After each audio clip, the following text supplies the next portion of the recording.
The Maidens. Alex Michaelides. Epigraph. Tell me tales of thy first love. April hopes, the fools of chance. Till the graves begin to move. And the dead begin to dance. Alfred, Lord Tennyson, The Vision of Sin. Prologue. Edward Fosca was a murderer. This was a fact. This wasn't something Mariana knew just on an intellectual level, as an idea. Her body knew it.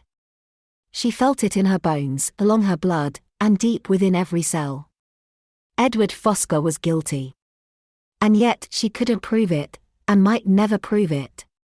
This man, this monster, who had killed at least 2 people, might, in all likelihood, walk free. He was so smug, so sure of himself.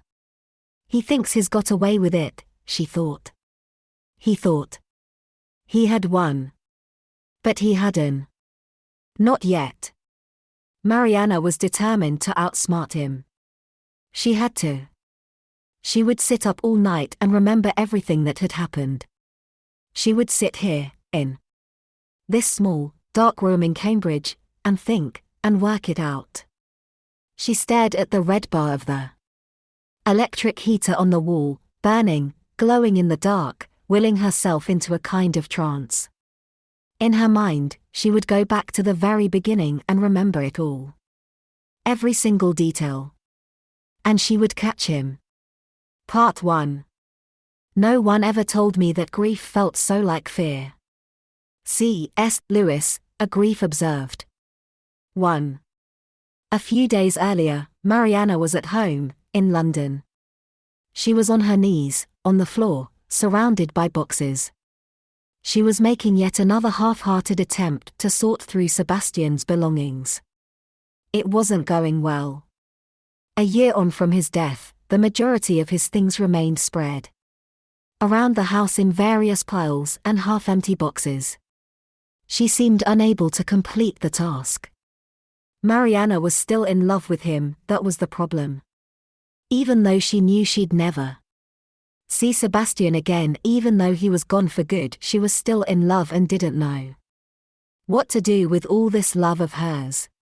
There was so much of it, and it was so messy, leaking, spilling, tumbling out of her, like stuffing falling out of an old rag doll that was coming apart at the seams. If only she could box up her love, as she was attempting to do with his possessions. What a pitiful sight it was, a man's life reduced to a collection of unwanted items for a jumble sale. Mariana reached into the nearest box. She pulled out a pair of shoes. She considered them the old green trainers he had for running on the beach. They still had a slightly sodden feel about them, with grains of sand embedded in the soles. Get rid of them, she said to herself. Throw them in the bin. Do it. Even as she thought this, she knew it was an impossibility. They weren't him, they weren't Sebastian, they weren't the man she loved and would love forever, they were just a pair of old shoes. Even so, parting with them would be an act of self-harm, like pressing a knife to her arm and slicing off a sliver of skin. Instead, Mariana brought the shoes close to her chest. She cradled them tight, as she might a child. And she wept. How had she ended up like this? In the space of just a year, which once would have slipped by almost imperceptibly and now stretched out behind her like a desolate landscape flattened by a hurricane, the life she had known had been obliterated, leaving Mariana here, 36 years old, alone and drunk on a Sunday night, clutching a dead man's shoes as if they were holy relics, which, in a way, they were. Something beautiful, something holy, had died. All that remained were the books he read, the clothes he wore, the things he touched. She could still smell him on them, still taste him on the tip of her tongue. That's why she couldn't throw away his possessions. By holding on to them, she could keep Sebastian alive, somehow, just a little bit. If she let go, she'd lose him entirely. Recently, out of morbid curiosity, and an attempt to understand what she was wrestling with, Mariana had reread all Freud's writings about grief and loss. And he argued that, following the death of a loved one, the loss had to be psychologically accepted and that person relinquished, or else you ran the risk of succumbing to pathological mourning, which he called melancholia, and we call depression.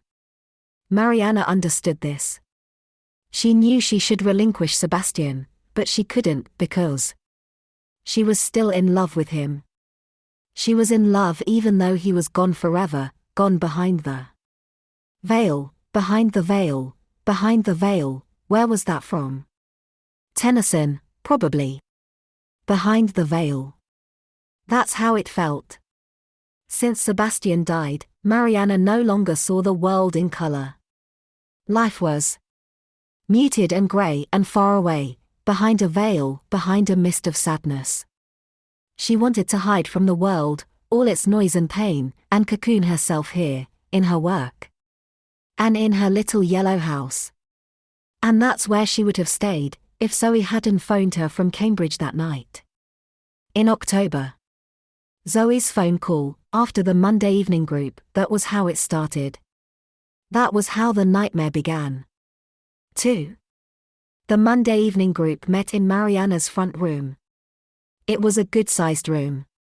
It had been given over to the use of therapy soon after Mariana and Sebastian moved into the yellow house.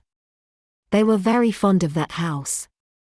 It was at the foot of Primrose Hill in northwest London, and painted the same bright yellow as the primroses that grew on the hill in the summer. Honeysuckle climbed up one of the outside walls, covering it with white, sweet-smelling flowers, and in the summer months their scent crept into the house through the open windows, climbing up the stairs and lingering in the passages and rooms, filling them with sweetness. It was unseasonably warm that Monday evening. Even though it was early October, the Indian summer prevailed, like an obstinate party guest, refusing to heed the hints from the dying leaves on the trees that it might be time to go. The late afternoon sun flooded into the front room, drenching it with a golden light, tinged with red. Before the session, Mariana drew the blinds, but left the sash windows open a few inches to let in some air. Next, she readjusted the chairs into a circle. 9 chairs. A chair for each member of the group, and one for Mariana. In theory, the chairs were meant to be identical, but life didn't work like that. Despite her best intentions, she had accumulated an assortment of upright chairs over the years, in different materials and various shapes and sizes. Her relaxed attitude to the chairs was perhaps typical of how she conducted her groups.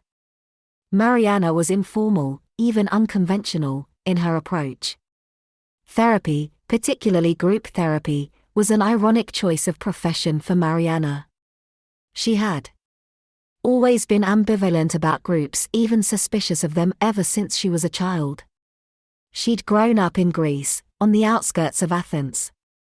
They'd lived in a large ramshackle old house, on top of a hill that was covered with a black and green shroud of olive trees. As a young girl, Mariana would sit on the rusty swing in the garden and ponder the ancient city beneath her, sprawling all the way to the columns of the Parthenon on top of another hill in the distance. It seemed so vast, endless, she felt so small and insignificant, and she viewed it with a superstitious foreboding.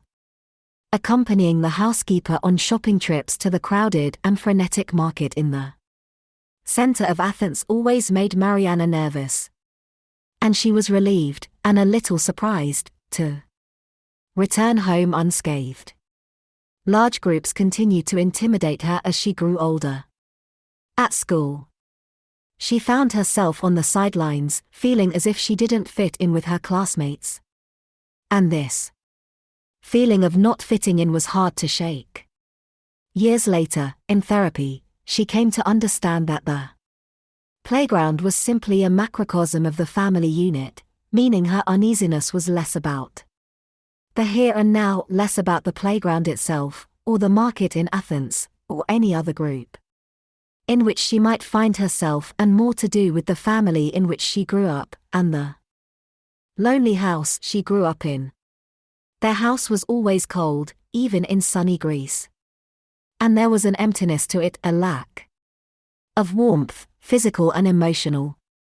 This was due in large part to Mariana's father, who, although a remarkable man in many ways, good-looking, powerful, razor-sharp, was also highly complicated. Mariana suspected he had been damaged beyond repair by his childhood. She never met her father's parents, and he rarely mentioned them. His father was a sailor, and the less said about his mother, the better. She worked at the docks, he said, with such a look of shame. Mariana thought she must have been a prostitute. Her father grew up in the slums of Athens, and around the port of Piraeus he started working on the ships as a boy, quickly becoming involved with trade in the import of coffee and wheat. And Mariana imagined less savory items. By the time he was 25, he had bought his own boat, and built his shipping business from there. Through a combination of ruthlessness, blood, and sweat, he created a small empire for himself. He was a bit like a king, Mariana thought, or a dictator. She was later to discover he was an extremely wealthy man, not that you would have guessed it from the austere, Spartan way they lived. Perhaps her mother, her gentle, delicate English mother, might have softened him, had she lived. But she died tragically young, soon after Mariana was born. Mariana grew up with a keen awareness of this loss. As a therapist, she knew a baby's first sense of self comes through its parents' gaze. We are born being watched, our parents' expressions, what we see reflected in the mirror of their eyes, determines how we see ourselves. Mariana had lost her mother's gaze, and her father, well, he found it hard to look at her directly. He'd usually glance just over her shoulder when addressing her. Mariana would continually adjust and readjust her position, shuffling, edging her way into his sight line, hoping to be seen, but somehow always remaining peripheral.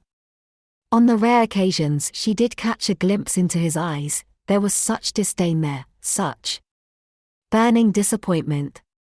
His eyes told her the truth, she wasn't good enough.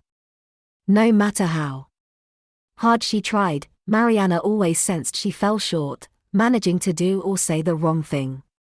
Just by existing, she seemed to irritate him. He disagreed with her endlessly, no matter what. Performing Petruchio to her Kate if she said it was cold, he said it was hot, if she said it was sunny, he insisted it was raining. But despite his criticism and contrariness, Mariana loved him. He was all she had, and she longed to be worthy of his love. There was precious little love in her childhood. She had an elder sister, but they weren't close. Eliza was 7 years her senior, with no interest in her shy younger sibling. And so Mariana would spend the long summer months alone, playing by herself in the garden under the stern eye of the housekeeper. No wonder, then, she grew up a little isolated and uneasy around other people. The irony that Mariana ended up becoming a group therapist was not lost on her. But paradoxically, this ambivalence about others served her well. In group therapy, the group, not the individual, is the focus of treatment. To be a successful group therapist is, to some extent, to be invisible. Mariana was good at this. In her sessions, she always kept out of the group's way as much as possible. She only intervened when communication broke down, or when it might be helpful to make an interpretation, or when something went wrong. On this particular Monday, a bone of contention arose almost immediately, requiring a rare intervention. The problem, as usual, was Henry. 3. Henry arrived later than the others. He was flushed and out of breath, and he seemed a little unsteady on his feet. Mariana wondered if he was high. She wouldn't have been surprised. She suspected Henry was abusing his medication, but being his therapist, not his medical doctor. There was little she could do about that. Henry Booth was only 35 years old, but he looked older. His reddish hair was speckled with grey, and his face was covered with creases, like the crumpled shirt he wore. He also wore a perpetual frown, and gave the impression of being permanently tense, like a coiled spring. He reminded Mariana of a boxer or a fighter, preparing to give or receive the next blow. Henry grunted an apology for being late, then he sat down, clutching a paper coffee cup. And the coffee cup was the problem. Liz spoke up immediately. Liz was in her mid-70s, a retired schoolteacher, a prim stickler for things being done properly, as she put it. Mariana experienced her as rather trying, even irritating. And she had guessed what Liz was about to say. "That's not allowed," Liz said, pointing a finger, quivering with indignation, at Henry's coffee cup. "We're not allowed to bring in anything from outside. We all know that." Henry grunted. "Why not?" "Because it's the rules, Henry." "Fuck off, Liz." "What?" "Mariana, did you hear what he just said to me?" Liz promptly burst into tears, and things degenerated from there, ending in yet another heated confrontation between Henry and the other members of the group, all united in fury against him.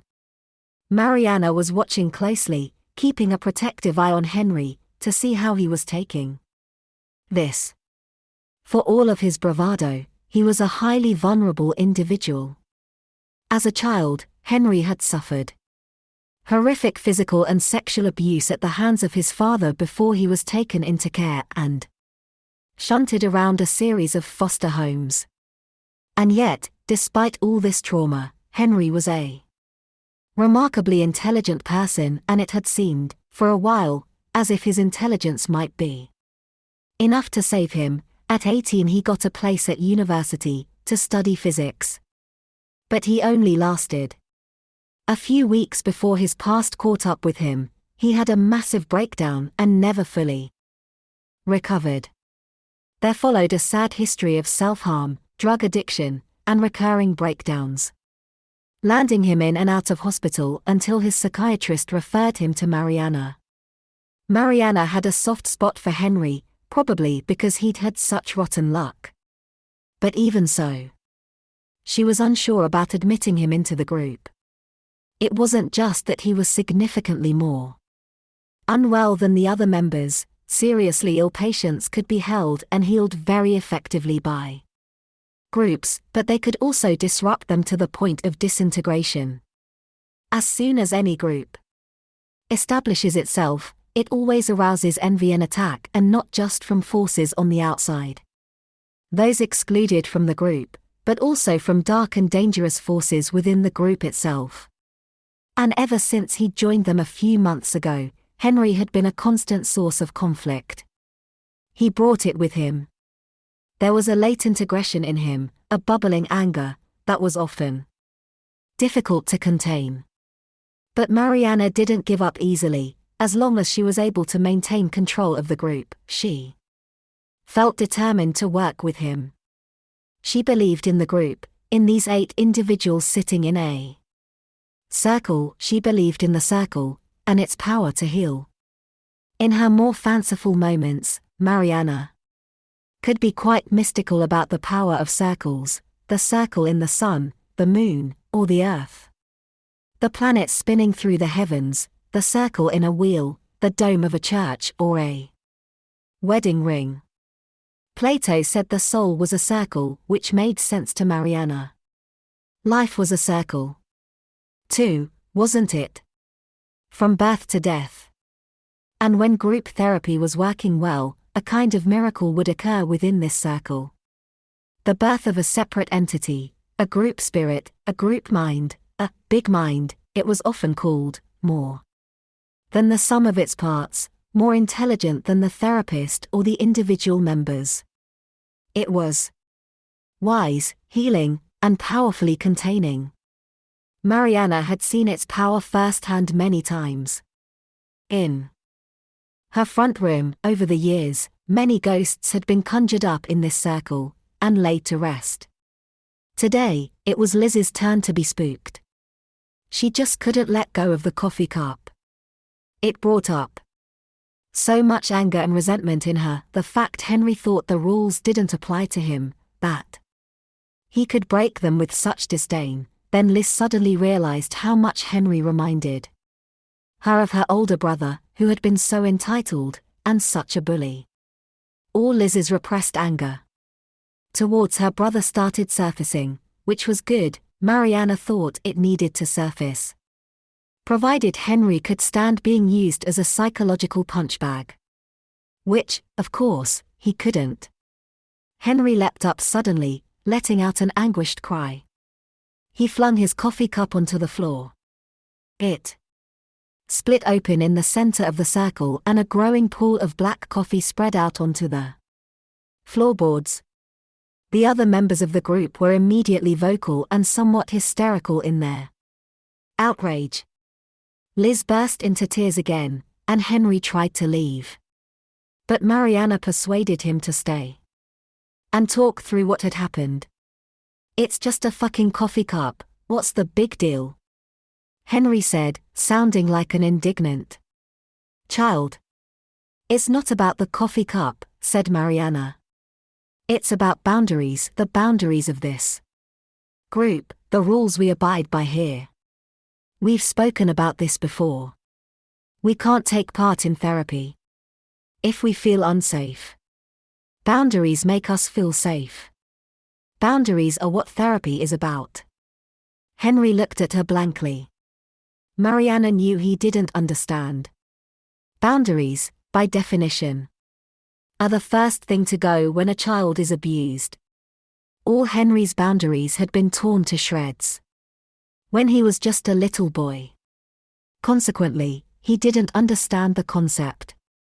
Nor did he know when he was making someone uncomfortable, as he usually was, by invading their personal or psychological space. He would stand too near when he spoke to you, and exhibited a level of neediness Mariana had never experienced in a patient before. Nothing was enough. He would have moved in with her if she'd let him. It was up to her to maintain the boundary between them, to define the parameters of their relationship in a healthy way. That was her job as his therapist. But Henry was always pushing at her, needling at her, trying to get under her skin, and in ways she was finding increasingly hard to handle. 4. Henry hung around afterwards, after the others had left ostensibly to help clean up the mess. But Mariana knew there was more to it, there always was with him. He hovered silently, watching her. She gave him some encouragement. "Come on, Henry. Time to go. Is there something you want?" Henry nodded but didn't answer. Then he reached into his pocket. "Here," he said. "I got you something." He pulled out a ring. A red gaudy plastic thing. It looked like it had come out of a Christmas cracker. "It's for you. A present." Mariana shook her head. "You know I can't accept that." "Why not?" "You need to stop bringing me things, Henry. Okay? You should really go home now." But he didn't move. Mariana thought for a moment.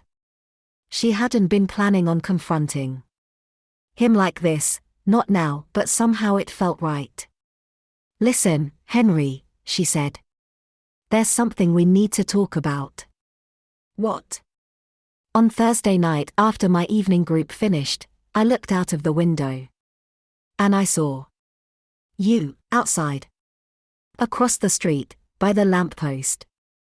Watching the house. It wasn't me, mate. Yes, it was.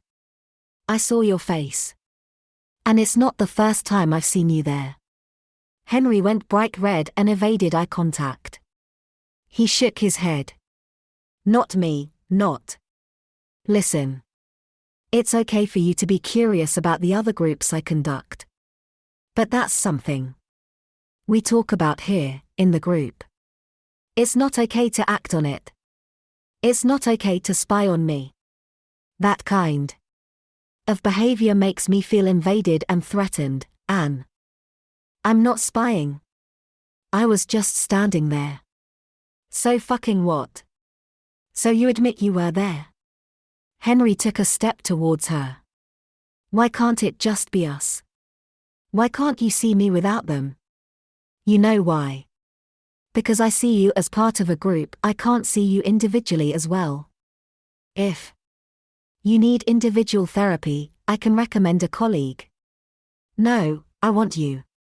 Henry made another, sudden move towards her. Mariana stood her ground. She held up her hand. No. Stop. Okay? That's way too close. Henry. Wait. Look. Before she could prevent him, Henry lifted up his heavy black sweater and there, on his pale, hairless torso, was a grisly sight. A razor blade had been used, and deep crosses carved into his skin. Blood-red crosses. Different sizes, cut into his chest and abdomen. Some of the crosses were wet, still bleeding. Dripping blood, others were scabby, and weeping hard red beads like congealed, bloody tears. Mariana felt her stomach turn. She felt sick with repulsion, and wanted to look away, but wouldn't let herself. This was a cry for help, of course it was, an attempt to elicit a caregiving response, but it was more than that, it was also an emotional attack, a psychological assault upon her senses. Henry at last had managed to get under Mariana's guard, under her skin, and she hated him for it. What have you done, Henry? I couldn't help it. I had to do it. And you had to see it. And now I've seen it, how do you think it makes me feel? Can you conceive of how upset I want to help you but what? He laughed. What's stopping you? The appropriate time for me to give you support is during the group. You had that opportunity this evening, but you didn't take it. We all could have helped. We are all here to help you. I don't want their help, I want you. Mariana, I need you. Mariana knew she should make him leave. It wasn't her job to clean his wounds. He needed medical attention. She should be firm, for his sake as well as her own. But she couldn't quite bring herself to throw him out, and not for the first time, Mariana's empathy prevailed over her common sense. Wait a second. She went to the dresser, opened a drawer, rummaged around. She pulled out a first aid kit. She was about to open it when her phone rang. She checked the number. It was Zoe. She answered. Zoe? Can you talk? It's important. Give me a sec. I'll call you back. Mariana ended the call and turned to Henry. She thrust the first aid kit at him. Henry, take this. Clean yourself up. See your GP if you need to. Okay? I'll call you tomorrow. That's it. And you call yourself a fucking therapist. Enough. Stop. You have to go. Ignoring his protestations, Mariana firmly guided Henry into the hallway, and out of the front door. She shut the door behind him. She felt an impulse to lock it, which she resisted.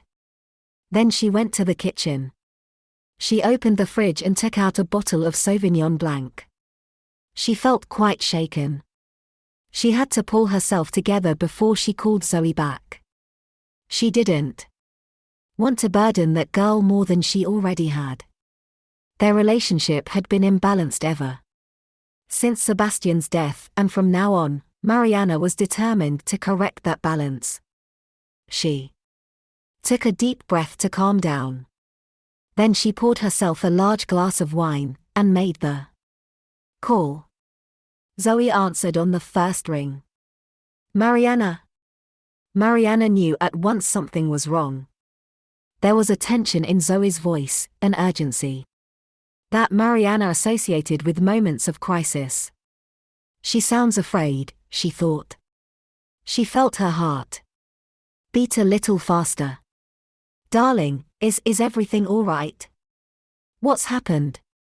There was a second's pause before Zoe answered. She spoke in a small voice. Turn on the TV, she said. Turn on the news. 5. Mariana reached for the remote control. She switched on the old, battered portable TV sitting upon the microwave, one of Sebastian's sacred possessions, bought when he was still a student, used for watching cricket and rugby, while he pretended to help Mariana prepare weekend meals. It was rather temperamental, and it flickered for a moment before coming to life.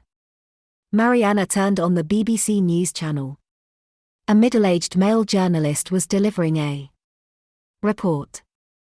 He was standing outside. It was getting dark and hard to see exactly where, a field, perhaps, or a meadow. He was speaking directly to camera. And it was found in Cambridge, in the nature reserve known as Paradise.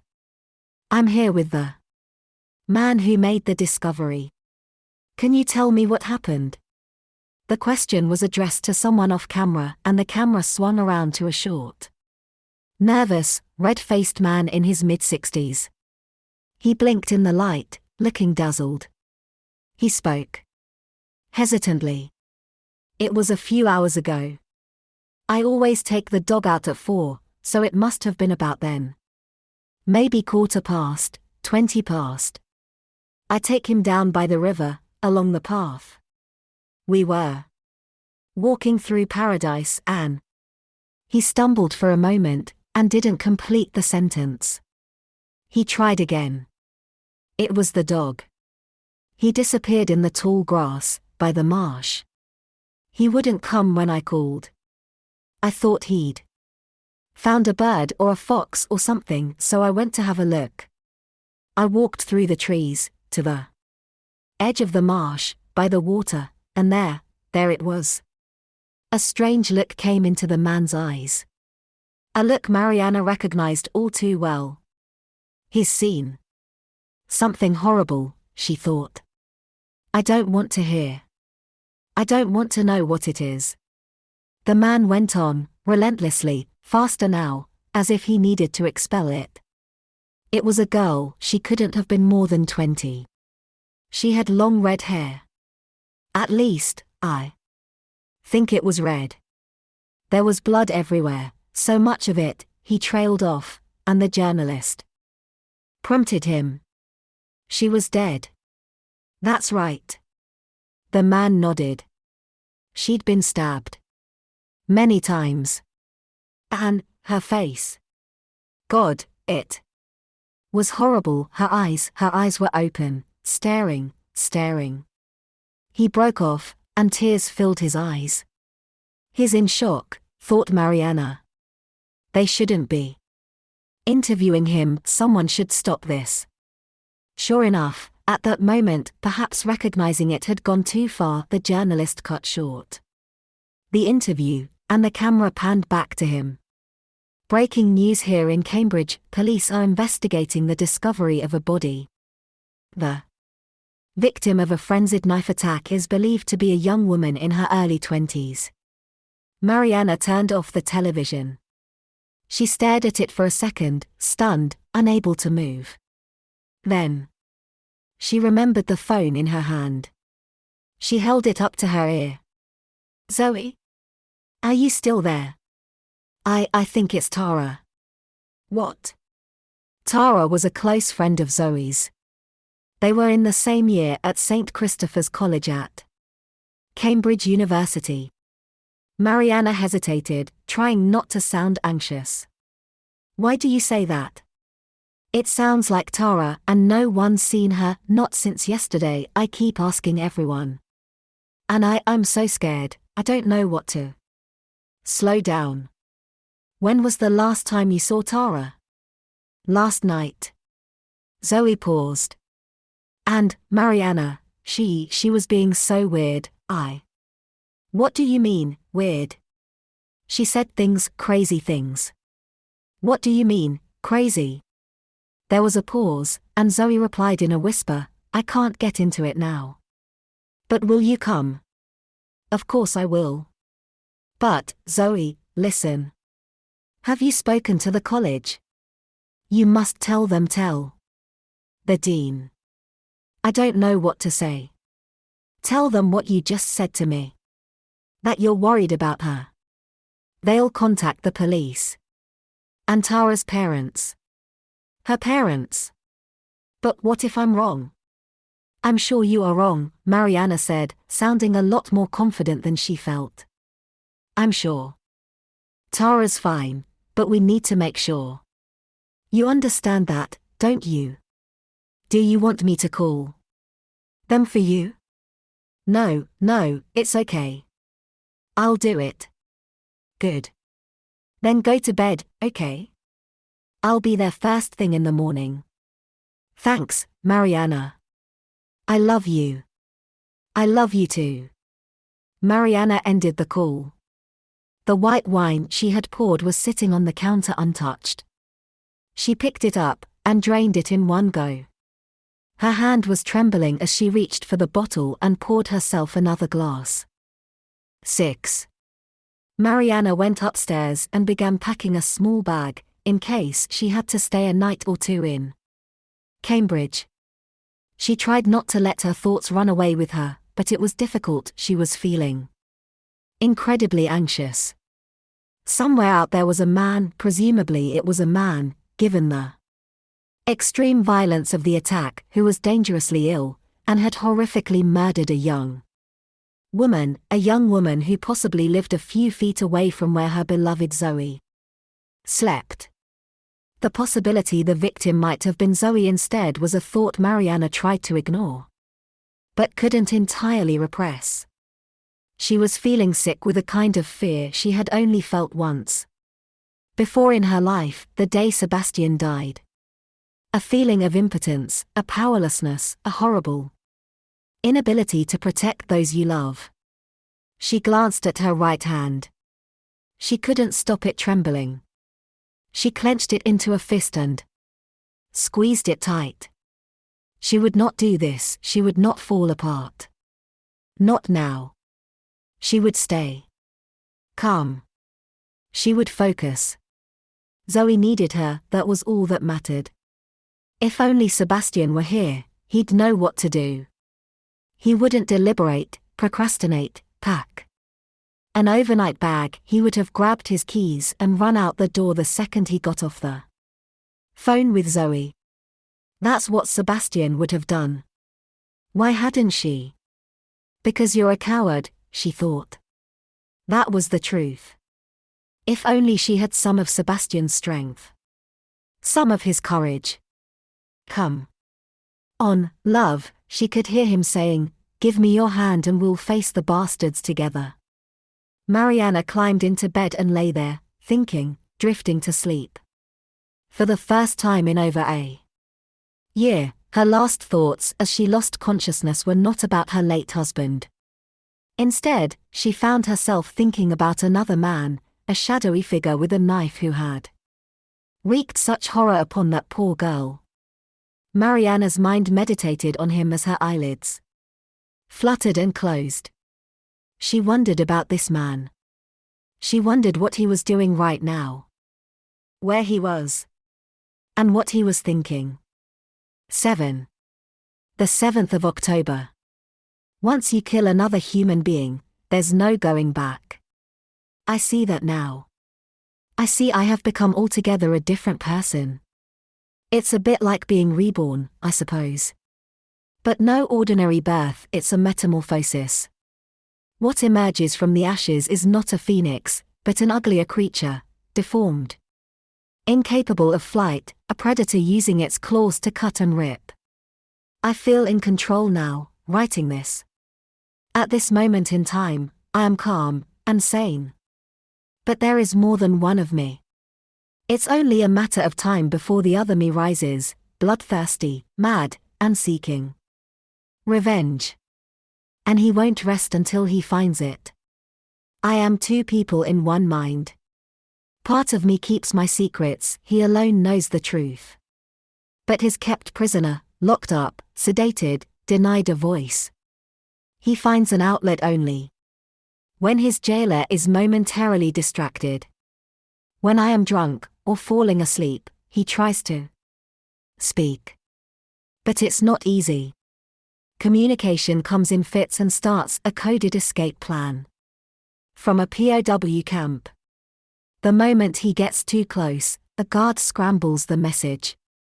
A wall comes up. A blankness fills my mind. The memory I was striving for evaporates. But I'll persevere. I must. Somehow, I will find my way through the smoke and darkness and contact him, the same part of me. The part that doesn't want to hurt people. There is much he can tell me. Much I need to know. How, and why, I ended up like this, so removed from who I wanted to be, so full of hate and anger, so twisted inside. Or am I lying to myself? Was I always this way, and didn't want to admit it? No, I won't believe that. After all, everyone's entitled to be the hero of their own story. So I must be permitted to be the hero of mine. Even though I'm not. I'm the villain. 8. The next morning, as Mariana left the house, she thought she saw Henry. He was standing across the street, hovering behind a tree. But when she looked back, there was no one to be seen.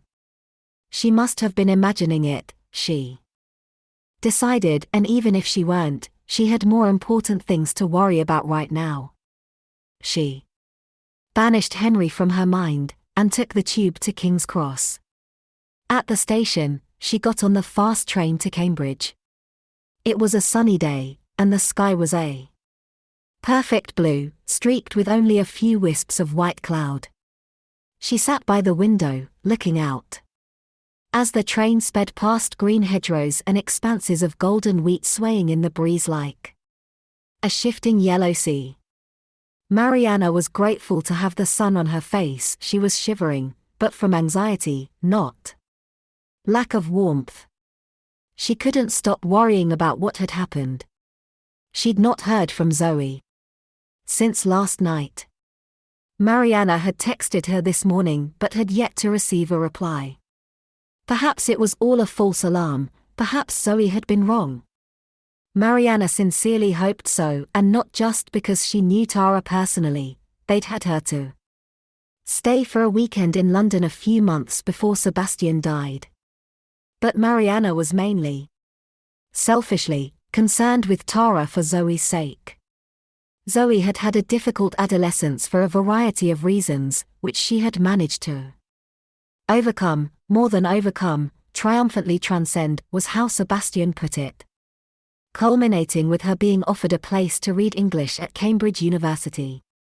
Tara was the first friend Zoe made there, and losing Tara, Mariana thought, and in such unimaginably awful circumstances, might well derail Zoe entirely. For some reason, Mariana couldn't stop thinking about their phone call. Something was bothering her. She couldn't quite put her finger on what, exactly. Was it Zoe's tone? Mariana had a feeling Zoe was holding something back. Was it the slight hesitation, even evasion, when she asked Zoe what were the crazy things that Tara had said? I can't get into it now. Why not? What exactly had Tara said to her? Perhaps it's nothing, Mariana thought. Stop it, stop doing this. She had nearly an hour to go. On the train, she couldn't sit here driving herself crazy. She'd be a wreck when she arrived. She needed to distract herself. She reached into her bag and pulled out a magazine, the British Journal of Psychiatry. She flicked through it, but couldn't concentrate on any of the articles. Inevitably, her mind kept returning to Sebastian. The thought of going back to Cambridge without him filled Mariana with dread. She hadn't been back since his death. They would often go and see Zoe together, and Mariana had fond memories of those visits. She remembered the day they moved Zoe into St. Christopher's College and helped her unpack and settle in. It was one of the happiest times they spent together, feeling like the proud parents of their little surrogate daughter, whom they loved so much. Zoe had seemed so small and vulnerable as they prepared to leave her that day, and as they said their goodbyes, Mariana saw Sebastian looking at Zoe with such fondness, such love, mingled with trepidation, as if he were gazing at his own child, which, in a way, he was. Once they left Zoe's room, they couldn't quite bring themselves to leave Cambridge, so they walked along the river together, arm in arm, like they used to when they were young. For they had both been students here, and Cambridge University, like the city itself, was intricately bound up in their romance. It was where they met, when Mariana was just 19. That meeting happened quite by chance. There was no reason for it. They were at different colleges at the university and doing different subjects. Sebastian was studying economics. Mariana was an English student. It frightened her how easily they might never have encountered each other. What then? What would her life have been like? Better or worse? Mariana was forever searching her memory these days, looking for the past, trying to see it clearly, trying to understand and contextualize the journey they had been on together. She would try to remember little things they did, recreate forgotten conversations in her mind, imagine what Sebastian might have said or done at each moment. But she was unsure how much of what she recalled was real. The more remembering she did, the more it seemed Sebastian was turning into myth. He was all spirit now, all story. Mariana was 18 years old when she moved to England. It was a country she had romanticized since childhood. Perhaps this was inevitable, given that her English mother had left so much of it behind in that house in Athens, bookcases and shelves in every room, a small library, crammed with English books, novels, plays, poetry, all mysteriously transported there. Before Mariana was born, she fondly imagined her mother's arrival in Athens armed with trunks and suitcases full of books instead of clothes. And in her absence, the lonely girl would turn to her mother's books for solace and companionship. During the long summer afternoons, Mariana grew to love the feel of a book in her hands, the smell of paper, the sensation of turning a page. She would sit on the rusty swing in the shade, bite into a crisp green apple, or an overripe peach, and lose herself in a story. Through these stories, Mariana fell in love with a vision of England and Englishness, an England that had quite possibly never existed beyond the pages of these books, an England of warm summer rain, and wet greenery, and apple blossom, winding rivers and willow trees, and country pubs with roaring fires. The England of the famous five, and Peter Pan and Wendy, King Arthur and Camelot, Wuthering Heights and Jane Austen, Shakespeare and Tennyson. And it was here that Sebastian first entered Mariana's story, when she was just a little girl. Like all good heroes, he made his presence felt long before his appearance. Mariana didn't know what he looked like yet, this romantic hero in her head, but she was sure he was real. He was out there, and one day, she'd find him. And then, years later, when she first arrived in Cambridge as a student, it was so beautiful, so dreamlike, she felt as if she had stepped into a fairy tale, into an enchanted city from a poem by Tennyson. And Mariana felt sure she would find him here, in this magical place. She would find love. But the sad reality, of course, was that Cambridge wasn't a fairy tale, it was just a place, like any other. And the problem with Mariana's flight of fancy, as she discovered years later in therapy, was that she had brought herself with her. At school, struggling to fit in, she had wandered the corridors during the break times, lonely and restless as a ghost, gravitating towards the library, where she felt comfortable, finding refuge. And now, as a student at St. Christopher's College, the same pattern repeated itself. Mariana spent most of her time in the library, making only a few friends with other similarly shy, bookish students. She received no interest from any of the boys in her year, and no one asked her out. Perhaps she wasn't attractive enough. She looked less like her mother than like her father, with his dark hair and striking dark eyes. Years later, Sebastian would often tell Mariana how beautiful she was, but the problem was she never really felt it, inside. And she suspected, if she was beautiful, it was solely because of Sebastian. Basking in the warmth of his sunlight, she blossomed like a flower. But that came later. Initially, as a teenager, Mariana had little confidence in her appearance, which wasn't helped by the fact she had such bad eyesight, forcing her to wear ugly, thick glasses from the age of 10. At 15, she started wearing contact lenses and wondered if that might make her look and feel differently about herself. She'd stand in front of the mirror, peering at her reflection, trying but failing to see herself clearly, and never quite happy with what she saw. Even at that age, Mariana was dimly aware that attractiveness had something to do with the internal world, an inner confidence that she lacked. Nonetheless, like the fictional characters she adored, Mariana believed in love. Despite an inauspicious first 2 terms at university, she refused to give up hope. Like Cinderella, she held out for the ball. St. Christopher's College ball was held on the backs, large stretches of grass leading down to the water's edge. Marquees were erected, filled with food and drink, music and dancing. Mariana had arranged to meet some friends but couldn't find them in the crowd. It had taken all her courage to come alone to the ball, and she was regretting it. She stood by the river, feeling horribly out of place among these beautiful girls in ball gowns and young men in evening dress, all of whom brimmed with boundless sophistication and confidence.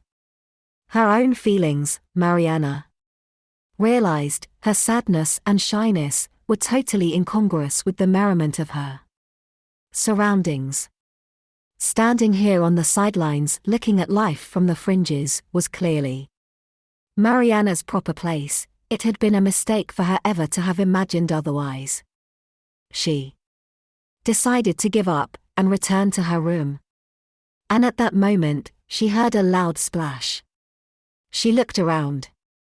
There were further splashes, and sounds of laughter and shouting. Nearby, on the river, some boys were messing about on rowing boats and punts, and one of the boys had lost his balance and toppled in. Mariana watched the young man splashing around, and then surfacing in the river. He swam to the bank and pulled himself out, emerging like some strange mythical creature, a demigod born in water. He was only 19 then, but he looked like a man, not a boy. He was tall, muscular, and soaking wet. His shirt and trousers were sticking to him, his blonde hair plastered across his face, blinding him. He reached up, parted his hair, peered out and saw Mariana. It was a strange, timeless moment, that first moment they saw each other. Time seemed to slow down, flatten, and stretch. Mariana was transfixed, held in his gaze, unable to look away. It was an odd feeling, a bit like recognizing someone she had once known intimately, and couldn't quite place where or when they had lost touch. The young man ignored the jeering calls of his friends. And with a curious, widening smile, he made his way over to her. "Hello," he said. "I'm Sebastian." And that was it. "It was written" is the Greek expression. Meaning, quite simply, from that moment on, their destinies were sealed. Looking back, Mariana would often try to recall the details of that fateful first night, what they spoke about, how long they danced, when they had their first kiss. But try as she might, the specifics slipped through her fingers like grains of sand. She could only remember they were kissing as the sun came up, and from that moment on, they were inseparable. They spent their first summer together in Cambridge, 3 months cocooned in each other's arms, untroubled by the outside world. Time stood still in this timeless place, it was always sunny, and they spent their days making love, or having long drunken picnics on the backs, or on the river, sailing under stone bridges and past willow trees and cows grazing in open fields. Sebastian would punt, standing on the back of the boat and plunging the pole down into the riverbed to propel them along, while Mariana, tingling with alcohol, trailed her fingers in the water, gazing at the swans gliding past. Although she didn't know it at the time, she was already so deeply in love, there was no way out again. On some level, they became each other, they joined, like Mercury. That's not to say they didn't have their differences. In contrast to Mariana's privileged upbringing, Sebastian was brought up with no money. His parents were divorced and he wasn't close to either of them. He felt they hadn't given him a good start in life, and that he had to make his own way, right from the beginning. In many ways, Sebastian said he related to Mariana's father and the old man's drive to succeed. Money mattered to Sebastian too, because, unlike Mariana, he grew up without it, so he respected it, and was determined to make a good living in the city, so we can build something secure for us and the future, and for our kids. That's how he spoke at just 20, so ridiculously grown up. And so naive to assume they would spend the rest of their lives together. They lived in the future in those days, endlessly planning it and never speaking of the past, and of the unhappy years leading up to their meeting. In many ways, Mariana and Sebastian's lives began when they found each other in that instant they first saw each other by the river. Mariana believed their love would go on forever, that it would never end. Looking back, was there something sacrilegious in that assumption? A kind of hubris? Perhaps. For here she was, alone on this train, on this journey they had made together countless times, at various stages in their lives and in different moods, mostly happy, sometimes not talking, reading, or sleeping, Mariana's head resting on his shoulder. These were the uneventful mundane moments she would give anything to have back again. She could almost imagine him here, in the carriage, sitting next to her, and if she glanced at the window, she half expected to see Sebastian's face reflected there, next to hers, superimposed on the passing landscape. But instead, Mariana saw a different face. A man's face, staring at her. She blinked, unnerved. She turned from the window to glance at him. The man was sitting opposite her, eating an apple. He smiled. 9. The man continued staring at Mariana, although to call him a man was, she decided, rather generous. He looked as if he were barely in his 20s, he had a boyish face and curly brown hair, and a sprinkling of freckles on his hairless cheeks that made him seem even younger. He was tall and thin as a rake, dressed in a dark corduroy jacket, creased white shirt, and a college scarf in blue and red and yellow. His brown eyes, partly disguised by his old-fashioned steel-rimmed glasses, brimmed with intelligence and curiosity, and contemplated Mariana with obvious interest. "How's it going?" he said. Mariana peered at him, a little confused. "Do we know each other?" He grinned. "Not yet. But hopefully." Mariana didn't reply. She turned away. There was a pause. Then he tried again. "Would you like one?" He held out a large brown paper bag, bulging with fruit, grapes, bananas, and apples. "Take one," he said, offering it to Mariana. "Have a banana." Mariana smiled politely. He had a nice voice, she thought. She shook her head. "No, thanks." "You're absolutely sure?" "Positive." Mariana turned and looked outside, hoping that would end the interaction. She could see his reflection in the window, and watched him shrug, disappointed. He was, apparently, not quite in control of his long limbs and ended up knocking over his cup and spilling it. Some of his tea went on the table, but most landed in his lap. Bloody hell. He jumped up, pulling a tissue from his pocket. He mopped up the pool of tea on the table, and dabbed at the stain on his trousers. He gave her an apologetic look. "Sorry about that. Didn't splash you, did I?" "No." "Good." He sat down again. She could feel his eyes on her.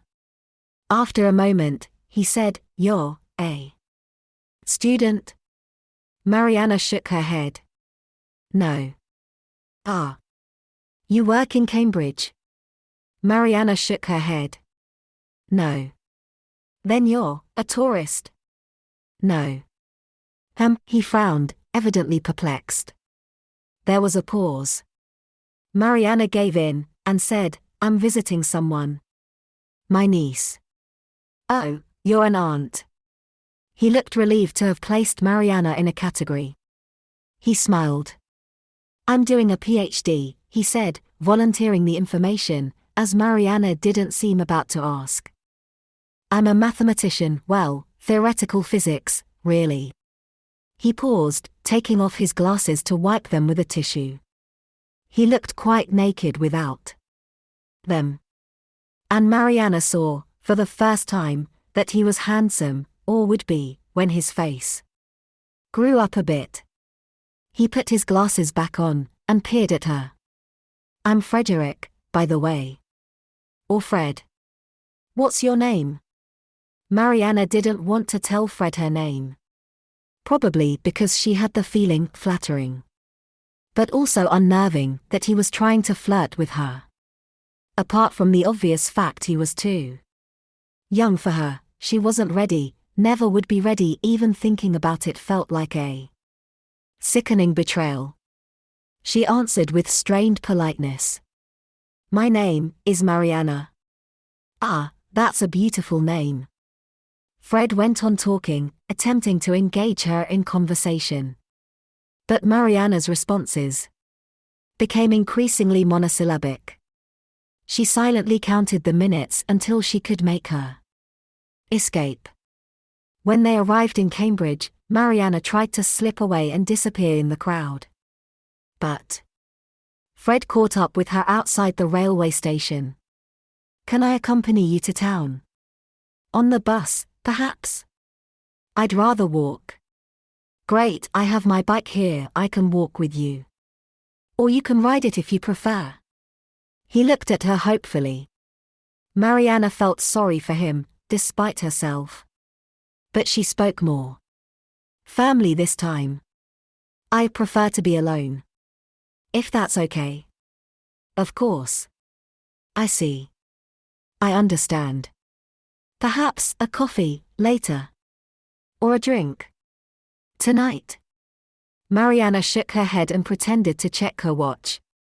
I won't be here that long. Well, perhaps I can have your number. He blushed a little, and the freckles on his cheeks burned red. Would that be?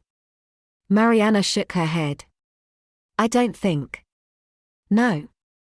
No, Mariana looked away, embarrassed. I'm sorry, Don't be sorry. I'm not discouraged. We'll meet again soon. Something about his tone made her feel a little irritated. I don't think so. Oh, we will. I foresee it. I have a gift for that sort of thing, runs in my family. Foresight, premonitions. I see things others do not. Fred smiled and stepped onto the road. A cyclist swerved to avoid him. Watch out, said Mariana, touching his arm. The cyclist swore at Fred as he rode past. Sorry, he said. I'm a little clumsy, I'm afraid. Only a little. Mariana smiled. Goodbye, Fred. Until we meet again, Mariana. He went over to the row of bicycles. Mariana watched as he got on his bike and cycled past, waving at her. Then Fred turned the corner and vanished. Mariana breathed a sigh of relief. And she began walking into town. 10. As she made her way to St. Christopher's, Mariana's anxiety grew about what she might find there. She had no idea what to expect. There might be police or press, which seemed hard to believe. Looking around the Cambridge streets, there was no sign that anything untoward had happened. No indication a murder had even taken place. It seemed remarkably peaceful after London. Barely any traffic, the only sound was birdsong, punctuated by a chorus of chirruping bicycle bells as students cycled past in black academic gowns, like flocks of birds. Mariana had the feeling, a couple of times, as she walked, that she was being watched or followed, and she wondered if perhaps it was Fred, having doubled back on his bicycle to tail her, but she dismissed the thought as paranoid. All the same, she glanced over her shoulder a few times, to make sure, and of course no one was there. As she neared the college, her surroundings grew more and more beautiful with each step. There were spires and turrets above her head, and beech trees lining the streets, shedding golden leaves that collected in piles along the pavement. Long rows of black bicycles were chained against the wrought iron railings. And above the railings, boxes of geraniums enlivened the red brick college walls with splashes of pink and white. Mariana glanced at a group of students, presumably first years, intently studying the posters attached to railings that were advertising events for Freshers' Week. They looked so young, these students, these freshers, like babies. Did she and Sebastian ever look that young? It seemed impossible, somehow. It was harder still to imagine anything bad ever happening to those innocent, unblemished faces. And yet she wondered how many of them had tragedy waiting in their future. Mariana's mind went back to that poor girl, murdered by the marsh, whoever she was. Even if she wasn't Zoe's friend Tara, she was someone's friend, someone's daughter. That was the horror of it. We all secretly hope that tragedy will only ever happen to other people. But Mariana knew, sooner or later, it happens to you. Death was no stranger to Mariana, it had been her traveling companion since she was a child. Keeping close behind her, hovering just over her shoulder. She sometimes felt she had been cursed, as if by some malevolent goddess in a Greek myth, to lose everyone she ever loved. It was cancer that killed her mother when Mariana was just a baby. And then, years later, a horrific car crash claimed Mariana's sister and her husband, making Zoe an orphan. And a heart attack crept upon Mariana's father in the olive grove, leaving him dead on a bed of sticky, squashed olives. Finally, and most catastrophically, there was Sebastian. They had so few years together, really. After graduating, they moved to London, and Mariana began the circuitous journey that ended in her becoming a group therapist, while Sebastian worked in the city. But he had a stubborn entrepreneurial spirit and wanted to go into business for himself. So Mariana suggested he speak to her father about it. She should have known better, really, but she cherished a secret, sentimental hope that her father might take Sebastian under his wing, bring him into the family business, let him inherit, before passing it on, one day, to their children.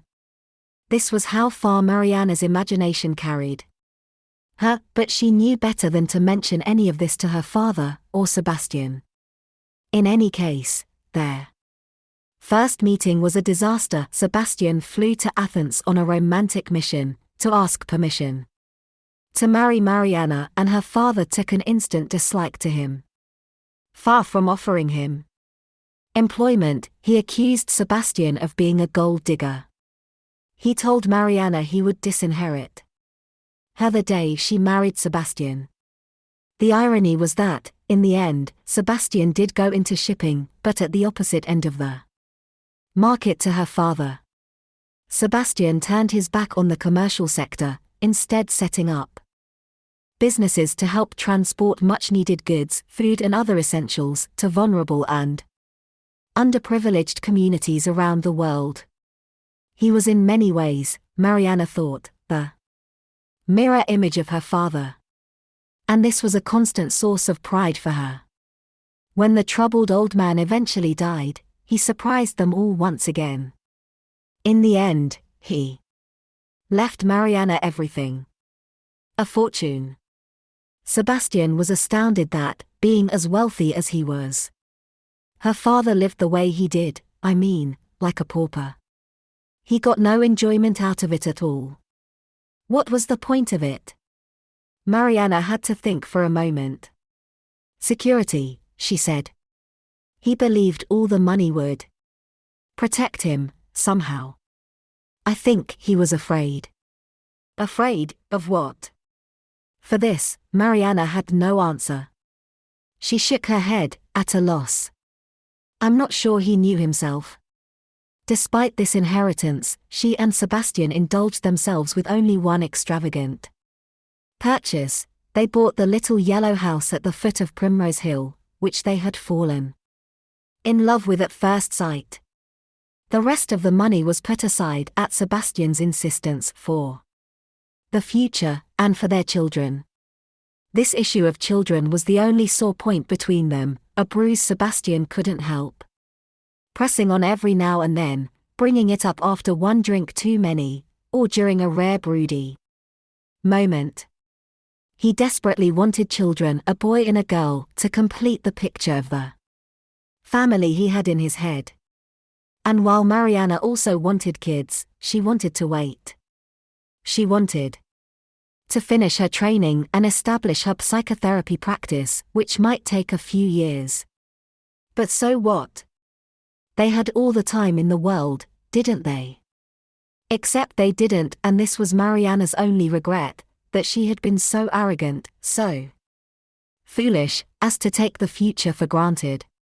When, in her early 30s, she consented to start trying, she found it difficult to conceive.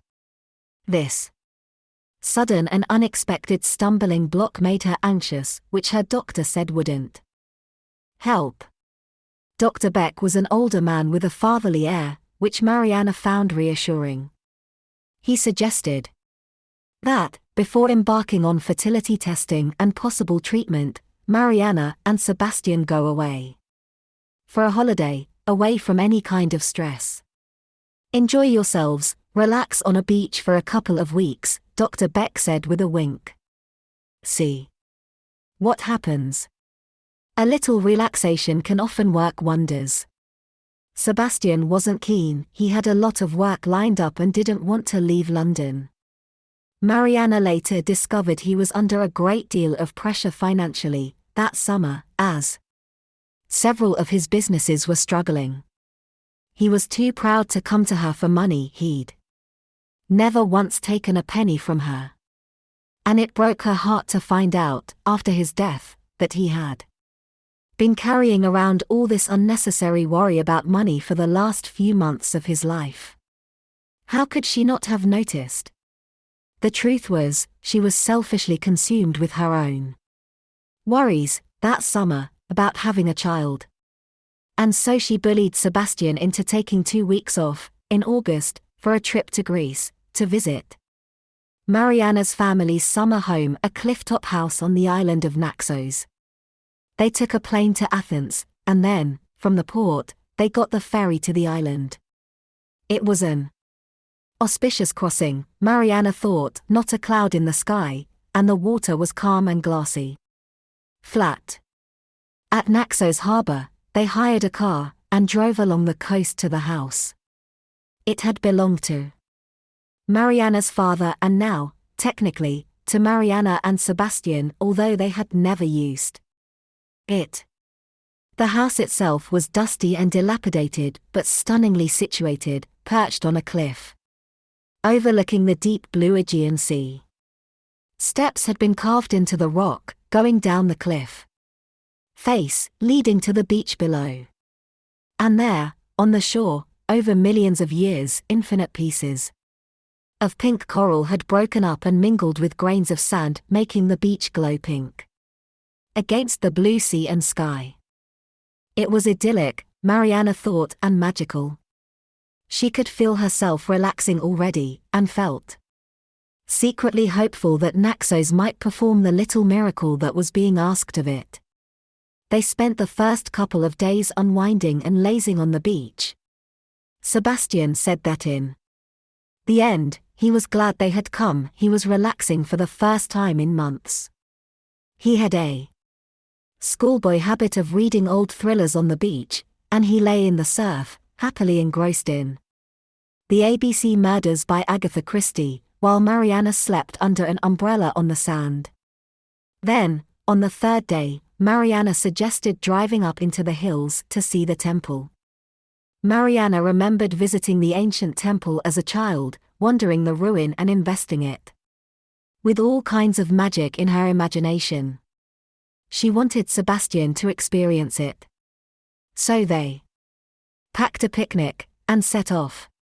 They took the old, winding mountain road, which got narrower and narrower as they climbed higher into the hills, eventually deteriorating into a dirt track littered with goat droppings. And there, at the very top, on a plateau, was the ruined temple itself. The ancient Greek temple was built from Narshian marble, once gleaming but now dirty white and weather-beaten. All that stood, after 3,000 years, was a handful of broken columns, silhouetted against a blue sky. The temple was dedicated to Demeter, goddess of the harvest, goddess of life, and to her daughter, Persephone, goddess of death. The two goddesses were often worshipped together. Two sides of the same coin, mother and daughter, life and death. In Greek, Persephone was known simply as Koi, meaning maiden. It was a beautiful spot for a picnic. They laid out the blue blanket under the dappled shade of an olive tree, and unpacked the contents of their cold box, a bottle of Sauvignon Blanc, a watermelon, and chunks of salty Greek cheese. They had forgotten to bring a knife, so Sebastian smashed the watermelon against a rock like a skull, breaking it into bits. They ate the sweet flesh, spitting out the bony seeds. Sebastian gave her a messy, sticky kiss. "I love you," he whispered. "Forever and ever." "And ever and ever," she said, kissing him back. After the picnic, they wandered the ruins. Mariana watched Sebastian clambering up ahead, like an excited kid. And as she watched him, Mariana said a silent prayer to Demeter, and to the maiden. She prayed for Sebastian and for herself, for their happiness and for their love. And as she whispered this prayer, a cloud suddenly snaked in front of the sun, and for an instant, Sebastian's body was thrown into darkness, silhouetted against the blue sky. Mariana shivered, and she felt afraid without knowing why. The moment passed as quickly as it arose. In a second, the sun came out, and Mariana forgot all about it. But she remembered it later, of course. The next morning, Sebastian got up at dawn. He put on his old green trainers, and whispered to Mariana he was going for a run on the beach. He kissed her, and left. Mariana lay in bed, half asleep, half awake, conscious of time passing, listening to the wind. Outside, what began as a breeze was picking up strength and speed, tearing through the olive branches with a kind of wail, rattling the trees against the windows, like long fingers impatiently rapping against the glass. Mariana wondered for a moment how big the waves were and if Sebastian had gone swimming, as he often did after a run. But she wasn't worried. He was such a strong swimmer. Such a strong man. He was indestructible, she thought. The wind grew and grew, whirling in from the sea. But still, he didn't come home. Starting to worry, but trying not to, Mariana left the house. She made her way down the steps in the cliff face, holding tightly onto the rock as she descended, for fear of being hurled off by the gale. On the beach, there was no sign of Sebastian. The wind was whirling up the pink sand and hurling it at her face. She had to shield her eyes as she searched. She couldn't see him in the water either. All she saw were massive black waves, churning up the sea all the way to the horizon. She called his name. Sebastian. Sebastian. Seb. But the wind flung the words back in her face. She felt herself starting to panic. She couldn't think, not with that wind whistling in her ears and, behind it, a never-ending chorus of cicadas, like hyenas screeching. And fainter still, in the far distance, was that the sound of laughter. The cold, mocking laugh of a goddess. No, stop, stop, she had to focus, she had to concentrate, she had to find him. Where was he? He couldn't possibly have gone swimming, not in this weather. He never would have been so stupid. And then she saw them. His shoes. His old green trainers, neatly placed together on the sand, just by the water's edge. After that, everything was a blur. Mariana waded into the water, hysterical, howling like a harpy, screaming, screaming. And then, nothing. 3 days later, Sebastian's body washed up along the coast. 11. Nearly 14 months had passed since then, since Sebastian's death. But in many ways, Mariana was still there, still trapped on the beach in Naxos, and she would be forever. She was stuck, paralyzed as Demeter had once been, when Hades kidnapped her beloved daughter, Persephone, and took her to the underworld to be his bride. Demeter broke down, overwhelmed by grief. She refused to move or be moved. She simply sat and wept. And all around her, the natural world grieved with Demeter. Summer turned to winter, day turned to night. The earth fell into mourning, or, more accurately, melancholia. Mariana related to this. And now, as she drew closer and closer to St. Christopher's, she found herself walking with increasing trepidation, as the familiar streets made it hard to hold back the memories flooding into her mind. Ghosts of Sebastian were waiting on every corner. She kept her head low, not looking up, like a soldier trying to pass unnoticed in enemy territory. She had to pull herself together if she were to be any use to Zoe. That's why she was here, for Zoe. God knows Mariana would rather never see Cambridge again. And it was proving harder than she thought, but she'd do it for Zoe. Zoe was all she had left. Mariana turned off King's Parade, onto the uneven cobbled street she knew so well. She made her way along the cobbles, up to an old wooden gate at the end of the street. She looked up at it. St. Christopher's College gate was at least twice her height, and set in an ancient, ivy-clad red brick wall. She remembered the first time she ever approached this gate, when she came from Greece for an admissions interview, barely 17 years old, feeling so small and fraudulent.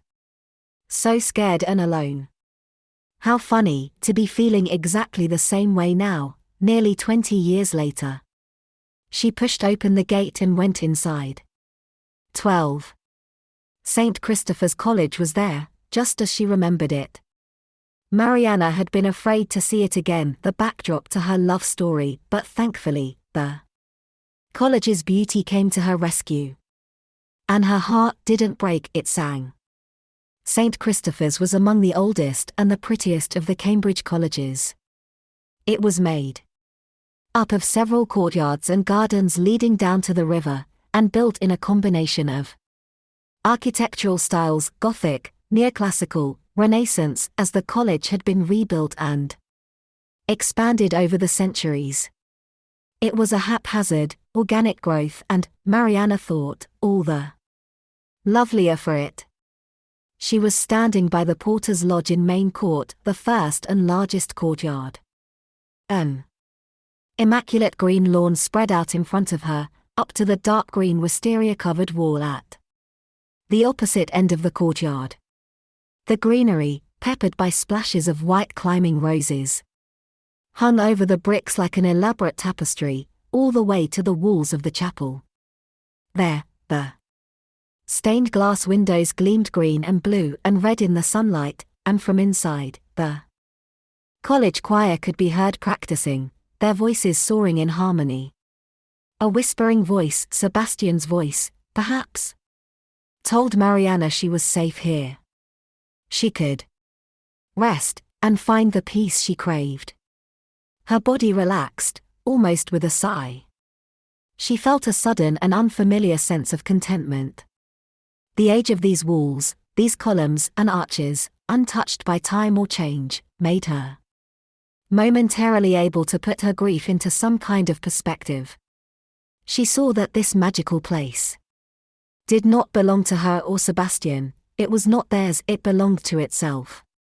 And their story was only one in a myriad that had taken place here, no more important than any other. She looked around, smiling, taking in the hive of activity around her.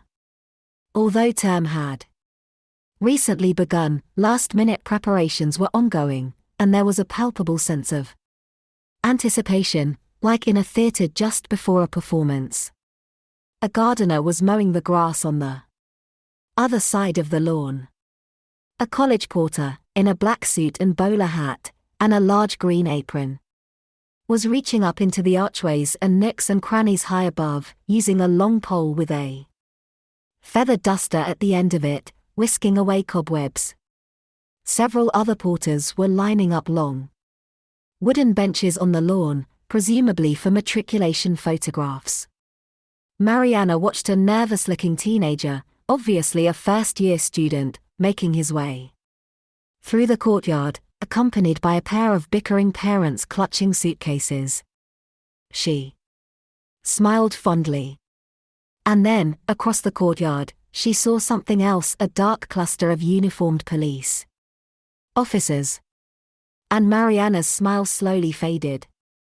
The police officers were emerging from the dean's office, accompanied by the dean.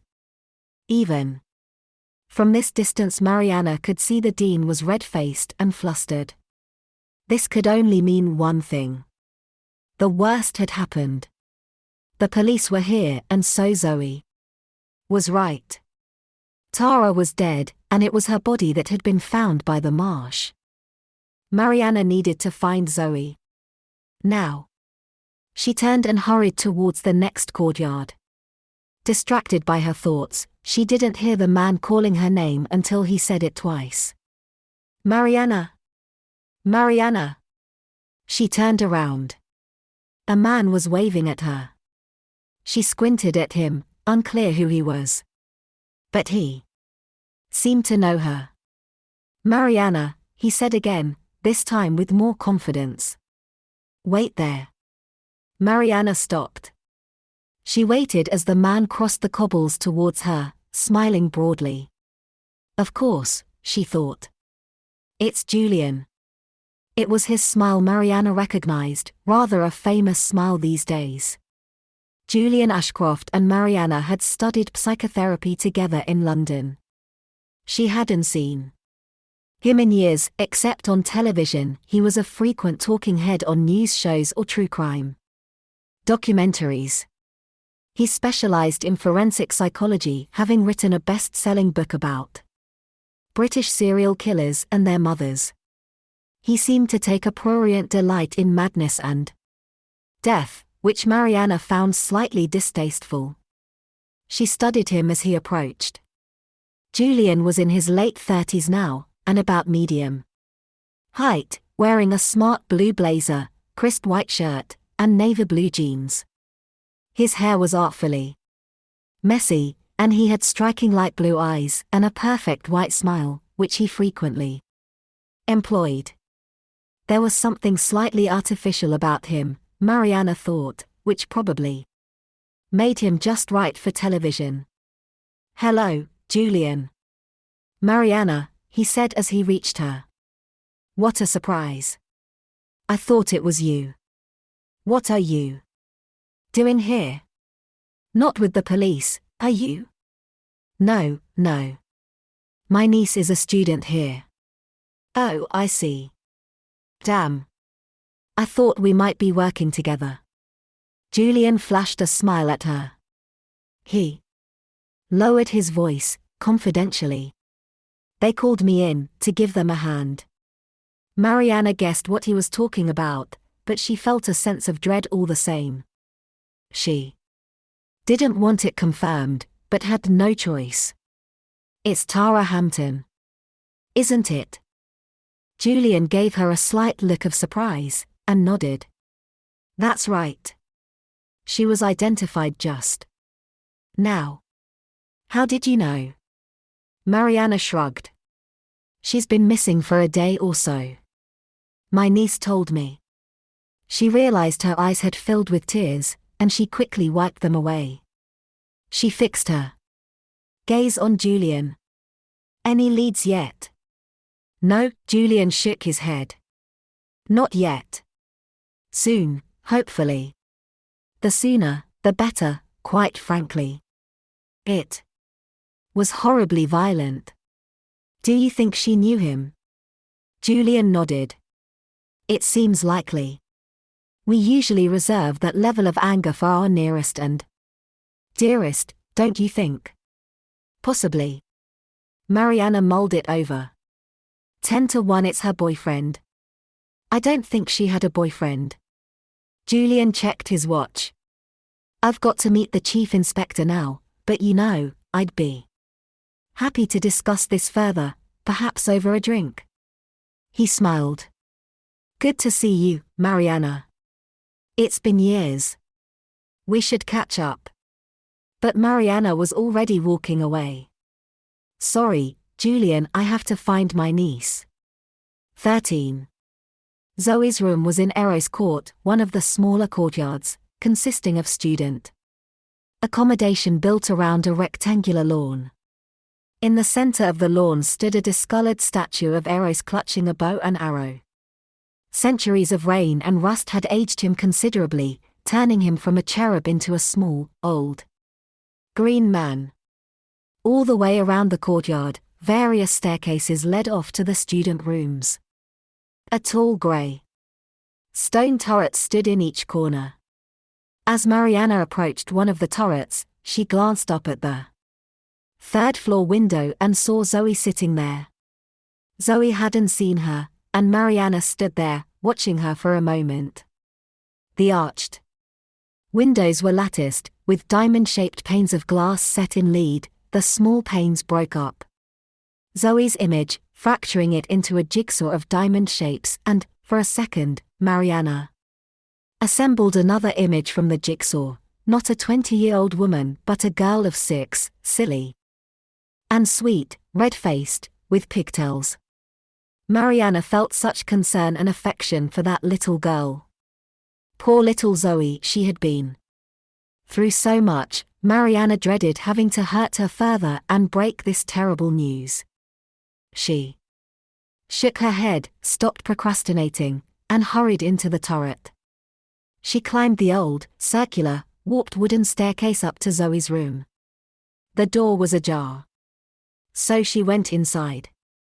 It was a cozy little room, a little messy at present, with clothes strewn on the armchairs and dirty cups in the sink. There was a writing desk, a small fireplace, and a cushioned seat in the bay window, where Zoe was sitting, surrounded by books. When she saw Mariana, she let out a little cry. She leapt up and threw herself into Mariana's arms. "You came. I didn't think you'd come." "Of course I came." Mariana tried to take a step backwards, but Zoe wouldn't let go, and Mariana had no choice but to submit to the hug. She felt its warmth, its affection. It was so unfamiliar to be touched like this. She realized how happy she was to see Zoe. She felt quite emotional, suddenly. After Sebastian, Zoe had always been Mariana's favorite human being. She went to boarding school in England, and so Mariana and Sebastian had unofficially adopted her. Zoe had a bedroom in the little yellow house, and would stay over with them over half-term and during holidays. She was educated in England because her father had been English. Zoe, in fact, was only a quarter Greek. She had her father's fair colouring and his blue eyes, so it didn't particularly show. This quarter Greekness, Mariana used to wonder how and if it would one day manifest itself. That's if it hadn't been smothered by the great wet blanket of an English private school education. Zoe eventually released Mariana from the hug. And, as gently as she could, Mariana broke the news about Tara's body being identified. Zoe stared at her. Tears streamed down her cheeks as she took in the news. Mariana pulled her back into her arms. Zoe clung to her as she wept. "It's okay," Mariana whispered. "Everything's going to be okay." She slowly guided Zoe to the bed and sat her down. When Zoe managed to stop sobbing, Mariana made them some tea. She washed out a couple of mugs in the small sink, and boiled the kettle. All the time, Zoe sat upright in bed, her knees up against her chest, staring into space, not bothering to wipe away the tears that rolled down her cheeks. She was clutching her ancient soft toy, a battered black and white striped zebra. Zebra had one eye missing and was falling apart at the seams, having been Zoe's companion since she was a baby, suffering much abuse and receiving much love. Zoe held onto him now, squeezing him tight, rocking back and forth.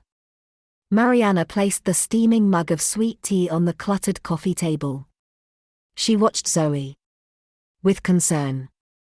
The truth was, Zoe had suffered badly from depression as a teenager. She had frequent fits of crying, punctuated by low, flat, emotionless moods, too depressed even to cry, which Mariana found harder to deal with than the tears. It was difficult to reach Zoe during those years, although her problems were hardly surprising, given the traumatic loss of her parents at such a young age. Zoe had been staying with them during that half-term, one April, when they received the phone call that would change her life forever. Sebastian answered the phone, and had to tell Zoe that her parents, Mariana's sister and her husband, had been killed in a car crash. Zoe broke down, and Sebastian reached out and held her close. From then on, he and Mariana had doted on Zoe. Probably a little too much, but having lost her own mother, Mariana felt determined to provide Zoe with everything she herself had longed for at a young age: maternal love, warmth, affection. It went both ways. Of course, she felt Zoe gave back as much love as she received. Eventually, to their relief, bit by bit, Zoe managed to turn the corner on her grief as she grew older. She suffered from depression less. She was able to apply herself at school, finishing her adolescence in much better shape than she had started it. But Mariana and Sebastian both had been worried how Zoe would cope with the social pressures of university, so when she made a close friend in Tara, they were relieved. And later on, after Sebastian died, Mariana was grateful. Zoe had a best friend to lean on. Mariana didn't have one, she had just lost him. But now, this new loss of Tara, the horrific loss of a good friend, how would it affect Zoe? That remained to be seen. Zoe, here, drink some tea. It's for the shock. No response. Zoe? Zoe suddenly seemed to hear her. She looked up at Mariana with glassy eyes, filled with tears. It's my fault, she whispered. It's all my fault she's dead. Don't say that. It's not true. It is true. Listen to me. You don't understand. Understand what? Mariana sat on the edge of the bed and waited for Zoe to go on. It's my fault, Mariana. I should have done something that night after I saw Tara. I should have told someone. I should have phoned the police. Then she might still be alive. The police? Why? Zoe didn't reply. Mariana frowned. What did Tara say to you? You said she sounded crazy. Zoe's eyes welled up with tears. She rocked back and forth in morose silence. Mariana knew. The best approach was simply to be present and patient and let Zoe unburden herself in her own time. But there was no time. She spoke in a low voice, reassuring but firm. What did she say to you, Zoe? I shouldn't have told you. Tara made me swear not to tell anyone. I understand you don't want to betray her confidence. But I'm afraid it's too late for that. Zoe stared at her. As Mariana looked into her face, her cheeks flushed and eyes wide, she saw the eyes of a child, a little girl, scared, bursting with a secret she didn't want to keep, but was too afraid to tell. Then, eventually, Zoe gave in. The night before last, Tara came and found me in my room. She was a real mess. She was high on something, I don't know what. She was really upset. And she said she was afraid. Afraid? Of what? She said someone was going to kill her. Mariana stared at Zoe for a second. Go on. She made me promise not to tell anyone. She said if I said anything, and he found out, he'd kill her. He? Who was she talking about? Did she say who threatened to kill her? Zoe nodded but didn't answer. Mariana repeated the question. Who was it, Zoe? Zoe shook her head, unsure. She sounded so crazy. It doesn't matter, just tell me. She said it was one of the tutors here. A professor.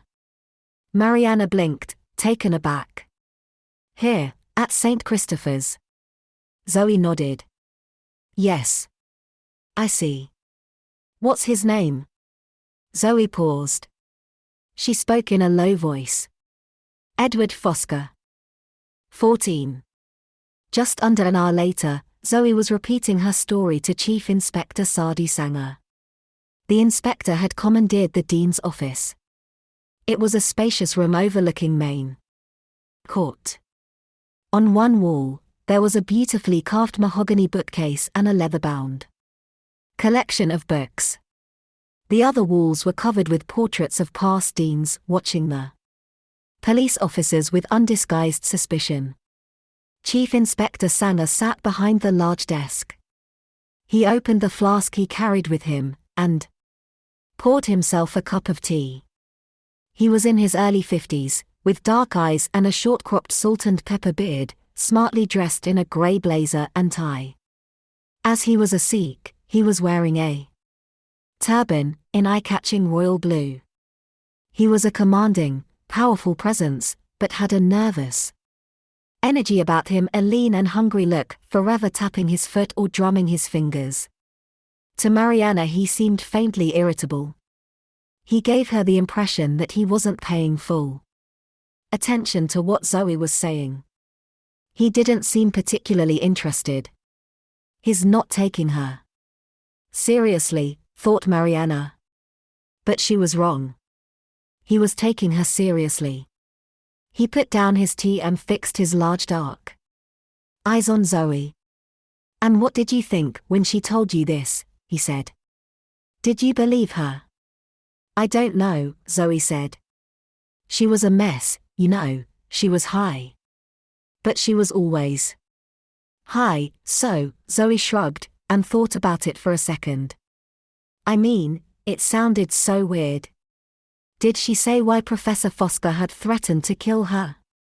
Zoe looked a little uncomfortable. "She said they were sleeping together. And they had a fight.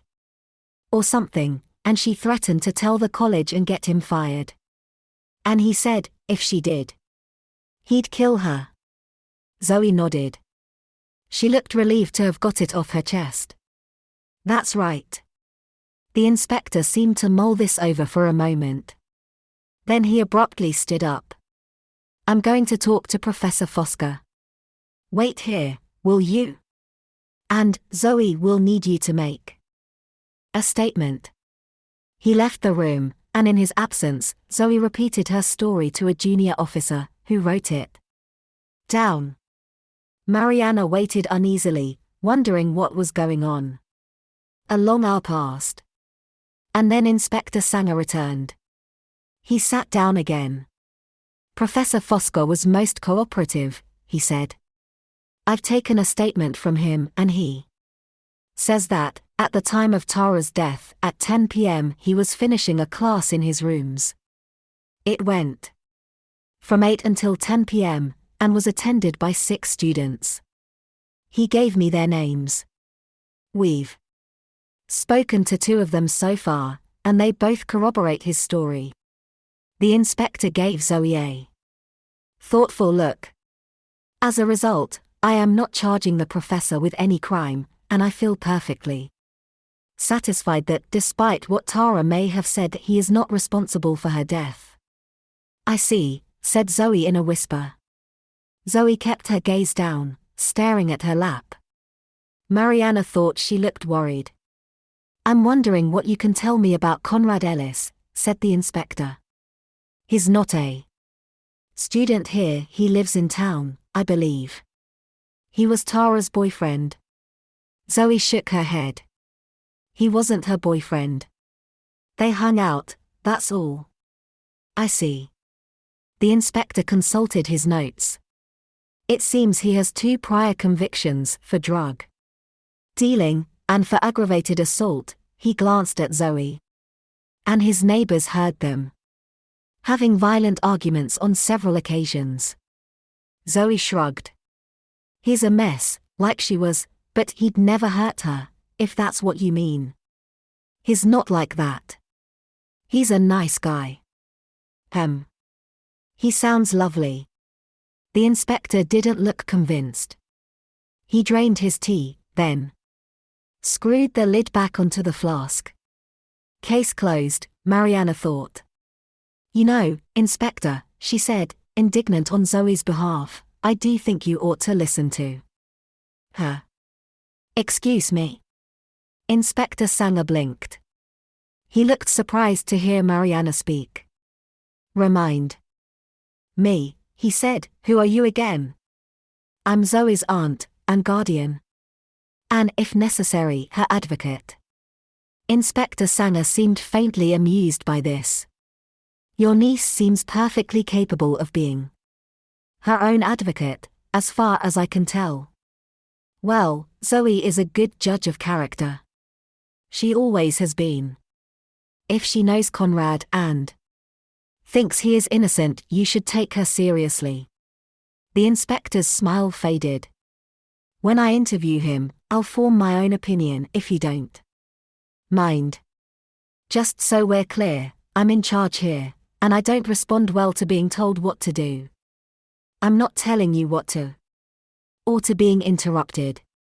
So I would strongly suggest that you keep out of my way and out of my investigation. Understood? Mariana was about to argue back, but restrained herself. She forced a smile. Perfectly, she said. 15.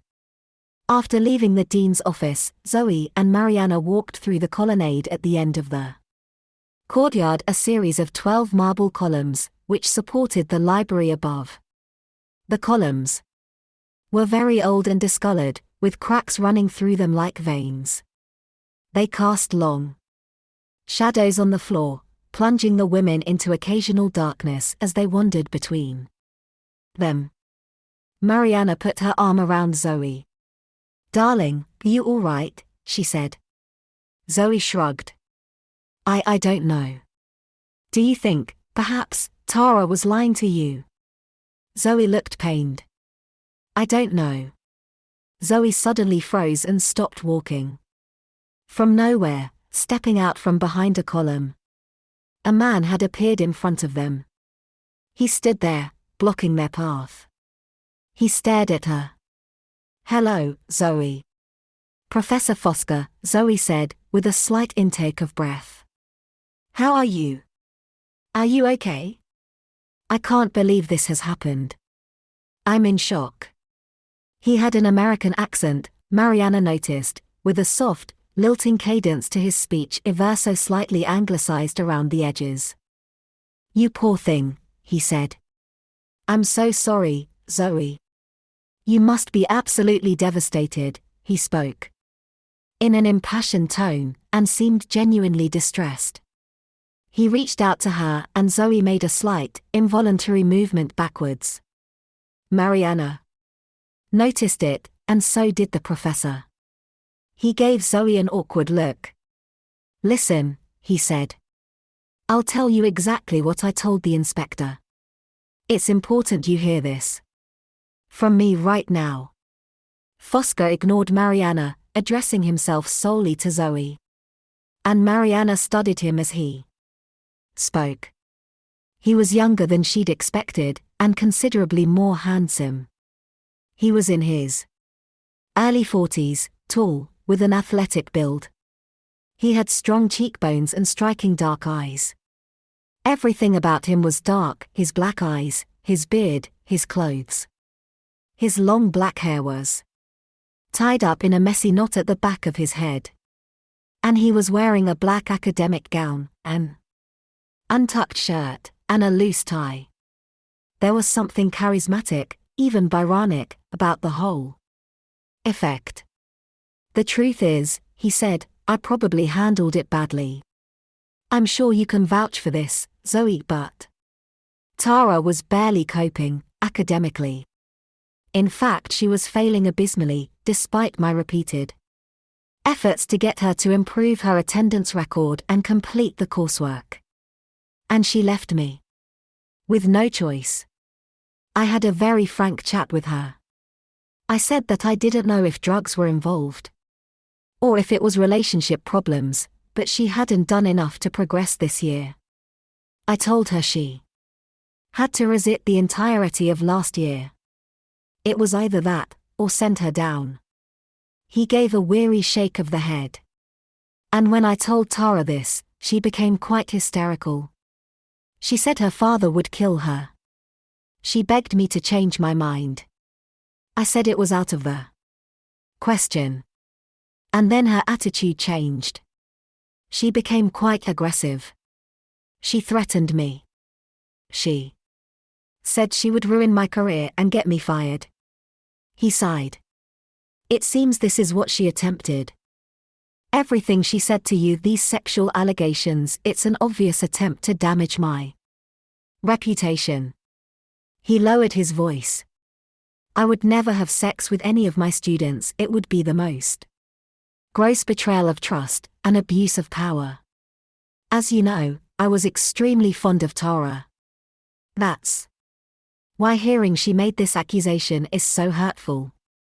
Despite herself, Mariana found Fosca entirely convincing. There was nothing remotely in his manner to suggest he was lying. Everything he said had the ring of truth.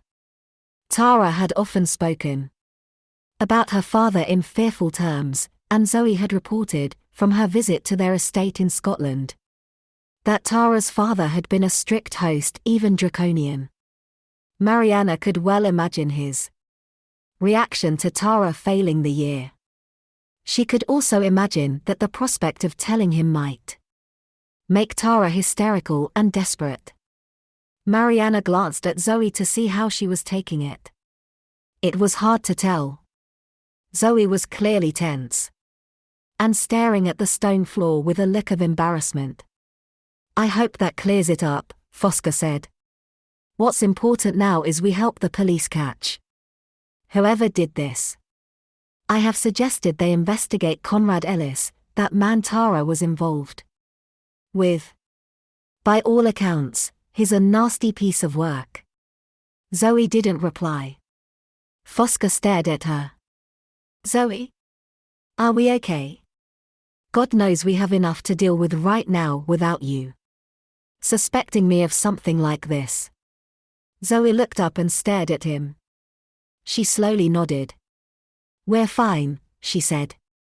"Good." But he didn't look entirely satisfied.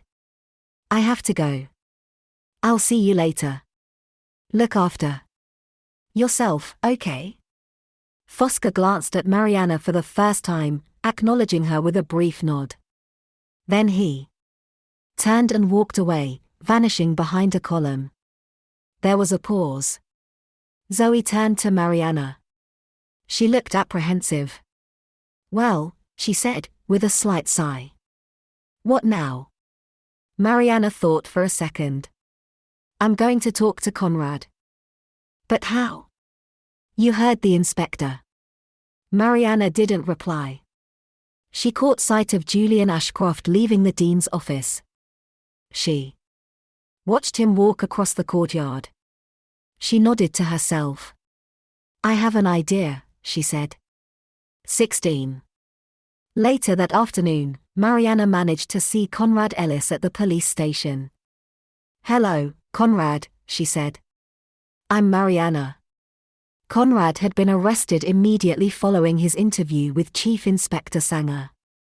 The police were confident he was their man, despite a lack of evidence, circumstantial or otherwise.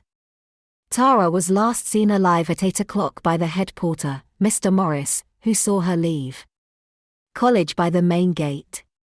And Conrad said he was waiting for Tara at his flat, but she never turned up. Although there was only Conrad's word for this, he had no alibi for the entire evening.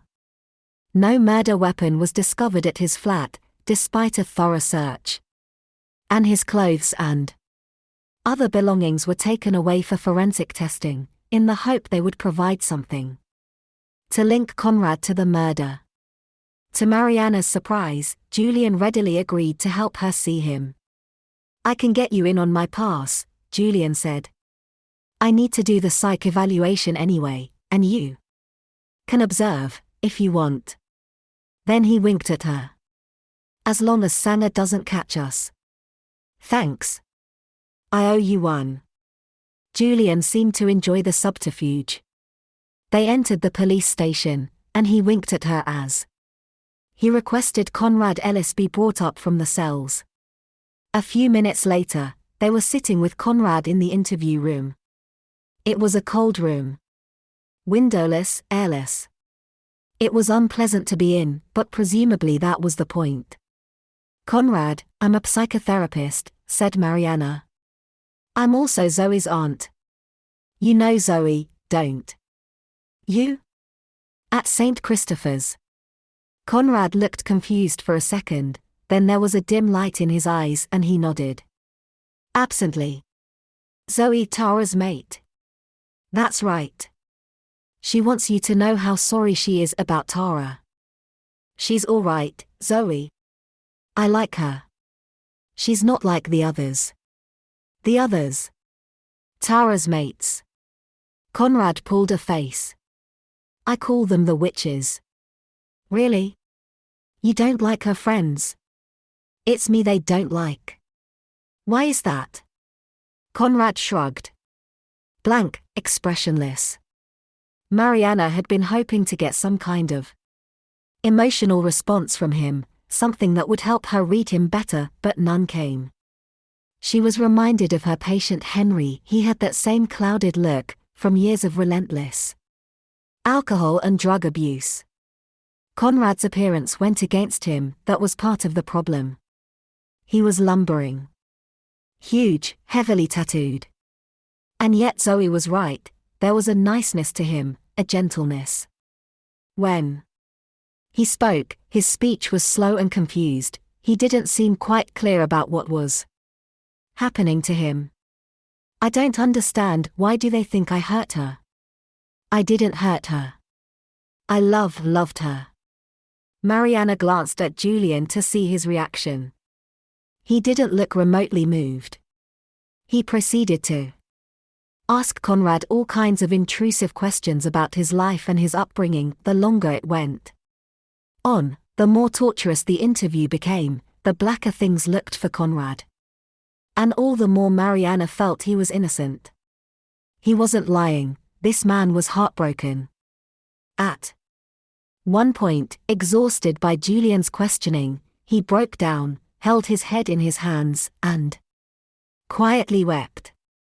At the end of the interview, Mariana spoke again. Do you know Professor Fosca? She asked. Tara's tutor. Yeah. And how did you know him? Through Tara. He nodded. I scored for him a few times. Mariana blinked. She glanced at Julian. You mean drugs? What kind? Asked Julian. He shrugged. Depends what he wanted. So you saw him regularly? Professor Fosca. Another shrug. Often enough. What did you make of his relationship with Tara? Did it seem in any way strange to you? Well, Conrad said with a shrug, I mean, he fancied her, didn't he? Mariana exchanged a glance with Julian. Did he? Mariana was going to press him further, but Julian abruptly ended the interview. He said he had enough to make his report. I hope you found that informative, said Julian as they left the station. Quite a performance. Don't you think? Mariana looked at him with astonishment. He didn't fake that. He's not capable of faking it. Trust me, Mariana, the tears are all an act. Or else it's self-pity. I've seen it all before. When you've been doing this as long as I have, you realize every case is depressingly similar. She looked at him. You don't think it's concerning that he sold Professor Fosca drugs? Julian dismissed it with a shrug. Buying a little weed every now and then doesn't make him a murderer.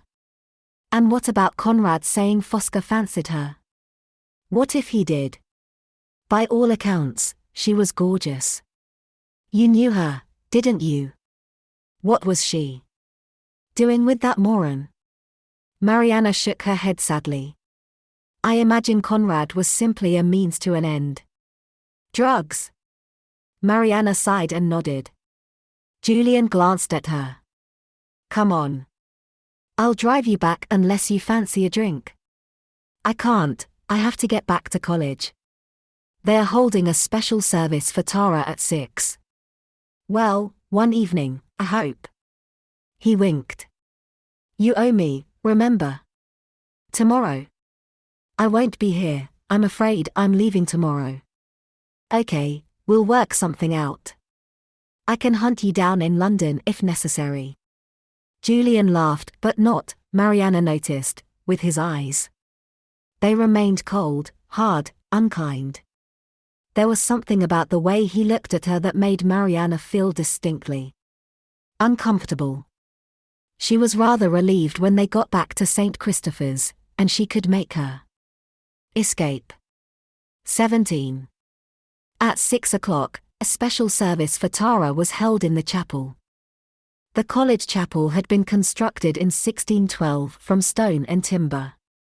There was an ebony marble floor, stained glass windows in vibrant blues and reds and greens illustrating incidents from the life of Saint Christopher, and a high moulded ceiling decorated with heraldic shields and Latin mottos painted in gold. The pews were packed with fellows and students. Mariana and Zoe sat near the front. Tara's parents were sitting with the dean and the master. Tara's parents, Lord and Lady Hampton, had flown down from Scotland to identify the body. Mariana imagined how their minds must have tortured them all the way from their remote country estate, the long drive to Edinburgh Airport, then the flight to Stansted, giving them time to think, hope and fear and worry before a final trip to the mortuary in Cambridge cruelly resolved their suspense, reuniting them with their daughter and showing them what had happened to her.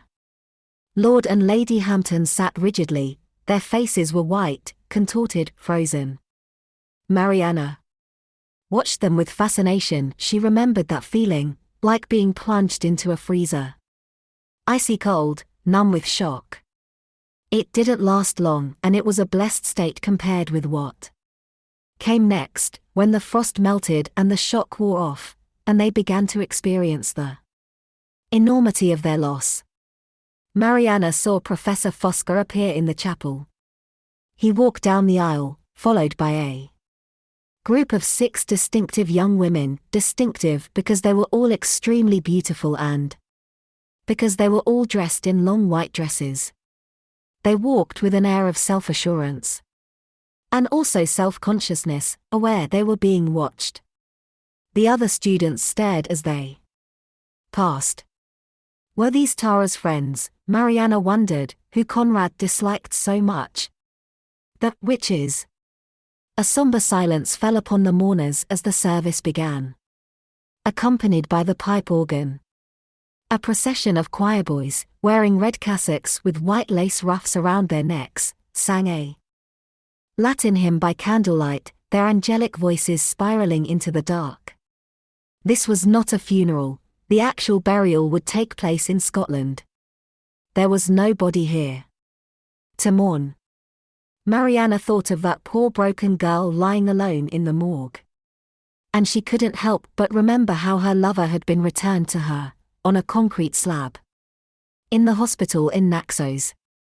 Sebastian's body was still wet when she saw him, dripping water onto the floor, with sand in his hair and eyes.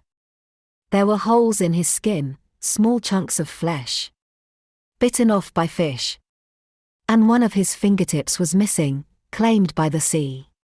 As soon as Mariana saw this lifeless, waxy corpse, she knew at once it wasn't Sebastian. It was just a shell. Sebastian was gone, but where? In the days after his death, Mariana was numb. She remained in a prolonged state of shock, unable to accept what had happened or believe it. It seemed impossible that she would never see him again, never hear his voice, never feel his touch. Where is he? She kept thinking.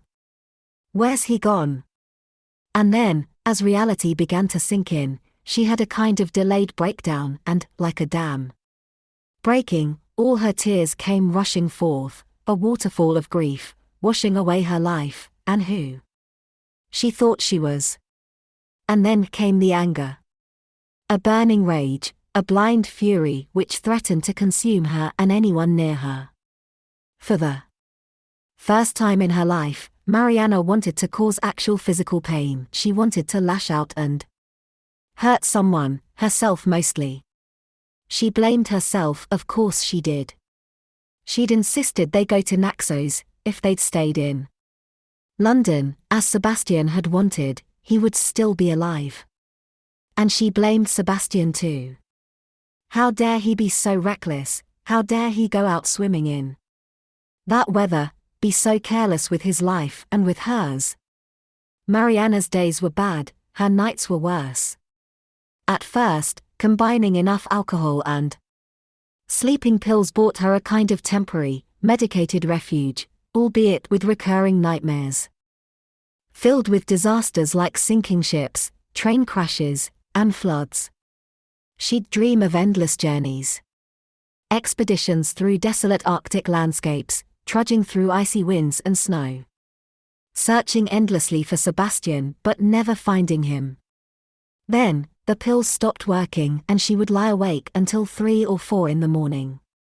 Lie there longing for him, with nothing to quench her thirst but her memories projected against the darkness, flickering images of their days together, their nights, their winters and summers. Finally, driven half-mad with grief and lack of sleep, she went back to her doctor. As it was obvious she had been abusing the sleeping pills, Dr. Beck refused to write her another prescription.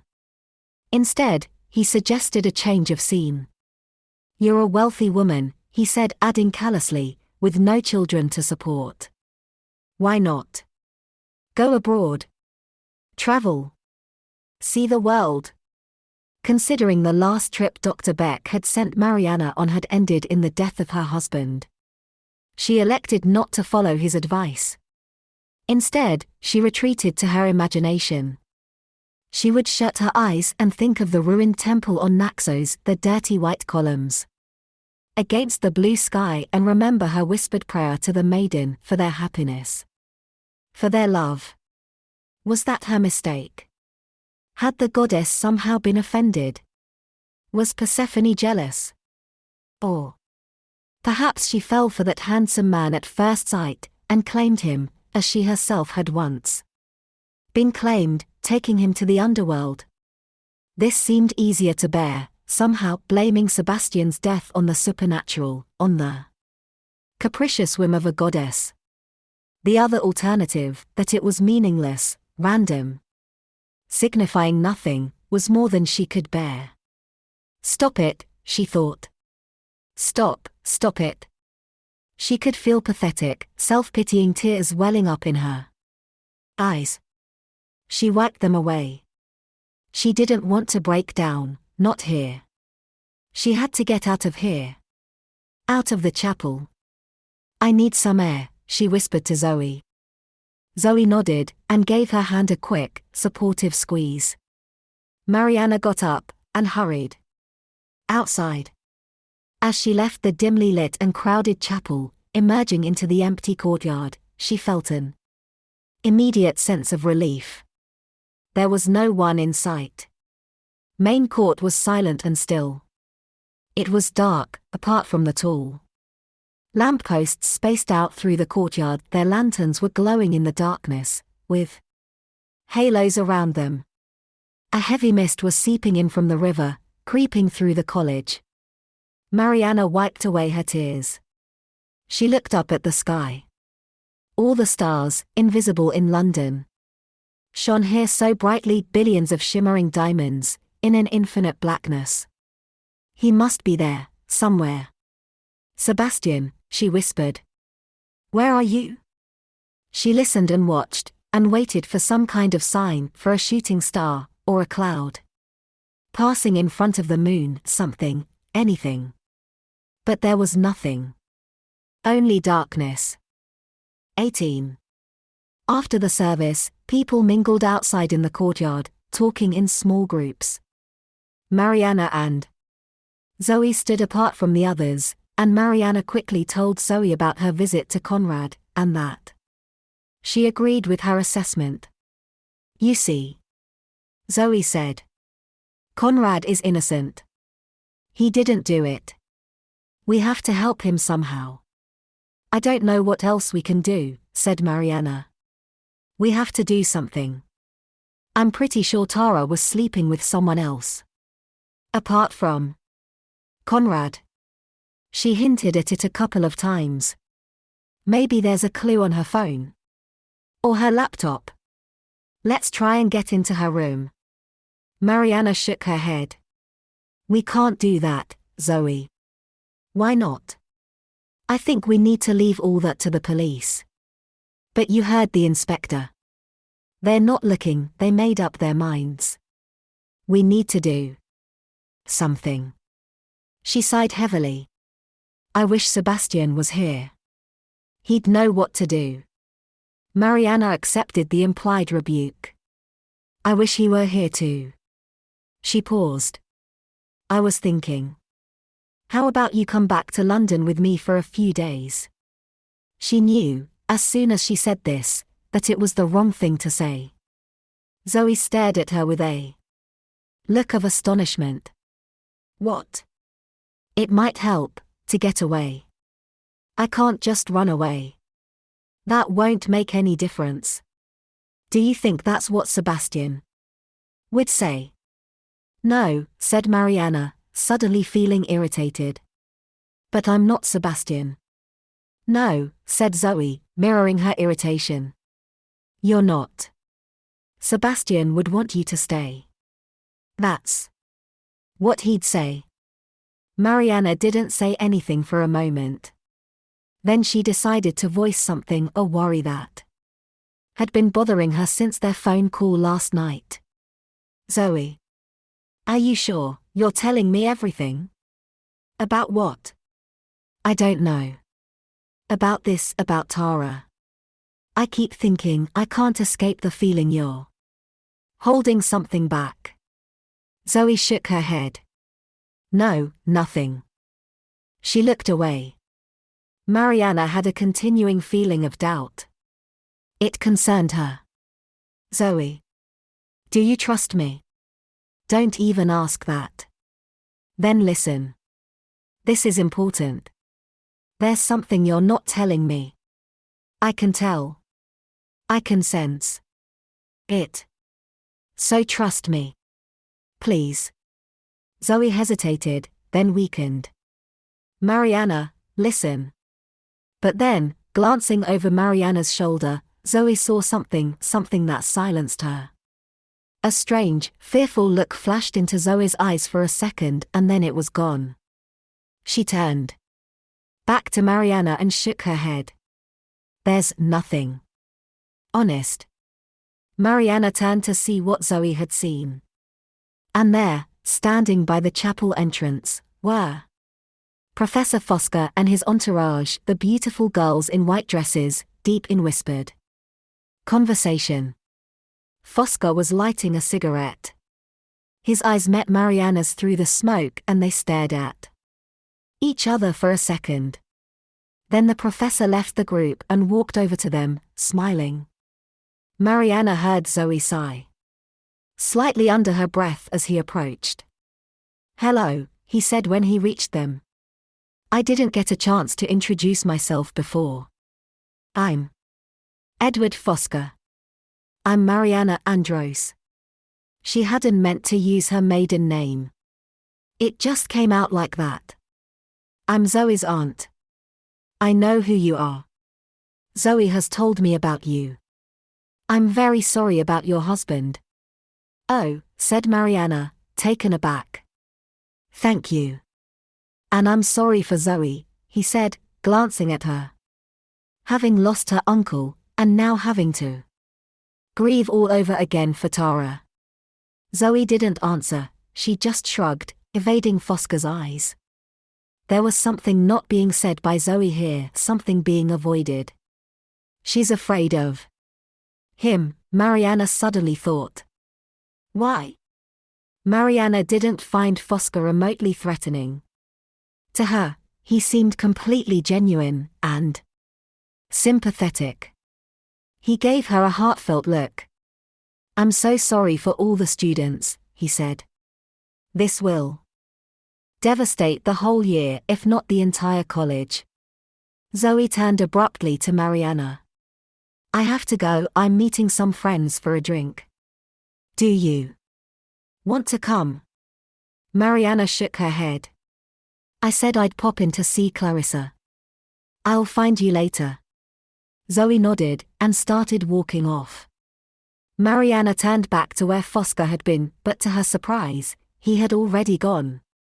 Striding away across the courtyard. There was just a lingering trace of cigarette smoke where he had been standing, twisting and turning before it vanished in the air. 19. "Tell me about Professor Fosca," said Mariana. Clarissa gave her a curious look as she poured amber-colored tea from a silver teapot into two delicate china cups. She handed Mariana the cup and saucer.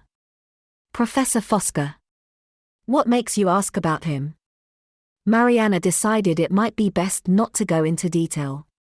"No reason," she said. "Zoe mentioned him." Clarissa shrugged. "I don't know him terribly well, he's only been with us a couple of years. First-class mind. American.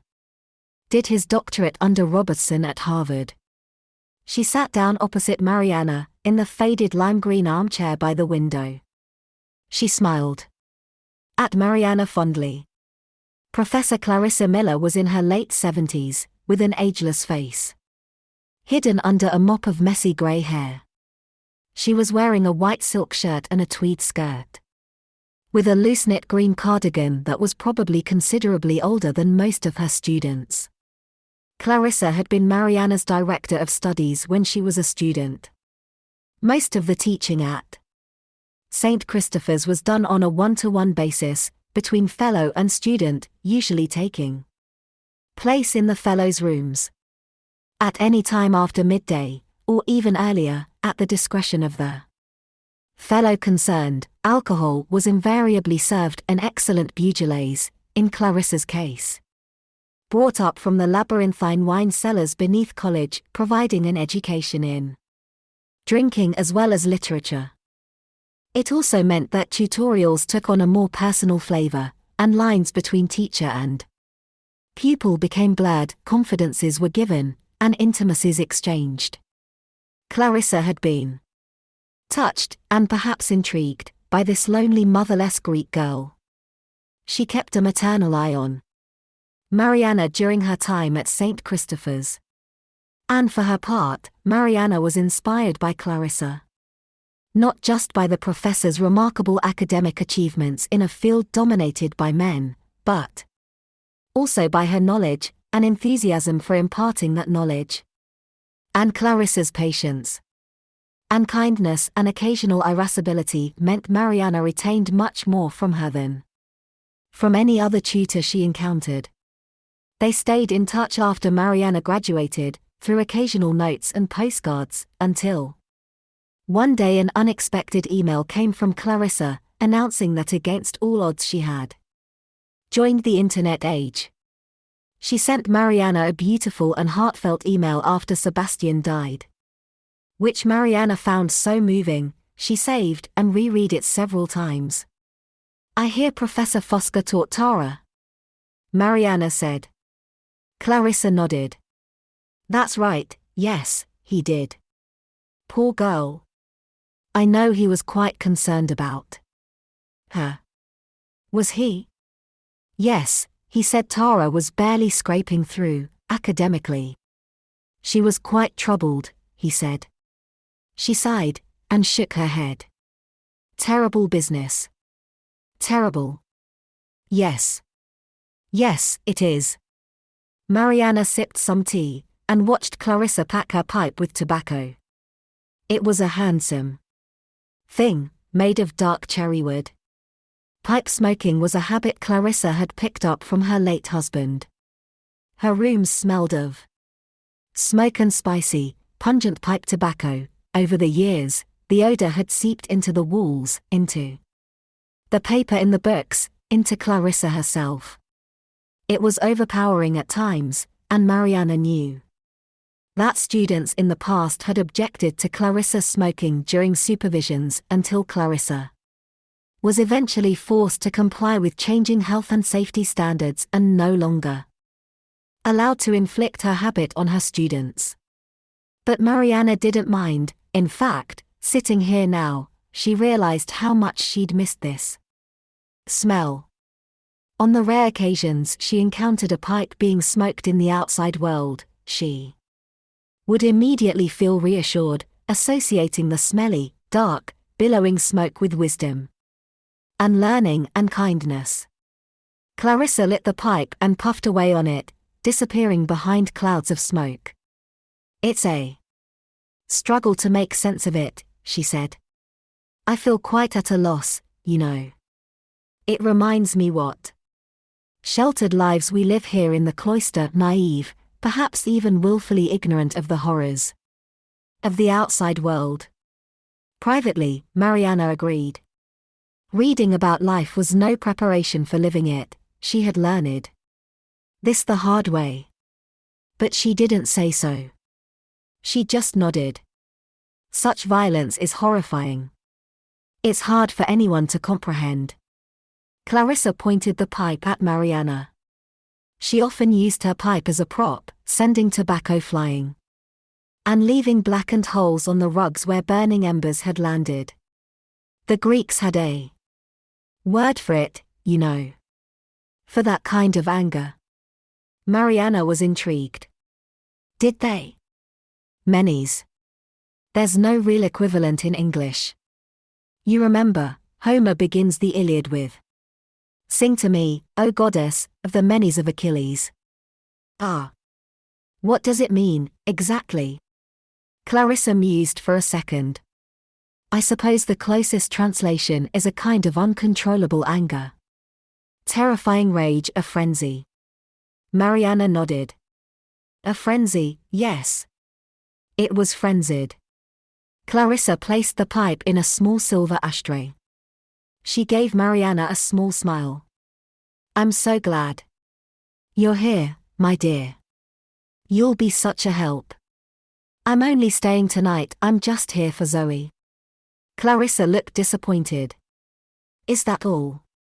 Well, I have to get back to London. I have my patients. Of course, but, Clarissa shrugged. Might you not consider staying a few days? For the sake of the college? I don't see how I can help. I'm a psychotherapist, not a detective. I'm aware of that. You're a psychotherapist who specializes in groups. And what is this if not a group concern? Yes, but you were also a student at St. Christopher's, which gives you a level of insight and understanding which the police, however well-intentioned, simply do not possess. Mariana shook her head. She felt a little annoyed at once again being put on the spot. I'm not a criminologist. This really isn't my field. Clarissa looked disappointed, but she didn't comment. Instead, she watched Mariana for a moment. She spoke in a softer tone. Forgive me, my dear. It occurs to me I've not once asked you how it feels. What? Being here without Sebastian. This was the first reference Clarissa had made to him. Mariana was a little thrown by it. She didn't know what to say. I don't know how it feels. It must be odd. Mariana nodded. Odd is a good word. It was odd for me, after Timmy died. He was always there and then, suddenly, he wasn't. I kept expecting him to jump out from behind a column and surprise me. I still do. Clarissa had been married to Professor Timothy Miller for 30 years. Two famous Cambridge eccentrics, they were often seen charging around town together, books under their arms, with uncombed hair, wearing occasional odd socks, deep in conversation. One of the happiest couples Mariana had ever encountered, until Timmy died 10 years ago. It will get easier, Clarissa said. Will it? It's important to keep looking ahead. You mustn't forever look back, over your shoulder. Think about the future. Mariana shook her head.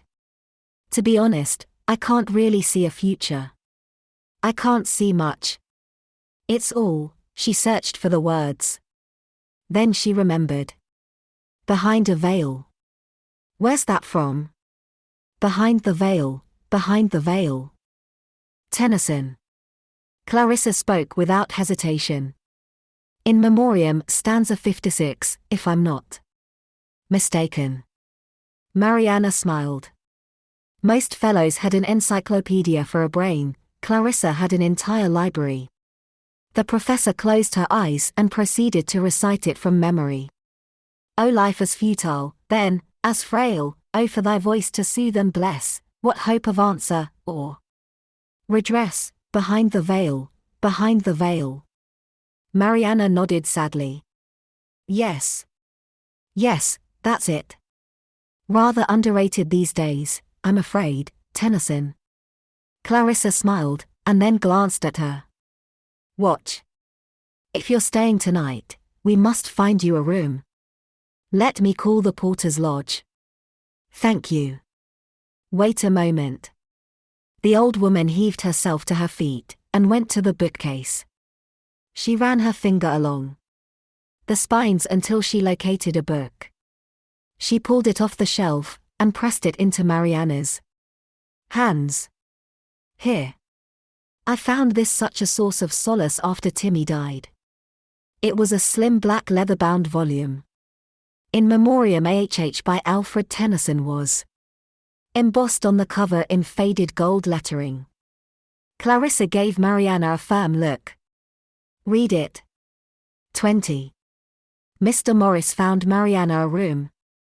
He was the head porter. Mariana was surprised to meet him at the porter's lodge. She remembered old Mr. Morris well. He was an elderly, avuncular man, popular around college, famously lenient with undergraduates. But this Mr. Morris was young, under 30, tall and powerfully built.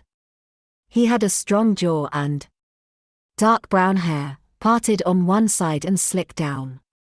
He was dressed in a dark suit, a blue and green college tie, and black bowler hat. He smiled at Mariana's look of surprise. You look like you were expecting someone else, miss. Mariana nodded, embarrassed. I was, actually, Mr. Morris. He was my grandpa. He passed away a few years ago. Oh, I see, I'm sorry. Don't worry. Happens all the time. I'm a pale copy, so the other porters often remind me. He winked and tipped his hat. This way, miss. Follow me. His polite, formal manners seemed to belong to a different age, Mariana thought. A better one. Perhaps. He insisted on carrying her bag, despite her protestations. That's the way we do things, here. You know that. St. Christopher's is one place where time stands still. He smiled at her. He seemed entirely at ease, with an air of total assurance, very much lord of his domain, which was true of all college porters, in Mariana's experience, and rightly so. Without them to run the college on a day-to-day basis, everything would quickly fall apart. Mariana followed Morris to a room in Gabriel Court. It was the same courtyard where she had lived as a student in her final year. She glanced at her old staircase as they passed it at the stone steps she and Sebastian had run up and down a million times. She followed Morris to the corner of the courtyard to an octagonal turret built from slabs of weathered, stained granite. It housed a staircase leading to the college guest rooms. They went inside, and up the oak-paneled circular stairs up to the second floor. Morris unlocked a door, opened it, and gave Mariana the key. There you go, miss. Thank you. She walked in and looked around. It was a small room with a bay window, a fireplace, and a four-poster oak bed with twisted barley sugar bedposts. The bed had a heavy chintz canopy and curtains all the way around. It looked a little suffocating, she thought. It's one of the nicer rooms we have available for old students, said Morris. A little on the small side, perhaps. He placed Mariana's bag on the floor by the bed. I hope you'll be comfortable. Thank you, you're very kind. They hadn't discussed the murder, but she felt she needed to acknowledge it in some way. Mainly because it was constantly in her thoughts. It's a terrible thing that's happened. Morris nodded. Isn't it? It must be extremely upsetting for everyone in college. Yes, it is. I'm glad my old grandpa didn't live to see it. Would have finished him off. Did you know her? Tara? Morris shook his head. Only by reputation. She was, well known, let's say. Her friends. Her friends? That's right. Quite a provocative group of young women. Provocative. That's an interesting choice of word. Is it, miss?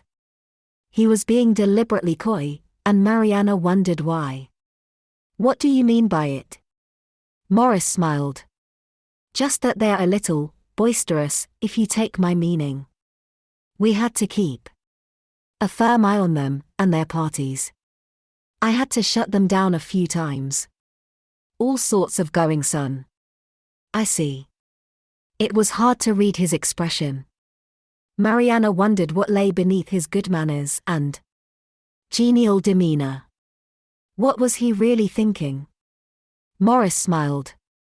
If you're curious about Tara, I'd talk to a bedder. They always seem to know what's going on in college. All the gossip. I'll bear that in mind, thank you. If that's all, miss, I'll leave you in peace. Good night. Morris walked to the door and slipped out. He closed it silently behind him. Mariana was alone at last after a long and exhausting day. She sat on the bed, drained. She looked at her watch. 9 o'clock. She should just go to bed, but she knew she wouldn't be able to sleep. She was too agitated, too upset. And then, as she unpacked her overnight bag, she found the slim volume of poetry Clarissa had given her. In memoriam. She sat on the bed and opened it. The years had dehydrated the pages, warping and stiffening them, leaving ripples and waves. She cracked open the book and stroked the rough pages with her fingertips. What had Clarissa said about it? That she would have a different perspective on it now. Why? Because of Sebastian. Mariana remembered reading the poem as a student. Like most people, she was put off by its immense length. It was over 3,000 lines long, and she'd felt a huge sense of achievement just to have got through it. She didn't respond to it at the time, but she was younger then, happy and in love, and in no need of sad poetry. In the introduction by an old scholar, Mariana read that Alfred Tennyson had an unhappy childhood. The black blood of the Tennysons was infamous. His father was a drunk and a drug addict, and violently abusive. Tennyson's siblings suffered from depression and mental illness, and were either institutionalized or committed suicide. Alfred fled home at the age of 18. And like Mariana, he stumbled into a world of freedom and beauty in Cambridge. And he also found love. Whether the relationship between Arthur Henry Hallam and Tennyson was sexual or not, it was obviously deeply romantic. From the day they met, at the end of their first year, they spent every waking moment together. They were often seen walking hand in hand until, a few years later, in 1833, Hallam suddenly died from an aneurysm. It was arguable that Tennyson never fully recovered from the loss of Hallam. Depressed, disheveled, unwashed, Tennyson gave in to his grief. He fell apart. For the next 17 years, he grieved, writing only scraps of poetry, lines, verses, elegies, all of it about Hallam.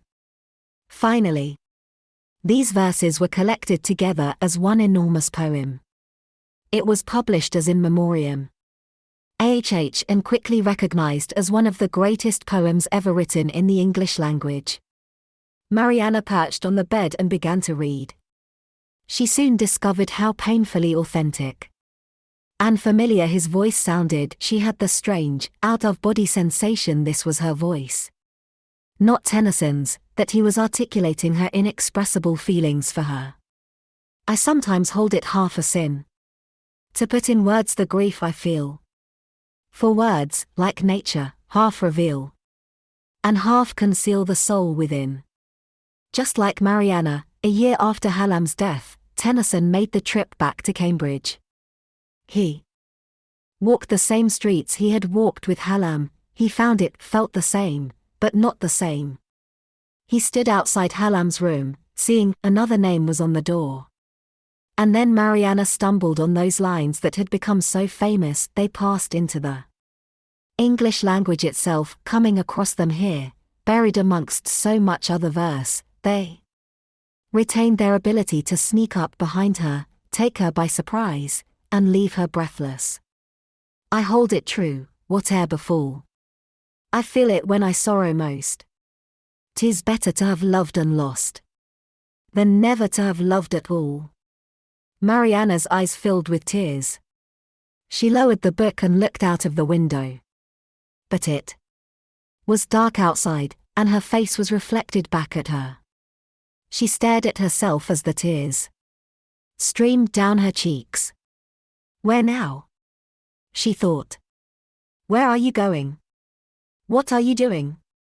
Zoe was right, she was running away. But where? Back to London? Back to that haunted house in Primrose Hill? It was no longer a home, just a hole for her to hide in. Zoe needed her here, whether she admitted it or not. Mariana simply couldn't abandon her. That was out of the question. She suddenly remembered what Zoe had said outside the chapel, that Sebastian would tell Mariana to stay. Zoe was right. Sebastian would want Mariana to stand her ground and fight. Well, then? Her mind went back to Professor Fosca's performance in the courtyard. Perhaps performance was a good word. Was there something a little too polished about his delivery, a little rehearsed? Even so, he had an alibi. And unless he had persuaded 6 students to lie for him, which seemed unlikely, he must be innocent. And yet, something didn't add up. Something didn't make sense. Tara accused Fosca of threatening to kill her. Then, a few hours later, Tara was dead. It wouldn't hurt to stay for a few days in Cambridge and ask a few questions about Tara's relationship with the professor. Professor Fosca could certainly bear some investigating. And if the police weren't going to pursue him, then perhaps Mariana, as a debt of honor to Zoe's friend, could listen to this young woman's story and take her seriously. If only because no one else did. Part 2.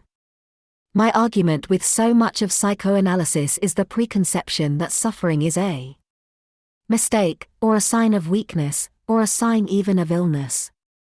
When in fact, possibly the greatest truths we know have come out of people's suffering. Arthur Miller. The Lestrygonians and the Cyclops. And the fierce Poseidon you will never encounter, if you do not carry them within your soul. If your soul does not set them up before you. C.P. Cavafy, Ithaca. 1. I couldn't sleep again tonight. Too energized, too wound up. Overexcited, my mother would say. So I gave up trying and went for a walk. As I wandered the deserted streets of the city, I encountered a fox. He hadn't heard me coming and looked up, startled. It was the closest I've ever been to one. What a magnificent creature. That coat, that tail and those dark eyes, staring right back at me. I gazed into them and, what did I see? It's hard to describe. I saw all the wonder of creation, the wonder of the universe. There in that animal's eyes, in that second. It was like seeing God. And, for a second, I had a strange feeling. A kind of presence. As if God was there, on the street, next to me, holding my hand. I felt safe, suddenly. I felt calm, and at peace, as if a raging fever had abated, a delirium burned itself out. I felt the other part of me, the good part, rising with the dawn. But then the fox vanished. It disappeared into the shadows, and the sun came up. God was gone. I was alone, and split in two. I don't want to be two people. I want to be one person. I want to be whole. But I have no choice, it seems. And as I stood there on the street, as the sun came up, I had a horrible feeling of recollection. Another dawn, years ago. Another morning just like this. That same yellow light. That same feeling of being split in two. But where? When? I know I can remember if I try. But do I want to? I have a feeling it's something I tried. Very hard to forget. What is it I'm so afraid of? Is it my father? Do I still believe he will emerge from a trapdoor like a pantomime villain, and strike me down? Or is it the police? Do I fear a sudden hand on my shoulder, an arrest, and punishment, retribution for my crimes? Why am I so afraid? The answer must be there somewhere. And I know where I must look. 2. Early next morning, Mariana went to see Zoe. Zoe had just woken up, and was groggy, clutching Zebra with one hand and pushing away the mask from her face with the other. She blinked at Mariana, who pulled back the curtains to let in the daylight. Zoe didn't look good. Her eyes were bloodshot, and she looked exhausted. Sorry, I didn't sleep well. Kept having bad dreams. Mariana handed Zoe a mug of coffee. About Tara? I think I did too. Zoe nodded and sipped her coffee. This all feels like a nightmare. I can't believe she's really gone. I know. Tears welled up in Zoe's eyes. Mariana didn't know whether to comfort her or distract her. She decided on the latter. She picked up the pile of books on the desk, and looked at the titles: The Duchess of Malfi, The Revenger's Tragedy, The Spanish Tragedy. Let me guess. Tragedy this term. Revenge tragedy, Zoe said with a small groan. So dumb. You're not enjoying it? The Duchess of Malfi is okay, it's funny, I mean, it's so insane. I remember. Poisoned Bibles and werewolves. But somehow it still works, doesn't it? At least, I always thought so. Mariana looked at the Duchess of Malfi. I've not read it in years. They're staging it at the ADC Theatre this term. Come and see it. I will. It's a good part. Why don't you audition? I did. Didn't get it. Zoe sighed. Story of my life. Mariana smiled. Then this little pretense that nothing was wrong collapsed. Zoe stared at her, a deepening frown on her face. Are you leaving? Are you saying goodbye? No. I'm not leaving. I've decided to stay, at least for a few days, and ask some questions. See if I can help. Really? Zoe's eyes lit up, and her frown melted away. That's amazing. Thank you. She hesitated. Listen. What I said yesterday about wishing Sebastian was here instead, I'm sorry. Mariana shook her head, she understood. Zoe and Sebastian had always had a special bond. When she was very small, it was to Sebastian that Zoe would invariably run if she grazed a knee. Or cut herself, or needed comforting. Mariana didn't mind, she knew how important it was to have a father. And Sebastian was the closest to a father Zoe ever had since the loss of her parents. She smiled. You don't have to apologize. Sebastian always was much better in a crisis than me. I guess he always looked after us. And now, Zoe shrugged. Mariana gave an encouraging smile. Now we look after each other. Okay? Okay. Zoe nodded. Then she spoke more firmly, pulling herself together. Just give me 20 minutes to shower and get ready. We can make a plan. What do you mean? Don't you have lectures today? Yeah, but. No buts, said Mariana firmly. Go to your lectures. Go to your classes. I'll see you for lunch. We can talk then. Oh, Mariana. No. I mean it. It's more important now than ever that you keep busy and focus on your work. Okay? Zoe sighed heavily but didn't protest further. Okay. Good, Mariana said, kissing her cheek. I'll see you later. Mariana left Zoe's room and went down to the river. She passed the college boathouse and the row of moored punts belonging to St. Christopher's. Chained to the bank, swaying in the water. As she walked, Mariana phoned her patients to cancel her week's sessions. She didn't tell her patients about what had happened. She merely said she had a family emergency. And the majority of them took the news well apart from Henry. Mariana didn't expect him to react well, and he didn't. Thanks a lot, Henry said sarcastically. Cheers, mate. Much appreciated. Mariana tried to explain there had been an emergency, but he wasn't interested. Like a child. Henry could only see his own needs being frustrated, and his only interest was in punishing her. Do you care about me? Do you even give a shit? Henry, this is beyond my control. What about me? I need you, Mariana. That's beyond my control. Things are happening. I'm drowning here. What is it? What's wrong? I can't talk about it on the phone. I need you. Why aren't you home? Mariana froze. How did he know she wasn't there? He must have been watching the house. Again.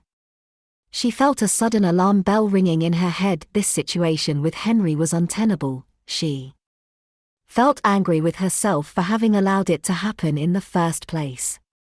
She'd have to deal with Henry. But not now. Not today. I have to go, she said. I know where you are, Mariana. You don't know that, do you? I'm watching. I can see you. Mariana hung up. She felt unnerved. She looked around the riverbank and the path on either side, but couldn't see Henry anywhere. Of course she couldn't, he was just trying to scare her. She felt annoyed with herself for rising to the bait. She shook her head and kept walking. 3. It was a beautiful morning. All along the river, sunlight shimmered through the willow trees, making the leaves glow a luminous green above Mariana's head. And under her feet, wild cyclamen grew along the path in patches, like tiny pink butterflies. It was hard to reconcile such beauty with her reason for being there, or with her thoughts, which revolved around murder and death. What the hell am I doing? She thought. This is crazy. It was hard not to dwell on the negative, on everything she didn't know. She had no idea how to catch a murderer. She wasn't a criminologist or forensic psychologist, like Julian.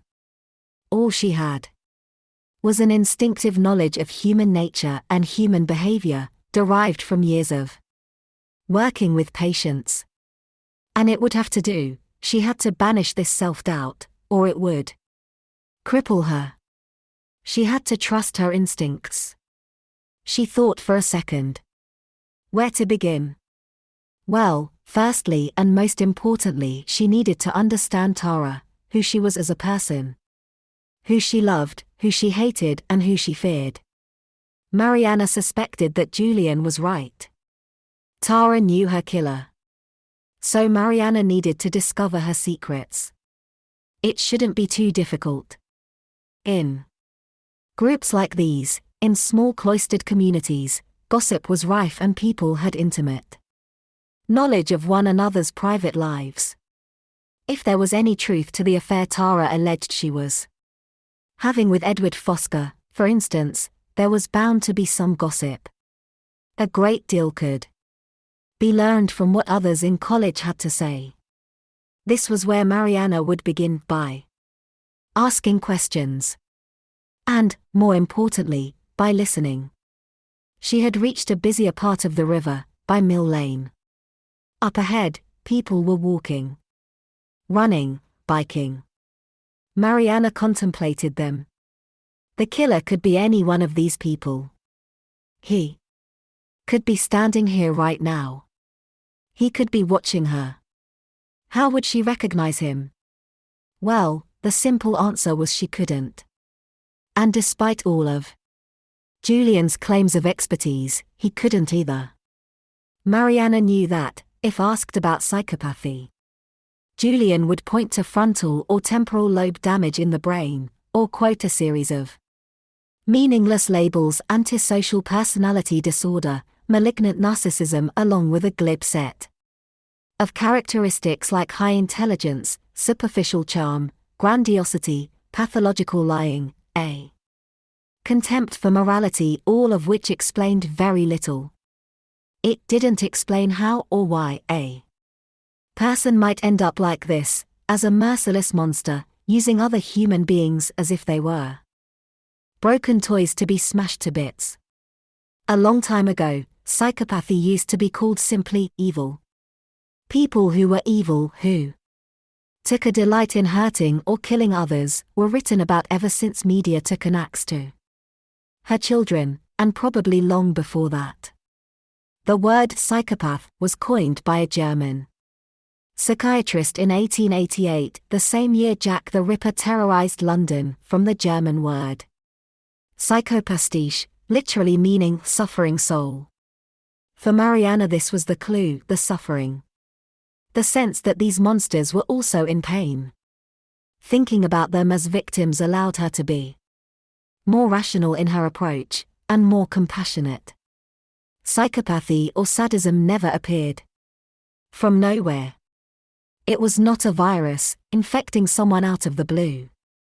It had a long prehistory in childhood. Mariana believed that childhood was a reactive experience, meaning that in order to experience empathy for another human being, we must first be shown empathy by our parents or caregivers. The man who killed Tara was once a little boy, a boy who was shown no empathy, no kindness.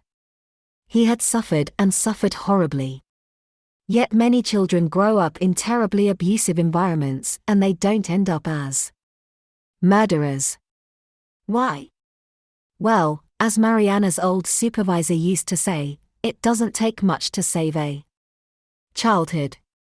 A little kindness, some understanding or validation, someone to recognize and acknowledge a child's reality and save his sanity.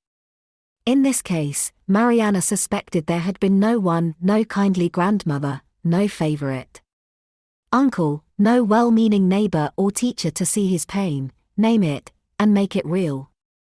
The only reality belonged to his abuser, and the small child's feelings of shame, fear, and anger were too dangerous to process alone. He didn't know how, so he didn't process these feelings, he didn't feel them. He sacrificed his true self, all that, and felt pain and anger, to the underworld, to the murky world of the unconscious.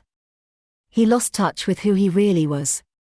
And the man who lured Tara to that isolated spot was a stranger as much to himself as he was to everyone else. He was, Mariana suspected, a brilliant performer, impeccably polite, genial and charming. But Tara provoked him somehow, and the terrified child inside him lashed out and reached for a knife. But what had triggered him? That was the question. If only Mariana could see into his mind and read his thoughts. Wherever he was. Hello there. The voice behind her made Mariana jump. She quickly turned around. "Sorry," he said. "I didn't mean to scare you."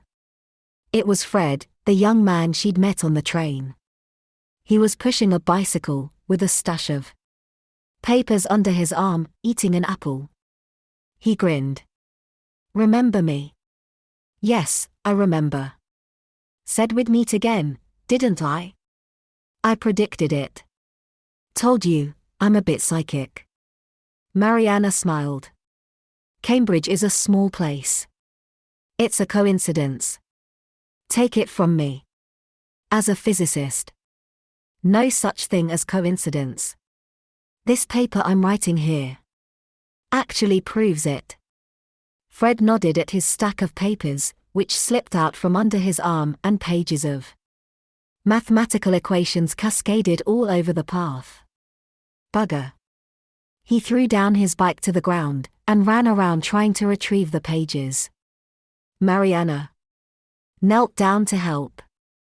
"Thanks," he said as they collected the last of the pages. He was inches away from her face, staring into her eyes. They looked at each other for a second. He had nice eyes, she thought, before banishing the thought. She stood up. "I'm glad you're still here," he said. "Will you be staying long?" Mariana shrugged. "I don't know. I'm here for my niece. She's had some bad news." "You mean the murder? Your niece is at St. Christopher's, right?" Mariana blinked, confused. "I don't remember telling you that." "Oh well, you did." Fred went on quickly. "Everyone's talking about it. About what happened. I've been thinking about it a lot. I have a few theories." "What kind of theories?" "About Conrad." Fred glanced at his watch. "I've got to run right now, but I don't suppose you fancy having a drink? Say tonight. We could talk." He looked at her hopefully. "I mean, only if you want to, obviously. No pressure, no big deal." He was tying himself into knots. Mariana was about to refuse and put him out of his misery. But something stopped her. What did he know about Conrad? Perhaps Mariana could pick his brains. He might know something useful. It was worth a shot. "Okay," she said. Fred looked surprised and excited. "Really? Fantastic. How about 9 o'clock? The Eagle. Let me give you my number." "I don't need your number. I'll be there." "Okay," he said with a grin. "It's a date." "It's not a date." "No, of course not." "I don't know why I said that." "Okay. See you later." He got on his bike. Mariana watched Fred cycle away along the river path. Then she turned and started walking back to college. Time to begin. Time to roll up her sleeves and get to work. 4. Mariana hurried across Main Court, towards a group of middle-aged women, all sipping tea from steaming mugs, sharing biscuits, and gossiping. These were the bedders on their tea break. Bedder was a term peculiar to the university, and something of an institution. For hundreds of years, armies of local women had been employed at the colleges to make beds, empty rubbish bins, and clean rooms, although, it must be said, the bedders' daily contact with the students meant the role often crossed over from domestic service to pastoral care. Mariana's bedder was sometimes the only person she spoke to every day, until she met Sebastian. The bedders were a formidable bunch. Mariana felt a little intimidated as she approached them. She wondered, not for the first time, what they really thought of the students, these working-class women who had none of the advantages of these privileged, often spoiled young people. Perhaps they hate us all, Mariana suddenly thought. She wouldn't blame them if they did. "Good morning, ladies," she said. Their conversations faded to silence. The women gave Mariana a curious and slightly Suspicious look. She smiled. I wonder if you might be able to help me. I'm looking for Tara Hampton's bedder. Several heads turned towards one woman who was standing at the back, lighting a cigarette. The woman was in her late 60s, possibly older. She was wearing a blue smock, and carrying a bucket of various cleaning products and a feather duster. She was not plump, but stolid and moon-faced. Her hair was dyed red, white at the roots, and her eyebrows were painted on daily. Today she had drawn them high on her forehead, making her look rather startled. She seemed a little irritated to have been singled out. She gave Mariana a strained smile. That'll be me, dear. I'm Elsie. How can I help? My name's Mariana.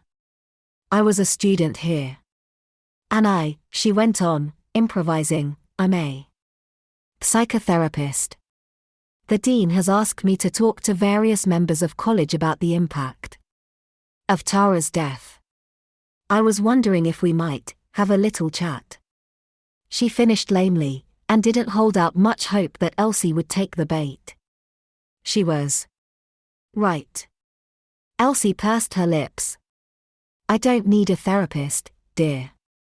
Nothing wrong with my head, thank you very much. I didn't mean that. It's for my own benefit, really. I'm conducting some research. Well, I really don't have the time. It won't take long. Perhaps I can buy you a cup of tea. A slice of cake. At the mention of cake, a glint appeared in Elsie's eye. Her manner softened. She shrugged and took a drag of her cigarette. Very well. We'll have to be quick. I've another staircase to do before lunch. Elsie stubbed out her cigarette on the cobbles, then pulled off her apron and thrust it at another bedder, who took it wordlessly. Then she walked over to Mariana.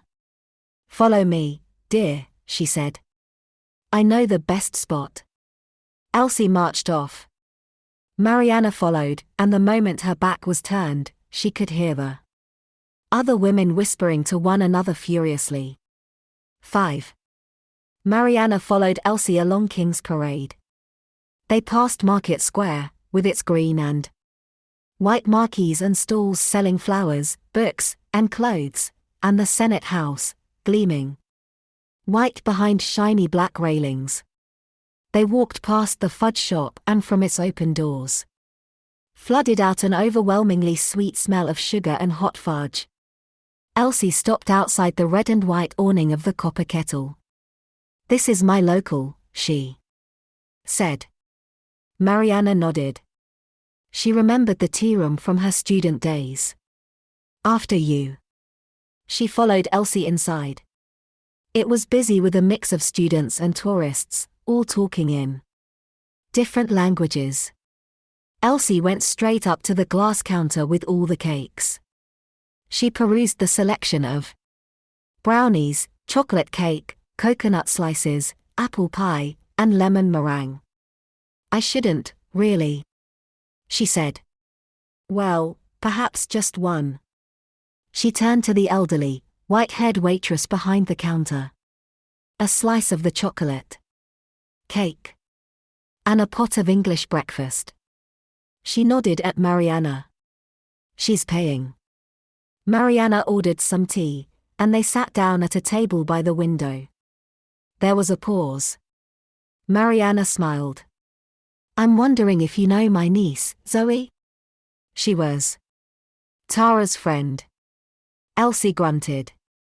She didn't look impressed. Oh, she's your niece, is she? Yes, I look after her. Quite the little madam, she is. Zoe?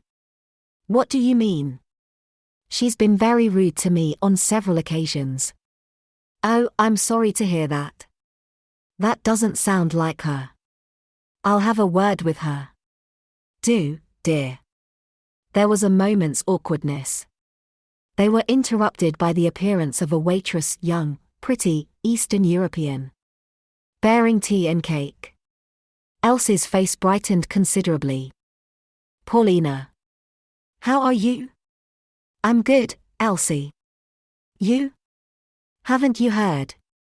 Her eyes widened and a tremor of mock emotion crept into her voice. One of Elsie's little ones got butchered, cut to bits by the river. Yes, I heard. I'm sorry. Mind you watch how you go now. It's not safe, a pretty girl like you, outdoors at night. I'll be careful. Good. Elsie smiled and watched the waitress walk away. Then she turned her attention to the cake, which she attacked with relish. Not bad, she said between bites. There were traces of chocolate around her mouth. Fancy some? Mariana shook her head. I'm fine, thanks. The cake did the trick, improving Elsie's mood. She watched Mariana thoughtfully as she chewed. Now, dear, she said, I hope you don't expect me to believe any of that nonsense about psychotherapy. Research, indeed. You're very perceptive, Elsie. Elsie chuckled and dropped a sugar cube into her tea. Elsie doesn't miss much. Elsie had rather a disconcerting habit of referring to herself in the third person. She gave Mariana a piercing look. Come on then, what's this really about? I just want to ask you some questions about Tara, she adopted a confidential tone. You were close to Tara, weren't you? Elsie gave her a slightly wary look. Who told you that? Zoe? No, I just presumed that, as her bedder, you saw a lot of her. I was very fond of my bedder. Were you, dear? That's nice.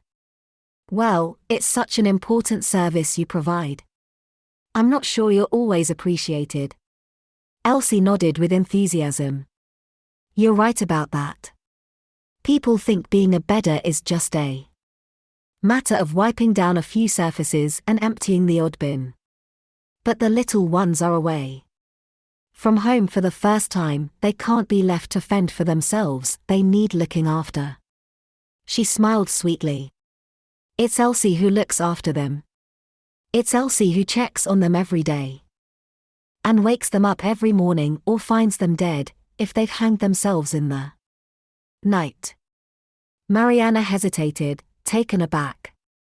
When was the last time you saw her? The day she died, of course. I'll never forget it. I saw the poor girl walk to her death. What do you mean? Well, I was in the courtyard, waiting for a couple of the other ladies, we always get the bus home together. And I saw Tara leave her room. She looked awfully upset. I waved to her and called to her, but she didn't hear me for some reason. I saw her walk off and she never came back. What time was that? Do you remember? 7:45 exactly. I remember it because I was checking my watch, we were in danger of missing the bus. Elsie tutted. Not that it's ever on time anymore. Mariana poured Elsie some more tea from the pot. You know, I was wondering about her friends. What's your impression of them? Elsie raised an eyebrow. Oh, you mean them, do you? Them? Elsie smiled, but didn't reply. Mariana went on, cautiously. When I spoke to Conrad, he called them witches. Did he, indeed? Elsie chuckled. Bitches is more like it, dear. You don't like them? Elsie shrugged. They weren't her friends, not really. Tara hated them. Your niece was the only one who was nice to her. And the others? Oh, they bullied her, poor love. Used to cry on my shoulder about it, she did. You're my only friend, Elsie, she'd say. I love you so, Elsie. Elsie wiped away an imaginary tear. Mariana felt nauseated, this performance was as sickly sweet as the chocolate cake Elsie had just devoured, and Mariana didn't believe a word of it. Elsie was either a fantasist or just an old-fashioned liar. In either case, Mariana was feeling increasingly uncomfortable in her company. Nonetheless, she persevered. Why did they bully Tara? I don't understand. They were jealous, weren't they? Because she was so beautiful. I see. I wonder if there might be more to it than that. Well, you'd best ask Zoe about that, hadn't you? Zoe? Mariana was taken aback. What do you mean? What's Zoe got to do with it? Elsie gave her a cryptic smile in response. Now, that's a question, isn't it, dear? She didn't elaborate further. Mariana felt annoyed. And what about Professor Fosca? What about him? Conrad said he had a crush on Tara. Elsie looked unimpressed and unsurprised. The professor's a man, isn't he? Like all the rest. Meaning? Elsie sniffed but didn't comment.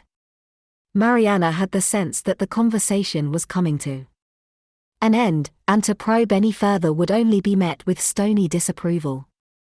So, as casually as she could, she slipped in the real reason she had brought Elsie here and bribed her with flattery and cake. Elsie. Do you think I might see Tara's room? Her room? Elsie looked as if she were going to refuse. But then she shrugged. Can't do any harm, I suppose. The police have been all over it. I was going to give it a good clean tomorrow. Tell you what. Let me finish this cuppa, and we can walk over together. Mariana smiled, pleased. Thank you, Elsie. 6. Elsie unlocked the door to Tara's room. She went inside and turned on the light. Mariana followed her. It was like any other teenager's bedroom, messier than most. The police had gone through her things invisibly. It felt as if Tara had just stepped out and might return any second. There was still a trace of her perfume in the air and the musky scent of marijuana clinging to the furnishings. Mariana didn't know what she was looking for. She was searching for something that the police had missed, but what? They had taken away all the devices Zoe had been pinning her hopes on to provide some kind of clue. Tara's computer, phone, and iPad were all missing. Her clothes remained in the wardrobe and strewn over the armchair, in piles on the floor. Expensive clothes treated like rags. Books were similarly disrespected, discarded mid-read, open on the floor, spines cracked. Was she always this messy? Oh, yes, dear. Elsie tutted and gave an indulgent chuckle. Hopeless. I don't know what she would have done without me to look after her. Elsie sat on the bed. She had apparently taken Mariana into her confidence. And her conversation was no longer guarded, quite the contrary. Her parents are boxing up her things today, she said. I offered to do it. Save them the bother.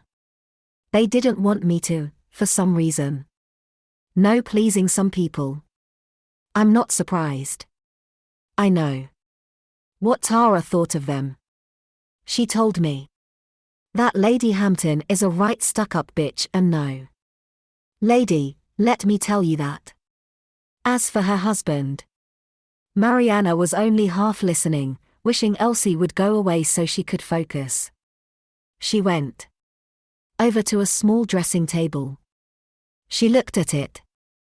There was a mirror with some photos stuck in the edges of the frame. One of the photographs was of Tara and her parents. Tara was incredibly beautiful, luminously so. She had long red hair, and exquisite features, the face of a Greek goddess. Mariana considered the rest of the objects on the dressing table. A couple of perfume bottles, some makeup, and a hairbrush. She looked at the hairbrush. A strand of red hair was caught in it. She had lovely hair, said Elsie, watching her. I used to brush it for her. She loved me doing that. Mariana smiled politely. She picked up a small soft toy, a fluffy rabbit that was propped up against the mirror. Unlike Zoe's old zebra, battered and beaten up from years of abuse, this toy looked strangely new, almost untouched. Elsie quickly solved the mystery. I bought her that. She was so lonely when she first got here. Needed something soft to cuddle. So I got her the bunny. That was nice of you. Elsie's all heart. I got her the hot water bottle too. It gets awfully cold in here at night. That blanket they give them is no use, thin as cardboard. She yawned, looking a little bored. Do you think you'll be much longer, dear? Only I really ought to be getting on. I've another staircase to do. I don't want to keep you. Perhaps I could let myself out in a few minutes. Elsie deliberated for a second. All right. I'll pop out and have a ciggy and get back to work. Pull the door closed when you leave. Thanks. Elsie left the room, shutting the door behind her.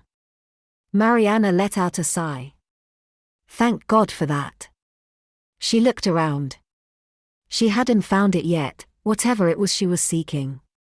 She hoped she would recognize it when she saw it. Some kind of clue, an insight into Tara's state of mind. Something that would help Mariana understand, but what was it? She went over to the chest of drawers. She opened each drawer, examining the contents. A depressing, morbid task. It felt surgical, as if she were cutting open Tara's body and picking through her internal organs. Mariana looked through all her most intimate possessions, her underwear, makeup, hair products, passport, driving license, credit cards, childhood photographs, snapshots of herself as a baby, little reminders, and notes she had written to herself. Old shopping receipts, loose tampons, empty cocaine vials, loose tobacco, and traces of marijuana. It was strange. Tara had vanished, just like Sebastian, leaving all her things behind. After we die, Mariana thought, all that remains of us is a mystery, and our possessions, of course, to be picked over by strangers. She decided to give up. Whatever she was looking for wasn't here. Perhaps it had never existed in the first place. She closed the last drawer, and went to leave the room. Then, as she reached the door, something made her stop and turn back. She glanced around the room one more time. Her eyes rested on the corkboard on the wall above the desk. Notices, flyers, postcards, a couple of photos stuck into it. One of the postcards was an image Mariana knew, a painting by Titian, Tarquin, and Lucretia. Mariana stopped. She looked at it more closely. Lucretia was in her bedroom, on the bed, naked and defenseless. Tarquin was standing above her, raising a dagger that was glinting in the light, and poised to strike. It was beautiful, but deeply unsettling. Mariana pulled the postcard away from the board. She turned it over. There, on the back, was a handwritten quotation in black ink. 4 lines, in ancient Greek. Mariana stared at it, puzzled. 7. Mariana found Clarissa sitting in her armchair by the window, pipe in hand, surrounded by clouds of smoke, correcting a pile of papers on her lap. May I have a word? Said Mariana, hovering by the door. Oh, Mariana. Are you still here? Come in, come in. Clarissa waved her into the room. Sit. I'm not interrupting. Anything that takes me away from marking undergraduate essays is a truly welcome reprieve. Clarissa smiled and put down the papers. She gave Mariana a curious look as she sat On the sofa. You've decided to stay. Just for a few days. Zoe needs me. Good. Very good. I'm so pleased. Clarissa relit her pipe and puffed away for a moment. Now, what can I do for you? Mariana reached into her pocket and pulled out the postcard. She handed it to Clarissa.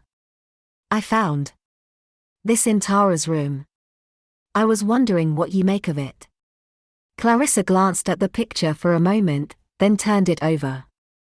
She raised an eyebrow and read the quotation out. What is it? Asked Mariana. Do you recognize it?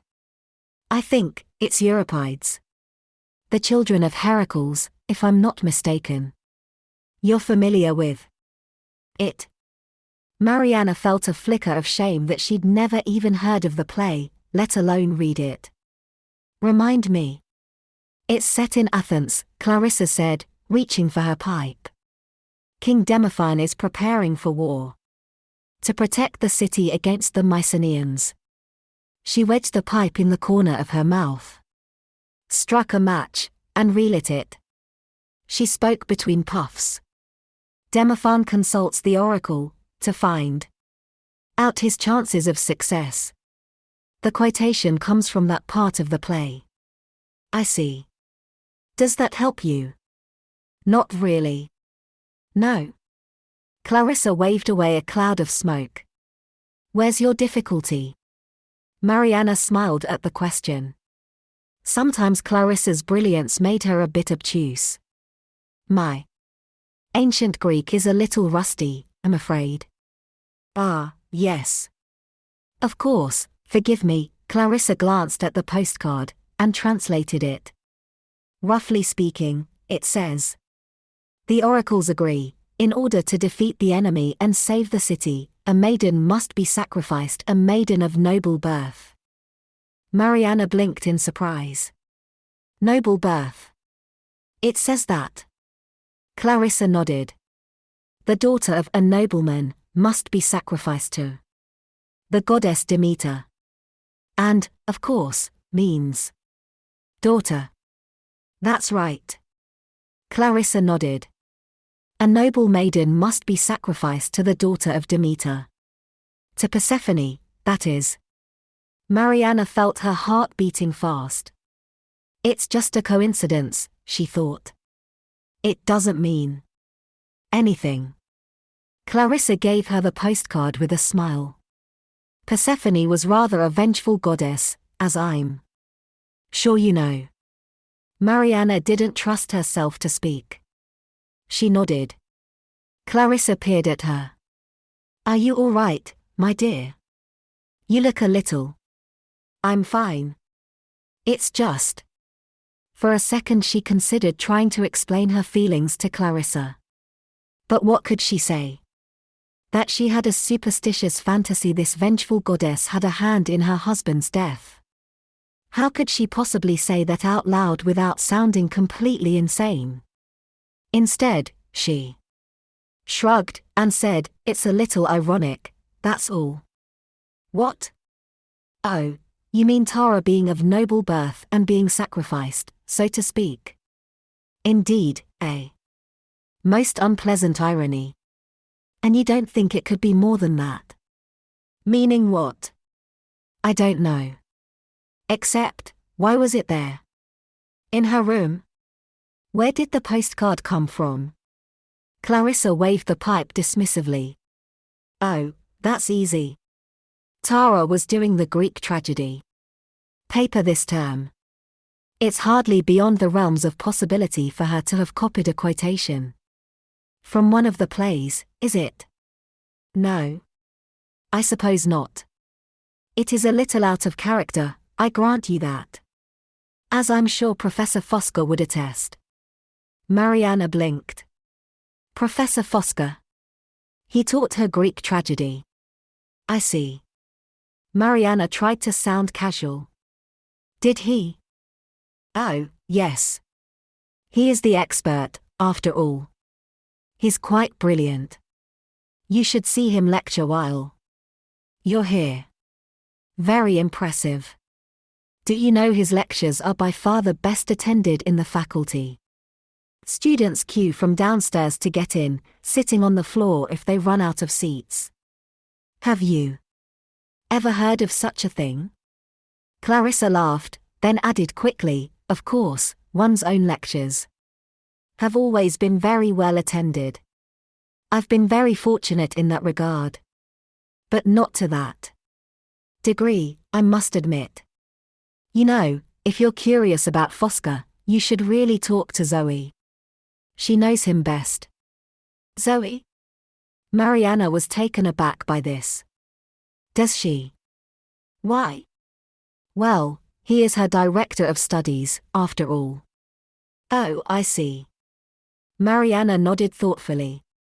Yes, of course. 8. Mariana took Zoe out for lunch. They went to a nearby French brasserie that had recently opened. It was popular with starving students who had visiting relatives. It was a good deal more sophisticated than the restaurants Mariana remembered from her days as a student. It was busy, and there was the sound of conversation and laughter, and cutlery chiming on plates. It smelled enticingly of garlic and wine and sizzling meat. An elegant waiter in a waistcoat and tie directed Mariana and Zoe to a booth in the corner, which had a white tablecloth and black leather seats. Somewhat extravagantly, Mariana began by ordering half a bottle of rosé champagne. This was unlike her, and Zoe raised an eyebrow. Well, why not, said Mariana with a shrug. We could use cheering up. I'm not complaining, said Zoe. When the champagne arrived, the pink bubbles, fizzing and sparkling in thick crystal glasses, lifted their spirits considerably.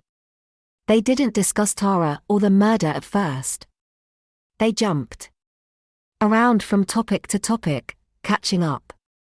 They spoke about Zoe's studies at St. Christopher's, and how she felt about entering her third year and her frustrating lack of clarity about her life and what she wanted to do.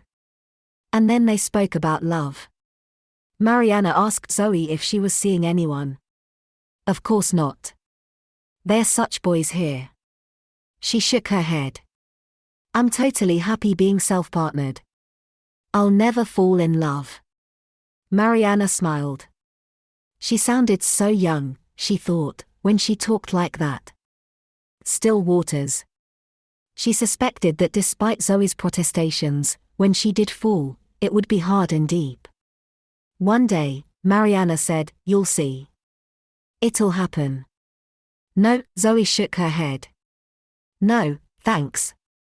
As far as I can see, love only brings sorrow. Mariana had to laugh. That's a little pessimistic. Don't you mean realistic? Hardly. What about you and Sebastian? Mariana was unprepared for this blow, decidedly below the belt, and delivered so casually. It took her a second to find her voice. Sebastian brought me a lot more than sorrow. Zoe was immediately apologetic. Sorry. I didn't mean to upset you. I'm not upset. It's okay. But it wasn't okay. Being here, in this lovely restaurant, drinking champagne, it allowed them to pretend for a while, to escape the murder and all the unpleasantness, and exist happily in a little bubble of the present moment. But now Zoe had punctured that bubble, and Mariana felt all her sadness, worry, and fear flood back. They ate in silence for a moment. Then Mariana said in a low voice, "Zoe, how are you doing? About Tara?" Zoe didn't reply for a second. She shrugged. She didn't look up. Okay. Not great. I can't stop thinking about it, the way she died, I mean. I can't get it out of my head. Zoe looked at Mariana. And Mariana felt an ache of frustrated empathy. She wanted to make it all okay, take away Zoe's pain, the way she used to when she was a little girl, put a bandage on the wound and kiss it better, but she knew she couldn't. She reached across the table and squeezed her hand. I know it's hard to believe right now, but it will get easier. Will it? Zoe shrugged. It's been over a year since Sebastian died and it's not any easier. It still hurts. I know. Mariana nodded, unable to bring herself to contradict Zoe. She was right, so there was no point. All we can do, she said, is try and honor their memory the best way we can.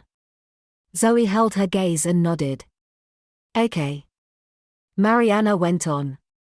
And the best way to honor Tara is to catch him. Yes. And we will. Zoe seemed comforted by the thought. She nodded. So, have you made any progress? I have, as a matter of fact. Mariana smiled.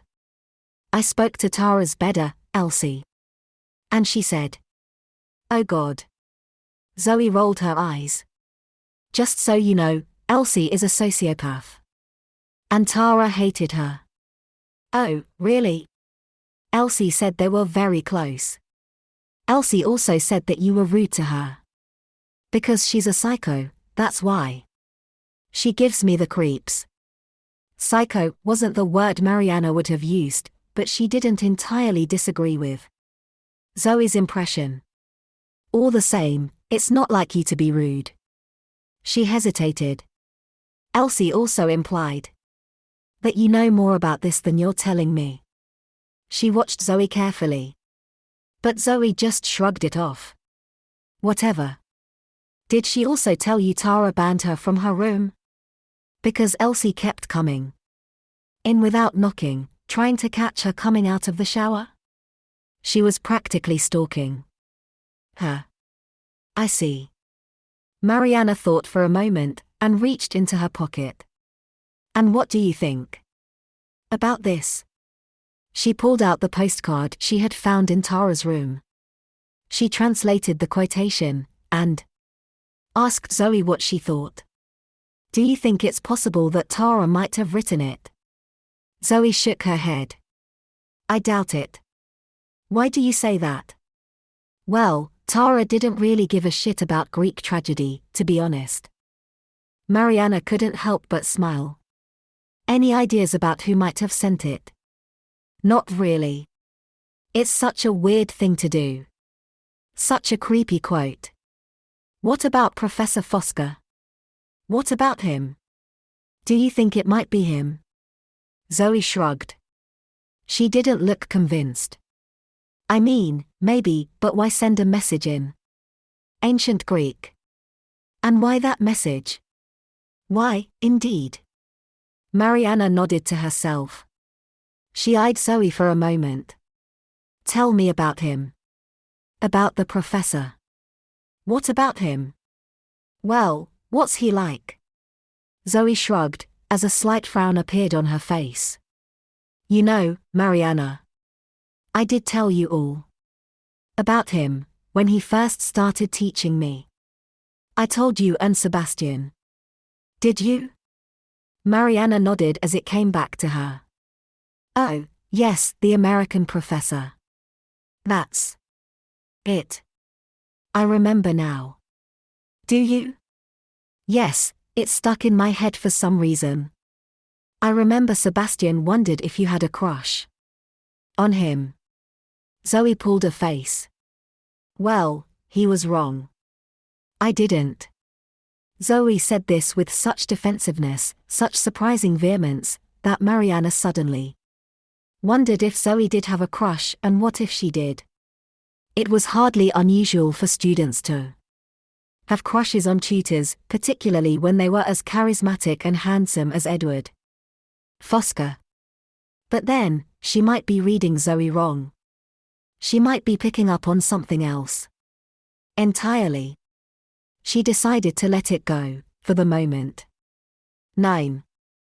After lunch, they walked back to college along the river.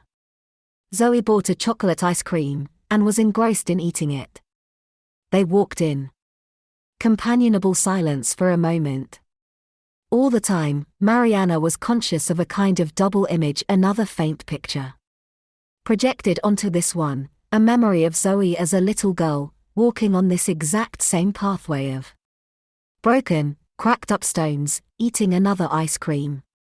It was on that visit, when Mariana was a student, that little Zoe first met Sebastian.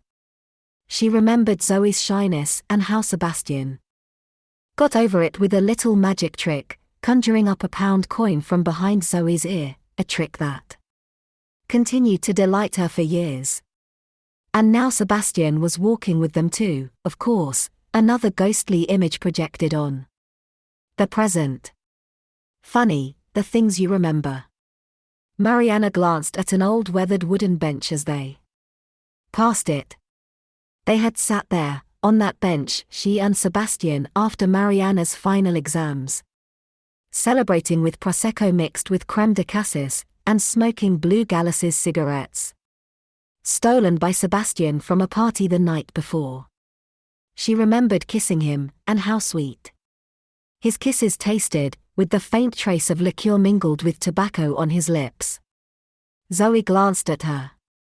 "You're being very quiet. You okay?" Mariana nodded. "Can we sit down for a second?" And then, quickly, "Not this bench." She pointed at another bench, further along. "That one." They walked over to the bench and sat down. It was a peaceful spot, in the dappled shade of a willow tree, right by the water's edge. The willow's branches moved in the breeze, and the ends were trailing lazily in the water. Mariana watched a punt drift by under the bridge. Then a swan glided past, and her eyes followed it. The swan had an orange beak, with black markings around its eyes. It looked a little worse for wear. Its once gleaming feathers were dirty and discolored around the neck, stained green from the river. Nonetheless, it was an impressive creature, ragged but serene, and highly imperious. It turned its long neck, and looked in Mariana's direction. Was it her imagination, or was it staring directly at her? For a second, the swan held her in its gaze. Its black eyes seemed to be sizing her up, with a cool intelligence. And then the appraisal was over. It turned its head, and Mariana was dismissed, forgotten. She watched it disappear under the bridge. "Tell me," she said, glancing at Zoe. "You don't like him, do you?" "Professor Fosca." "I never said that. It's just an impression I have." "Do you?" Zoe shrugged. "I don't know. The professor, he dazzles me, I suppose." Mariana was surprised by this, and not entirely clear what she meant. "And you don't like being dazzled?" "Of course not." Zoe shook her head. "I like to see where I'm going. And there's something about him, I don't know how to describe it, it's like his acting, like he's not who he pretends to be. Like he doesn't want you to see who he really is. But maybe I'm wrong. Everyone else thinks he's amazing." "Yes, Clarissa said he's very popular." "You've no idea. It's like a cult. The girls, especially." Mariana suddenly thought of the girls in white, gathered around Fosca at the service for Tara. "You mean Tara's friends? That group of girls? Aren't they your friends too?" Zoe shook her head forcefully. "No way. I avoid them like the plague." "I see. They don't seem very popular." Zoe gave her a pointed look. "Depends on who you ask." "Meaning?" "Well, they're Professor Fosca's favorites. His fan club." "What do you mean, fan club?" Zoe shrugged. "They're in his private study group. A secret society." "Why secret?" "It's only for them, his special students." Zoe rolled her eyes. "He calls them the Maidens. Isn't that the dumbest thing you've ever heard?" The Maidens. Mariana frowned. Are they all girls? Ah. I see. And Mariana did see, or was beginning to, at least, have an inkling where all this might be leading, and why Zoe had been so reticent. And was Tara one of the Maidens? Yeah. Zoe nodded. She was. I see. And the others? Can I meet them? Zoe pulled a face. Do you want to? They're not exactly friendly. Where are they now? Now? Zoe looked at her watch. Well, Professor Fosca is lecturing in a half an hour. Everyone will be there. Mariana nodded. Then so will we. 10. Mariana and Zoe arrived at the English faculty with only a few moments to spare. They looked at the board outside the lecture theatre building and consulted the schedule for the day. The afternoon lecture by Professor Fosca was in the biggest room upstairs. They made their way up there. The lecture theatre was a large, well-lit space, with rows of dark wooden desks descending to the stage at the bottom, where there was a podium and a microphone. Clarissa was right about the popularity of Fosca's lectures. The auditorium was packed. They found a couple of remaining seats high up at the back. There was a palpable sense of anticipation. As the audience waited, more akin to a concert or theatre performance than a lecture on Greek tragedy, Mariana thought. And then, Professor Fosca entered. He was dressed in a smart black suit, and his hair was pulled back and tied in a tight knot. He was holding a folder of notes, and walked across the stage, up to the podium. He adjusted the microphone, surveyed the room for a moment, then bowed his head. There was a ripple of excitement in the audience. All talking faded to a hush. Mariana couldn't help but feel a little skeptical. Her background in group theory told her, as a rule, to be suspicious of any group in love with a teacher. Those situations rarely ended well. To Mariana, Fosca looked more like a brooding pop star than a lecturer, and she half expected him to burst into song. But when he looked up, he didn't sing. To her surprise, his eyes were full of tears. Today, Fosca said, I want to talk about Tara. Mariana heard whispering around her and saw heads turning, looks being exchanged. This was what the students had been hoping for. She even noticed a couple of them starting to cry. Fosca's own tears spilled out of his eyes and fell down his cheeks, without him brushing them away. He refused to react to them, and his voice remained calm and steady. He projected so well. Mariana thought, he didn't really need the mic. What had Zoe said? He was always performing. If so, the performance was so good that Mariana, like the rest of the audience, couldn't help being affected. As many of you know, Fosca said, Tara was one of my students. And I'm standing here in a state of heartbreak. I nearly said, despair. I wanted to cancel today's lecture. But what I loved most about Tara was her strength, her fearlessness, and she wouldn't want us to give in to despair and be defeated by hate. We must go on. That is our only defense against evil, and the best way to honor our friend. I'm here today for Tara. And so are you. There was thunderous applause, and cheers from the audience. He acknowledged it with a bow of the head. He collected his notes and looked up again. And now, ladies and gentlemen, to work. Professor Fosca was an impressive speaker. He rarely consulted his notes and gave the impression of improvising the entire lecture. He was animated, engaging, witty, impassioned. And, most importantly, present. He seemed to be communicating directly with each member of his audience. Today, he said, I thought it would be a good idea to talk about, among other things, the Liminal in Greek tragedy. What does that mean?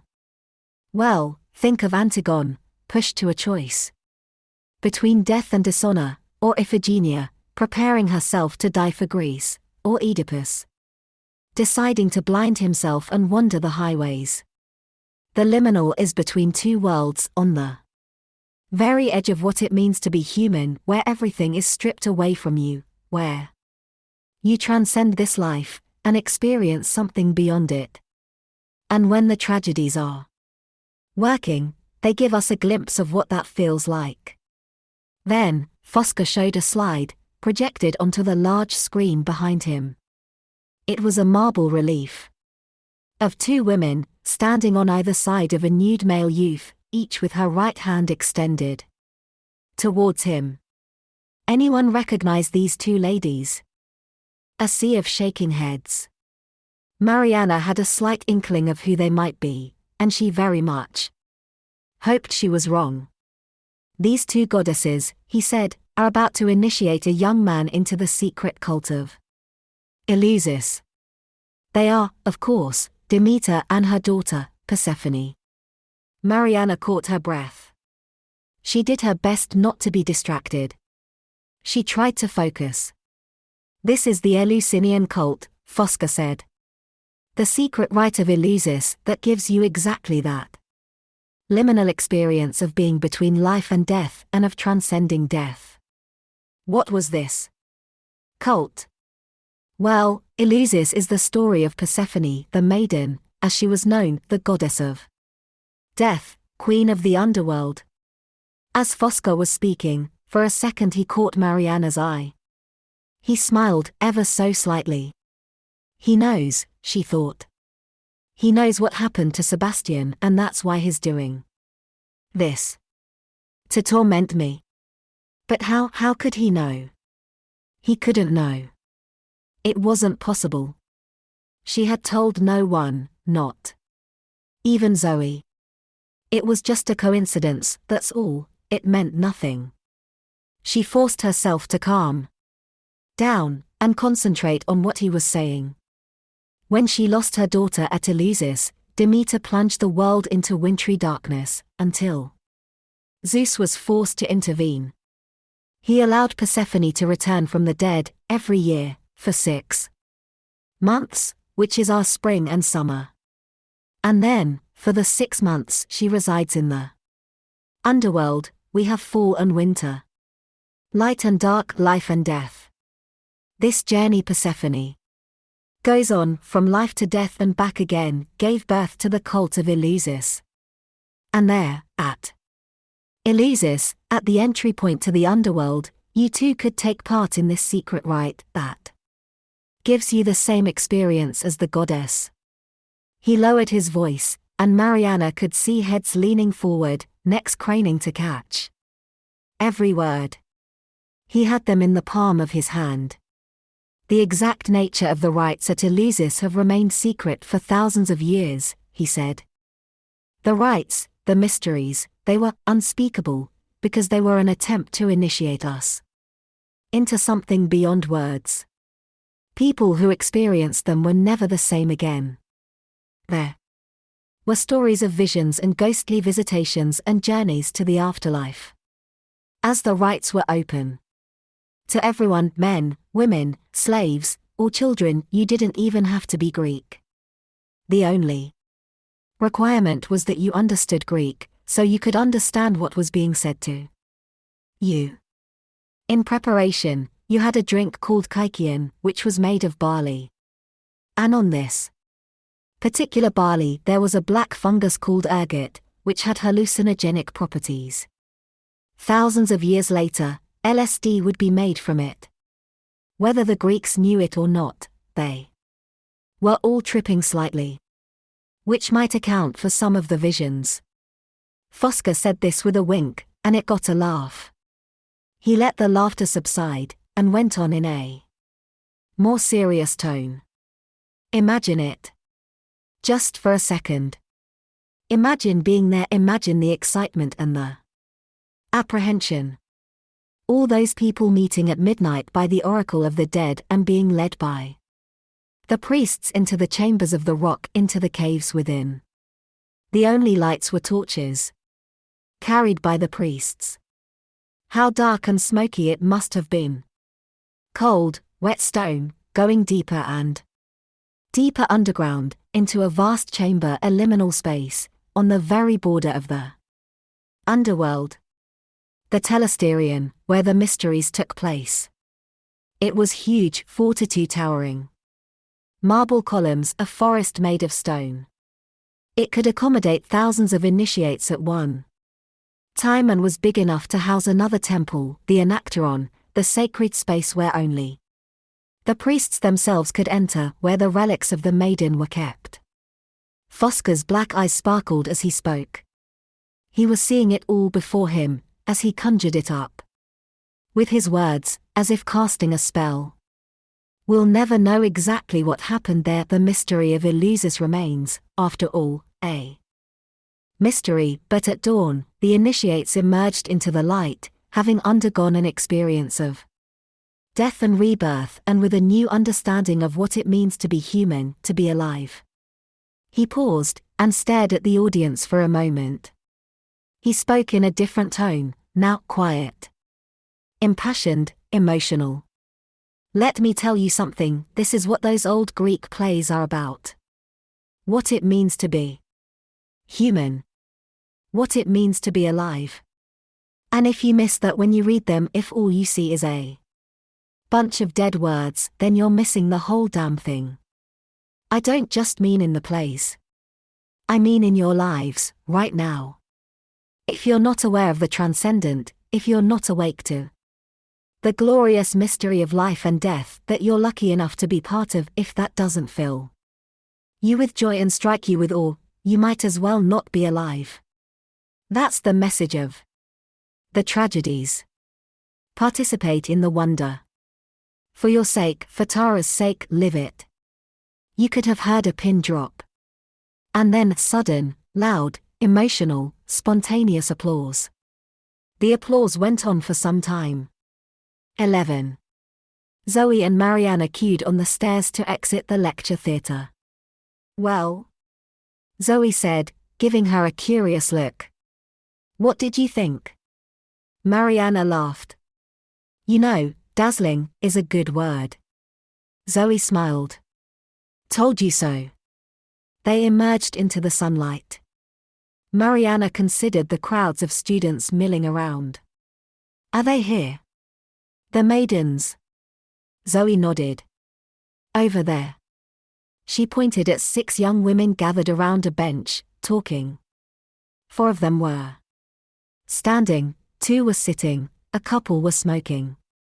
Unlike the other students milling around the faculty, these girls weren't scruffy or eccentrically dressed.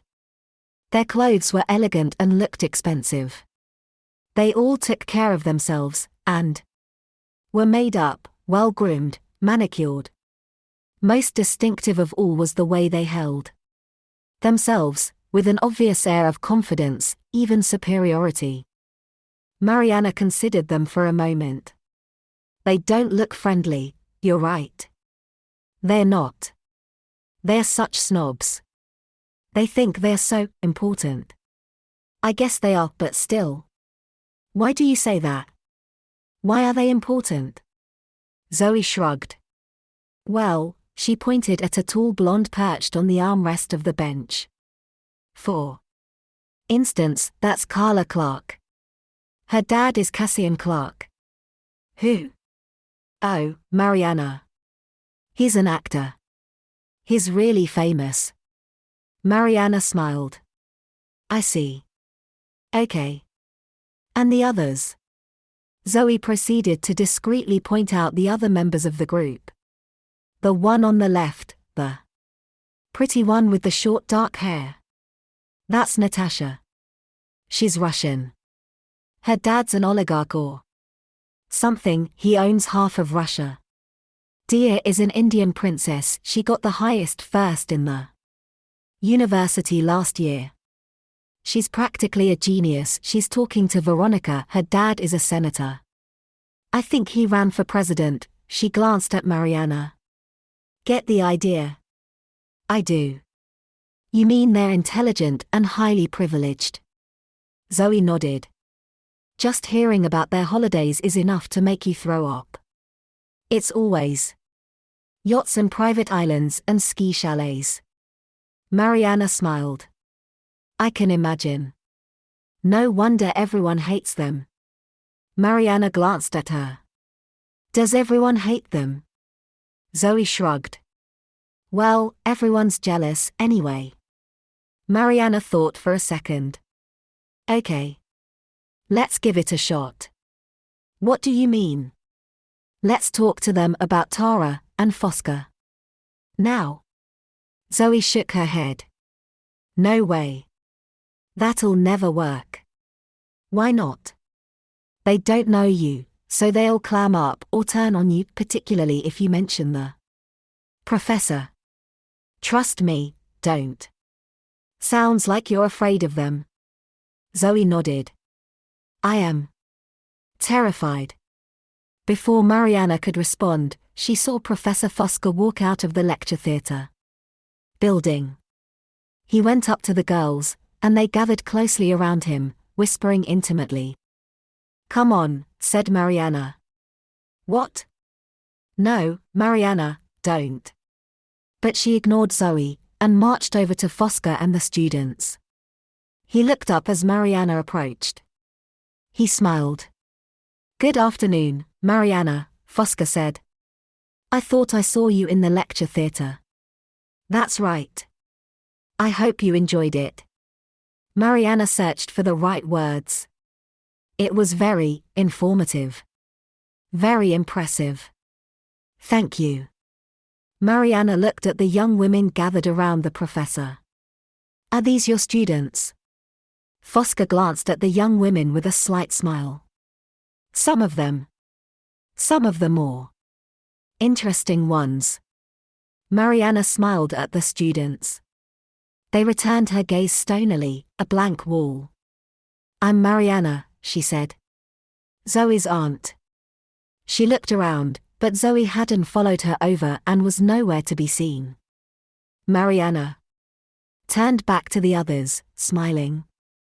You know, I couldn't help but notice you at the service for Tara. You all stood out, wearing white. She gave them a smile. I'm curious why. There was a slight hesitation. Then one of them, Dear, glanced at Fosca and said, It was my idea. In India, we always wear white at burials. And white was Tara's favorite color, so. She shrugged, and another girl completed the sentence for her. So we wore white in her honor. She hated black, said another. I see, said Mariana, nodding.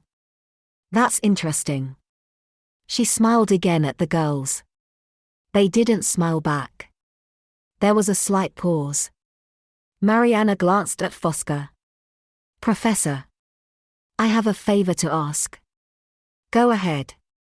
Well, the dean has asked me, as a psychotherapist, to have a few informal chats with the pupils, see how they are coping with what's happened. She glanced at the girls. Can I borrow some of your students? Mariana said this as innocently as she could, but now, as she kept looking at the girls, she could feel Fosca's laser-like eyes on her, staring at her, trying to size her up. She could imagine him thinking, wondering if she were genuine or secretly trying to check up on him. He glanced at his watch. We're about to have a class, he said. But I dare say I can spare a couple of them. He nodded at two of the girls. Veronica. Serena. How about it? The two young women glanced at Mariana. It was impossible to read their feelings. Sure, said Veronica with a shrug. She spoke with an American accent. I mean, I've already got a shrink. But I'll have a drink if she's buying. Serena nodded. I will too. Okay, then. A drink it is. Mariana smiled at Fosca. Thank you. Fosca's dark eyes fixed on Mariana's face. He smiled back at her. A pleasure, Mariana. I sincerely hope you get everything you want. 12. Mariana found Zoe skulking by the entrance as she left the English faculty. She asked Zoe to join them, and the offer of a drink made her cautiously accept. They made their way to a street. Christopher's college bar that was located in a corner of Main Court. The college bar was entirely made of wood, old, warped, and knotted floorboards, oak-paneled walls, and a large wooden bar. Mariana and the three young women sat together at the large oak table by the window, which overlooked an ivy-covered wall outside. Mariana sat next to Zoe, opposite Veronica and Serena. Mariana had recognized Veronica as the young woman who gave an emotional Bible reading at Tara's service. Her name was Veronica Drake, and she came from a wealthy American political family. Her father was a senator in Washington. Veronica was striking, and knew it. She had long blonde hair, which she had a habit of tossing and playing with as she spoke. Her makeup was heavy, emphasizing her mouth and her big blue eyes. She had a great figure, which she showed off in tight jeans. And she carried herself with confidence, with the unself-conscious sense of authority of someone who has known every advantage since birth. Veronica ordered a pint of Guinness, which she drank quickly. She spoke a lot. There was something ever so slightly stilted about her speech. Mariana wondered if she'd had elocution lessons.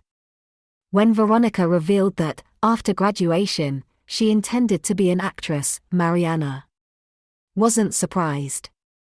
She thought that beneath the makeup, deportment, and elocution, there was another person entirely, but Mariana had no idea who that was, and suspected Veronica might not either. It was Veronica's 20th birthday in a week's time. She was trying to organize a party. Despite the current grim circumstances in college, life must go on, right? It's what Tara would have wanted. Anyway, I'm hiring out a private room at the Groucho Club in London. Zoe, you must come, she added, somewhat unconvincingly. Zoe grunted and focused on her drink. Mariana glanced at the other girl, Serena Lewis, silently sipping white wine. Serena had a slim, petite build, and the way she sat there reminded Mariana of a little perching bird, watching everything but saying nothing. Unlike Veronica, Serena wore no makeup, not that she needed to. She had a clear and flawless complexion. Her long dark hair was tightly plaited, and she wore a pale pink blouse and a skirt that went below the knee. Serena was from Singapore, but had been brought up in a series of English boarding schools. She had a soft voice, with a distinctly upper-class English accent. Serena was as reserved as Veronica was forward.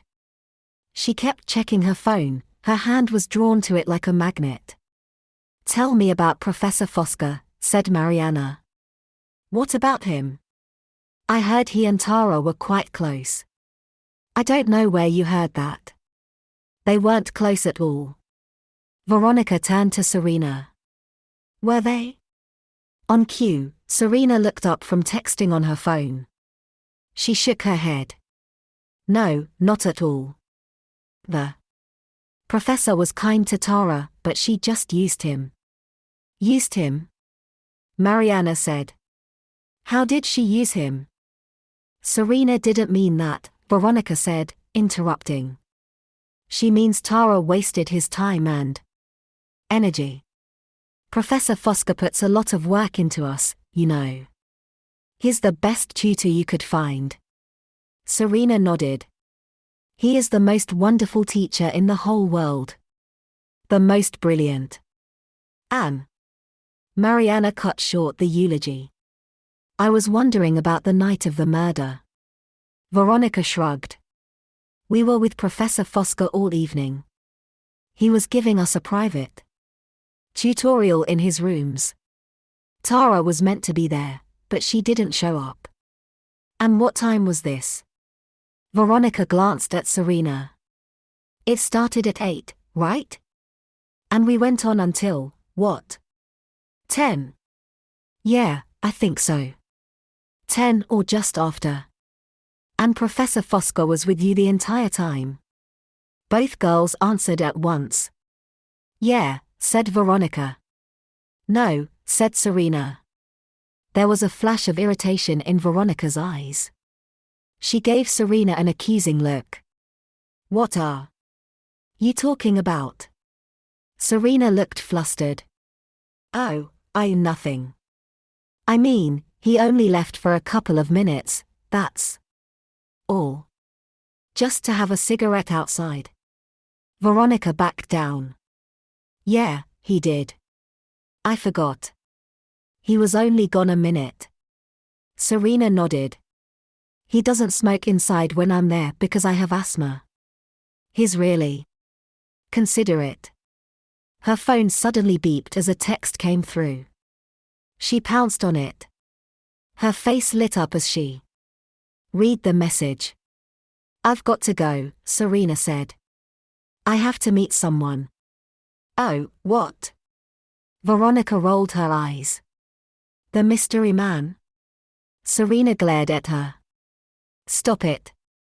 Veronica laughed and said in a sing-song voice, Serena has a secret boyfriend. He's not my boyfriend. But he is a secret, she won't tell us who he is. Even me. She gave a knowing wink. I wonder, is he married? No, he's not married, said Serena, going red.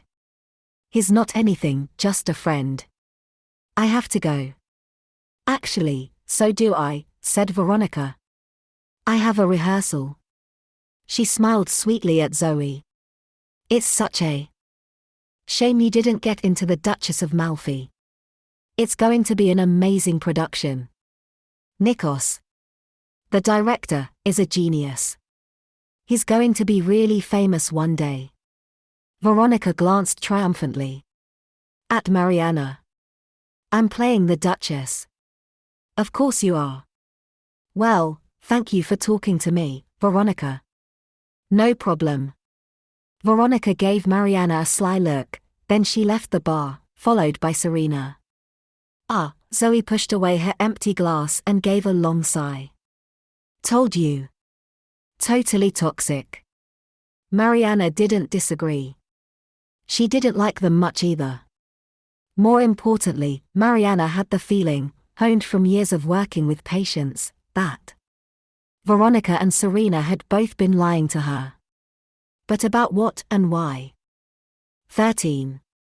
For years, I was afraid even to open the cupboard that contained it. But today I found myself standing on a chair, reaching up and taking hold of the small wicker box, this collection of things I wanted to forget. I sat by the light and opened it. I sifted through the contents, the sad, lonely love letters I wrote to a couple of girls but never sent, a couple of childish stories about farm life, some bad poems I had forgotten about. But the last thing in this Pandora's box was something I remembered all too well. The brown leather journal I kept that summer, when I was 12, the summer I lost my mother. I opened the journal and flicked through the pages, long entries written in immature, childish handwriting. It looked so trivial. But if it weren't for the contents of these pages, my life would be very different. Sometimes it was hard to decipher the writing. It was erratic and scrawled, particularly towards the end, as if written in some haste, in a fit of madness or sanity. As I sat there, it was as if a fog started to lift. A path appeared, leading all the way back to that summer. Back to my youth. It's a familiar journey. I make it often enough in my dreams, turning onto the winding dirt road, heading towards the farmhouse. I don't want to go back. I don't want to remember. And yet I need to. Because this is more than just a confession. This is a search for what was lost, for all the vanished hopes and forgotten questions. It's a quest for explanation, for the terrible secrets hinted at in that child's journal, which I now consult. Like a fortune teller, peering into a crystal ball. Except I don't seek the future. I seek the past. 14. At 9 o'clock, Mariana went to meet Fred at the Eagle. The Eagle was the oldest pub in Cambridge, as popular now as it had been in the 1600s. It was a collection of small, interconnecting wood-panelled rooms.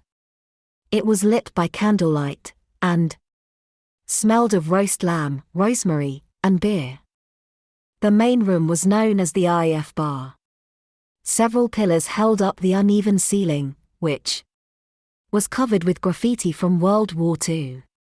As Mariana waited at the bar, she became conscious of the messages from dead men above her head. British and American pilots used pens, candles, and cigarette lighters to inscribe their names and squadron numbers on the ceiling. And they scribbled drawings like cartoons of naked women in lipstick. Mariana got the attention of the baby-faced barman, wearing a green and black check shirt. He smiled as he removed a steaming tray of glasses from a dishwasher. "What can I get you?" "Love. A glass of Sauvignon Blanc, please." "Coming up." He poured her a glass of white. Mariana paid for it, then looked for somewhere to sit. There were young couples everywhere, holding hands and having romantic conversations. She refused to let herself look at the corner table, where she and Sebastian always used to sit. She checked her watch. 10 minutes past 9. Fred was late, perhaps he wasn't coming. She felt hopeful at the thought. She would wait 10 minutes, then go. She gave in and glanced at the corner table. It was empty. And she went over and sat down. She sat there, stroking the cracks in the wooden table with her fingertips, just like she used to.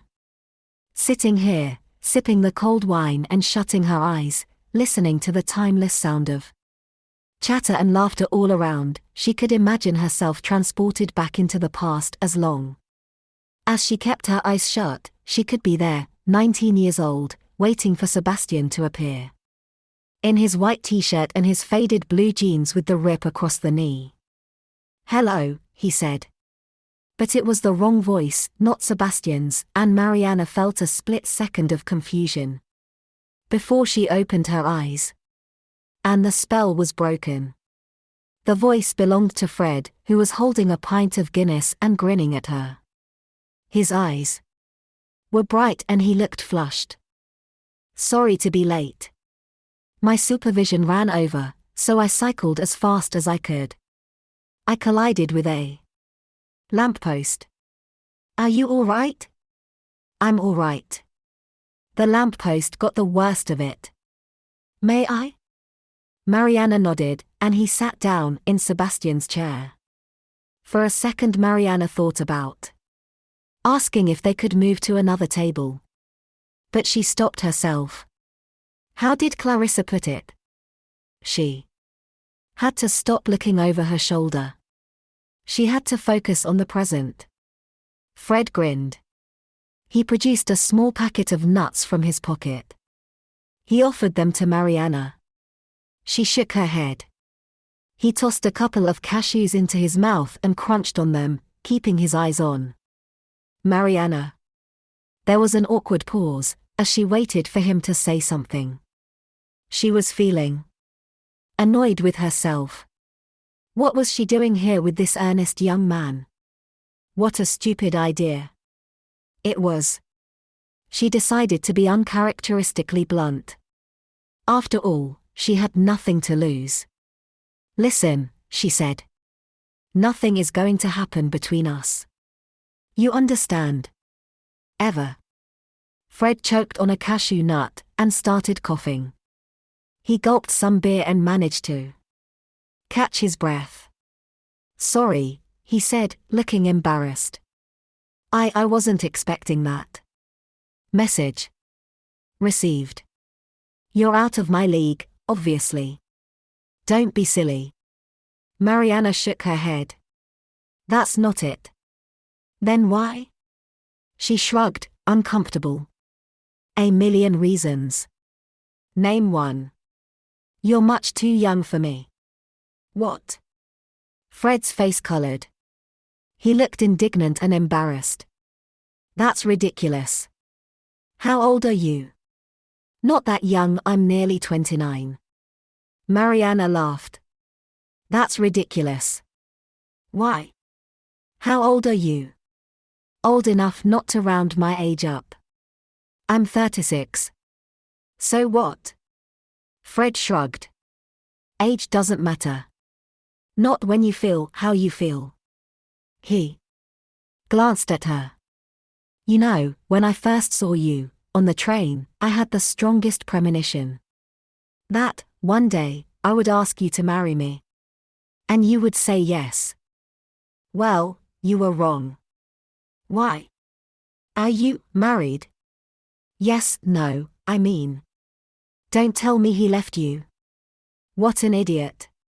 Yes, I think so frequently. Mariana sighed, then spoke quickly to get it over with. He died. About a year ago. It's hard to talk about. I'm sorry. Fred looked crestfallen. He didn't speak for a moment. I feel stupid now. Don't be. It's not your fault. Mariana felt so tired, suddenly, and frustrated with herself. She drained her wine. I should go. No, not yet. I've not told you what I think about the murder. About Conrad. That's why. You're here, isn't it? Well? Fred looked at her with a sly, sidelong glance. I think they've got the wrong man. Have they? What makes you say that? I've met Conrad. I know him. He's no murderer. Mariana nodded. Zoe doesn't think so either. But the police do. Well, I've been thinking. I've half a mind to try and solve it myself. I like solving puzzles. I have that kind of brain. Fred smiled at her. How about it? How about what? You and me, Fred said with a grin. Teaming up. Solving it together. Mariana thought for a second. She could probably use his help, and she wavered, but she knew she'd regret it. She shook her head. I don't think so, but thanks. Well, let me know you if you change your mind. He took out a pen from his pocket and scrawled his phone number on the back of the beer mat. He handed it to her. Here. If you need anything at all, call me. Thanks, but I'm not staying long. You keep saying that, but you're still here. Fred grinned. I have a good feeling about you. Mariana. A hunch. I'm a big believer in hunches. As they left the pub, Fred chatted happily to Mariana. You're from Greece, right? She nodded. Yes. I grew up in Athens. Athens is a lot of fun. I love Greece. Have you been to many islands? A few of them. How about Naxos? Mariana froze. She stood there awkwardly on the street, suddenly unable to look at him. What? She whispered. Naxos. I went last year. I'm a big swimmer, well, diving, mainly, and it's great for that. Have you been? You should really. I have to go. Mariana turned away before Fred could see the tears in her eyes, and she kept walking off. Without looking back. Oh, she heard him say. He sounded a little shocked. Okay, then. I'll see you later. Mariana didn't reply. It's just a coincidence, she told herself. It doesn't mean anything, forget. It's nothing. Nothing. She tried to banish the mention of the island from her mind, and kept walking. 15. As she left Fred, Mariana hurried back to the college. It was getting colder in the evening now, and there was a slight chill in the air. Mist was spreading above the river up ahead. The street disappeared in a cloudy haze, the mist hovering like thick smoke over the ground. Mariana soon became aware she was being followed. The same set of footsteps had been behind her soon after she left the Eagle. It was a heavy tread, a man's tread, forceful, hard-soled boots repetitively hitting the cobbles, echoing along the deserted street and a little way behind her. It was hard to judge just how near the footsteps were, not without turning around. She summoned her courage, and glanced over her shoulder. There was no one there, not as far as she could see, which wasn't far. Clouds of mist enveloped the street, swallowing it. Mariana kept going. She turned a corner. A few seconds later, the footsteps followed her. She sped up. So did the footsteps. She looked over her shoulder, and this time, she saw someone. The shadow of a man, not far behind her. He was walking away from the streetlight, against the wall, keeping in the dark. Mariana could feel her heart beating fast. She looked around for an escape, and she saw a man and a woman, on the other side of the street, walking arm in arm. She quickly stepped off the curb and walked across the road towards them. But just as she reached the pavement, they went up some steps to a front door, unlocked it, and disappeared inside. Mariana kept walking, listening out for footsteps. And glancing over her shoulder, there he was. A man wearing dark clothing, his face in shadow, crossing the misty street after her. Mariana glanced at a narrow alleyway to her left. She made a sudden decision, and turned down the alley. Without looking back, she broke into a run. She ran along the alley, all the way down to the river. The wooden bridge lay ahead of her. She kept going and hurried over it across the water, to the other side. It was darker here, down by the water, with no street lamps to illuminate the gloom. The mist was thicker, feeling cold and wet against her skin, and it smelled icy, like snow. Mariana carefully bent back some branches of a tree. Then she stepped around it and hid behind it. She held on to the trunk, feeling its smooth wet bark, and tried to be as still and silent as possible. She tried to slow her breathing down, and quiet it. And she watched, and waited. Sure enough, a few seconds later, she glimpsed him or his shadow sneak over the bridge and onto the bank. She lost sight of him, but could still hear his footsteps, on softer ground now, on earth. Prowling around, barely a few feet away. And then, silence. No sound at all. She held her breath. Where was he? Where did he go? She waited for what seemed an interminable time, just to make sure. Had he gone? It seemed he had. She cautiously emerged from behind the tree. It took her a few seconds to find her bearings. Then she realized the river was there in front of her, gleaming in the darkness. All she had to do was follow it. She hurried along the riverbank, all the way to the back entrance of St. Christopher's. There, she crossed the stone bridge and went up to the big wooden gate in the brick wall. She reached out, gripped the cold brass ring, and pulled. The gate didn't move. It was locked. Mariana hesitated, unsure what to do. Then, she heard footsteps. The same urgent footsteps. The same man. And he was getting closer. Mariana looked around, but couldn't see anything, just clouds of mist disappearing into the dark shadows.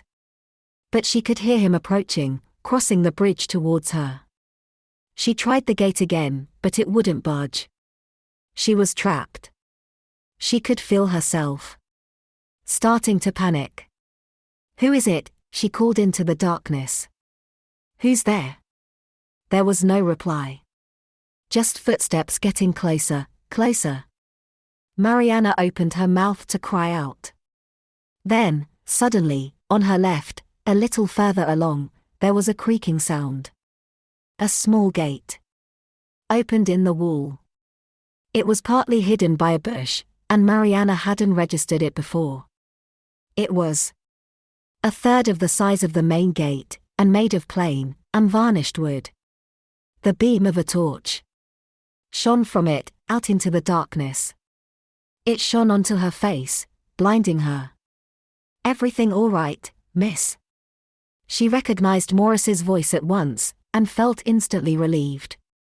He moved the light out of her eyes, and she saw him stand up straight, having stooped down to pass through the low gate.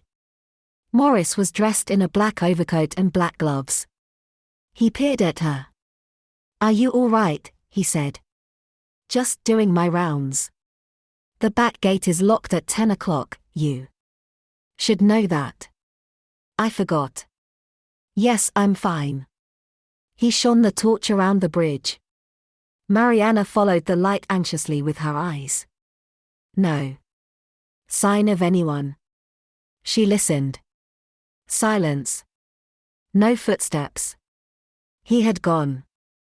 "Can you let me in?" she said, glancing back at Morris. "Certainly. Go in this way." He gestured at the small gate behind him. "I often use it as a shortcut. Go along the passage and you'll come out in main court." "Thank you," Mariana said. "I'm so grateful." "Not at all, miss." She walked past him, up to the open gate. She bowed her head and stooped slightly, and went inside. The ancient brick passage was very dark and smelled of damp. The gate shut behind her. She heard Morris lock it. Mariana cautiously made her way along the passage, thinking about what had happened. She had a moment of doubt. Had someone really been following her? If so, who? Or was she just being paranoid? In any case, she was relieved to be back in St. Christopher's. She emerged into an oak-paneled corridor, part of the building that housed the buttery in Main Court. She was about to exit through the main doorway when she glanced back. And she stopped. There were a series of portraits hanging along the dimly lit passage. At the end of the passage, one portrait caught her eye. It occupied a wall to itself. Mariana stared at it. It was a face she recognized. She blinked a few times, unsure she was seeing correctly, and then she slowly approached it. Like a woman in a trance. She reached it and stood there, her face level with the face in the painting. She stared at it. Yes. It was him. It was Tennyson. But it wasn't Tennyson as an old man, with white hair and a long beard, as in other paintings that Mariana had seen. This was Alfred Tennyson as a young man. Just a boy, really. He couldn't have been more than 29 when it was painted. He looked even younger. But it was unmistakably him. He had one of the handsomest faces Mariana had ever seen. And seeing him here, close up, his beauty quite took her breath away. He had a strong angular jaw, sensuous lips, and dark, tousled, shoulder-length hair. For a moment she was reminded of Edward Fosca, but she banished him from her mind. For one thing, the eyes were quite different. Fosca's eyes were dark, and Tennyson's were light blue, watery blue. Hallam had probably been dead around 7 years when this was painted, meaning Tennyson had another long decade ahead of him before In Memoriam was finally completed. Another 10 years of grief. And yet this wasn't a face ravished by despair. There was surprisingly little, if any, detectable emotion in this face. No sadness, no hint of melancholia. There was stillness, and glacial beauty. But little else. Why? It was, Mariana thought, squinting at the picture, as if Tennyson were looking at something. Something in the near distance. Yes, she thought, his pale blue eyes appeared to be staring at something just out of sight. Something off to one side, behind Mariana's head. What was he looking at? She walked away from the painting feeling rather disappointed, as if she had been personally let down by Tennyson. She didn't know what she had hoped to find in his eyes. A little comfort. Perhaps solace or strength, even heartbreak would have been preferable. But not nothing. She banished the portrait from her mind. She hurried back to her room.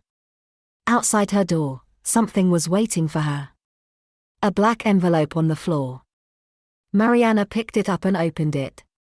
Inside, there was a piece of notepaper, folded in half. She unfolded it and read it. It was a handwritten message in black ink, in elegant, slanted writing. Dear Mariana, I hope you are well. I was wondering if you might care to join me for a little chat tomorrow morning. How about 10 o'clock in the Fellows' Garden? Yours, Edward Fosca. 16. If I'd been born in ancient Greece, there would have been numerous bad omens and horoscopes predicting disaster at my birth. Eclipses, blazing comets, and doom-laden portents. As it was, there was nothing, and in fact, my birth was characterized by an absence of event. My father, the man who would warp my life and make me into this monster, wasn't even present. He was playing a game of cards with some of the farmhands, smoking cigars and drinking whiskey into the night.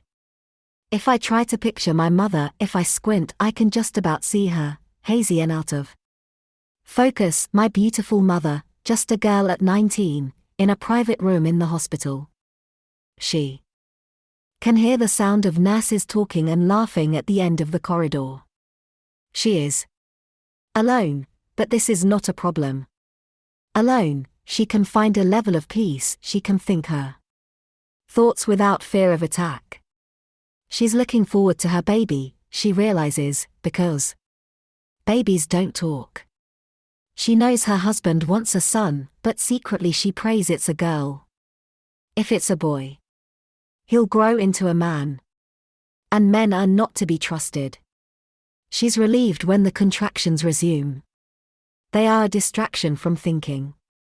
She prefers to focus on the physical, the breathing, the counting, the searing pain that wipes all thoughts from her mind, like chalk scrubbed from a blackboard. Then she gives into it, the agony, and loses herself. Until, at dawn, I was born. To my mother's dismay, I was not a girl. When my father heard the news, that he had a boy, he was elated. Farmers, like kings, have need of many sons. I was his first. Preparing to celebrate my birth, he arrived at the hospital with a bottle of cheap, sparkling wine. But was it a celebration? Or a catastrophe?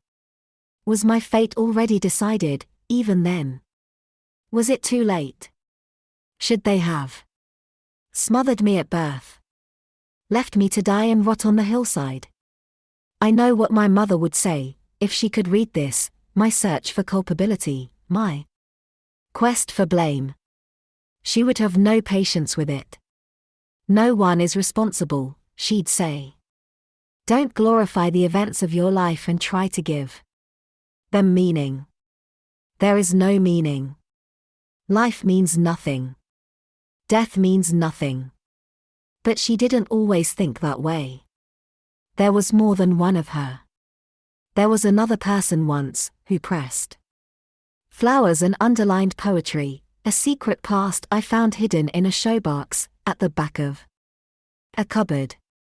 Old photos, flattened flowers, badly spelled love poems from my father to my mother, written during their courtship. But my father quickly stopped writing poetry. And my mother stopped reading it. She married a man she barely knew. And he took her away from everyone she had ever known. He took her to a world of discomfort, of cold, early mornings and all-day-long strenuous physical labor, weighing the lambs, shearing them, feeding them. Again, and again. And again. There were magical moments, of course, like lambing season, when tiny innocent little creatures would pop up like white mushrooms. That was the best of it. But she never let herself get attached to the lambs. She learned not to. The worst of it was death. Constant, never-ending death and all its associated processes, marking the ones to be killed, which were gaining too little weight or too much, or not falling pregnant. And then the butcher would appear, in that horrible, blood-stained smock of his. And my father would hover, eager to help. He enjoyed doing the slaughtering. He seemed to relish it.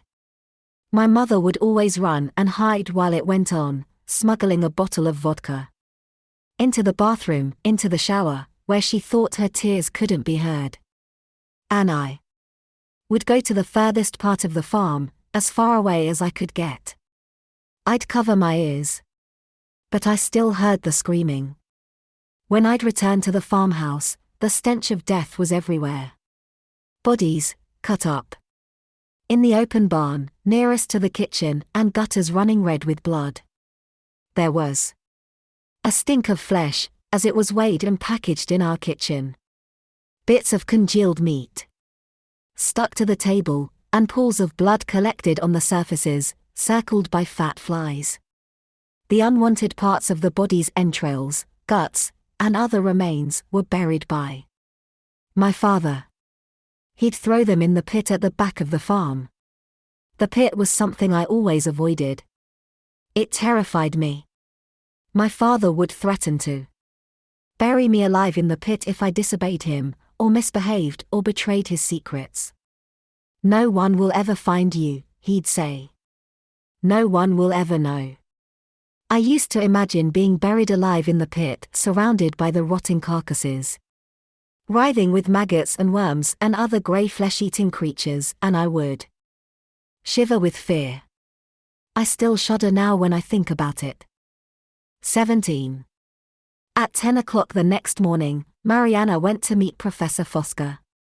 She arrived at the Fellows' Garden as the chapel clock struck 10. The professor was already there. He was wearing a white shirt, unbuttoned at the neck, and a dark grey corduroy jacket. His hair was down, falling around his shoulders. "Good morning," he said. "I'm happy to see you. I wasn't sure you'd come. I'm here. And so punctual. What does that say about you, Mariana, I wonder?" He smiled. Mariana didn't smile back. She was determined to give away as little as possible. Fosca opened the wooden gate and gestured into the garden. "Shall we?" She followed him inside. The Fellows' Garden was only for use by the fellows and their guests. It wasn't permitted for undergraduates to enter. Mariana couldn't recall having been inside before. She was immediately struck by how peaceful it was, how beautiful. It was a low Tudor sunken garden surrounded by an old, uneven brick wall. Blood-red valerian flowers were growing in between the bricks, in the cracks, very slowly ripping the wall apart. And colourful plants grew all the way around the perimeter, in pinks and blues and fiery reds. "It's lovely," she said. Fosca nodded. "Oh, yes, indeed. I often come here." They began walking along the path as Fosca mused on the beauty of the garden and Cambridge in general. "There's a kind of magic here. You feel it too, don't you?" He glanced at her. "I'm sure you felt it from the start, as I did." I can picture you, an undergraduate, fresh off the boat. New to this country as I was new to this life. Unsophisticated, lonely. Am I right? Are you talking about me or you? Fosca smiled. I suspect we both had very similar experiences. I doubt it. Fosca glanced at her. He studied her for a second, as if he were going to say something, but decided against it. They walked in silence.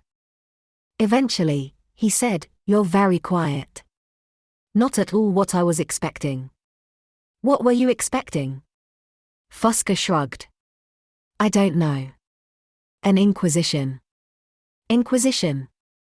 Interrogation, then. He offered her a cigarette. She shook her head. I don't smoke. No one does anymore except me. I've tried and failed to quit. No impulse control. He put a cigarette in his mouth. It was an American brand, with a white filter on the end.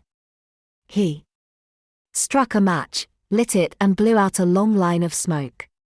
Mariana watched the smoke dance in the air and disappear. I asked you here to meet me, he said, because I felt we should talk.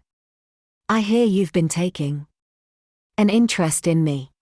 Asking my students all kinds of questions. By the way, he added, I checked with the dean. As far as he is aware, he never requested you talk to any students. Informally or otherwise. So the question is, Mariana, what the hell are you up to? Mariana glanced at him and saw Fosca staring at her, trying to read her mind with his piercing eyes. She evaded his gaze and shrugged. I'm intrigued, that's all. About me in particular. About the Maidens. The Maidens.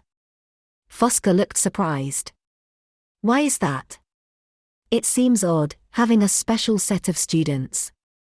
Surely it only fosters rivalries and resentments. Among the others. Fosca smiled and took a drag on his cigarette. You're a group therapist, aren't you? So, of all people, you should know small groups provide a perfect environment for exceptional minds to flourish. That's all I'm doing, creating that space. A cocoon for exceptional minds. Well put. Female minds. Fosca blinked and gave her a cool look. The most intelligent minds are often female. Is that so hard to accept?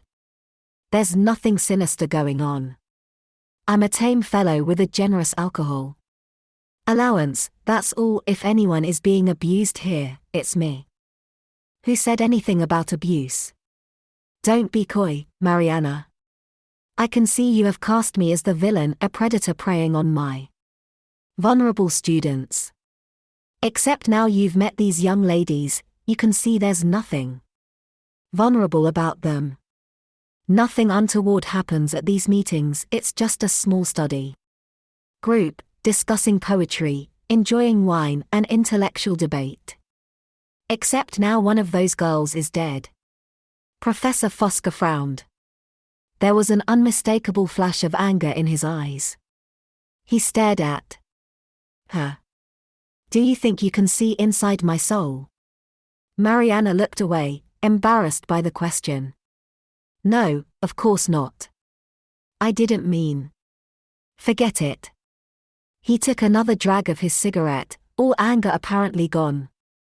The word psychotherapist, as you know, comes from the Greek psyche, meaning soul, and therapia, meaning healing. Are you a healer of souls? Will you heal mine? No. Only you can do that. Fosca dropped his cigarette onto the path. He ground it into the earth with his foot. You're determined to dislike me. I don't know why. To Mariana's annoyance, she realized she didn't know why either. Shall we go back? They started walking back to the gate. He kept glancing at Mariana. I'm intrigued by you, he said. I find myself wondering what you're thinking. I'm not thinking. I'm listening. And she was. Mariana might not be a detective, but she was a therapist, and she knew how to listen. To listen not only to what was being said, but also to everything unsaid, all the words unspoken, the lies, evasions, projections, transferences, and other psychological phenomena that occurred between two people, and that required a special kind of listening. Mariana had to listen to all the feelings Fosca was unconsciously communicating to her. In a therapeutic context, those feelings were called the transference, and would tell her everything she needed to know about this man, who he was and what he was hiding. As long as she could keep her own emotions out of it, of course, which wasn't easy. She tried to listen to her body as they walked. Anne could feel a rising tension, a tight jaw, teeth clenched into a bite. She felt a burning sensation in her stomach, a prickling in her skin, which she associated with anger. But whose anger? Hers. No, it was his. His anger. Yes, she could feel it. He was silent now as they walked, but underneath the silence, there was fury. He was disowning it, of course, but it was there, bubbling beneath the surface. Somehow, Mariana had angered him during this meeting. She had been unpredictable, hard to read, difficult, and had triggered his rage. She suddenly thought, if he can get this mad this fast, what happens if I really provoke him? She wasn't sure she wanted to find out. Then, as they reached the gate, Fosca stopped. He glanced at her, weighing something up. He made a decision. I'm wondering, he said, if you'd care to continue this conversation over dinner. How about tomorrow night? He gazed at her, waiting for her response. Mariana met his gaze without blinking. Okay, she said. Fosca smiled. Good. My room's at 8.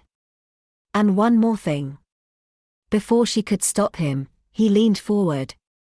And he kissed her on the lips. It only lasted a second. By the time Mariana could react, he had already pulled back. Fosca turned and went through the open gate. Mariana heard him whistling as he walked away. She brushed away the kiss with her fist. How dare he? She felt as if she had been assaulted, attacked, and that he had won somehow, succeeded in wrong-footing, intimidating her. As she stood there, feeling hot and cold in the morning sun, burning with anger, she knew one thing for certain. This time, the rage she was feeling wasn't his. It was hers. All hers. 18. After leaving Fosca, Mariana took out the beer mat Fred had given her. She rang his number, and asked if he was free to meet. 20 minutes later, she met Fred by St. Christopher's main gate. She watched him chain his bike to the railings. He reached into his bag and pulled out a couple of red apples. I'm calling this breakfast. Want one? He offered her an apple. She was automatically about to refuse when she realized she was hungry. She nodded. Fred looked pleased. He selected the better of the two apples, polished it on his sleeve, and handed it to her. Thanks. Mariana took it and bit into the apple. It was crisp and sweet. Fred smiled at her, speaking between mouthfuls. I was happy you called. Last night, you left a bit suddenly. I thought I upset you or something. Mariana shrugged. It wasn't you, it was Naxos. Naxos. Fred peered at her, confused. It's where my husband died. He drowned there. Oh, Jesus. Fred's eyes widened. Oh God. I'm so sorry. You didn't know. How could I know? Of course not. So it's just a coincidence. She watched him carefully. Well, I told you. I'm a little psychic. So maybe I was picking up on it, that's why Naxos popped into my head. Mariana frowned. I'm sorry, I don't believe that. Well, it's true. There was an awkward pause. Then Fred went on, quickly, look, I'm sorry if I hurt your feelings. You didn't, really. It doesn't matter. Forget it. Is that why you called me? To tell me this? Mariana shook her head. No. She wasn't sure why she had called him. It was probably a mistake. She had told herself she needed Fred's help, but in truth this was an excuse. She was probably just lonely and upset by her meeting with Fosca. She felt annoyed with herself for doing it, but too late, he was here. Now. They might as well make the best of it. Come on, she said. I want to show you something. They made their way inside the college and walked across main court and then through the archway into Eros Court. As they entered the courtyard, Mariana glanced up at Zoe's room. Zoe wasn't there, she was in a class with Clarissa. Mariana purposefully hadn't told her about Fred, because Mariana didn't quite know how to explain him to Zoe, or to herself. As they neared Tara's staircase, Mariana nodded at the ground floor window. This is Tara's room. On the night she died, her bedder saw her leave this room at 7:45 exactly. Fred gestured at the gate at the rear of Eros Court, which led out onto the backs. And she went out that way. No, Mariana shook her head. She pointed in the other direction, through the archway. She went out through main court. That's odd. The back gate leads onto the river, the quickest way to paradise. Which suggests she was going somewhere else. To meet Conrad, like he said. Possibly. Mariana thought for a moment. There's something else. Morris, the porter, saw Tara leave by the front gate at 8 o'clock. So if she left her room at 7:45, she left the question hanging. Fred finished it. Why did it take her 15 minutes to walk a distance that takes a minute or two at most? I see. Well, it could be anything. She could have been texting someone, or seen a friend, or... As he was talking, Mariana looked at the flower bed under Tara's window, a patch of purple and pink foxgloves. And there, on the earth, was a cigarette butt. She bent down and picked it up. It had a distinctive white filter. That's an American brand, said Fred. Mariana nodded. Yes, like Professor Fosca smokes. Fosca. Fred spoke in a low voice. I know about him. I've got friends in this college. I've heard the stories. Mariana glanced at him. What stories? What are you talking about? Cambridge is a small place. Everybody talks. And what do they say? That Fosca's famous or infamous. His parties are, anyway. What parties? What do you know? Fred shrugged. Not much. They're only for his students. But I mean, I heard they're pretty wild. He stared at her closely, reading her expression. You think he had something to do with it? With Tara's murder? Mariana deliberated, then gave in. Listen, she said. I'll tell you. They walked around the perimeter of the courtyard as she told him all about Tara's accusations against Fosca and his subsequent denial, his corroborated alibi, and how, despite this, Mariana was unable to let it go. She expected Fred to laugh or scoff, or at the very least disbelieve her. But he didn't. And she felt grateful to him for that.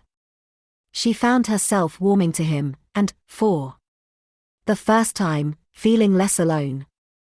Unless Veronica and Serena and the others are lying, Mariana finished by saying, Fosca was with them the whole time except for a couple of minutes, when he went outside for a cigarette.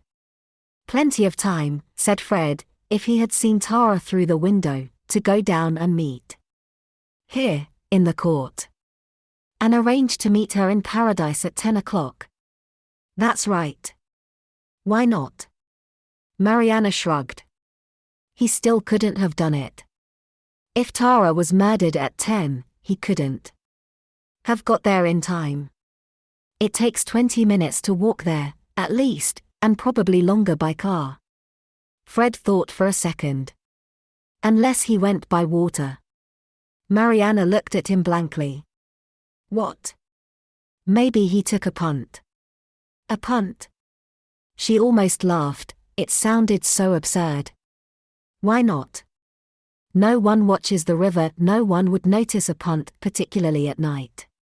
He could arrive and leave invisibly, in a couple of minutes. Mariana thought about it. Perhaps you're right. Can you punt? Not very well.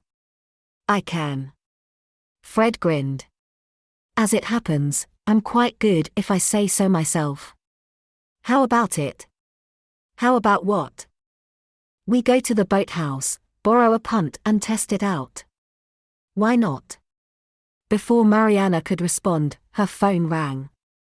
It was Zoe. She answered immediately. Zoe? Are you okay? Where are you? Zoe's voice had that urgent, anxious quality, telling Mariana that something was wrong. I'm in college.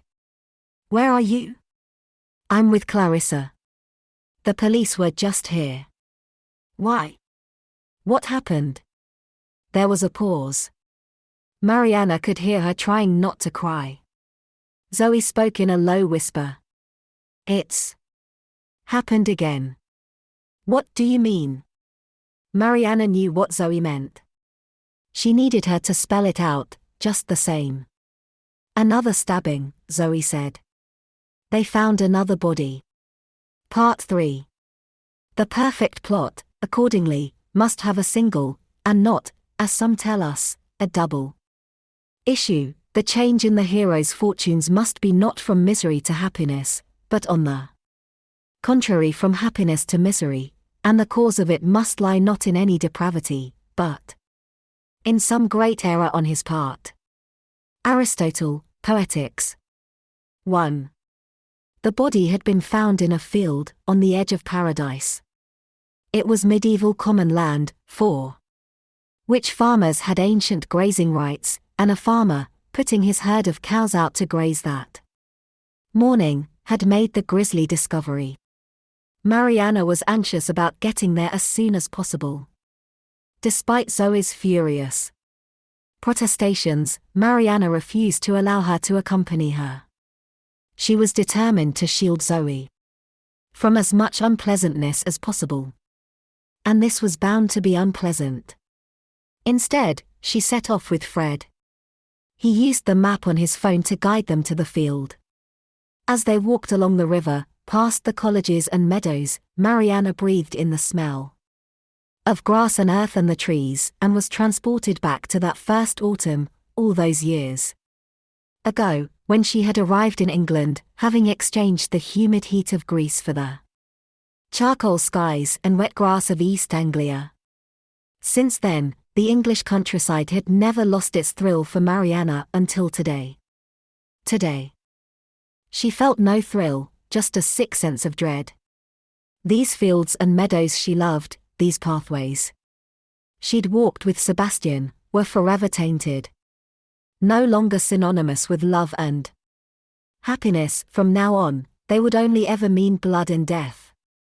They walked mainly in silence. After about 20 minutes, Fred pointed up ahead. There it is. In front of them lay a field. At the entry to the field was a line of vehicles, police cars, news vans, parked behind one another along the dirt track. Mariana and Fred walked past the cars until they reached the police cordon, where several officers were keeping the press at bay. There was also a small crowd of onlookers.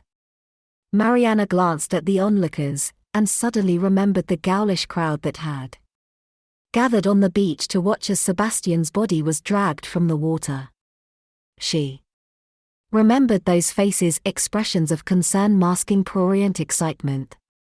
God, she'd hated them, and now, seeing the same expressions here, she felt sick. "Come on," she said. "Let's go." But Fred didn't move. He looked a little uncertain. "Where are we going?" Mariana pointed past the police cordon. "That way."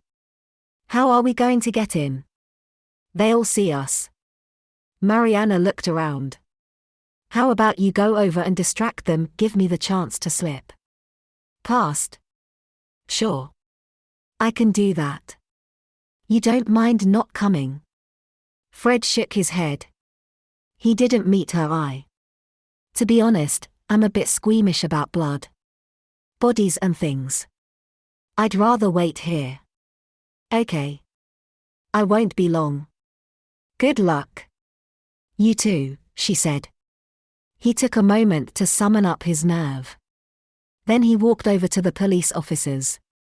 He started talking to them, asking them questions, and Mariana seized her chance. She went up to the cordon, lifted it up, and ducked underneath. Then she straightened up and kept going, but only took a few steps before she heard a voice. "Hey! What are you doing?" Mariana turned around. A police officer was charging towards her. "Stop. Who are you?" Before Mariana could reply, they were interrupted by Julian. He emerged from a forensic tent and waved at the officer. "It's all right. She's with me. She's a colleague." The police officer gave Mariana a mistrustful look, but stepped aside. Mariana watched him depart, and she turned to Julian. "Thanks." Julian smiled. "Not easily discouraged, are you?" "I like that. Let's hope we don't bump into the inspector." He winked at her. "Do you want to have a look? The pathologist's an old friend of mine." They walked to the tent. The pathologist was standing in front of it, texting on his phone. He was a man in his 40s, tall, completely bald, with piercing blue eyes. "Cuba," said Julian, "I've brought a colleague, if that's okay." "By all means." Cuba glanced at Mariana. He spoke with a slight Polish accent. "I warn you. It's not a pretty sight. Worse than last time." He gestured around the back of the tent with his gloved hand. Mariana took a deep breath and walked around. And there it was. It was the most horrible thing Mariana had ever seen. She felt afraid to look at it. It didn't seem real. The body of a young woman, or the remains of one, was stretched out in the grass. The torso was slashed beyond recognition. All that was left was a mixture of blood and guts, mud and earth. The head was untouched, and the eyes were open, seeing and unseeing in this gaze. A path led to oblivion.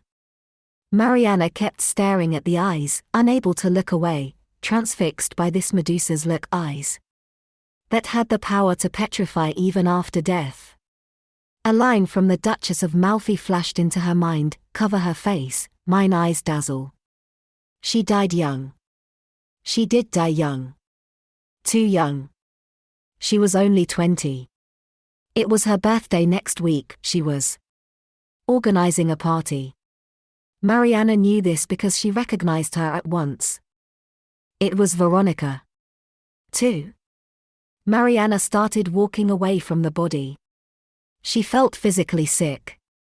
She had to put some distance between herself and what she had seen. She wanted to get away, but she knew there was no running away. It was a sight that would haunt her for the rest of her days. The blood, the head, those gaping eyes. Stop it, she thought. Stop thinking. She kept walking until she reached a rickety wooden fence, forming a boundary between this field and the next. It felt unsteady and liable to collapse. She leaned against it, flimsy support. But better than nothing. You all right? Julian appeared at her side. He gave her a concerned look. Mariana nodded. She realized her eyes were full of tears. She brushed them away. Embarrassed. I'm fine. When you've seen as many crime scenes as I have, you get used to it. For what it's worth, I think you're brave. Mariana shook her head. I'm not at all. And you were right about Conrad Ellis. He was in custody at the time of the murder, so that lets him off the hook. Julian glanced at Kuba as he approached them. Unless you don't think they were killed by the same person. Kuba shook his head, pulling out a vape from his pocket. No, it's the same guy. Same MO. I counted 22 stab wounds. He took a drag and exhaled clouds of vapor. Mariana peered at him. There was something in her hand. What was it? Ah. You noticed that? A pine cone. I thought so. How odd. Julian glanced at her. Why do you say that? Mariana shrugged. Just there aren't any pine trees around here. She thought for a second. I'm wondering if there's an inventory of everything found with Tara's body. Funny you say that, Kuba said. The same thing occurred to me, so I checked. And there was also a pine cone found with Tara's body. A pine cone, said Julian. How interesting. It must mean something to him. But what, I wonder? As he said that, Mariana suddenly remembered one of the slides Professor Fosca had showed. In his lecture on Eleusis, a marble relief of a pine cone. Yes, she thought. It does mean something. Julian was looking around, frustrated. He shook his head. How does he do it? Kills them in the open air, then vanishes, covered in blood, leaving no witnesses, no murder weapon, no discernible evidence, nothing. Just a glimpse into hell, said Kuba. But you're wrong about the blood. He wouldn't necessarily be covered in blood. After all, the stabbing takes place post-mortem. What? Mariana stared at him. What do you mean? Exactly that. He cut their throats first. Are you sure? Oh, yes. Kuba nodded. In both cases, the cause of death was a deep incision severing the tissues all the way to the bone in the neck. Death must have been instantaneous. Judging by the depth of the wound, I suspect he struck from behind. If I may. He stepped behind Julian, and elegantly demonstrated using his vape as a knife. Mariana winced as he mimed slashing Julian's throat. You see. The arterial spray goes forward. Then, laying the body on the ground, during the stabbing, the blood just trickles downwards, into the earth. So he might have no blood on him at all. Mariana shook her head. But that doesn't make any sense. Why not? Because that's not a frenzy. That's not losing control, that's not rage. Kuba shook his head. No. The opposite. He's very calm, in control, like he's performing a kind of dance. It's very precise. It's ritualistic. He searched for the word in English. Ritualistic. Is that correct? Ritualistic. Mariana stared at him as a series of images flashed through her mind. Edward Fosca on stage, lecturing about religious rites, the postcard in Tara's room, with an ancient Greek oracle, demanding sacrifice, and at the back of her mind the indelible memory of a bright blue sky, with a burning sun and a ruined temple dedicated to a vengeful goddess. There was something she needed to think about. But before she could press Kuba further, there was a voice behind her. "What's going on here?" They all turned around. Chief Inspector Sanger was standing there. He did not look happy. 3. "What's she doing here?" said Sanger, frowning. Julian stepped forward. "Mariana's with me. I thought she might have some insight and she's been extremely helpful." Sanger unscrewed the lid from his flask, balanced it precariously on the fence post, and poured some tea. He looked tired. Mariana thought she didn't envy him his job. His investigation had just doubled in size, and he'd lost his only suspect. She was hesitant to make things worse, but had no choice. "Chief Inspector," she said, "are you aware the victim is Veronica Drake? She was a student at St. Christopher's." The inspector stared at her with a slight look of dismay. "Are you sure?" Mariana nodded. "And are you also aware Professor Fosca taught both victims?" They were both part of his special group. "What special group?" "I really think you should ask him about it." Inspector Sanger drained his tea before responding. "I see. Any more tips, Mariana?" Mariana didn't like his tone, but she smiled politely. "That's it for the moment." Sanger poured the dregs from the cup onto the ground. He shook the lid and screwed it back on. "I have already asked you once not to intrude on my investigation. So let me put it like this. If I catch you trespassing on another crime scene, I will arrest you myself. Okay?" Mariana opened her mouth to reply. But Julian responded first. "Sorry. Won't happen again. Come on, Mariana." He guided a reluctant Mariana away from the others, back towards the police cordon. "I'm afraid Sanger's got it in for you," Julian said. "If I were you, I'd keep out of his way. His bite is infinitely worse than his bark." He winked at her. "Don't worry, I'll keep you informed about any developments." "Thanks. I'm grateful." Julian smiled. "Where are you staying?" "They're putting me up at a hotel by the station." "I'm staying in college." "Very nice. Fancy a drink tonight? We can catch up."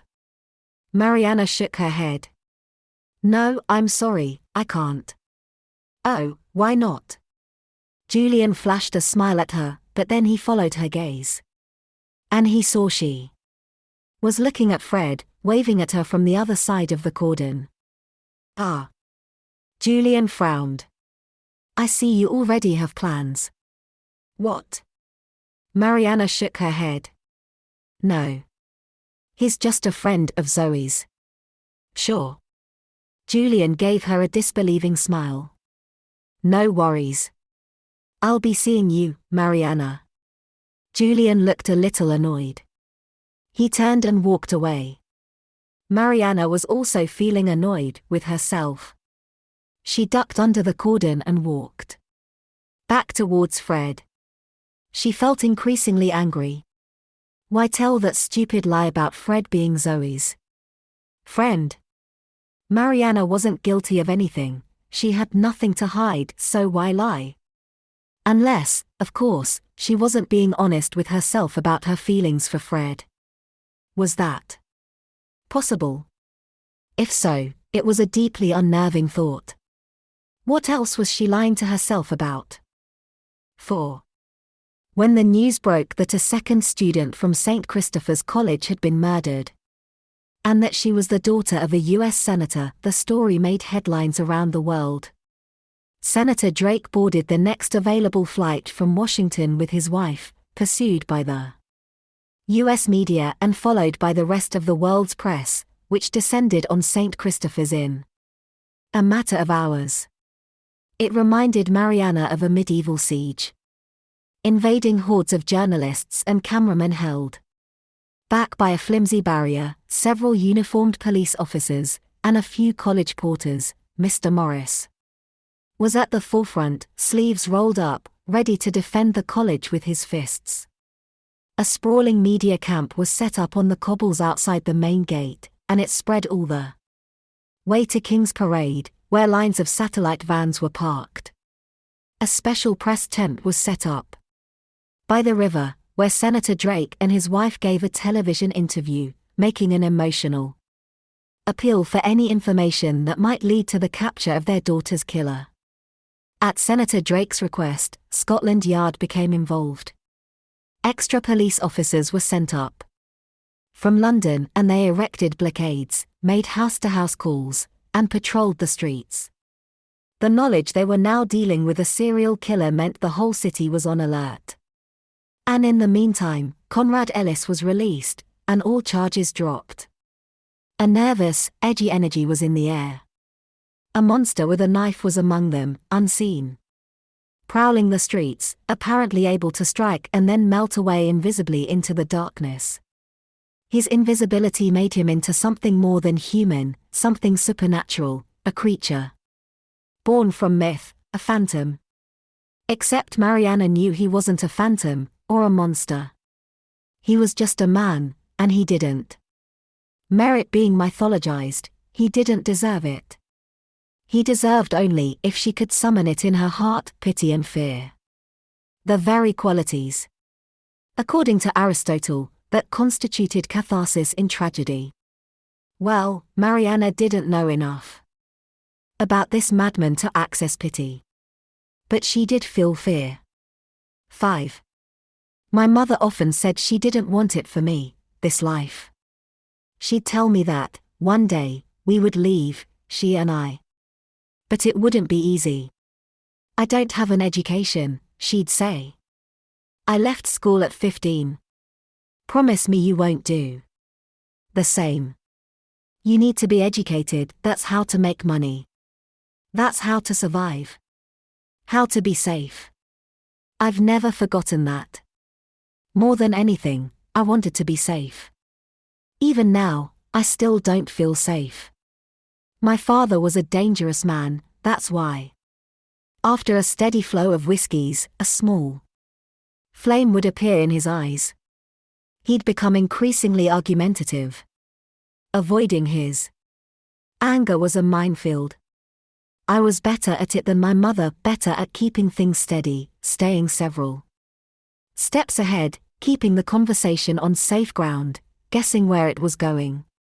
Outmaneuvering him, if necessary, guiding him away from any subjects that might incur his wrath. Sooner or later, my mother would always fail. Either accidentally or deliberately, through masochism. She'd say something, do something, disagree with him, criticize him, serve him something he didn't like. His eyes would glint. His lower lip would droop. He'd bare his teeth. Too late, she'd realize he was in a rage. A table would then be overthrown, a glass smashed. I'd watch, helpless to defend or protect her, as she ran to the bedroom in search of refuge. She'd frantically try to lock the door, but too late, he'd bash it open, and then. I don't understand. Why didn't she leave? Why didn't she pack our bags and spirit me away in the night? We could have left together. But she didn't make that choice. Why not? Was she too scared? Or did she not want to admit that her family was right, that she'd made a terrible mistake and was running home, tail between her legs? Or was she in denial, clinging to a hope that things would magically improve? Perhaps that was it. After all, she was highly skilled at ignoring what she didn't want to see and was staring her in the face. I learned to do that too. I also learned, from a young age, that I did not walk on the ground but on a narrow network of invisible ropes, suspended above the earth. I had to navigate them carefully, trying not to slip or fall. Certain aspects of my personality were offensive, it seemed. I had terrible secrets to hide, even I didn't know what they were. My father knew, though. He knew my sins. And he punished me accordingly. He'd carry me upstairs. He'd take me into the bathroom and lock the door. And it would begin. If I picture him now, that frightened little boy, do I feel an ache of sorrow? A pang of empathy? He's just a kid, guilty of none of my crimes, he's terrified, he's in pain. Do I experience a second of compassion? Do I feel for his plight, and all he went through? No. I don't. I banish all pity from my heart. I don't deserve it. 6. Veronica was last seen alive leaving a rehearsal of The Duchess of Malfi at the ADC, the Amateur Dramatic Club Theatre, at 6 o'clock. Then, she apparently disappeared into thin air. Until her body was found the next day. How was this possible? How did her killer emerge from nowhere, abduct her in broad daylight, leave no witnesses and no trace? Mariana could draw only one conclusion: Veronica went with him willingly. She went to her death quietly and cooperatively because she knew and trusted the man who took her there. The next morning, Mariana decided to have a look at where Veronica was last seen. So she made her way to the ADC Theatre on Park Street. The theatre was originally an old coaching inn, converted in the 1850s. The logo was in black letters painted above the entrance. A large board displayed a poster for the upcoming production, The Duchess of Malfi, which Mariana presumed would now not take place, not with Veronica playing the Duchess. She went up to the main door. She tried it. It was locked. There were no lights on in the foyer. She thought a moment. Then she turned and walked around the corner, to the side of the building. 2 large black wrought iron gates enclosed a courtyard, which once housed the stables. Mariana tried the gate and it was unlocked. It swung open easily. So she went inside the courtyard. The stage door was there. She walked over and tried it, but it was locked. She was frustrated and about to give up when she thought of something. She looked at the fire escape. A spiral staircase, leading up to the theatre bar on the floor above. When Mariana was a student, the ADC bar had been famous for staying open late. She and Sebastian would sometimes go for last orders on a Saturday night, dancing and drunkenly kissing in the bar. She started climbing the steps, going round and round until she reached the top, where she was confronted with the emergency exit. Without holding out much hope, Mariana reached out and pulled the handle. To her surprise, the door opened. She hesitated and went inside. 7. The ADC bar was an old-fashioned theatre bar. It had velvet-covered bar stools, and smelled of beer and old cigarette smoke. The lights were off. It was gloomy, shadowy, and Mariana was distracted for a moment by a couple of ghosts kissing by the bar. And then a loud bang made her jump. Another bang. The whole building seemed to shake with it. Mariana decided to investigate. It was coming from downstairs. She left the bar and went further into the building. Trying to be as quiet as possible, she descended the central staircase. Another bang. It seemed to be coming from the auditorium itself. She waited at the bottom of the stairs and listened. But there was silence. She crept over to the auditorium doors. She opened them slightly and looked inside. The auditorium seemed empty. The set for the Duchess of Malfi was unstage and nightmarish. Impression of a prison in the German expressionist style, with slanted walls and bars stretched into distorted angles. And on stage was a young man. He was shirtless, and his torso was dripping with sweat. He seemed to be intent on demolishing the entire set with a hammer. There was a violence to his actions that was quite alarming. Mariana cautiously made her way down the aisle, passing row after row of empty red seats, until she reached the stage. He didn't notice her until she was standing just beneath him. He was about 6 feet tall, with short black hair and a week's worth of stubble. He couldn't have been more than 21, but it was not a youthful nor a friendly face. "Who are you?" he said, glaring at her. Mariana decided to lie. "I'm a psychotherapist, I'm working with the police." "Ah. They were just here." "Right." Mariana thought she recognized his accent. "Are you Greek?" "Why?" He looked at her with a new interest. "Are you?"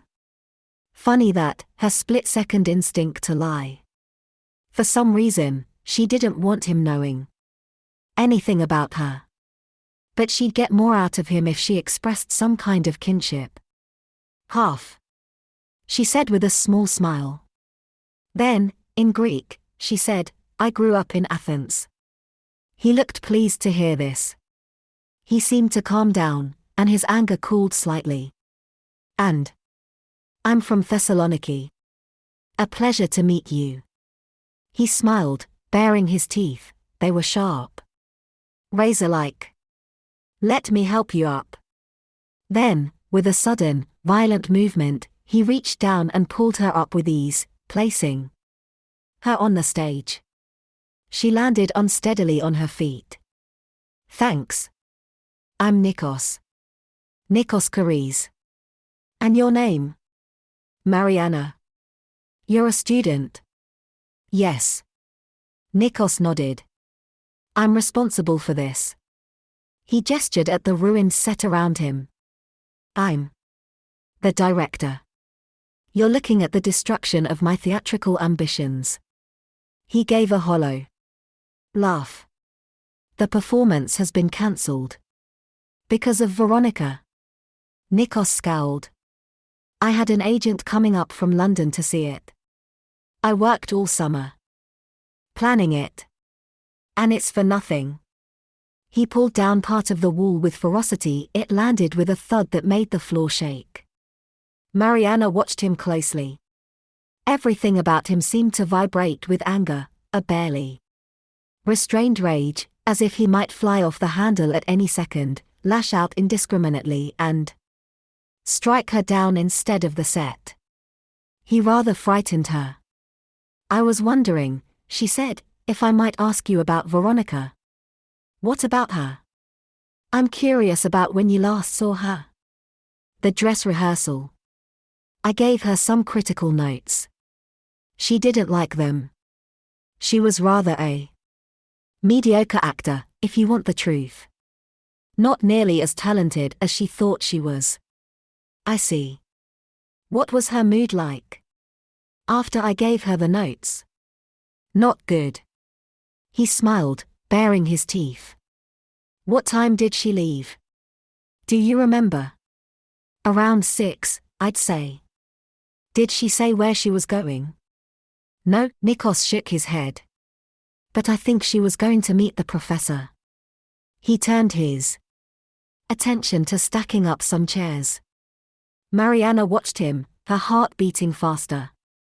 She sounded a little breathless when she spoke. "The professor?" "Yeah." Nikos shrugged. "Can't remember his name. He came to watch the dress rehearsal." "What did he look like? Can you describe him?" Nikos thought for a second.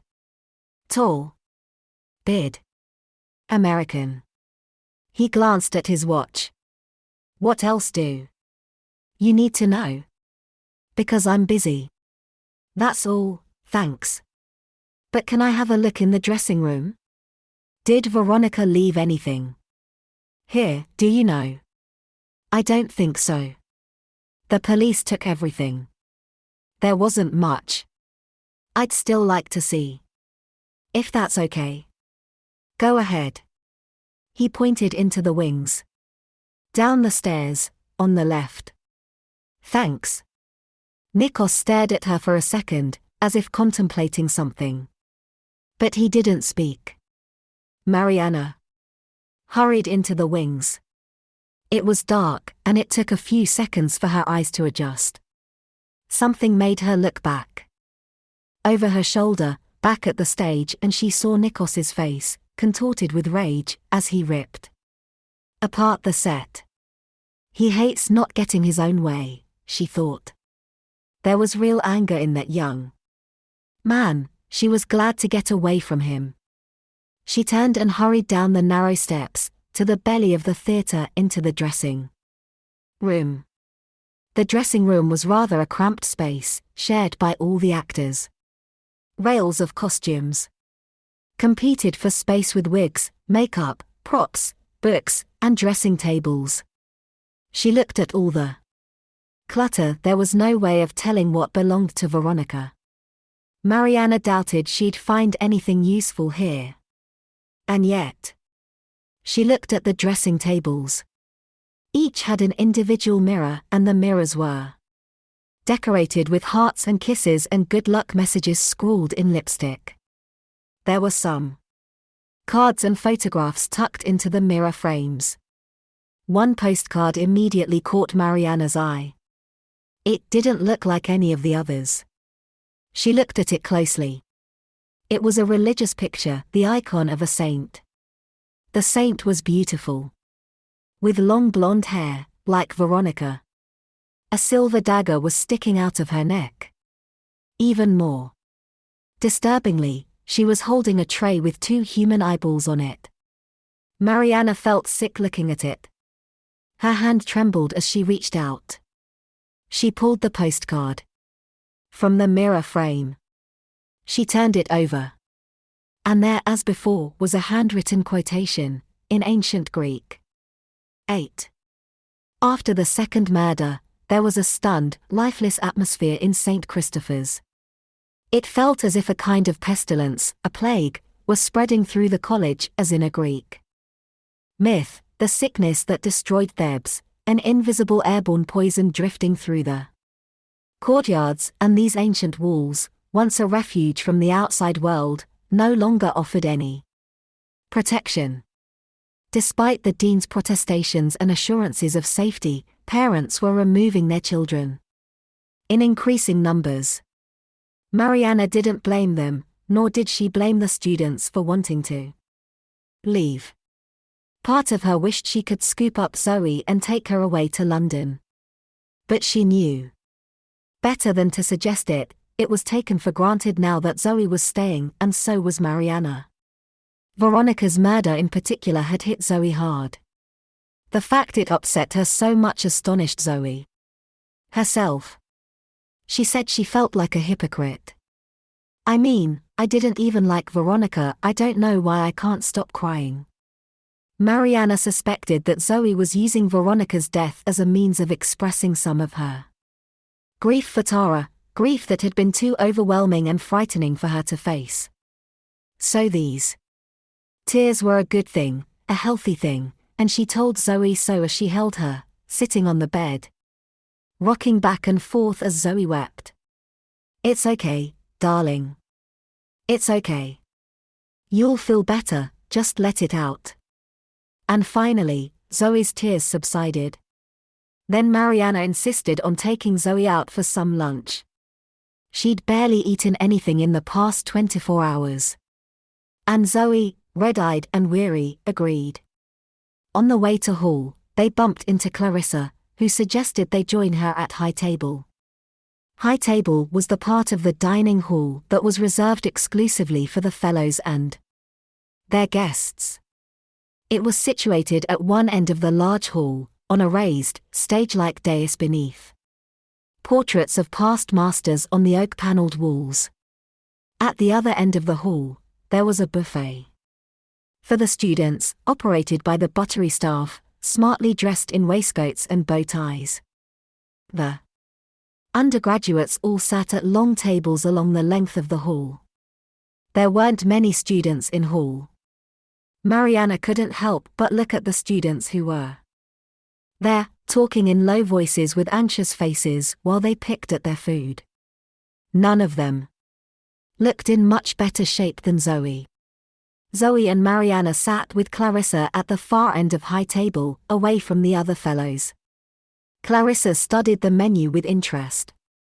Despite these awful events, her appetite remained undiminished. "I'm going to plump for the pheasant," she said. "And then, perhaps pears. Poached in wine. Or the sticky toffee pudding." Mariana nodded. "How about you, Zoe?" Zoe shook her head. "I'm not hungry." Clarissa gave her a concerned look. "You must eat something, my dear. You're not looking well. You need some food to keep your strength up." "How about the poached salmon and vegetables?" said Mariana. "Okay." Zoe shrugged. "Okay." The waiter came and took their order, and then Mariana showed them the postcard she had found at the ADC theatre. Clarissa took the postcard, closely studying the picture. "Ah. St. Lucy, if I'm not mistaken." "St. Lucy? You're not familiar with her?" "I suppose she's a little obscure, as saints go. A martyr during Diocletian's scourge of Christians around 300 AD. Her eyes were gouged out before she was stabbed to death. Poor Lucy. Quite. Hence patron saint of the blind.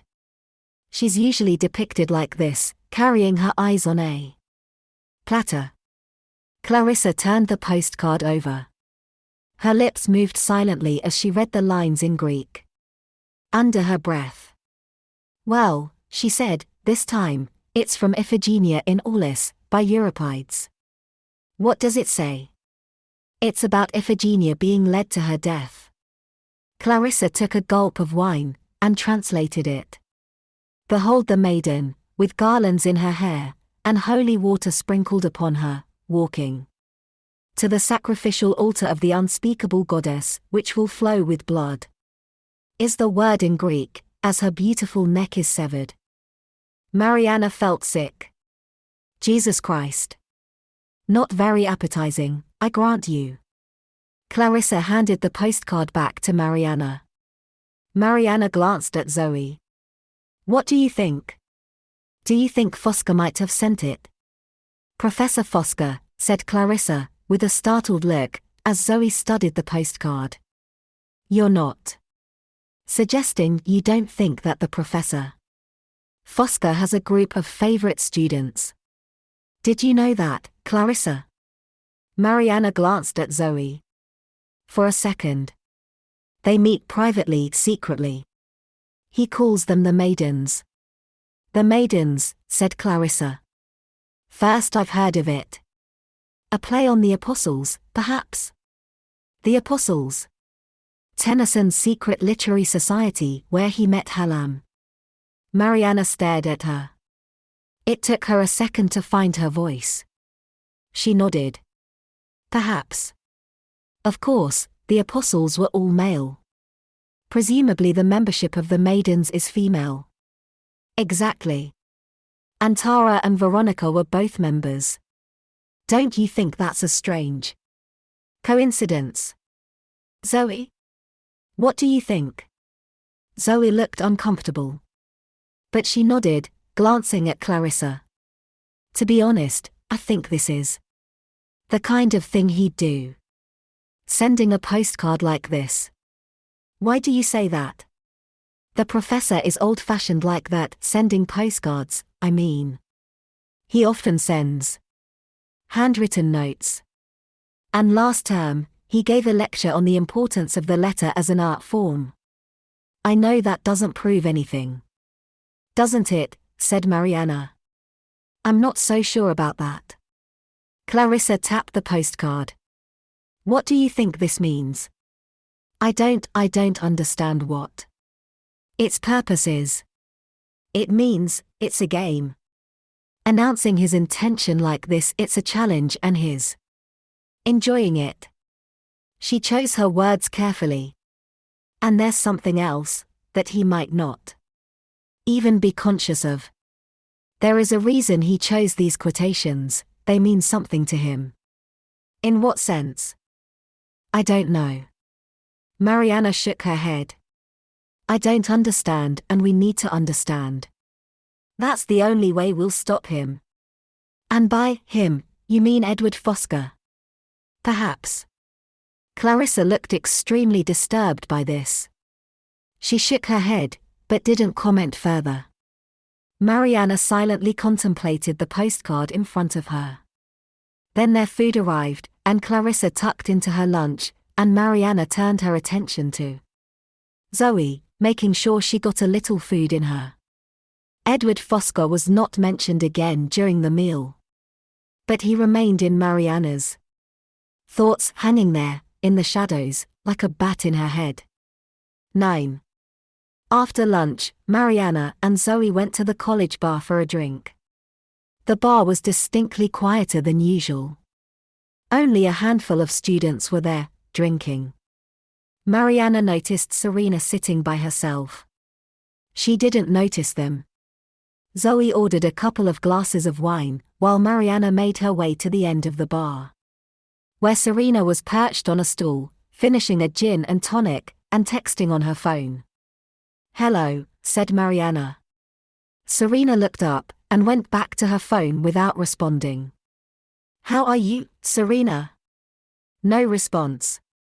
Mariana glanced at Zoe for help, and Zoe mimed drinking. Mariana nodded. Can I get you another drink? Serena shook her head. No. I have to go soon. Mariana smiled. Your secret admirer? This was clearly the wrong thing to say. Serena turned on Mariana with surprising ferocity. What the fuck is your problem? What? What have you got against Professor Fosca? It's like you're obsessed or something. What did you tell the police about him? I don't know what you're talking about. But Mariana was secretly relieved that Chief Inspector Sanger had taken her seriously enough to question Fosca. I didn't accuse him of anything, she said. I just suggested they ask him some questions. Well, they did. They asked him a lot. And me too. Happy now? What did you tell them? The truth. That I was with Professor Fosca when Veronica was killed on Wednesday night. I had a class with him all evening. Okay. And he didn't leave. Not even to have a cigarette.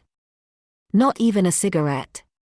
Serena gave Mariana a cold look, and was distracted by a text message on her phone. She read it and stood up. I have to go. Wait. Mariana lowered her voice. Serena. I want you to be very careful, okay? Oh, fuck off. Serena grabbed her bag and walked out. Mariana sighed. Zoe sat onto Serena's empty bar stool. That didn't go well. No, Mariana shook her head. It didn't. Now what? I don't know. Zoe shrugged. If Professor Fosca was with Serena when Veronica was killed, he couldn't have done it. Unless Serena is lying. You really think she'd lie for him? Twice. Zoe gave her a dubious look and shrugged. I don't know, Mariana. What? Zoe evaded her gaze. She didn't speak for a moment. It's the way you are about him, it's weird. What do you mean, weird? The professor has an alibi for both murders, and you still won't let it go. Is this about him? Or you? Me? Mariana couldn't believe her ears. She could feel her cheeks coloring with indignation. What are you talking about? Zoe shook her head. Forget it. If there's something you want to say to me, just say it. There's no point. I know the more I try and talk you out of this thing about Professor Fosca, the more you'll dig your heels in. You're so stubborn. I'm not stubborn. Zoe laughed. Sebastian used to say you were the most stubborn person he ever met. He never said that to me. Well, he said it to me. I don't understand what's going on here, Zoe. I don't understand what you're trying to say. What thing with Fosca? You tell me. What? I'm not attracted to him if that's what you're suggesting. She was aware her voice was raised. A couple of students across the bar heard her and looked over. For the first time in as long as she could remember, she and Zoe were teetering on the edge of an argument. Mariana was feeling irrationally angry. Why was that? They stared at each other a moment. Zoe backed down first. Forget it, she said, shaking her head. I'm sorry. I'm talking crap. I'm sorry too. Zoe checked her watch. I have to go. I've got a class on Paradise Lost. Go on, then. See you for dinner. Oh, Mariana hesitated. I can't. I'm seeing. She didn't want to tell Zoe about her dinner plans with Professor Fosca, not now. Zoe would read all kinds of things into it that weren't there. I'm seeing a friend. Who? No one you know, an old college friend. You should go, you'll be late. Zoe nodded. She gave Mariana a quick peck on the cheek. Mariana squeezed her arm. Zoe. You be careful too. All right? Don't get into any cars with strange men, you mean? Don't be silly. I mean it. I can take care of myself, Mariana. I'm not afraid. It was that note of bravado in Zoe's voice that concerned Mariana the most. 10. After Zoe left, Mariana sat at the bar for a while, nursing the wine in her glass. She kept going over their conversation in her head. What if Zoe was right? What if Fosca was innocent? Fosca had an alibi for both murders, and yet, despite this, Mariana had woven a web of suspicion around him, simply by grabbing at a few strands of what, exactly? Not even facts. Nothing that concrete. Small things, that fearful look in Zoe's eyes, the fact he taught Tara and Veronica Greek tragedy, and the fact Mariana was convinced Fosca had sent those postcards. And her intuition told her that whoever sent the postcards to these girls also killed them. Well, that might seem an irrational leap, even delusional, to a man like Chief Inspector Sanger. For a therapist like Mariana, her intuition was often all she had to go on. Although it seemed incredible that a professor at this university would murder his students, so horribly, so publicly, and hope to get away with it. And yet, if she was right, then Fosca had got away with it. But what if she was wrong? Mariana needed to think clearly, but she couldn't think. Her head was cloudy, and it wasn't the wine. She was feeling overwhelmed and increasingly unsure of herself. So what now? She had no idea what her next move should be. Calm down, she thought. If I were working with a patient and feeling like this, so out of my depth, what would I do? The answer came to her immediately. She would ask for help, of course. She would get some supervision. That wasn't a bad idea. Seeing her supervisor could only help. And getting out of here, going to London, escaping this college and its poisonous atmosphere, if only for a few hours, it would be an immense relief. Yes, she thought. That's what I'll do. I'll call Ruth and see her in London tomorrow. But first, she had an appointment tonight, here in Cambridge. At 8 o'clock she had dinner with Edward Fosca. 11. At 8 o'clock, Mariana made her way to Fosca's rooms. She stared at the large, imposing door. Professor Edward Fosca was painted in white. Calligraphic writing on a black plaque by the door. She could hear classical music coming from inside. She knocked. No reply. She knocked again, louder. No response for a moment, and then, "It's open," said a distant voice. "Come on up." Mariana took a breath, steadied herself and opened the door. She was greeted by an elm staircase, old, narrow, and uneven in places where the wood had warped. She had to watch her step as she climbed up. The music was louder now. It was Latin, a religious aria or a psalm set to music. She had heard it before, somewhere, but couldn't quite place where. It was beautiful but ominous, with pulsating strings like a heartbeat, ironically mimicking Mariana's own anxious heartbeat as she ascended the stairs. At the top, the door was ajar. She went inside. The first thing she saw was a large cross hanging in the hallway. It was beautiful, made of dark wood, ornate, Gothic, intricately carved. But its sheer size made it intimidating, and Mariana hurried past it. She entered the living room.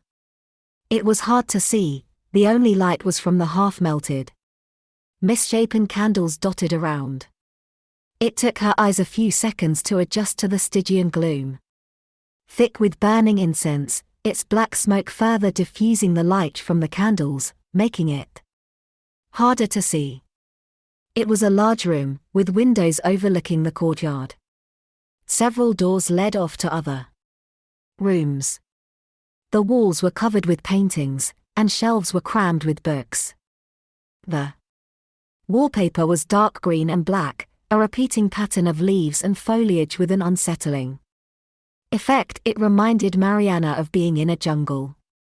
There were sculptures and ornaments arranged on the mantelpiece and the tables, a human skull glowing in the gloom, and a small statue of Pan, shaggy-haired, clutching a wineskin, with the legs, horns, and tail of a goat.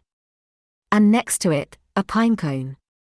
Suddenly, Mariana was sure she was being observed. She felt eyes on the back of her neck. She turned around. Edward Fosca was standing there. She hadn't heard him enter. Had he been in the shadows the whole time, watching her?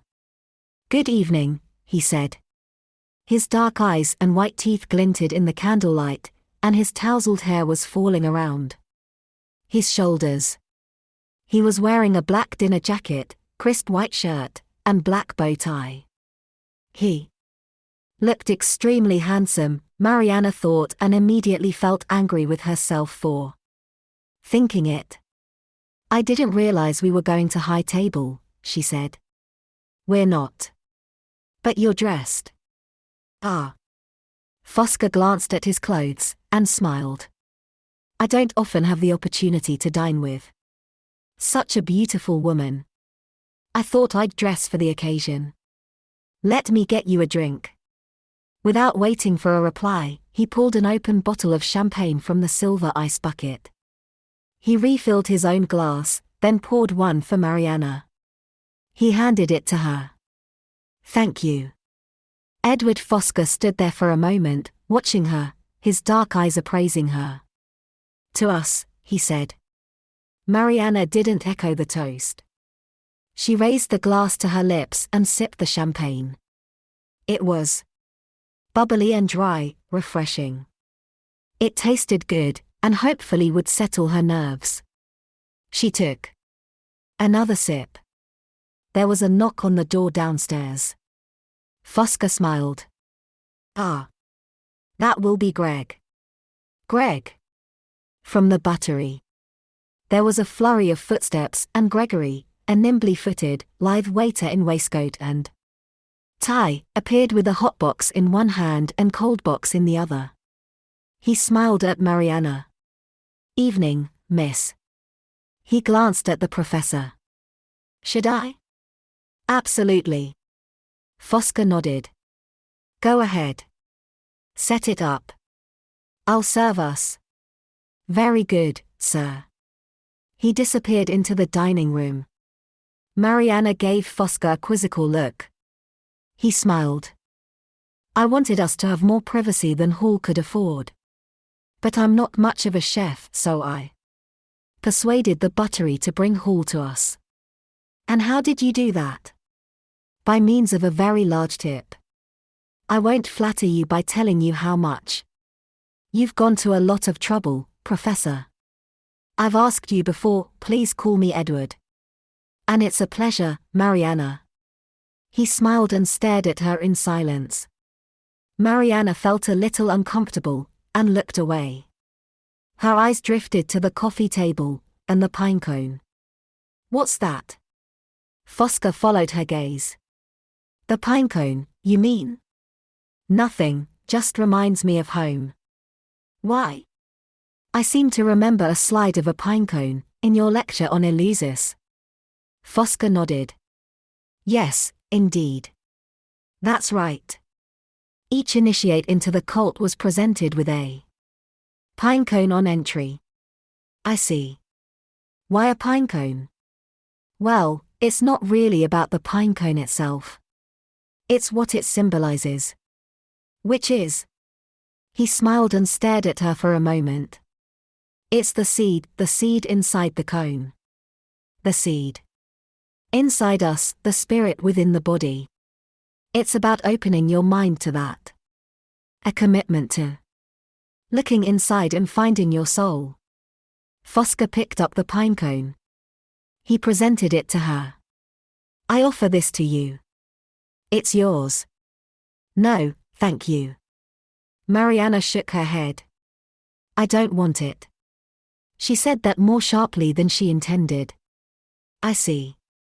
Fosca gave her an amused smile. He replaced the pine cone on the table.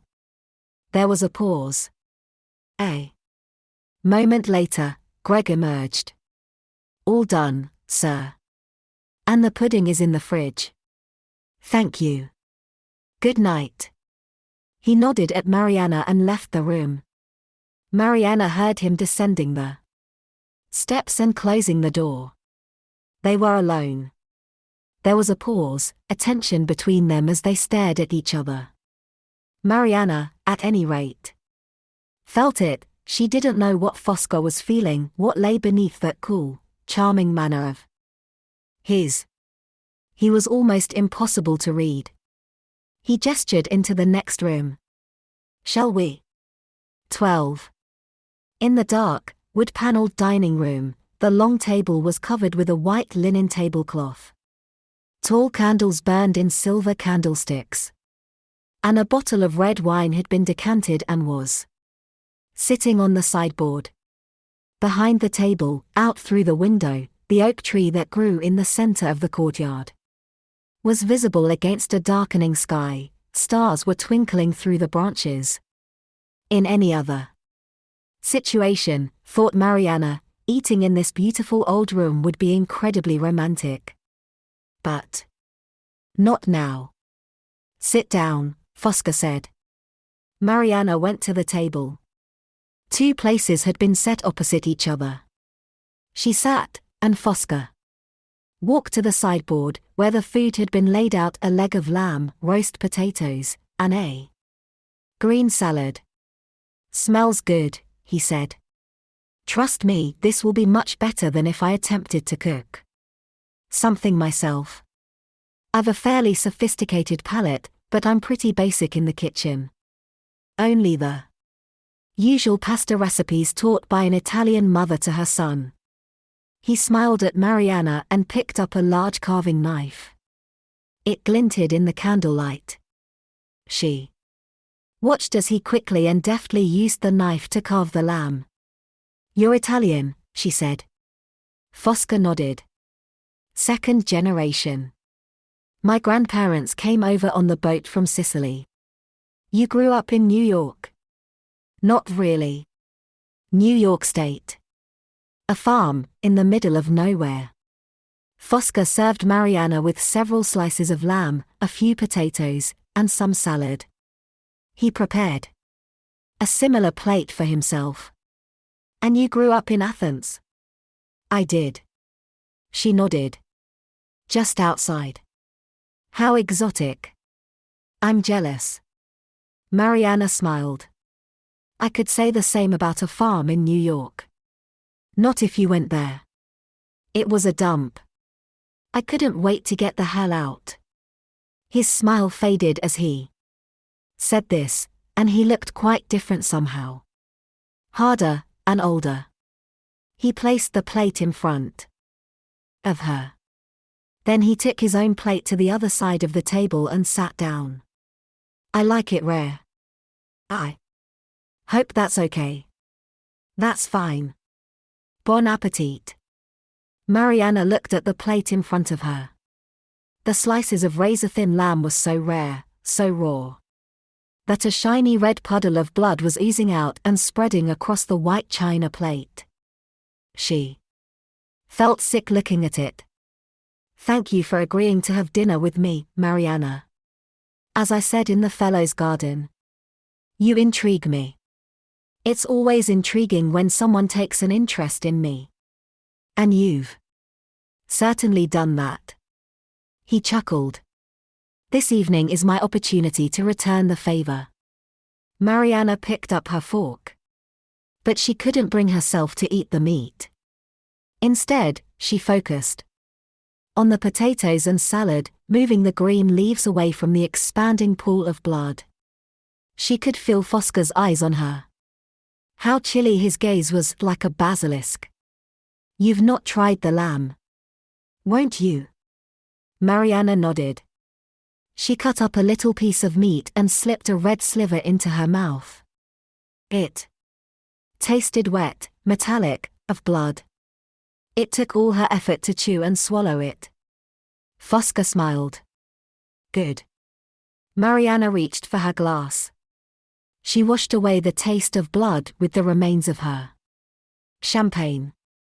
Noticing her glass was empty, Fosca stood up. Let's have some wine, shall we? He went to the sideboard and poured 2 glasses of dark red Bordeaux.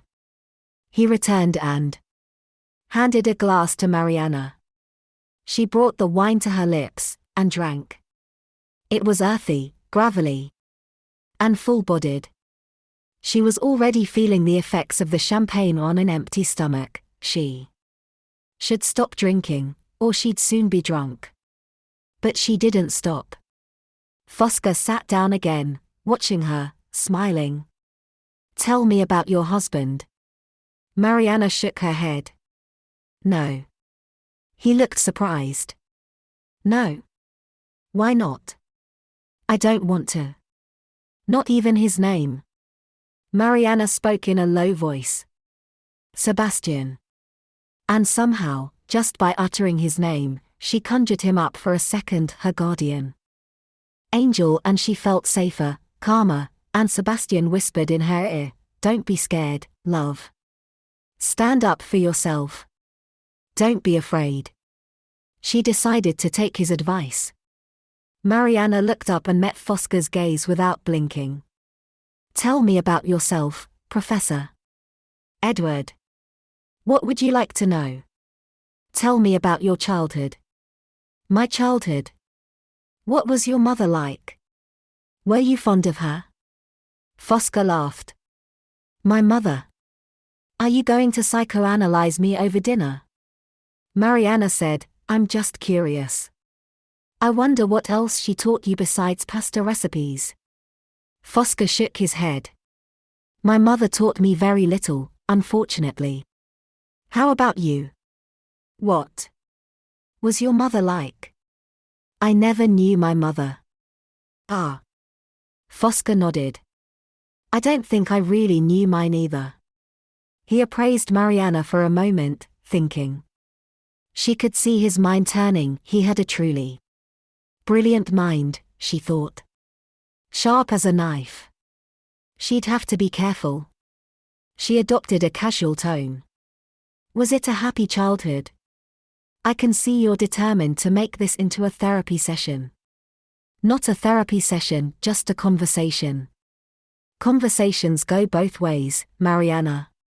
Fosca smiled, and waited. Seeing she had no choice, she rose to the challenge. I didn't have a particularly happy childhood, she said. Sometimes, perhaps. I loved my father very much, but... But what? Mariana shrugged. There was too much death. They held each other's gaze for a moment. Fosca slowly nodded. Yes, I can see it in your eyes. There's a great sadness there. You know, you remind me of a Tennysonian heroine. Mariana in the moated grange, he cometh not, she said. I am aweary. I would that I were dead. He smiled. Mariana looked away, feeling exposed and irritated. She reached for her wine. She drained the glass. Then she faced him. Your turn, Professor. Very well. Fosca sipped some wine. Was I a happy child? He shook his head. No. I was not. Why was that? He didn't reply immediately. He got up and went to fetch the wine. He refilled Mariana's glass as he spoke. Truthfully, my father was a very violent man. I lived in fear for my life, and my mother's life. I watched him brutalize my mother on many occasions. Mariana wasn't expecting such a frank admission. And certainly, the words had the ring of truth, and yet they were entirely disconnected from any emotion. It was as if he felt nothing. I'm sorry, she said. That's terrible. He shrugged. He didn't reply for a moment. He sat down again. You have a way of getting things out of people, Mariana. You're a good therapist, I can tell. Despite my intention not to reveal myself to you, you have ended up getting me on your couch. He smiled. Therapeutically speaking. Mariana hesitated. Have you ever been married? Fosca laughed. That's following a train of thought. Are we moving from the couch to bed? He smiled and drank some more wine. I have not been married, no. I never met the right woman. He stared at her. Not yet. Mariana didn't reply.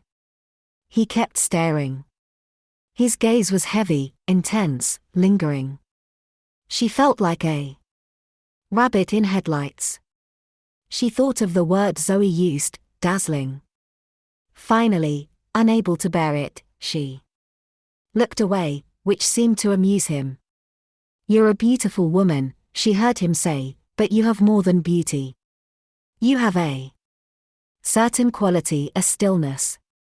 Like the stillness in the depths of the ocean, far beneath the waves. Where nothing moves. Very still, and very sad. Mariana didn't say anything. She didn't like where this was going, she sensed she was losing the upper hand, if she'd ever had it. She was also a little drunk, and unprepared for Fosca's sudden switch from romance to murder. This morning, he said, I received a visit from Chief Inspector Sanger. He wanted to know where I was when Veronica was murdered. He looked at Mariana, perhaps hoping for a reaction. She didn't give him one. And what did you say? The truth. That I was giving a private tutorial to Serena in my rooms. I suggested he check with her if he didn't believe me. I see. The inspector asked me a lot of questions, the last of which was about you. You know what? He asked. Mariana shook her head. I have no idea. He wondered why you were so prejudiced against me. What I had done to deserve it. And what did you say? I said I had no idea, but that I would ask you. He smiled. So I'm asking you. What's going on, Mariana? You've been orchestrating a campaign against me since Tara's murder. What if I told you I'm an innocent man? I'd love to oblige and be your scapegoat, but you're not my scapegoat. No. An outsider, a blue-collar American in the elitist world of English academia. I stick out like a sore thumb. Hardly. Mariana shook her head. I'd say you fit in extremely well. Well, naturally I've done my best to blend in, but the bottom line is that although the English may be infinitely more subtle than Americans in their xenophobia, I will always be a foreigner. And therefore viewed with suspicion. He fixed his eyes on Mariana intensely. As are you. You don't belong here either. We're not talking about me. Oh, but we're one and the same. She frowned. We're not. Not at all. Oh, Mariana. He laughed. You don't seriously believe I'm murdering my students? It's absurd. That's not to say a few don't deserve it. He laughed again, and his laugh sent a shiver down Mariana's spine. She stared at him, feeling she had just glimpsed who he really was, callous, sadistic, entirely uncaring. She was getting into dangerous territory, she knew, but the wine had made her bold and reckless, and she might never get this chance again. She chose her words carefully. I'd like to know, then, exactly what kind of person you think killed them. Fosca looked at her, as if he were surprised by the question. But he nodded. I've given it some thought, as it happens. I'm sure you have. And, he said, the first thing that strikes me is that it's religious in nature. That's clear. He's a spiritual man. In his eyes, anyway. Mariana remembered the cross in his hallway. Like you, she thought. Fosca sipped some wine and went on.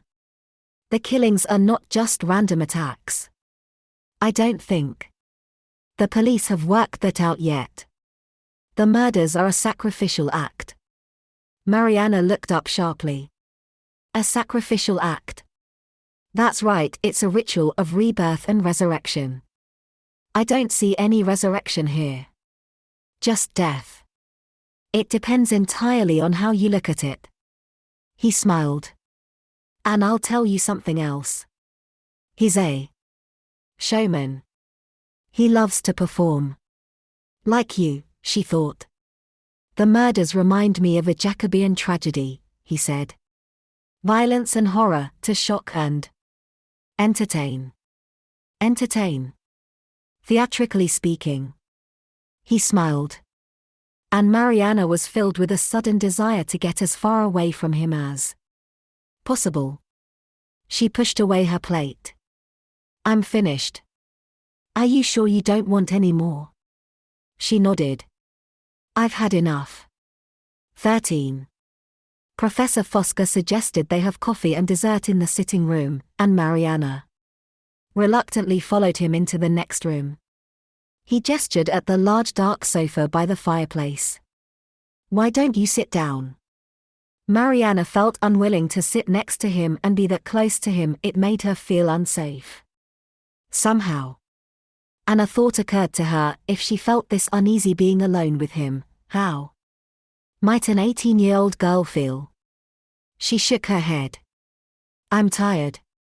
I think I'll skip dessert. Don't go, not yet. Let me make some coffee. Before she could object, Fosca left the room, disappearing into the kitchen. Mariana fought an impulse to run, to get the hell out of there. She felt woozy and frustrated. And annoyed with herself. Nothing had been accomplished. She'd learned nothing new, nothing she didn't know already. She should just go before he came back, and she was forced to fight off his amorous advances, or worse. As she deliberated what to do, her eyes wandered around the room. Her gaze came to rest on a Small stack of books on the coffee table. She stared at the first book on the pile. She tilted her head to read the title. The Collected Works of Euripides. Mariana glanced over her shoulder towards the kitchen. No sign of him. She hurried over to the book. She reached out and picked it up. A red leather bookmark was poking out from inside. She opened it at the bookmarked page. It was inserted into the middle of a scene from Iphigenia in Aulis. The text was in English on one side of the page, and in the original ancient Greek on the other. Several lines had been underlined. Mariana recognized them immediately. They were the same lines on the postcard that had been sent to Veronica. "What are you looking at?" Mariana jumped, his voice was right behind her. She slammed the book shut.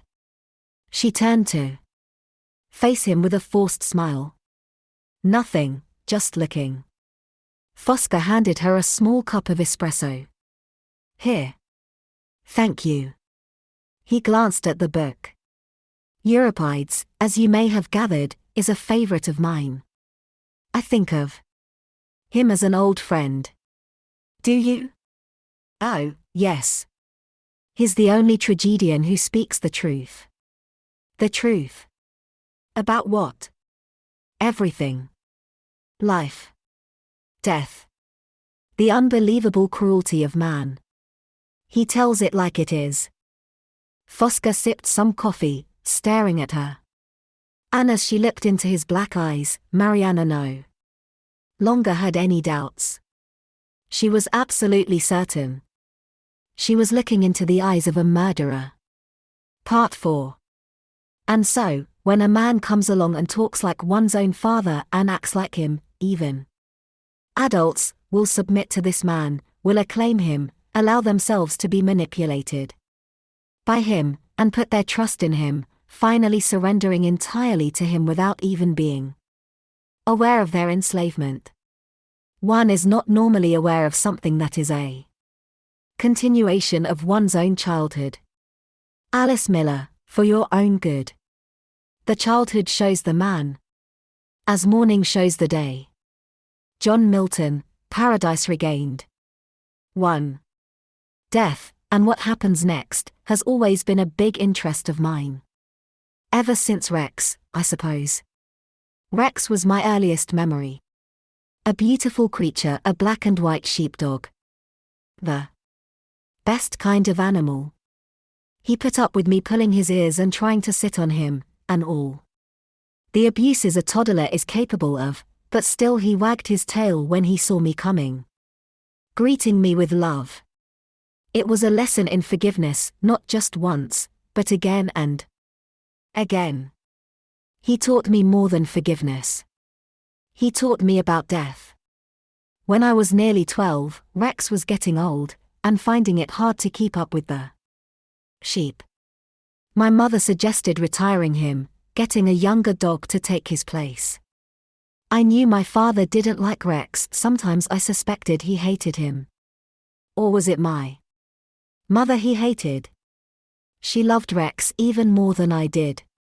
She loved him for his unconditional affection and his lack of speech.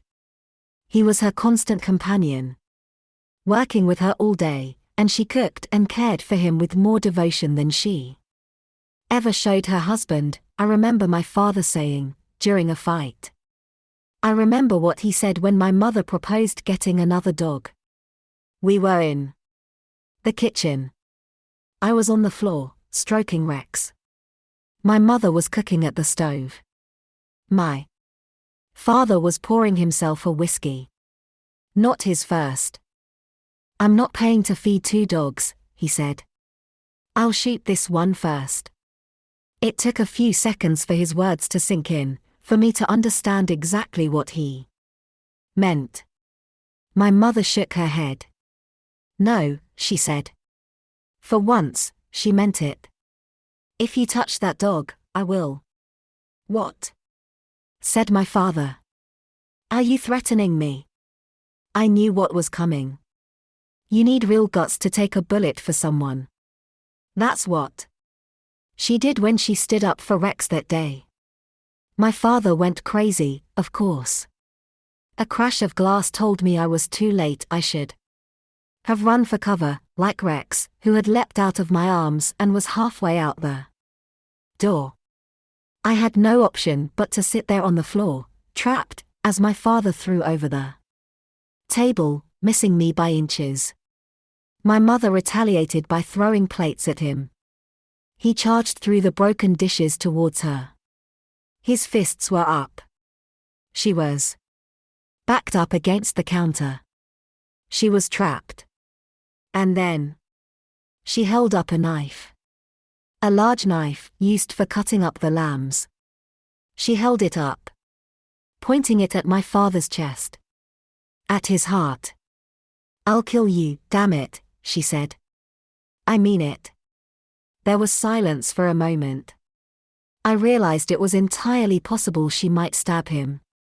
To my disappointment, she didn't. My father didn't say another word. He just turned and walked out. The kitchen door slammed after him. My mother didn't move for a second. Then she started to cry. It's horrible watching your mother cry. You feel so impotent, so powerless. "I'll kill him for you," I said. But that just made her cry harder. And then, we heard a gunshot. And then another. I don't remember leaving the house or stumbling into the yard. All I remember is seeing Rex's limp, bleeding body on the ground, and my father marching off, holding his rifle. I watched the life drain out of Rex. His eyes became glassy and unseeing. His tongue went blue. His limbs slowly turned stiff. I couldn't stop staring at him. I had a sense, even then, at that young age, that the sight of this dead animal had stained my life forever. The soft, wet fur. The broken body. The blood. I shut my eyes, but I could still see it. The blood. And later on, when my mother and I carried Rex to the pit and threw him in, down into the depths, to rot with the other unwanted carcasses, I knew that part of me went down with him. The good part. I tried to summon up some tears for him, but I couldn't cry. That poor animal never did me any harm. He showed me only love, only kindness. And yet I couldn't cry for him. Instead, I was learning how to hate. A cold, hard kernel of hatred was forming in my heart, like a diamond in a dark piece of coal. I swore I would never forgive my father. And one day, I'd have my revenge. But until then, until I grew up, I was trapped. So I retreated into my imagination. In my fantasies, my father suffered.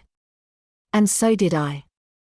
In the bathroom, with the door locked, or in the hayloft, or at the back of the barn. Unobserved, I would escape from this body, from this mind. I would act out cruel, horribly violent death scenes, agonized poisonings, brutal stabbings, butchery and disembowelment. I would be drawn and quartered, tortured to death. I would bleed. I would stand on my bed and prepare to be sacrificed by pagan priests. They'd grab hold of me and hurl me from the cliff, down, down into the sea, into the depths where the sea monsters were circling, waiting to devour me. I'd shut my eyes and jump off the bed. And I would be torn to shreds. 2. Mariana left Professor Fosca's rooms feeling unsteady on her feet. This wasn't from the wine and the champagne, even though she had drunk more than she should.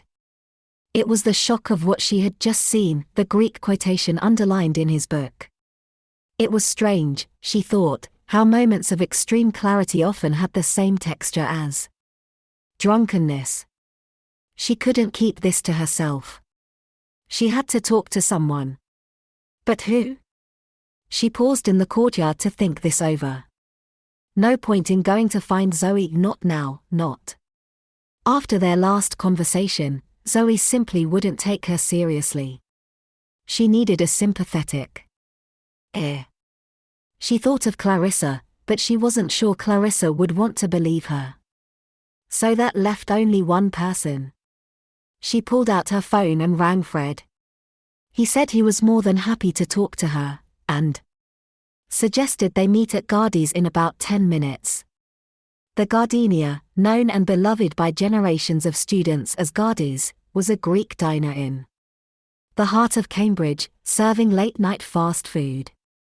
Mariana walked there, along the curved, pedestrianized alley, smelling Gardy's before she saw it greeted by the smell of chips sizzling in hot oil and frying fish. Gardy's was a tiny place, barely a handful of customers could fit inside at once, so people would congregate outside, eating in the alley. Fred was waiting outside the entrance, under the green awning and the sign reading, "Have a break the Greek way." Fred grinned at Mariana as she approached. "Hello there. Fancy some chips?" "My treat." The smell of frying had reminded Mariana she was hungry. She had barely touched that bloody dinner at Fosca's. She nodded gratefully. "I'd love some." "Coming right up, miss." Fred bounded into the entrance, tripping on the step and colliding with another customer who swore at him. Mariana had to smile. He really was one of the clumsiest people she had ever met. He soon emerged again, holding 2 white paper bags, bulging with steaming chips. "There you go," he said. "Ketchup? Or mayo?" Mariana shook her head. "Neither, thanks." She blew on the chips to cool them for a minute. Then she tried one. It was salty and sharp, a little too sharp, with vinegar. She coughed, and Fred gave her an anxious look. "Too much vinegar?" "Sorry. My hand slipped." "It's okay." Mariana smiled and shook her head. "They're great." "Good." They stood there for a moment, silently eating their chips. As she ate, Mariana glanced at him. The soft lamplight made his boyish features seem even younger. He was just a kid, she thought. An eager Boy Scout. She felt a genuine fondness for him in that moment. Fred caught her looking at him. He gave her a timid smile. He spoke between mouthfuls. "I'll regret saying this, I'm sure. But I'm very happy you called me. It means you must have missed me, even if just a tiny bit." Fred saw her expression, and his smile faded. "Ah. I see I'm wrong. That's not why you called. I called because something happened and I want to talk to you about it." Fred looked a little more hopeful. "So you did want to talk to me?" "Oh, Fred." Mariana rolled her eyes. "Just listen." "Go ahead." Fred ate his chips as Mariana told him what happened about finding the postcards, and discovering the same quotation underlined in Fosca's book. He remained silent after she finished.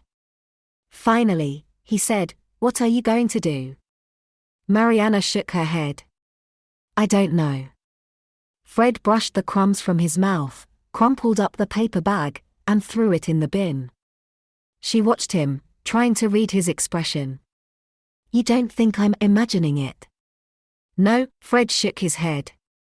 "I don't. Even though he has an alibi for both murders." He shrugged. "One of the girls who gave him an alibi is dead." "Yes." "And Serena could be lying." "Yes." "And there's another possibility, of course." "Which is?" "He's working with someone. An accomplice." Mariana peered at him. "I hadn't thought of that." "Why not?" "It explains how he can be in 2 places at once." "Possibly." "You don't look convinced." Mariana shrugged. "He doesn't strike me as the kind of person to have a partner." He's very much a lone wolf. Perhaps. Fred thought for a second. Anyway, we need some proof, something concrete, or no one will ever believe us. And how do we get that? We'll think of something. Let's meet first thing tomorrow and make a plan. I can't tomorrow, I have to go to London. But I'll call you when I get back. Okay. He lowered his voice. But, Mariana. Listen. Fosca must know you're onto him, so. He didn't finish the sentence, just left it hanging. Mariana nodded. Don't worry. I'm being careful. Good. Fred paused. There's only one more thing to say. He grinned. You look incredibly, stunningly beautiful tonight. Will you do me the honor of becoming my wife? No, Mariana shook her head. I won't. But thanks very much for the chips. You're welcome. Good night. They smiled at each other. Then Mariana turned and walked away. At the end of the street, still smiling, she glanced back, but Fred had gone. Funny, that he seemed to have vanished. As she made her way back to college, Mariana's phone rang. She pulled it out of her pocket. She glanced at it, the caller's number was withheld. She hesitated, then answered. Hello? No reply. Hello? There was silence and then a whispering voice. Hello, Mariana. She froze. Who is this? I can see you, Mariana. I'm watching you. Henry. She was sure it was him, she recognized his voice. Henry, is that you? The line went dead. Mariana stood there, staring at the phone for a second. She felt deeply uneasy. She looked around, but the street was deserted. 3. The next morning, Mariana got up early to go to London. As she left her room, walking across Main Court, she glanced through the archway into Angel Court. And there he was, Edward Fosca, standing outside his staircase, smoking. But he wasn't alone. He was talking to someone, a college porter who had his back to Mariana. It was obvious, from the sheer size and height of the man, it was Morris. Mariana hurried over to the archway. She hid behind it, and then cautiously peered around the wall. Something had told her this was worth investigating, something about the expression on Fosca's face. A look of sustained annoyance that she hadn't seen before. What Fred had said popped into her mind about Fosca working with someone. Could it possibly be Morris? She saw Fosca slip something into Morris's hand. It looked like a bulky envelope. An envelope. Stuffed with what? Money. Mariana could feel her imagination running away with her. She let it run. Was Morris blackmailing Fosca? Was that it? Was he being paid to keep quiet? Could this be it, what she needed, some kind of concrete proof? Morris abruptly turned around. He started walking away from Fosca and in Mariana's direction. She pulled back and flattened herself against the wall. Morris marched through the archway, passing by without even noticing her. Mariana watched him cross Main Court and go out the gate. She quickly followed him. 4. Mariana hurried out the gate and kept a safe distance from Morris on the street. He seemed to have no sense he was being followed. He sauntered along, whistling to himself, enjoying the walk and in no apparent hurry. He strolled past Emmanuel College and the terraced houses all the way along the street, past the bikes chained up to the railings. Then he turned left, into a lane, and disappeared. Mariana hurried to the lane. She peered into it. It was a narrow street, with a row of houses on either side. It came to a dead end, an abrupt halt. A wall cut across the road, an old red brick wall, with ivy crawling all over it. To Mariana's surprise, Morris kept walking, right up to the wall. He reached it. He dug his fingers into a space left by one of the looser bricks, grabbed hold, and pulled himself up. Then he scaled the wall with ease, climbed over it and vanished over the other side. Damn, she thought.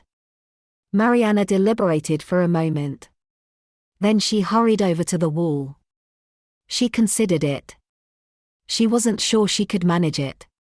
She scanned the bricks and saw a space to grip. She reached up and grabbed hold, but the brick came away from the wall in her hand. She fell back. She threw the brick aside. She tried again. This time, Mariana managed to pull herself up. With difficulty, she climbed over the top of the wall and then fell down the other side. She landed in a different world. 5. On the other side of the wall, there was no road. No houses. Just wild grass, conifer trees, and overgrown blackberry bushes. It took Mariana a few seconds to realize where she was. This was the abandoned cemetery on Mill Road. Mariana had been here once before, nearly 20 years ago, when she had explored it with Sebastian one sultry summer afternoon. She hadn't liked the cemetery then, she thought it was sinister, desolate. She didn't like it now either. She pulled herself up. She looked around. No sign of Morris. She listened, it was quiet, no sound of footsteps or even birdsong. Just deathly silence.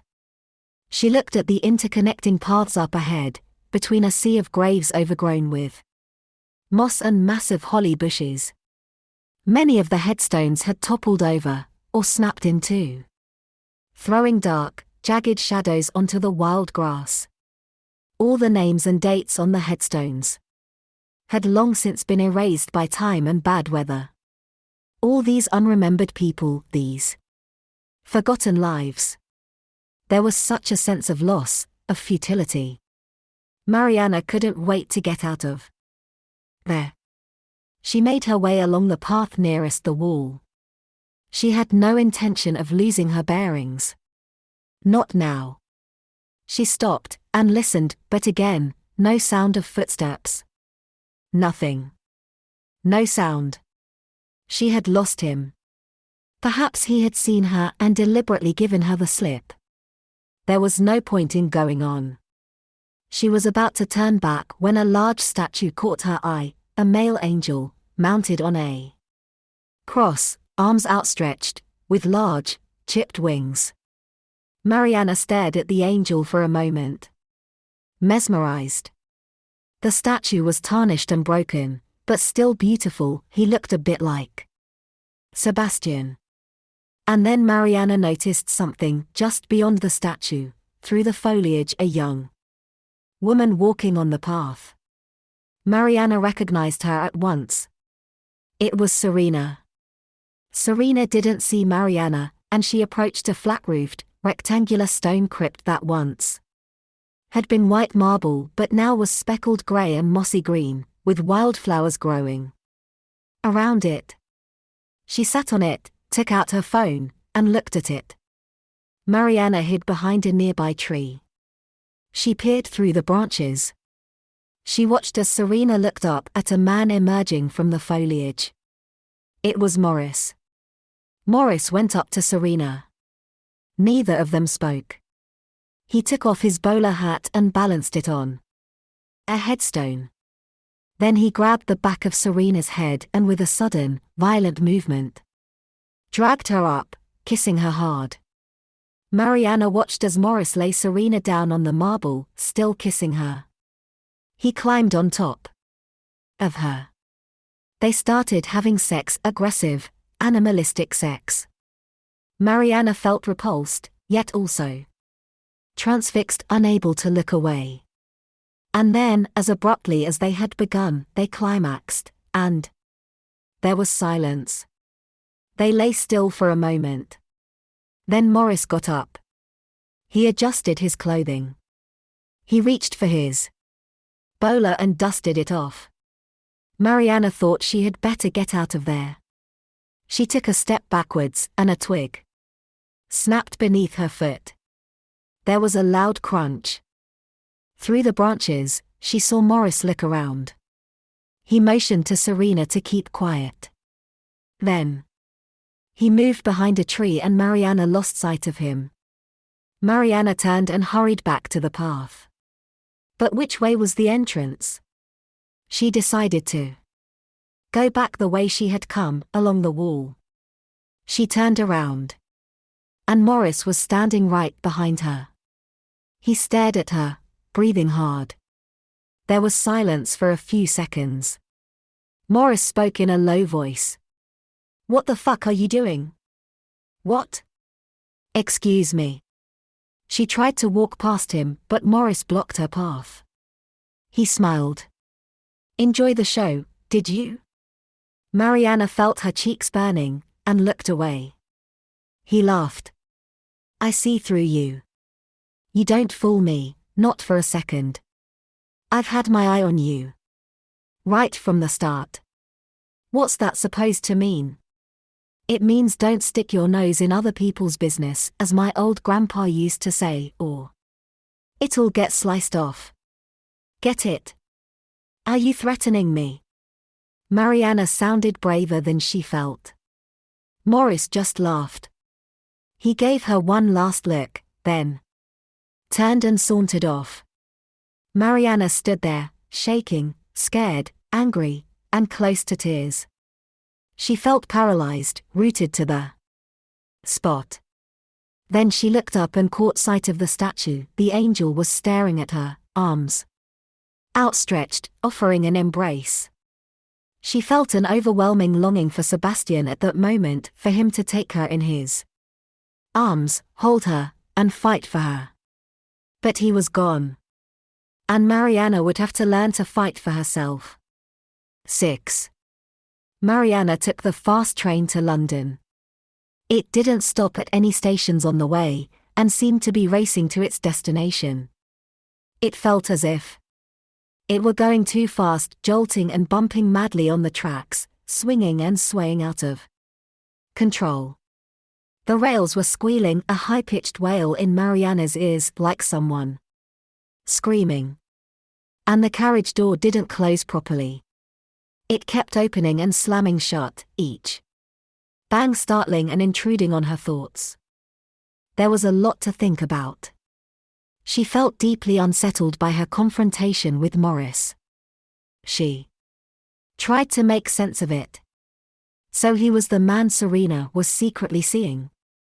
No wonder they kept it secret. Morris would lose his job if his affair with a student was discovered. Mariana hoped that's all there was to it. But she doubted it, somehow. Morris had something to do with Fosca, but what? And how was it related to Serena? Were they blackmailing Fosca together? If so, it was a dangerous game, antagonizing a psychopath. One who had killed twice already. Mariana had been wrong about Morris, she saw that now. She had fallen for his old-fashioned act, but he was no gentleman. She thought of the vicious look in his eyes when he threatened her. He wanted to scare her, and he'd succeeded. Bang! The carriage door slammed, making her jump. "Stop it," she thought. "You're driving yourself crazy." She had to distract herself, think about something else. She pulled out the copy of the British Journal of Psychiatry that was still in her bag. She flicked through it, and tried to read it, but couldn't focus. Something else was bothering her. She couldn't get over the sensation that she was being watched. She looked over her shoulder. Around the carriage there were a few people in it, but no one she knew, or at least no one she recognized. No one appeared to be watching her. She couldn't shake it, though the feeling of being observed. And as the train neared London, an unnerving thought occurred to her. What if she was wrong about Fosca? What if the killer was some stranger invisible to her? And sitting right here, in this carriage, watching her now, this very second. Mariana shivered at the thought. Bang went the door. Bang. Bang. 7. The train soon pulled into King's Cross.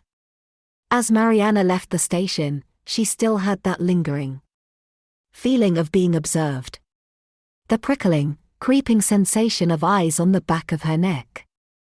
Suddenly, convinced someone was right behind her, she spun around, half expecting to see Morris. But he wasn't there. And yet the feeling persisted. She arrived at Ruth's house feeling unsettled and paranoid. Perhaps I'm crazy, she thought. Perhaps that's it. Crazy or not, there was no one she would rather see than the elderly lady waiting for her at No. 5, Redfern Mews. It felt a relief just to press the doorbell. Ruth had been Mariana's training therapist when she was a student. And when Mariana qualified, Ruth began acting as her supervisor instead. A supervisor plays an important role in a therapist's life. Mariana would report back to her about her patients, her groups, and Ruth would help Mariana unpack her feelings, distinguishing between her patients' emotions and her own, which wasn't always easy. Without supervision, a therapist might easily get overwhelmed and emotionally swamped by all the distress she had to contain. And she might lose that impartiality that was so important to working effectively. Following Sebastian's death, Mariana began seeing Ruth more frequently, needing her support more than ever. It was therapy in everything but name, and Ruth suggested she should fully commit, return to therapy, and have Ruth treat her. But Mariana refused. She couldn't explain why exactly, other than she didn't need therapy, she just needed Sebastian. And all the talking in the world couldn't replace him. Mariana, my dear, said Ruth, opening the door. She gave her a welcoming smile. Won't you come in? Hello, Ruth. It felt so good to go inside and enter the living room that always smelled of lavender, and hear the silver clock ticking reassuringly on the mantelpiece. She sat in her usual seat, on the edge of the faded blue couch. Ruth sat opposite her, in the armchair. You sounded quite distressed on the phone, Ruth said. Why don't you tell me about it? Mariana. It's hard to know where to start. I suppose it started when Zoe called me that night, from Cambridge. Mariana then began telling her story, as clearly and comprehensively as she could. Ruth listened, nodding occasionally but saying very little. When she finished, Ruth remained silent for a moment. She sighed, almost imperceptibly, a sad, weary sigh that echoed Mariana's anguish far more eloquently than any words. I can feel the strain it's causing you, she said. The need to be strong, for Zoe, for the college, for yourself. Mariana shook her head. I don't matter. But Zoe, and those girls. I'm so scared, her eyes filled with tears. Ruth leaned forward and edged the box of tissues towards her.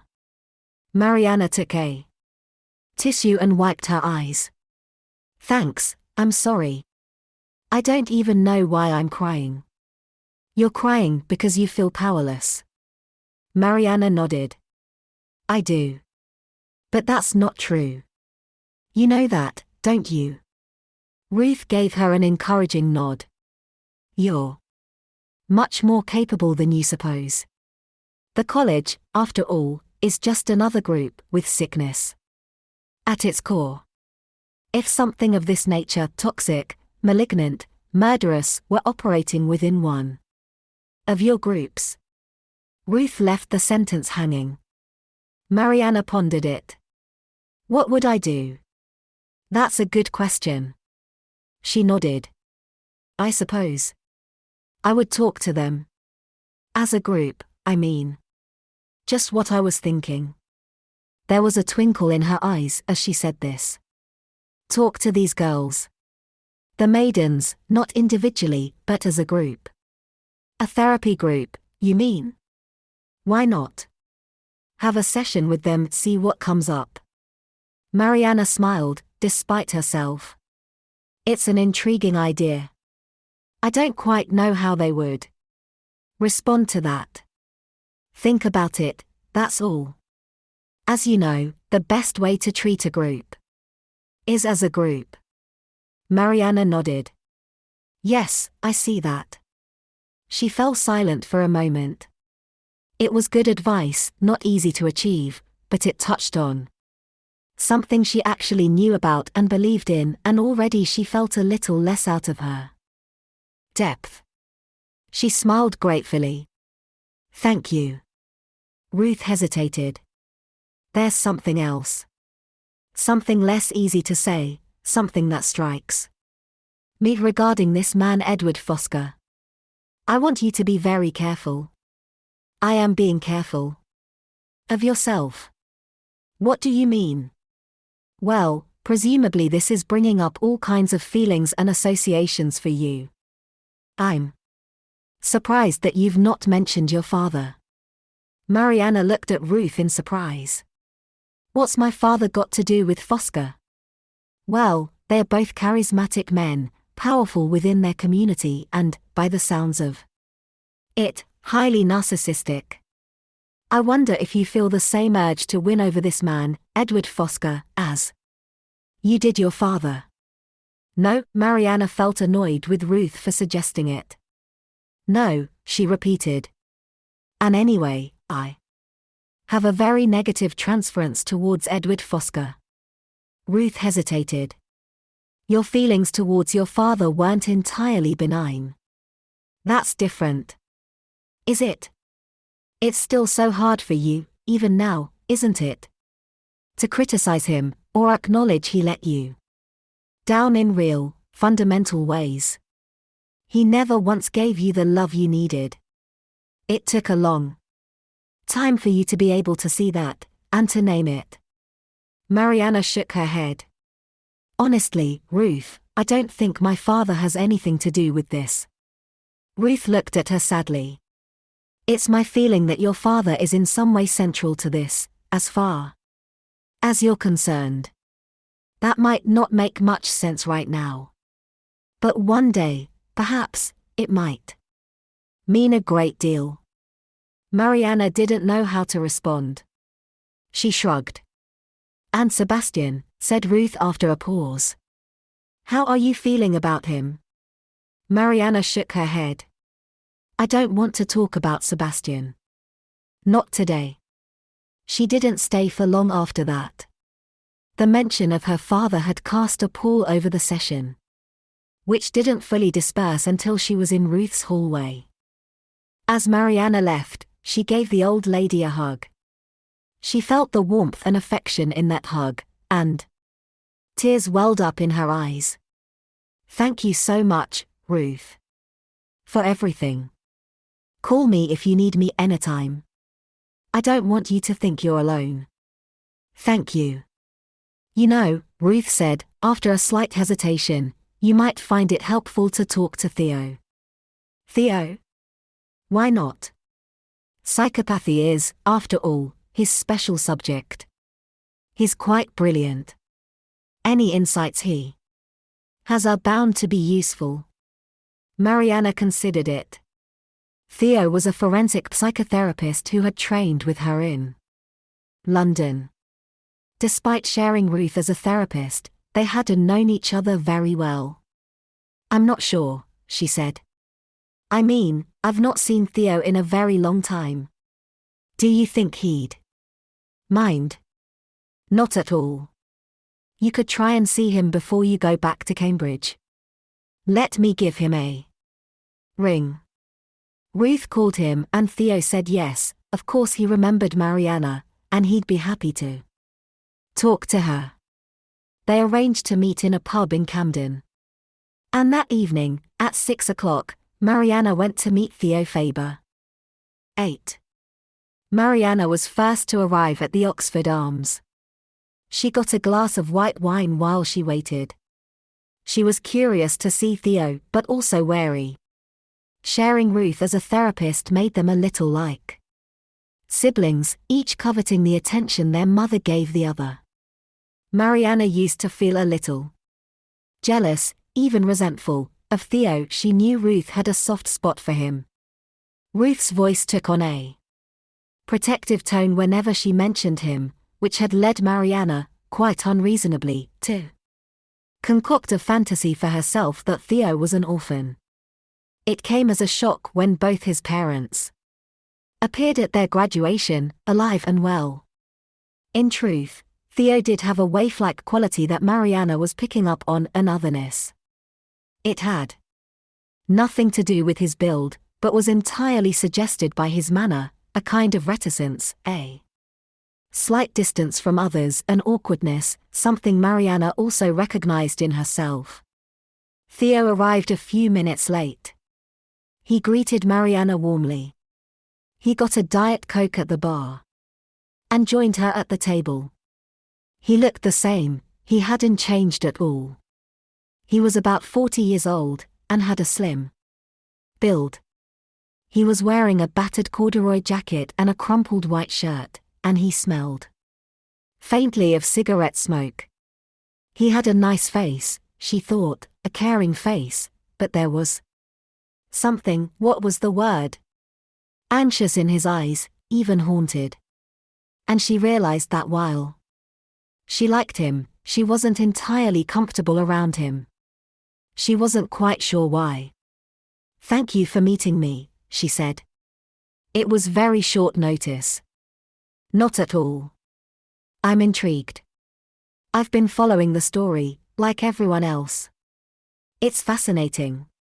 Theo quickly corrected himself. "I mean, it's terrible, of course. But also fascinating." He smiled. "I'd like to pick your brains about it." Mariana smiled. "Actually, I was hoping to pick yours." "Ah." Theo seemed surprised to hear this. "But you're there, Mariana, in Cambridge." "I'm not. Your insights are much more valuable than anything I can tell you. I don't have much experience in this kind of thing in forensics. It makes no difference, really, since every case is completely unique, in my experience." "That's funny." Julian said exactly the opposite. "That every case is always the same." "Julian? You mean Julian Ashcroft?" "Yes. He's working with the police." Theo raised an eyebrow. "I remember Julian from the Institute. There was something a bit odd about him, I thought. A little bloodthirsty. And anyway, he's wrong, each case is quite different. After all, no one has the same childhood." "Yes, I agree." Mariana nodded. "But still, you don't think there's anything we can look for?" Theo sipped his Coke and shrugged. "Look. Say I'm the man you're after. Say I'm extremely unwell and highly dangerous. It's entirely possible that I can hide all that from you. Not for an extended time, perhaps, or in a therapeutic environment, but on a superficial level, it's very easy to present a false self to the world. Even to people we see every day." He played with his wedding ring for a moment, turning it around on his finger. "Do you want my advice?" "Forget who. Start with why." "Why does he kill, you mean?" "Yes." Theo nodded. "Something about it doesn't ring true to me. The victims, were they sexually assaulted?" Mariana shook her head. "No, nothing like that." "So what does that tell us?" "That the killing itself, the stabbing and mutilation, provides the gratification. Perhaps. I don't think it's that simple. Theo nodded. Neither do I. The pathologist said the cause of death was a severed throat and the stabbing took place post-mortem. I see, Theo said, looking intrigued. Which means there is a certain performative aspect to all this. It's staged for the benefit of the audience. And we are the audience. That's right. Theo nodded. Why is that, do you think? Why does he want us to see this? Horrific violence. Mariana thought for a moment. I think he wants us to believe they were killed in a frenzy. By a serial killer, a madman with a knife. But in fact, he was entirely calm and controlled, and these murders were deliberately and carefully planned. Exactly. Which means we're dealing with someone much more intelligent and much more dangerous. Mariana thought of Edward Fosca and nodded. Yes, I think so. Let me ask you something. Theo peered at her. When you saw the body up close, what's the first thing that came into your mind? Mariana blinked and for a second, she saw Veronica's eyes. She banished the image. I don't know, that it was horrible. Theo shook his head. No. That's not what you thought. Tell me the truth. What was the first thing that came into your mind? Mariana shrugged, a little embarrassed. Funnily enough, it was a line from a play. Interesting. Go on. The Duchess of Malfi. Cover her face, mine eyes dazzle. Yes. Theo's eyes lit up suddenly, and he leaned forward, excited. Yes, that's it. I'm not sure I understand. Mine eyes dazzle. The bodies are presented like that to dazzle us. To blind us with horror. Why? I don't know. Think about it. Why is he trying to blind us? What doesn't he want us to see? What is he trying to distract us from? Answer that, Mariana, and you'll catch him. Mariana nodded as she took this in. They sat in contemplative silence for a moment, looking at each other. Theo smiled. You have a rare gift for empathy. I can feel it. I can see why Ruth praises you so highly. I don't deserve that, but thank you. It's nice to hear. Don't be so modest. It's not easy, being so open and receptive to another human being. You're able to feel their feelings. It's a poisoned chalice in many ways. I've always thought so. Then he paused and said in a low voice, forgive me. I shouldn't say this, but I'm picking up something else in you. He paused. A kind of fear. You're afraid of something. And you think it's out there. He gestured into the air. But it's not, it's in here. He touched his chest. Deep within you. Mariana blinked, feeling exposed and embarrassed. She shook her head. I don't know what you mean. Well, my advice is pay attention to it. Get friendly with it. We should always pay attention. When our body tells us something. That's what Ruth says. He suddenly looked a little awkward, perhaps sensing he had overstepped the mark. He glanced at his watch. I should go. I have to meet my wife. Of course. Thanks so much for seeing me, Theo. Not at all. It's been good to see you, Mariana. Ruth said you run a private practice now. That's right. And you're at Broadmoor. For my sins. Theo smiled. I don't know how much longer I can take it, to be honest. I'm not terribly happy there. I'd look for a new job, but, no time. As he said this, Mariana suddenly thought of something. Wait a second, she said. She reached into her bag. She pulled out the British Journal of Psychiatry that she'd been carrying around. She flicked through the pages until she found what she was looking for. She showed Theo the journal, pointing at the advert in the box. Look. It was an advert for the position of forensic psychotherapist at the Grove, a secure psychiatric unit in Edgware. Mariana glanced at him. What do you think? I know Professor Diams, he runs it.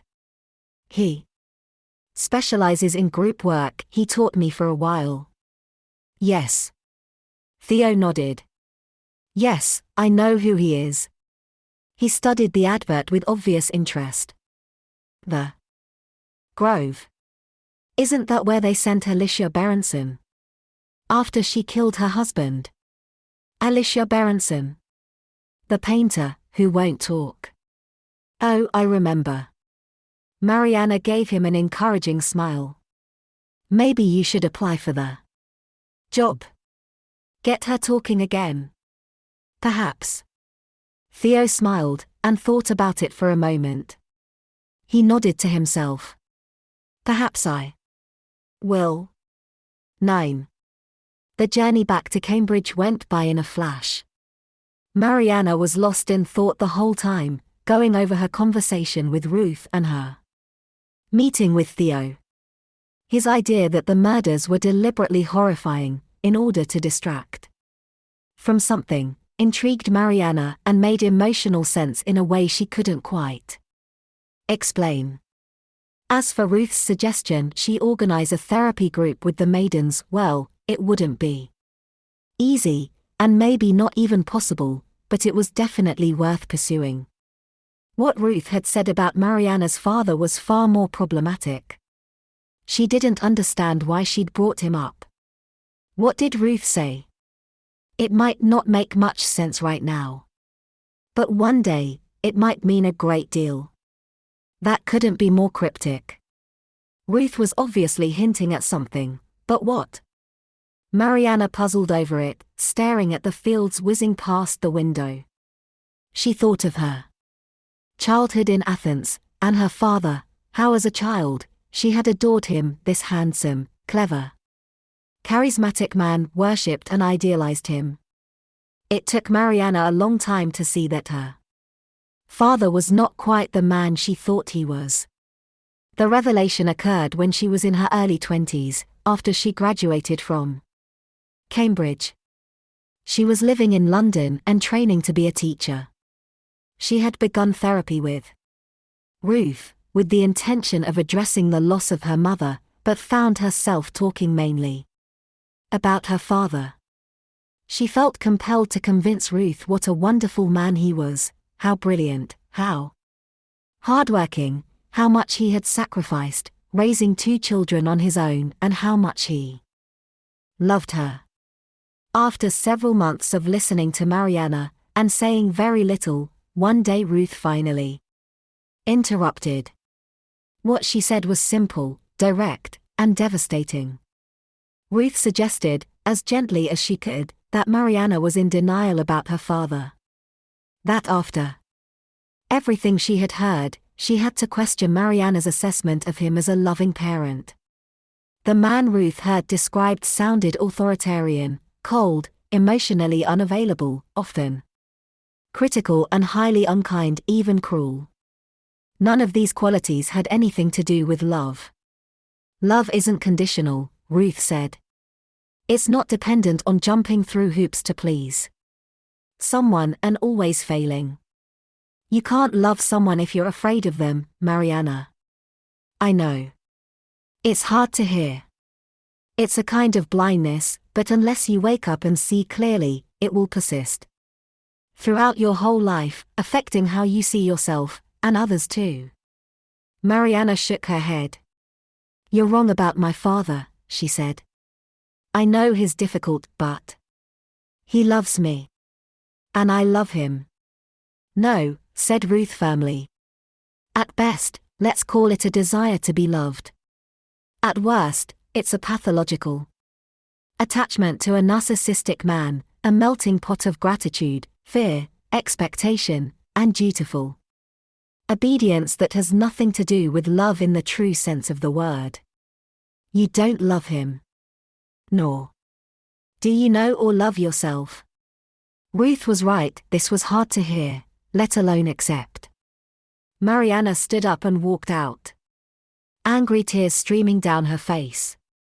She vowed never to return. But then, on the street outside Ruth's house, something stopped her. She suddenly thought of Sebastian, of how uncomfortable she would always feel whenever he complimented her. "You've no idea how beautiful you are," Sebastian used to say. "Stop it," Mariana would reply, her face coloring with embarrassment, as she batted away the compliment with a wave of her hand. Sebastian was wrong, she wasn't clever or beautiful, that wasn't how she saw herself. Why not? Whose eyes was she seeing herself with? Her own eyes? Or her father's? Sebastian didn't see with her father's eyes, or anyone else's, he saw with his own eyes. What if Mariana did too? What if, like the Lady of Shalott, she stopped looking at life through a mirror and turned and stared at it directly? And so it began, a crack in the wall of delusion and denial, letting in some light, not much, but enough to see by. This moment proved to be an epiphany for Mariana. It propelled her on a journey of self-discovery she would much rather have foregone.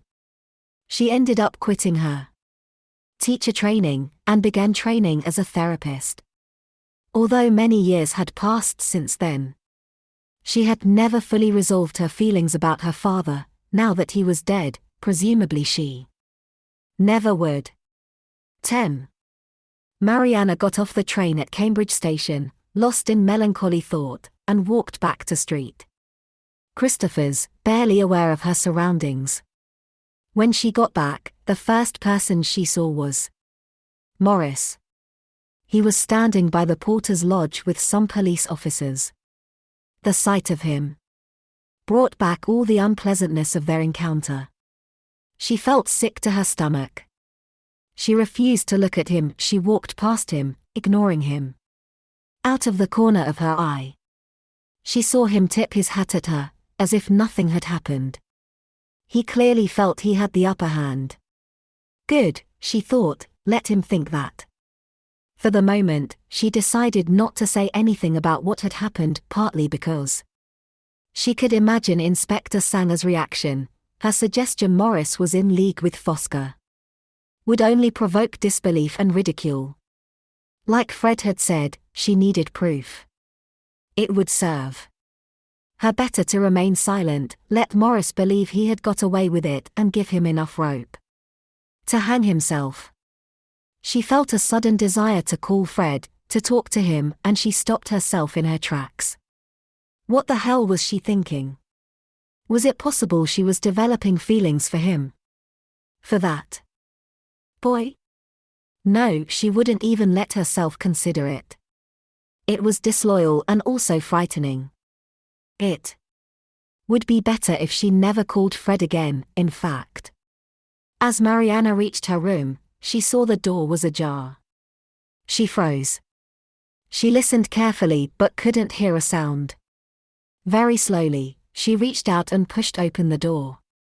It creaked as it opened. Mariana looked inside and what she saw made her gasp. It looked as though someone had torn the room apart. All the drawers and cupboards were thrown open and rifled through, Mariana's possessions strewn around, her clothes torn and ripped to pieces. She quickly rang down to Morris at the porter's lodge and asked him to find a police officer. A few moments later, Morris and a couple of policemen were in her room, inspecting the damage. "Are you sure nothing's been stolen?" said one officer. Mariana nodded. "I don't think so. We've not seen anyone suspicious leave the college. More likely to be an inside job. Looks like the work of a spiteful student," said Morris. He smiled at Mariana. "Been upsetting anyone, miss?" Mariana ignored him. She thanked the police officers and agreed it probably wasn't a burglary. They offered to check for fingerprints, and Mariana was about to agree when she saw something that made her change her mind. A knife, or some sharp instrument, had been used to carve a cross deep into the mahogany desk. "That won't be necessary," she said. "I won't take this any further." "Well, if you're sure." As they left the room, Mariana stroked the grooves of the cross with her fingertips. She stood there, thinking about Henry. And for the first time, she felt afraid of him. 11. I was just thinking about time. About how maybe nothing ever really goes away. It's been here the whole time, my past, I mean, and the reason it's catching up with me is because it never went anywhere. In some weird way I'll always be there, always 12 years old, trapped in time, on that terrible day, the day after my birthday, when everything changed. It feels like it's happening to me right now as I write this. My mother is sitting me down to tell me the news. I know something is wrong because she has brought me into the front sitting room, the one we never use, and sat me down on the uncomfortable wooden chair to break it to me. I thought she was going to say she was dying, that she was terminally ill, that's what the look on her face led me to believe. But it was much worse than that. She said she was leaving. Things with my father had been particularly bad, she was sporting a black eye and split lip to prove it. And she finally had found the courage to leave him. I felt such a rush of happiness, joy is the only word that approximates it. But my grin quickly faded as I listened to my mother rattle off her immediate plans, involving staying on a cousin's couch, then visiting her parents until she got on her feet. And it became obvious by the way she was avoiding my eye, and by what was not being said, that she was not taking me with her. I stared at her in a state of shock. I was unable to feel or think. I don't remember much else of what she said. But she ended with a promise to send for me when she was settled in her new home. Which might as well have been on another planet, for all the reality that held for me. She was leaving me behind. Leaving me here. With him. I was being sacrificed. Damn to hell. And then, with that strange crass ineptitude she sometimes had, she mentioned she hadn't yet told my father she was leaving. She wanted to tell me first. I don't believe she intended to tell him. This was her only goodbye to me, here and now. Then, if she had any sense at all, she'd pack a bag and flee in the night. That's what I would have done. She asked me to keep her secret, and promised not to tell my beautiful, foolhardy, trusting mother. In many ways I was much older and wiser than she was. I was certainly more devious. All I had to do was tell him. Tell that raging madman of her plan to abandon ship.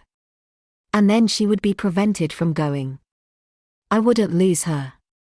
And I didn't want to lose her. Did I? I loved her, didn't I? Something was happening to me, to my thinking.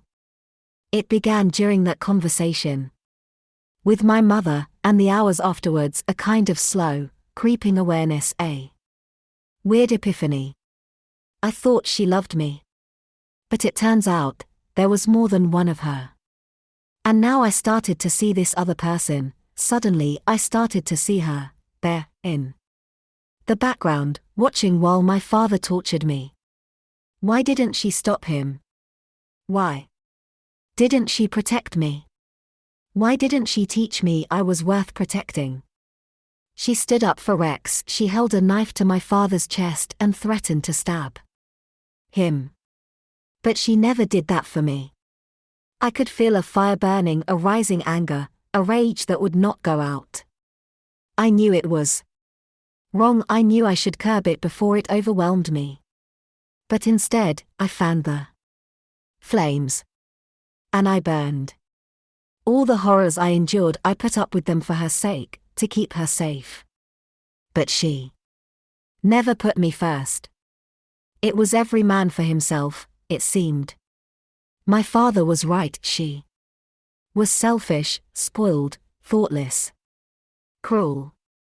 She needed to be punished. I never could have said this to her then. I didn't have the vocabulary.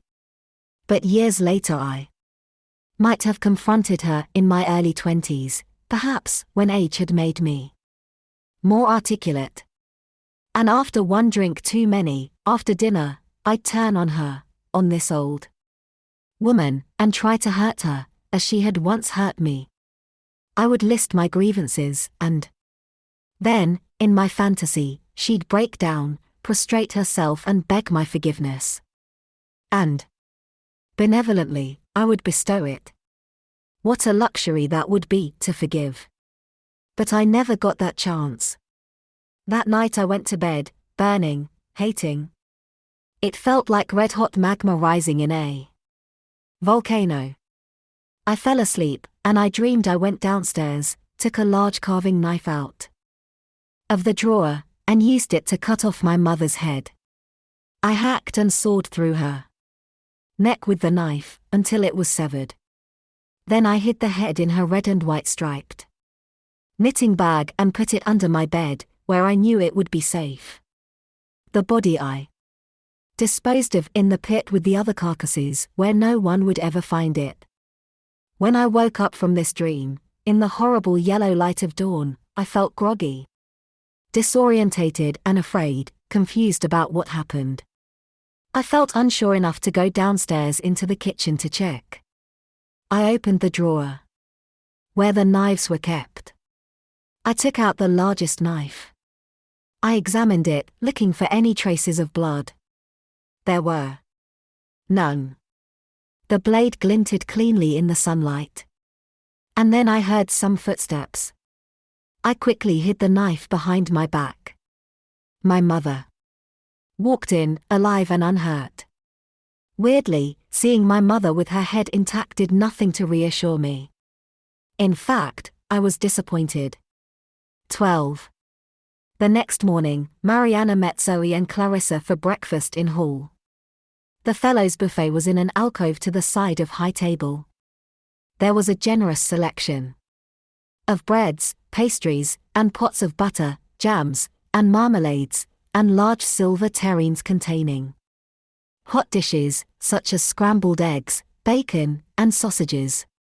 Clarissa was extolling the virtues of a big breakfast as they queued for the buffet. "It sets you up for the day," she said. "Nothing more important, to my mind. Kippers, usually, whenever possible." She contemplated the various options laid out before them. But not today. Today, kedgeree. Don't you think? Good old-fashioned comfort food. So reassuring. Haddock, eggs, and rice. Can't go wrong with that. Clarissa's pronouncement was soon proved wrong, once they sat down and she took her first mouthful. She went bright red, choked and pulled out a large fishbone from her mouth. She peered at it in alarm. "Good God. It seems the chef is out to kill us. Do be careful, my dears." Clarissa carefully picked through the rest of her fish with her fork, while Mariana gave them a report of her trip to London, relaying Ruth's suggestion about organizing a group session with the Maidens. Mariana saw Zoe raise an eyebrow at this. "Zoe? What do you think?" Zoe shot her a wary look. "I don't have to be there, do I?" Mariana hid her amusement. "No, you don't have to be there, don't worry." Zoe looked relieved, and shrugged. "Then go ahead. But I don't think they'll agree, to be honest. Not unless he tells them to." Mariana nodded. "I think you're probably right about that." Clarissa nudged her arm. "Speak of the devil." Mariana and Zoe looked up as Edward Fosca appeared at high table. Fosca sat at the other end of the table from the three women. Sensing Mariana's gaze, he looked up, and his eyes lingered on her for a few seconds. Then he turned away. Abruptly, Mariana stood up. Zoe gave her an alarmed look. "What are you doing?" "Only one way to find out." Mariana. But she ignored Zoe, and walked to the other end of the long table, where Professor Fosca was sitting. He was nursing a black coffee, and reading a slim volume of poetry. He became conscious of Mariana standing there. He looked up. "Good morning." "Professor," she said, "I have a request for you." "Do you?" Fosca gave her a quizzical look. "And what's that, Mariana?" She met his eyes and held his gaze for a second. "Would you object if I spoke to your students?" "Your special students, I mean?" "The Maidens." "I thought you already had." "I mean as a group." "A group?" "Yes. A therapy group." "Isn't it up to them, not me?" "I don't think they'll agree unless you ask them to." Fosca smiled. "So, in fact, you're asking not for my permission, but my cooperation. I suppose you could put it like that." Fosca continued to gaze at her, a small smile on his lips. "Have you decided where and when you would like this session to take place?" Mariana thought for a second. "How about 5 o'clock today, in the OCR?" "You seem to think I have a great deal of influence over them, Mariana. I assure you, that's not the case." He paused. "What, may I ask, is the exact purpose of the group?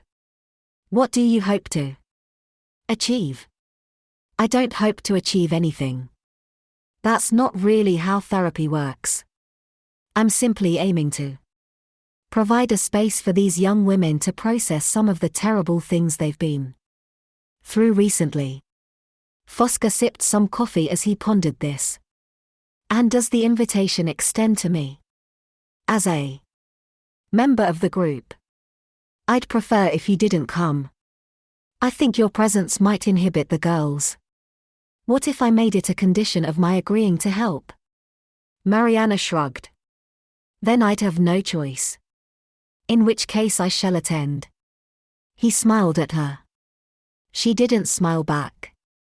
"It makes me wonder, Professor," she said, with a slight frown, "what on earth it is that you're so desperate to hide." Fosca smiled. "I'm not trying to hide anything. Let's just say I wish to be there, to protect my students." "Protect them? From what?" "From you, Mariana," he said. "From you." 13. At 5 o'clock that afternoon, Mariana waited for the Maidens in the OCR. She had booked the room from 5 until 6:30. The OCR, or the Old Combination Room, was a large room used by members of college as a common room. It had several large sofas, low coffee tables, and a long dining table that took up the length of one wall.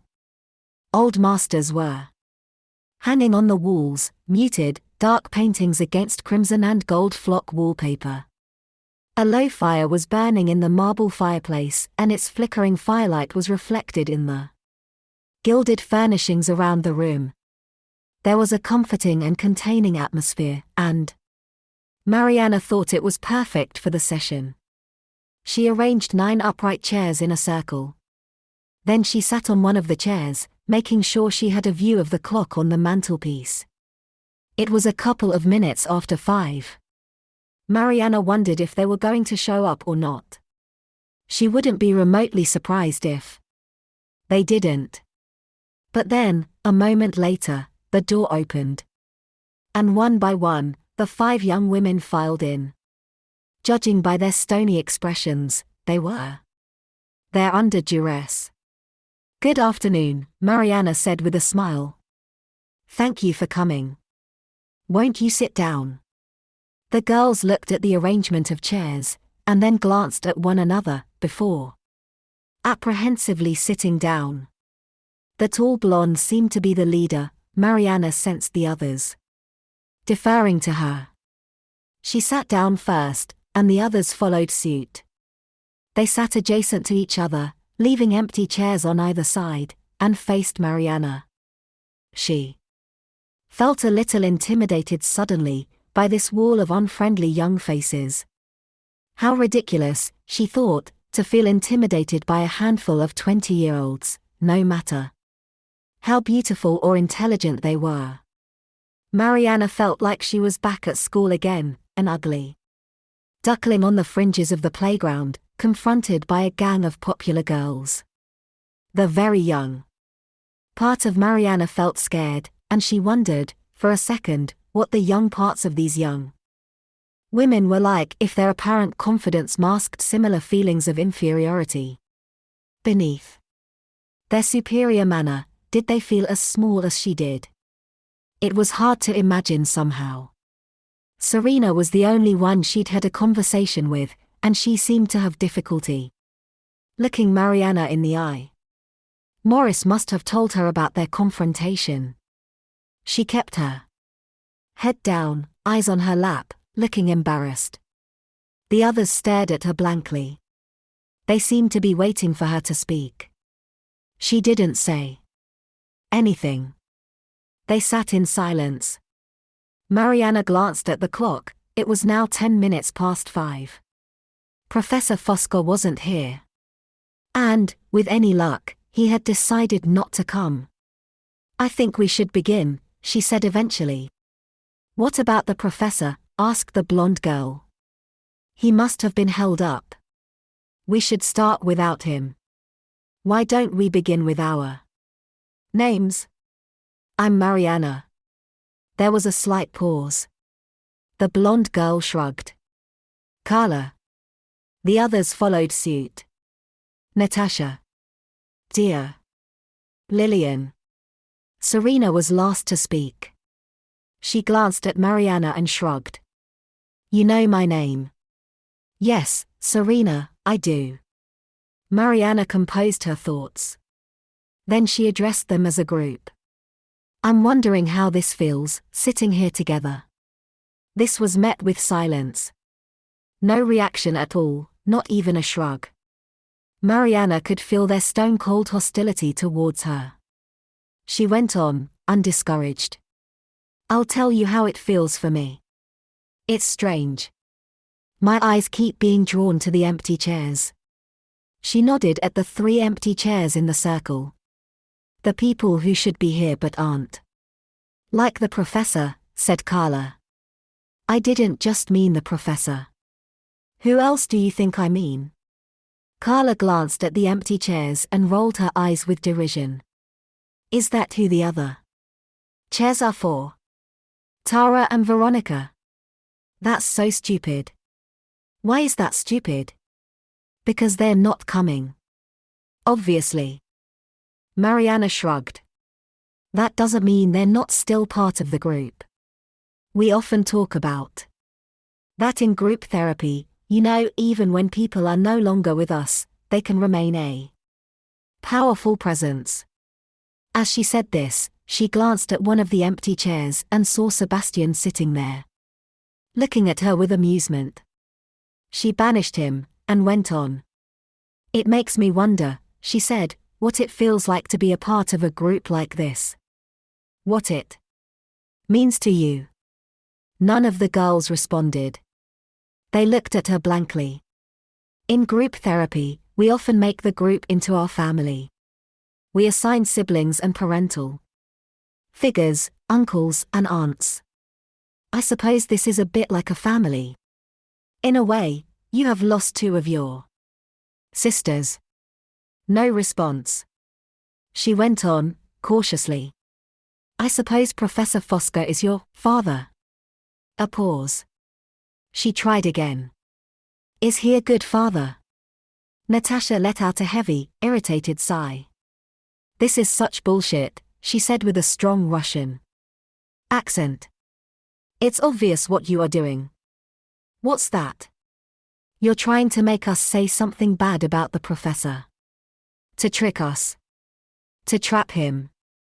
Why do you think I'm trying to trap him? Natasha gave a contemptuous sigh and didn't bother to respond. Carla spoke for her. Look, Mariana. We know what you think. But the professor had nothing to do with the murders. Yes. Natasha nodded forcefully. We were with him the whole time.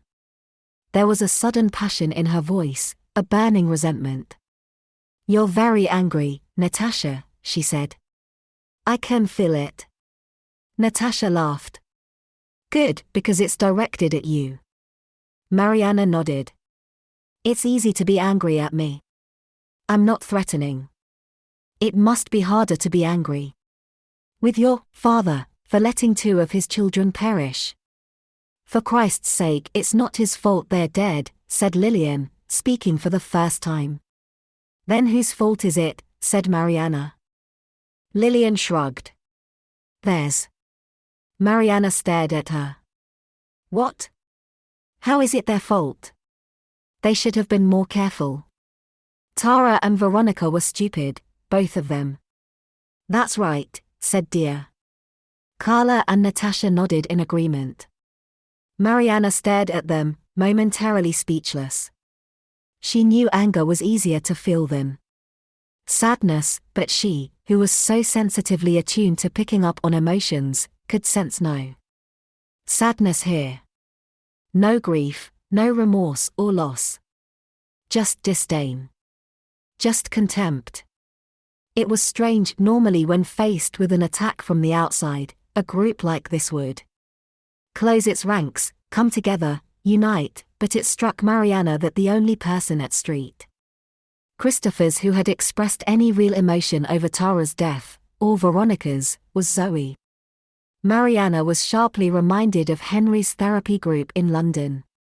There was something reminiscent of it here, the way Henry's presence was splitting the group from within, attacking it so it couldn't function normally. Was that happening in this group too? If so, it meant the group wasn't responding to an outside threat. It meant the threat was already here. At that moment, there was a knock at the door. It opened. And Professor Fosca was standing there. He smiled.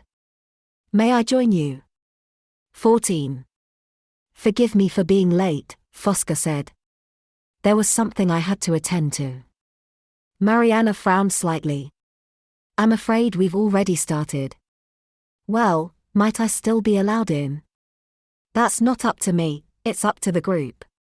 She glanced at the others. Who thinks Professor Fosca should be admitted? Before she had even finished speaking, 5 hands were raised around the circle. All except hers. Fosca smiled. You didn't raise your hand, Mariana. She shook her head.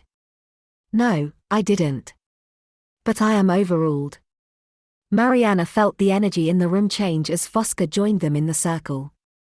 She sensed the girls tense up, and she noticed a quick look was exchanged between Fosca and Carla as he sat down. Fosca smiled at Mariana. Please go on. Mariana left a slight pause, and decided to try a different approach. She smiled innocently. You teach the girls Greek tragedy, Professor? That's correct. Have you studied Iphigenia in Aulis? The story of Agamemnon and Iphigenia. She studied the professor closely as she said this, but there was no apparent reaction to the play being mentioned. He nodded. We have indeed. As you are aware, Euripides is a favorite of mine. That's right. Well, you know, I always found the character of Iphigenia to be rather curious.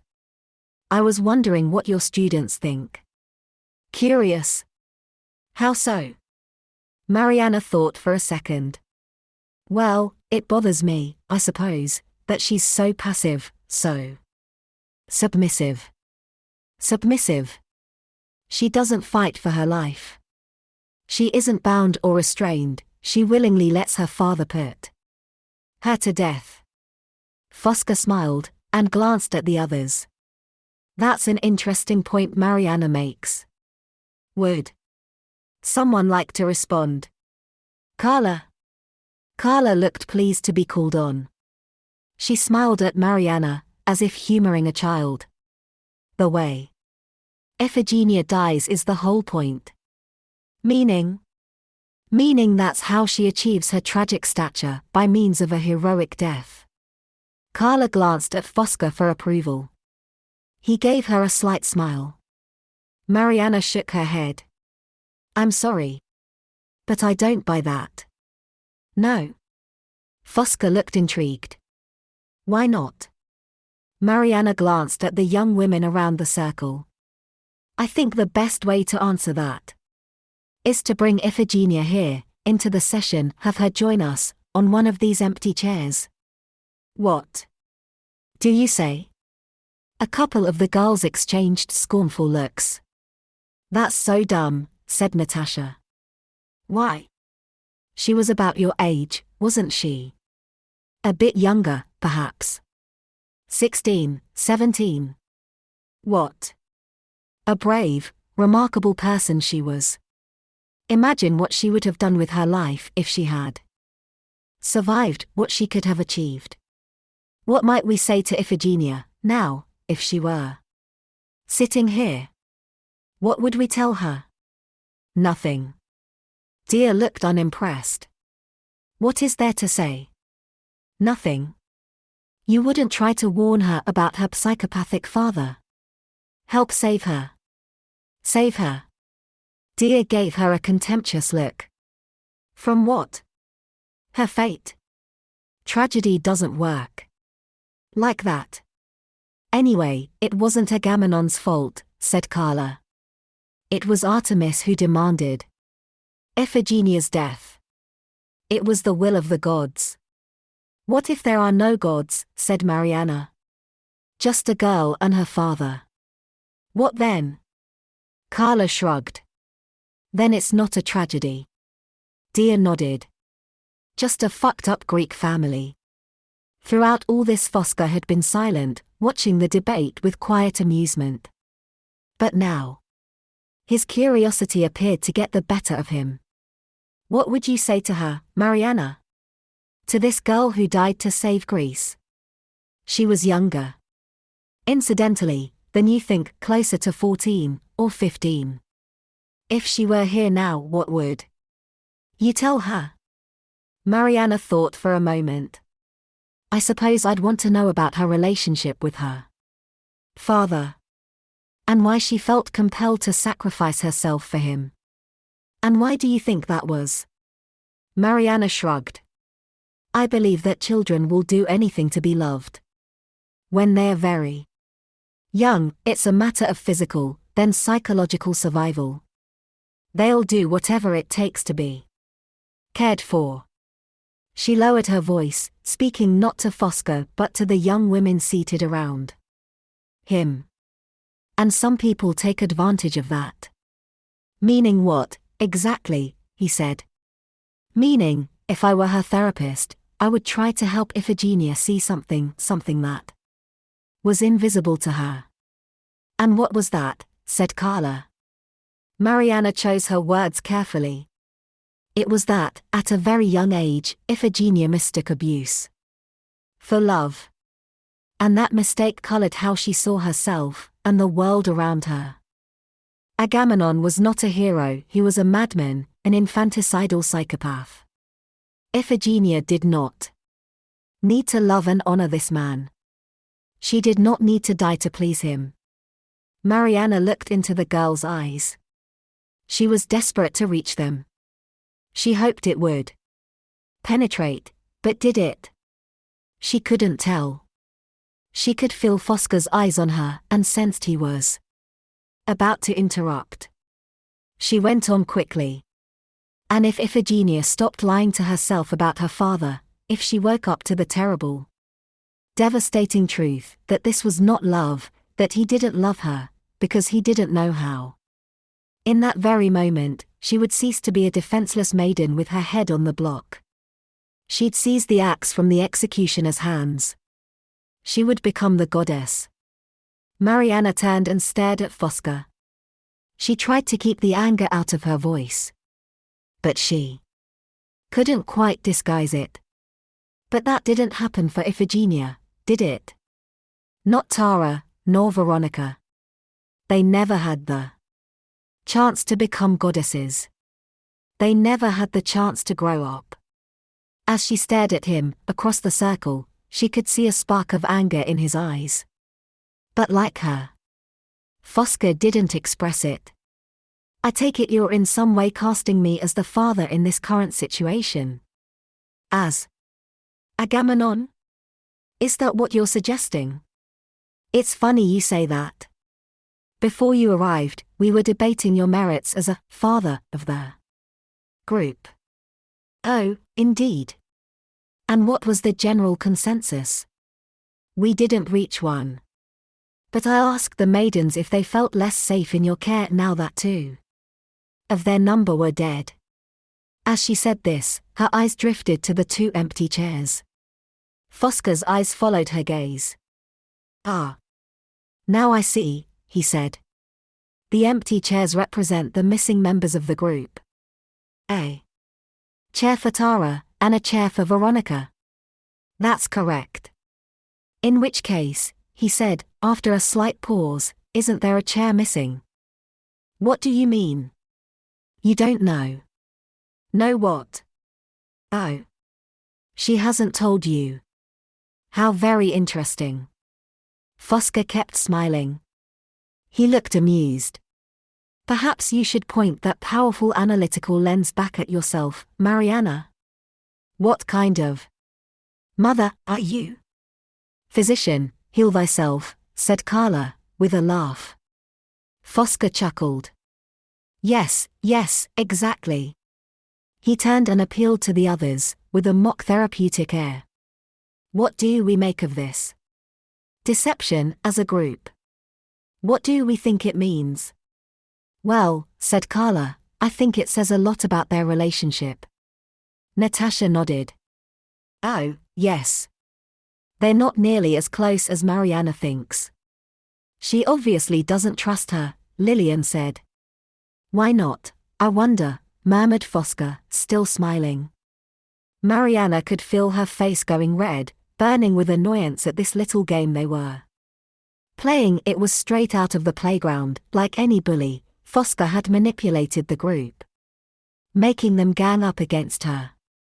They were all in on the joke, grinning, mocking her. She hated them, suddenly. What are you talking about? She said. Fosca looked around the circle. Well, who's going to do the honors? Serena? How about you? Serena nodded and stood up. She left the circle and walked over to the dining table. She picked up another upright chair, brought it back, and wedged it into the space next to Mariana's chair. Then she sat down again. Thank you, Fosca said. He glanced at Mariana. There was a chair missing, you see. For the Maidens' final member. And who is that? But Mariana had already guessed what Fosca was going to say. He smiled. Your niece, he said. Zoe. 15. After the meeting, Mariana stumbled out into main court, feeling stunned. She needed to talk to Zoe and hear her side of the story. In its cruel way, the group had made a good point. Mariana needed to look at herself, and Zoe, closely and understand why Zoe had not confided in her about being a member of the Maidens. Mariana needed to know why. She found herself walking towards Zoe's room, to find Zoe and confront her. But the moment she reached the archway leading to Eros Court, Mariana paused. She had to handle this carefully. Not only was Zoe fragile and vulnerable, but also, for whatever reason, and Mariana couldn't help thinking it had to do with Edward Fosca himself. She felt unable to confide the truth to Mariana. And Fosca had just deliberately betrayed Zoe's confidence in an attempt to provoke Mariana. So it was imperative Mariana did not rise to the bait. She mustn't barge into Zoe's room and accuse her of lying. She needed to support Zoe and think hard about how to proceed. She decided to sleep on it and talk to Zoe in the morning after she had calmed down a bit. Mariana turned around, and, lost in thought, she didn't notice Fred until he stepped out of the shadows. He stood on the path in front of her. "Hello, Mariana." She caught her breath. "Fred. What are you doing here?" "Looking for you. I wanted to check you're okay." "Yes, I am, just about. You know, you said you'd get in touch when you got back from London." "I know, I'm sorry. I've been busy." "You sure you're all right? You look like you could use a drink." Mariana smiled. "I could, actually." Fred smiled back. "Well, in that case, how about it?" Mariana hesitated, unsure. "Oh, well, Fred went on quickly. "I happen to have a very impressive Burgundy, stolen from Formal Hall. I've been saving it for a special occasion." "What do you say?" "It's in my room." "What the hell?" Mariana thought. She nodded. "Okay. Why not?" "Really?" Fred's face lit up. "Okay, great. Come on." He held out his arm, but Mariana didn't take it. She started walking and Fred hurried to catch up with her. 16. Fred's room in Trinity was larger than Zoe's, although its furnishings were slightly more threadbare. The first thing Mariana noticed was how tidy it was, no clutter, no mess, apart from paper everywhere, pages and pages of scribbled writing and mathematical formulae. It rather looked like the work of a madman or a genius, connected by arrows and illegible notes going up and down the sides of the pages. The only personal items Mariana could see were a couple of framed photographs on the shelf. One of the photos had a slightly faded look, as if it had been taken in the 80s, an attractive young man and woman, presumably Fred's parents, standing in front of a picket fence and a meadow. The other photo was of a small boy with a dog, a little boy with a pudding bowl haircut, and a serious look on his face. Mariana glanced at Fred. He still had the same expression now as he concentrated on lighting some candles. He then put on some music, a recording of Bach's Goldberg variations. He gathered up all the papers from the sofa, stacking them in an unsteady pile on his desk. "Sorry. It's such a mess." "Is that your thesis?" she said, nodding at the piles of paper. "No," Fred shook his head. "It's just something I'm writing. A kind of book, I suppose." He seemed at a loss as to how to describe it. "Won't you sit?" He gestured at the sofa. Mariana sat down. She felt a broken spring underneath her, and shifted slightly. Fred pulled out the bottle of vintage Burgundy. He displayed it proudly. "Not bad, eh? They'd have killed me if they caught me nicking it." He reached for a corkscrew and wrestled with opening it. For a second, Mariana thought he'd drop the bottle. But he successfully uncorked it with a loud pop and poured the dark red wine into two chipped, mismatched wineglasses. He gave Mariana the less damaged of the two. "Thank you." He raised his glass. "Cheers." Mariana sipped some wine. It was excellent, of course. Fred evidently thought so. He sighed happily, a tinge of red wine around his lips. "Lovely," he said. They fell into silence for a moment. Mariana listened to the music, losing herself in Bach's rising and falling scales, so elegant, so mathematical in construction, presumably why they appealed to Fred's mathematical brain. She glanced at the stack of pages on the desk. This book you're writing. What's it about? Honestly. Fred shrugged. No idea. Mariana laughed. You must have some idea. Well, Fred averted his eyes. In a way, I suppose, it's about my mother. He glanced at her shyly, as if afraid she might laugh.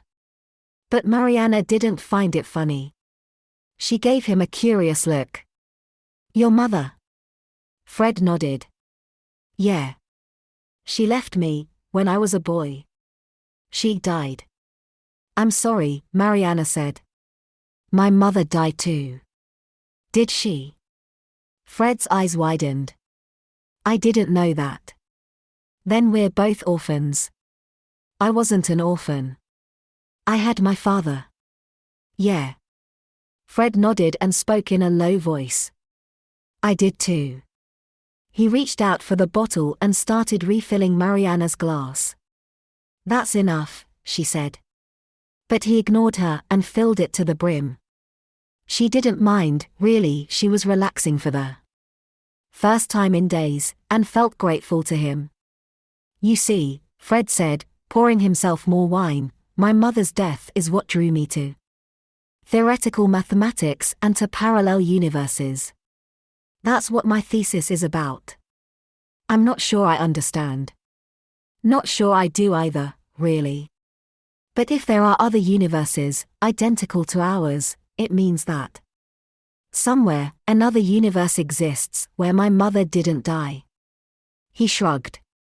So I went looking for her. He had a sad, faraway expression in his eyes, like a lost little boy. Mariana felt sorry for him. Did you find her? She asked. He shrugged. In a way. I discovered that time doesn't exist, not really, so she hasn't gone anywhere. She's right here. As Mariana wrestled with this, Fred put down his wineglass, took off his glasses, and faced her. Mariana, listen. Please, don't. What? You don't know what I'm going to say. You're going to make some kind of romantic declaration, and I don't want to hear it. A declaration? No. Just a question. Am I allowed a question? It depends. I love you. Mariana frowned. That's not a question. Will you marry me? That's the question. Fred, please shut up. I love you, Mariana. I fell in love with you the first second I saw you, sitting on the train. I want to be with you. I want to take care of you. I want to look after you. That was the wrong thing to say. Mariana felt her temperature rise, her cheeks burned with irritation. Well, I don't want to be looked after. I can't think of anything worse. I'm not a damsel in distress, a maiden waiting to be rescued. I don't need a knight in shining armor. I want. What? What do you want? I want to be left alone. No, Fred shook his head. I don't believe that. And then, quickly, he said, remember my premonition. One day, I'll ask you to marry me and you'll say yes. Mariana couldn't help but laugh. Sorry, Fred. Not in this universe. Well, you know, in some other universe, we're married already. Before she could protest, Fred leaned forward and gently pressed his lips against hers. She felt the softness of his kiss, its warmth and tenderness. She felt both alarmed and disarmed by it. It was over as quickly as it began. He pulled back, his eyes searching hers. I'm sorry. I couldn't help it. Mariana shook her head, she didn't speak. She felt affected in some way she couldn't quite explain. I don't want to hurt you, Fred. I don't mind. It's okay if you hurt me, you know. After all, 'tis better to have loved and Lost, than never to have loved at all. Fred laughed. Then he saw Mariana's face fall, and looked worried. What? What did I say? It's nothing. She looked at her watch. It's late, I should go. Fred looked pained. Already? Fine. I'll walk you downstairs. You don't need to. I want to. Fred's manner seemed to have changed slightly, he seemed sharper. Some of his warmth had evaporated. He stood up, not looking at her. Let's go, he said. 17. Fred and Mariana walked down the steps in silence. They didn't speak again until they were on the street. Mariana glanced at him. Good night then. Fred didn't move. I'm going for a walk. Now? I often walk at night. Is that a problem? There was a prickliness, a hostility to his tone. He felt rejected, she could tell. Perhaps. Unfairly, she felt annoyed with him. But his hurt feelings were not her concern. She had more important things to worry about. Okay, she said. Goodbye. Fred didn't move. He kept looking at her. And then, suddenly, he said, wait. He reached into his back pocket and pulled out a few pages of folded paper. I was going to give you this later. But take it now. He held it out to her. She didn't take it. What is it? A letter. It's for you, it explains my feelings better than I can in person. Read it. Then you'll understand. I don't want it. He thrust it at her again. Mariana. Take it. No. Stop. I will not be bullied. Mariana. But she turned and left. As she made her way down the street, she felt anger at first, then a surprising twinge of sadness, then regret. Not at having hurt him, but at having rejected him. Having closed the door to this other narrative that might have been. Was it possible? Could Mariana ever have grown to love him, this serious young man? Could she hold him at night, and tell him her stories? Even as she thought this, she knew it was impossible. How could she? She had too much to tell. And it was for Sebastian's ears alone. When Mariana returned to St. Christopher's, she didn't immediately go to her room. Instead, she drifted through Main Court, and into the building that housed the buttery. She wandered along the darkened passage until she was face to face with the painting. The portrait of Tennyson. The picture had been on her mind and she kept thinking about it, without quite knowing why. Sad, handsome Tennyson. No, not sad, that wasn't the right word to describe the look in his eyes. What was it? She searched his face, trying to read the expression. Again, she had the strange feeling he was looking past her, just over her shoulder, staring at something just out of sight. But what? And then, suddenly, Mariana understood. She understood what he was looking at, or, rather, who? It was Hallam. Tennyson was staring at Hallam, standing just beyond the light, behind the veil. That was the look in his eyes. The eyes of a man communing with the dead.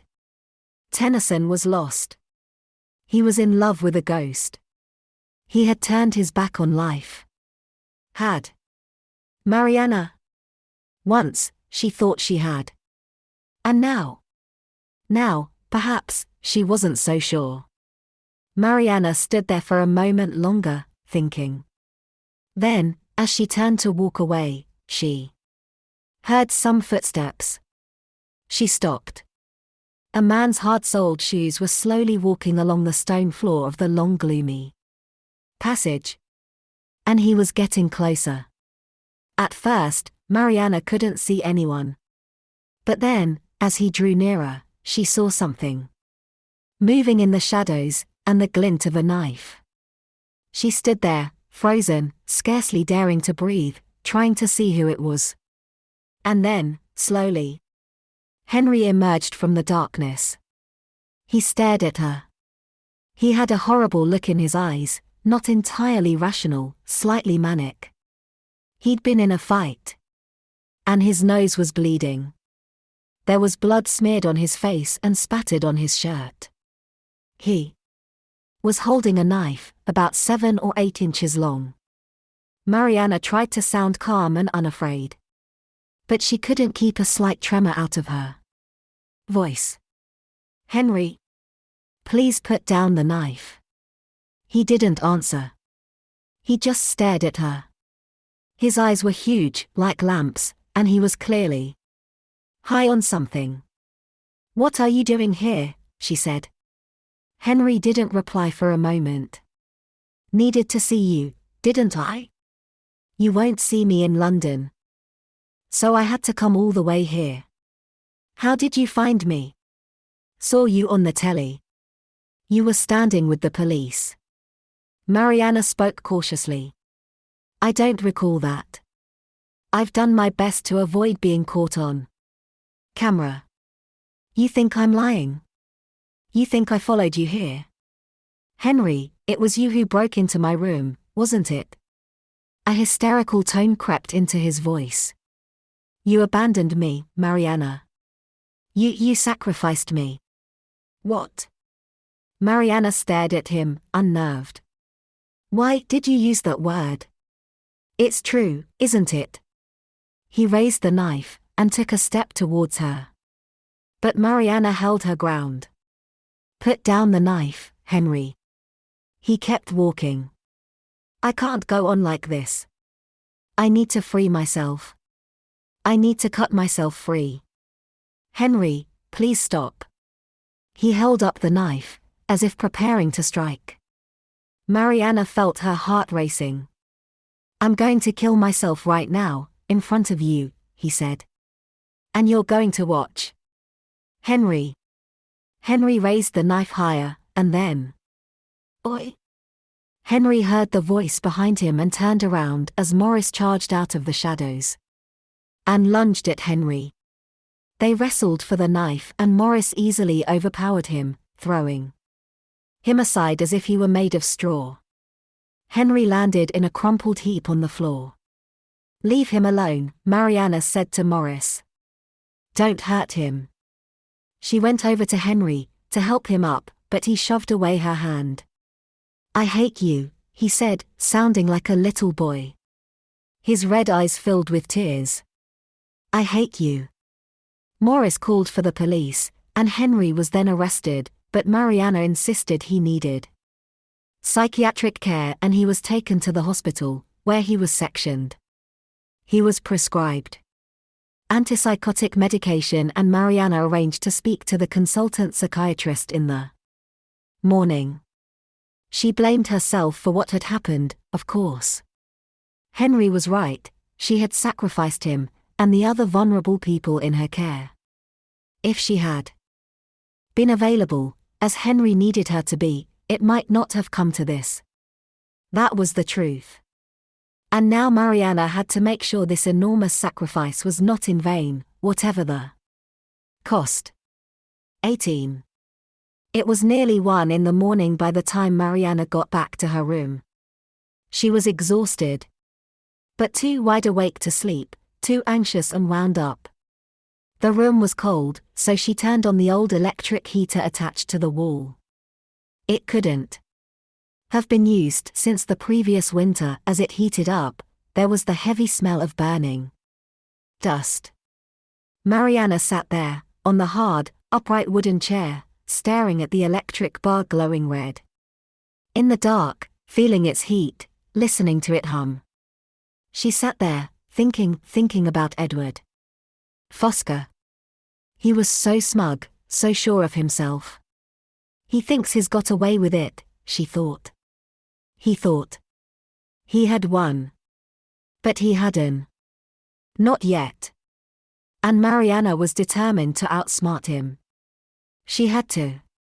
She would sit up all night and think, and work it out.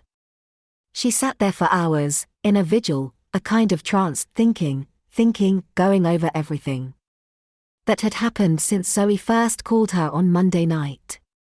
She went over every event of the story, all the various strands, examining it all from every angle, trying to make sense of it. Trying to see clearly. It must be obvious, the answer must be right there in front of her. But still, she couldn't grasp it. It was like trying to assemble a jigsaw puzzle in the dark. Fred would say that in some other universe, Mariana had already figured it out. In some other universe, she was smarter. But not this one, unfortunately. She sat there until her head hurt. Then, at dawn, exhausted and depressed, she gave up. She crawled into bed and immediately fell fast asleep. As Mariana slept, she had a nightmare. She dreamed that she was searching for Sebastian. Through desolate landscapes, trudging through wind and snow. She finally found him in a shabby hotel bar in a remote alpine mountain hotel during a snowstorm. She greeted him, overjoyed, but, to her horror, Sebastian didn't recognize her. He said she had changed, that she was a different person. Mariana swore over and over that she was the same. It's me, she cried. But when she tried to kiss him, he pulled away. Sebastian left her, and went out into the snowstorm. Mariana broke down, weeping, inconsolable, and Zoe appeared, wrapping her in a blue blanket.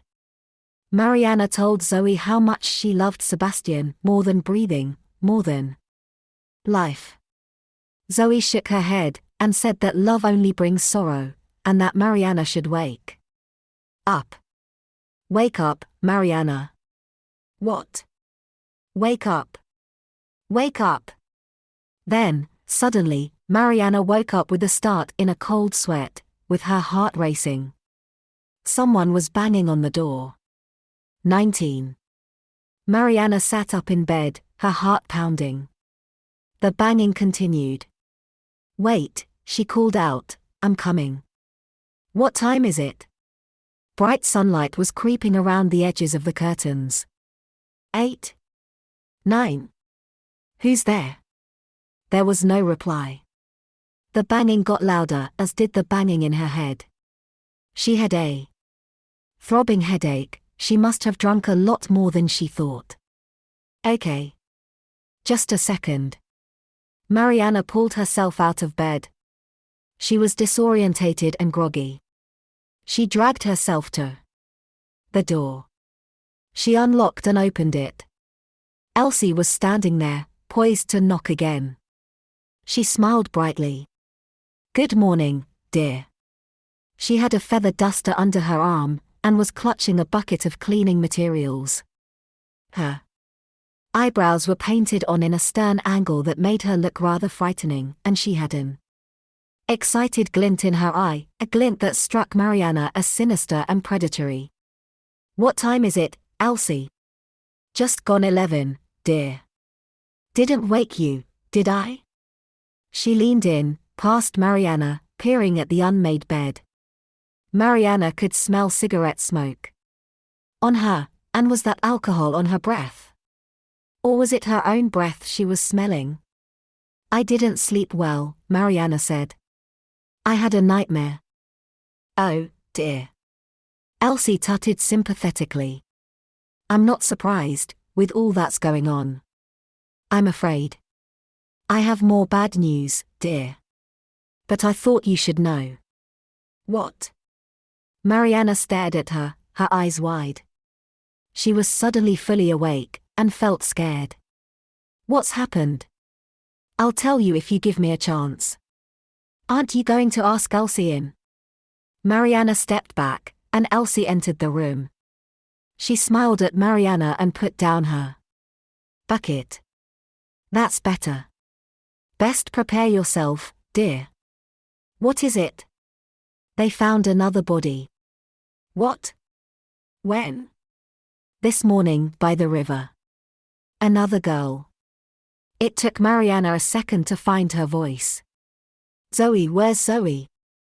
Elsie shook her head. Don't worry your pretty head about Zoe. She's safe enough. Probably. Still lazing in bed, if I know her. She smiled. I can see it runs in the family. For Christ's sake, Elsie, who is it? Tell me. Elsie smiled.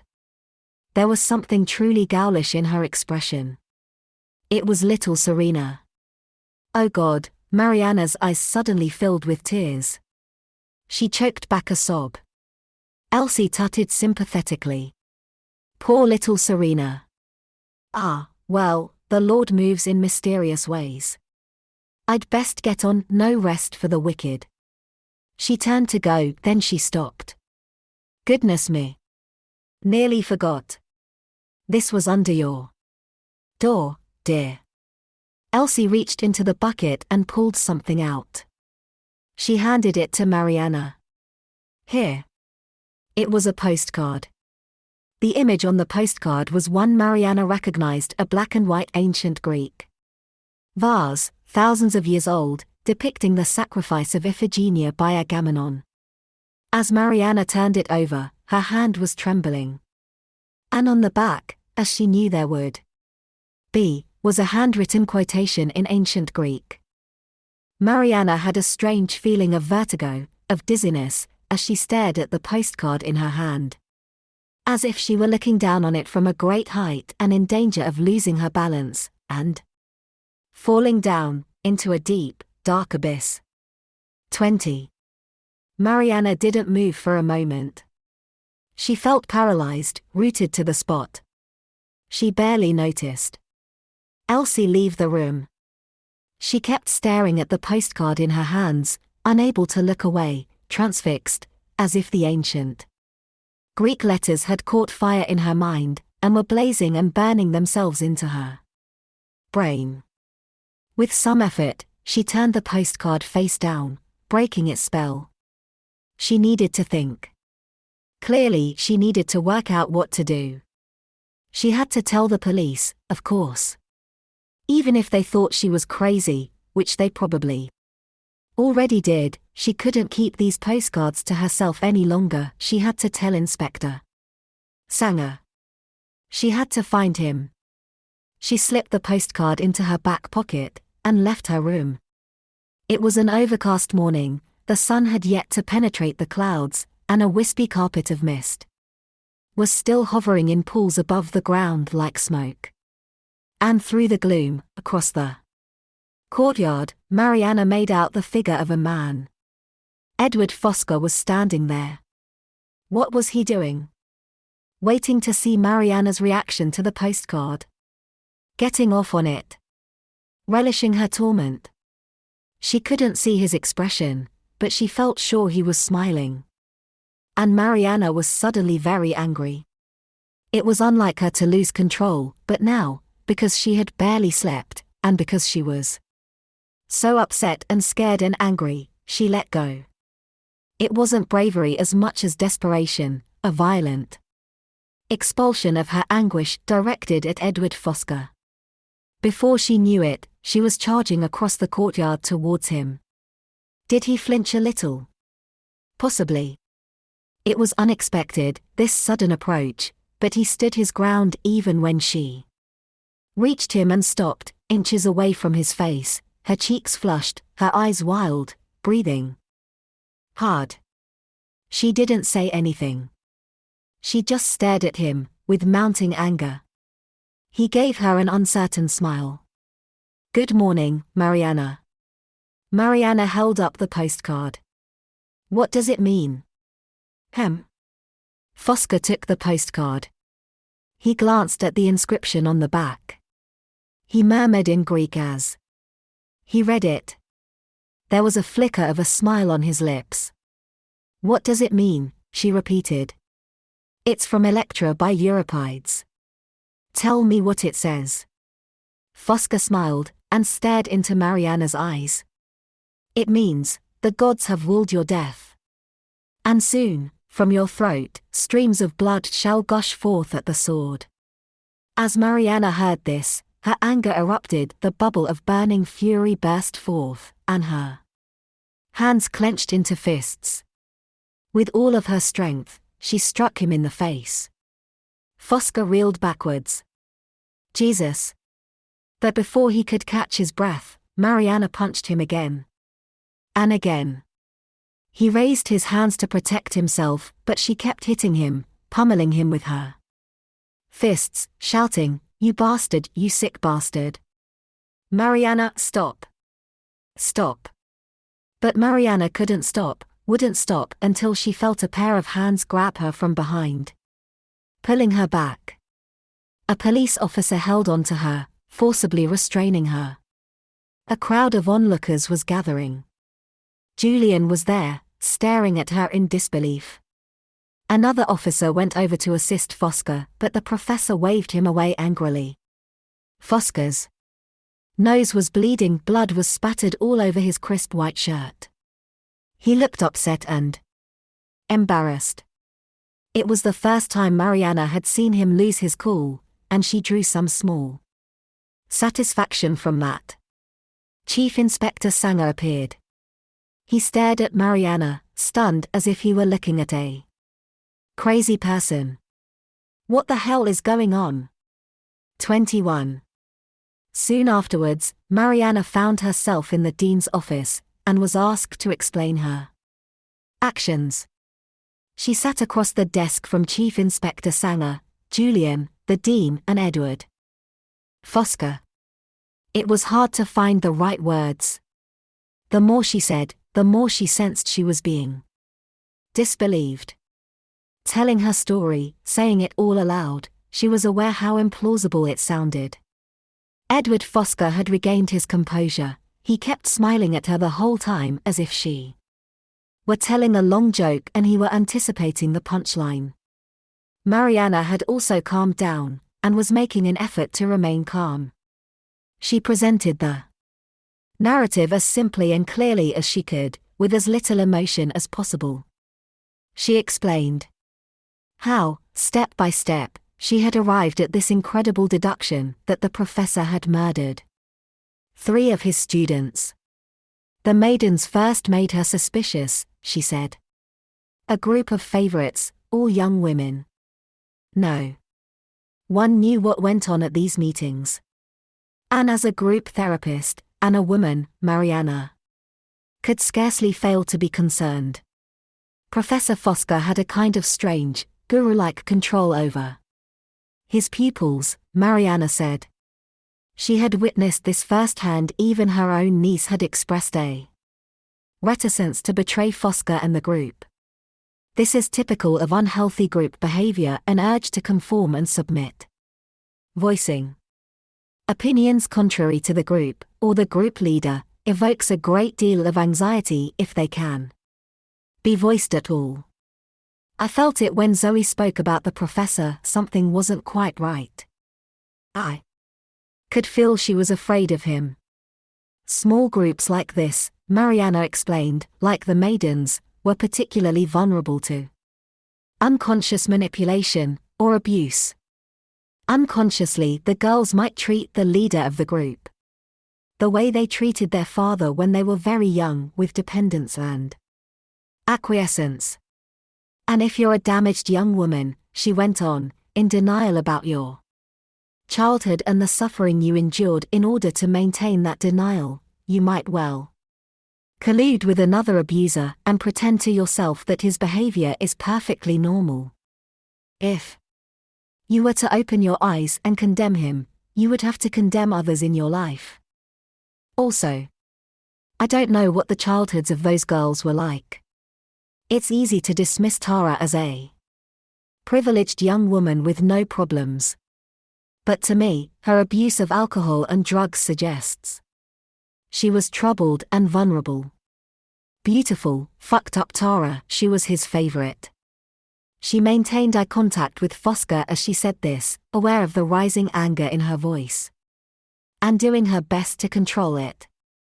Fosca stared back at her coolly, a smile on his face. She went on, trying to stay calm. I realized I was looking at the murders the wrong way around. This wasn't the work of a madman, a psychopathic killer driven by uncontrollable rage. It was just meant to look that way. These girls were murdered methodically and rationally. The only intended victim was Tara. And why do you think that? Said Edward Fosca, speaking for the first time. Mariana looked him in the eyes. Because Tara was your lover. And then something happened. She discovered you were sleeping with the others. And threatened to expose you, and then what? You'd lose your job, and this elitist academic world that you cherish, you'd lose your reputation. You couldn't let that happen. You threatened to kill Tara. And you then carried out that threat. Unfortunately for you, she told Zoe first. And Zoe told me. Fosca stared at her. His dark eyes glinted in the light like black ice. That's your theory, is it? Yes.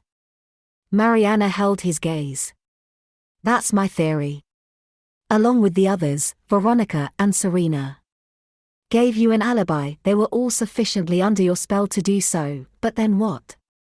Did they change their minds or threaten to? Or did you just want to make sure they never would? No one answered this question. There was just silence. The chief inspector didn't say anything. He poured himself some tea. The dean was staring at Mariana with astonishment, clearly unable to believe his ears. Julian wouldn't meet her eye, and made a pretense of looking through his notes. Edward Fosca spoke first. He addressed Chief Inspector Sanger. Obviously, I deny this. All of it. And I'm happy to answer any questions you may have. But first, Inspector, do I need a lawyer? The inspector held up his hand. I don't think we're quite there yet, Professor. If you'll just wait a second. Sanger fixed his eyes on Mariana. Do you have any evidence at all to back up these accusations? Mariana nodded. Yes, these postcards. Ah. The famous postcards. Sanger looked down at the postcards in front of him. He picked them up and shuffled them slowly, dealing them like cards. If I understand correctly, he said, you believe they were sent to each victim before the murder, as a kind of calling card, announcing his intention to kill. Yes, I do. And now that you have received one, presumably you are in imminent danger. Why do you think he has chosen you as a victim? Mariana shrugged. I think I've become a threat to him. I got too close. I got inside his head. She didn't look at Fosca. She didn't trust herself to retain her composure. You know, Mariana, she heard Fosca say, anyone can copy out a Greek quotation from a book. You don't need a Harvard degree. I'm aware of that, Professor. But when I was in your room, I found the same quotation underlined in your own copy of Euripides. Is that just a coincidence? Fosca laughed. If we were to go to my room right now and take any book off the shelf, you'll see I underline practically everything. He went on before she could speak. And do you honestly believe, if I killed those girls, I would send them postcards quoting texts that I teach them? Do you think I would be that stupid? Mariana shook her head. It's not stupid. You didn't think these messages would be understood, or even noticed by the police, or anyone else. It was your private joke at the girls' expense. That's what made me sure it was you. Psychologically, it's just the kind of thing you would do. Inspector Sanger responded before Fosca could speak. Fortunately for Professor Fosca, he was seen in college, At the exact time of Serena's murder, at midnight. Who saw him? The inspector went to pour more tea, but realized the flask was empty. He frowned. Morris. The head porter. He encountered the professor smoking outside his room, and they spoke for several minutes. He's lying. Mariana. Listen to me. Before Sanger could stop her, Mariana told him she suspected Morris was blackmailing Fosca. That she had followed him, and seen him and Serena together. The chief inspector seemed mildly stunned. He leaned forward and stared at her. You saw them in the graveyard. I think you'd better tell me exactly what you've been up to. So she did, going into more detail, and to her dismay, the more the conversation moved away from Edward Fosca, the more the inspector seemed excited about Morris as a suspect. Julian agreed. That explains how the killer could move around invisibly. Who goes unnoticed? Around college. Who don't we see? A man in a uniform, a man with a perfect right to be there. A porter. Exactly. The chief inspector thought for a moment. Then he beckoned over one of the junior officers and told him to bring in Morris for questioning. Mariana was about to intervene, even though she knew there would be little point. But then Julian smiled at her. He spoke. Listen, Mariana. I'm on your side, so don't get upset about what I'm going to say. What? To be honest, I noticed it as soon as I saw you here in Cambridge. It struck me straight away. That you seemed a little strange, a little paranoid. Mariana couldn't help but laugh. What? I know it's hard to hear, but it's obvious you're suffering from persecutory feelings. You're unwell, Mariana. You need help. And I'd like to help you, if you'll let me. Fuck you, Julian. The inspector banged his flask on the desk. That's enough. There was silence. Chief Inspector Sanger spoke firmly. Mariana. You've repeatedly tested my patience. You've made totally unsubstantiated accusations against Professor Fosca, not to mention physically assaulting him. He's perfectly within his rights to press charges. She tried to interrupt, but Sanger kept talking. No, enough, you need to listen to me now. I want you gone by tomorrow morning. Away from this college and Professor Fosca, away from this investigation, away from me. Or I will have you arrested and charged with obstructing justice. Is that clear? Listen to Julian, okay? See your doctor. Get some help. Mariana opened her mouth and choked back a scream, a howl of frustration. She swallowed her anger and sat in silence. There was no point in arguing further. She lowered her head. Indignant but defeated. She had lost. Part 5. The spring is wound up tight. It will uncoil of itself. That is what is so convenient in tragedy. The least little turn of the wrist will do the job. Gina Newell, Antigone. 1. An hour later, in order to avoid the press, a police car was driven around the back of the college. By the gate, which opened onto a narrow street. Mariana stood among various students and members of staff who gathered to watch as Morris was arrested, handcuffed, and led to the car. Some of the porters booed and jeered at him as he went by. Morris's face colored slightly, but he didn't react. His jaw was clenched, and he kept his eyes low. At the last minute, Morris looked up and Mariana followed his eyes, to the window where Edward Fosca was standing. Fosca was watching the proceedings with a small smile on his face. He's laughing at us, Mariana thought. And as he made eye contact with Morris, a brief spasm of rage flashed across Morris's face. Then the police officer pulled off his bowler hat and Morris was bundled into the police car. Mariana watched it drive off, taking him away, and the gate was closed. Mariana looked up again at Fosca's window. But he had gone. Thank God, she heard the dean say. At last, it's over. He was wrong, of course. It was far from over. Almost immediately, the weather changed.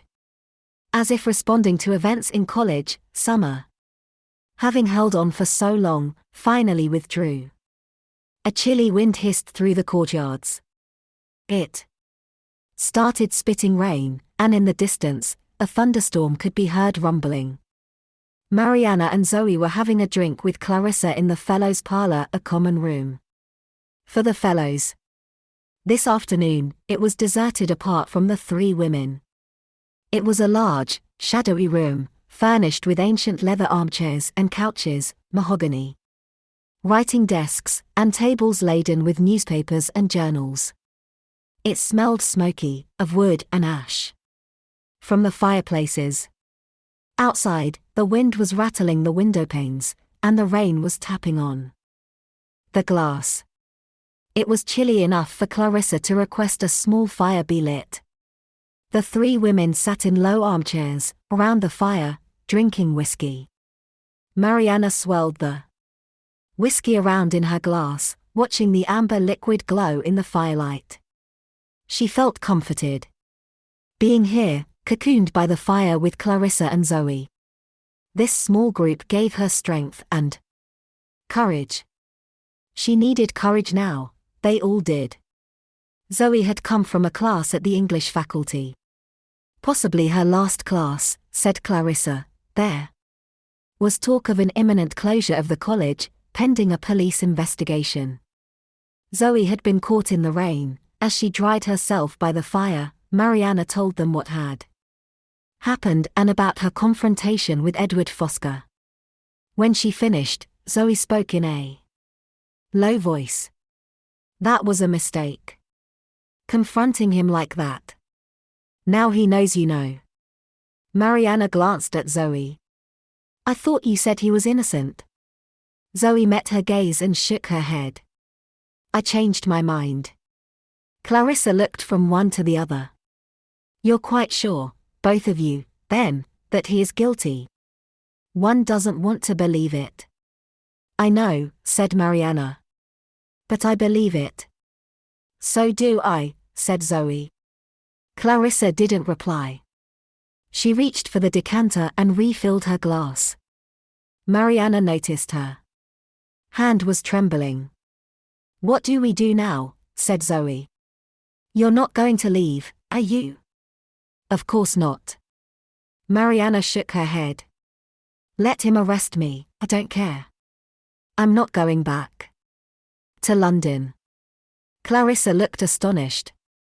What? Why on earth not? I can't run away. Not anymore. I've been running since Sebastian died. I need to stay, I need to face this, whatever it is. I'm not afraid. The phrase sounded unfamiliar on her tongue. Mariana tried it again. I'm not afraid. Clarissa tutted. That's the whiskey talking. Perhaps. Mariana smiled. Dutch courage is better than none. She turned to Zoe. We keep going. That's what we do. We keep going and we catch him. How? We need some proof. Yes. Zoe hesitated. What about the murder weapon? Something about the way she said this made Mariana look at her. You mean the knife? Zoe nodded. They've not found it yet, have they? I think I know where it is. Mariana stared at her. How do you know that? Zoe avoided her eye for a second. She kept looking away at the fire, a furtive, guilty gesture that Mariana recognized from childhood. Zoe? It's a long story, Mariana. Now's a good time for it. Don't you think? She lowered her voice. You know, when I saw the Maidens, they told me something, Zoe. They told me that you were part of the group. Zoe's eyes widened. She shook her head. That's not true. Zoe, don't lie. I'm not. I only went once. Well, why didn't you tell me, said Mariana. I don't know. Zoe shook her head. I was afraid. I felt so ashamed. I wanted to tell you for so long, but She fell silent. Mariana reached out and touched her hand. Tell me now. Tell us both. Zoe's lip trembled a little, and she nodded.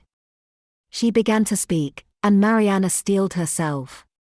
And the very first thing Zoe said made Mariana's blood run cold. I suppose, Zoe said, it begins with Demeter and Persephone. She glanced at Mariana. You know them, right? It took Mariana a second to find her voice. Yes. She nodded. I know them. Too. Zoe drained her drink. She placed it on the mantelpiece. The fire was smoking slightly, and grey-white smoke swirled around her. Mariana watched Zoe, with the red and gold flames dancing beneath her, and Mariana had a funny campfire-like feeling, as if she were about to be told a ghost story. Which in a way, she was. Zoe began telling the story, tentatively at first, bit by bit, that Professor Fosca was so fond of. The secret rites are to Eleusis to honor Persephone, rites that took you on a journey from life to death and back again. The professor knew the secret, he said, and he shared it with a few special students. He made me swear an oath of secrecy. I couldn't talk about what happened with anyone. No, it was weird, but I was flattered that he thought I was special enough, clever enough. And I was curious too. And then, it was my turn to be initiated into the Maidens. He told me to meet him at the Folly, at midnight, for the ceremony. The Folly. You know, it's by the river, near Paradise. Mariana nodded. Go on. Just before 12, Carla and Dear met me at the boathouse, and escorted me on the river, in a punt. A punt, why? It's the easiest way to get there from here, the path is overgrown with brambles. She paused. For a moment. The others were there when I arrived. Veronica and Serena were standing by the entrance to the Folly. They were wearing masks, meant to be Persephone and Demeter. Good God, said Clarissa, letting out an involuntary groan of disbelief. She quickly gestured at Zoe to continue. Lillian led me into the Folly, the professor was waiting there. He put a blindfold on me, and then I drank the kykeon, which he said was just barley water. But he was lying. Tara told me. Later it was spiked with GHB, he used to buy it from Conrad. Mariana was feeling unbearably tense, she didn't want to hear any more. But she knew she had no choice. Go on. And then, Zoe said, he whispered in my ear, that I would die tonight and be reborn at dawn.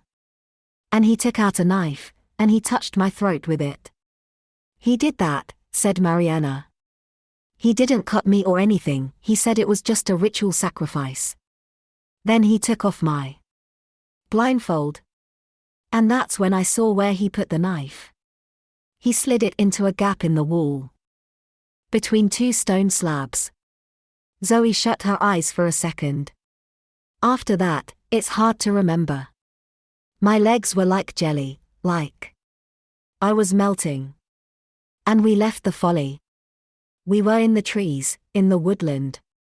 Some of the girls were dancing naked, the others were in the river, swimming, but I didn't want to take my clothes off. She shook her head. I don't remember exactly. But I lost them, somehow. And I was alone, and high and scared, and he was there. Edward Fosca. That's right. Zoe seemed unwilling to say his name. I tried to speak but couldn't. He kept kissing me, touching me, saying he loved me. His eyes were wild. I remember his eyes. They were crazy. I tried to get away. But I couldn't. And then Tara appeared, and they started kissing, and somehow, I managed to get away. I ran through the trees, I kept running. She lowered her head, and fell silent for a moment. I kept running.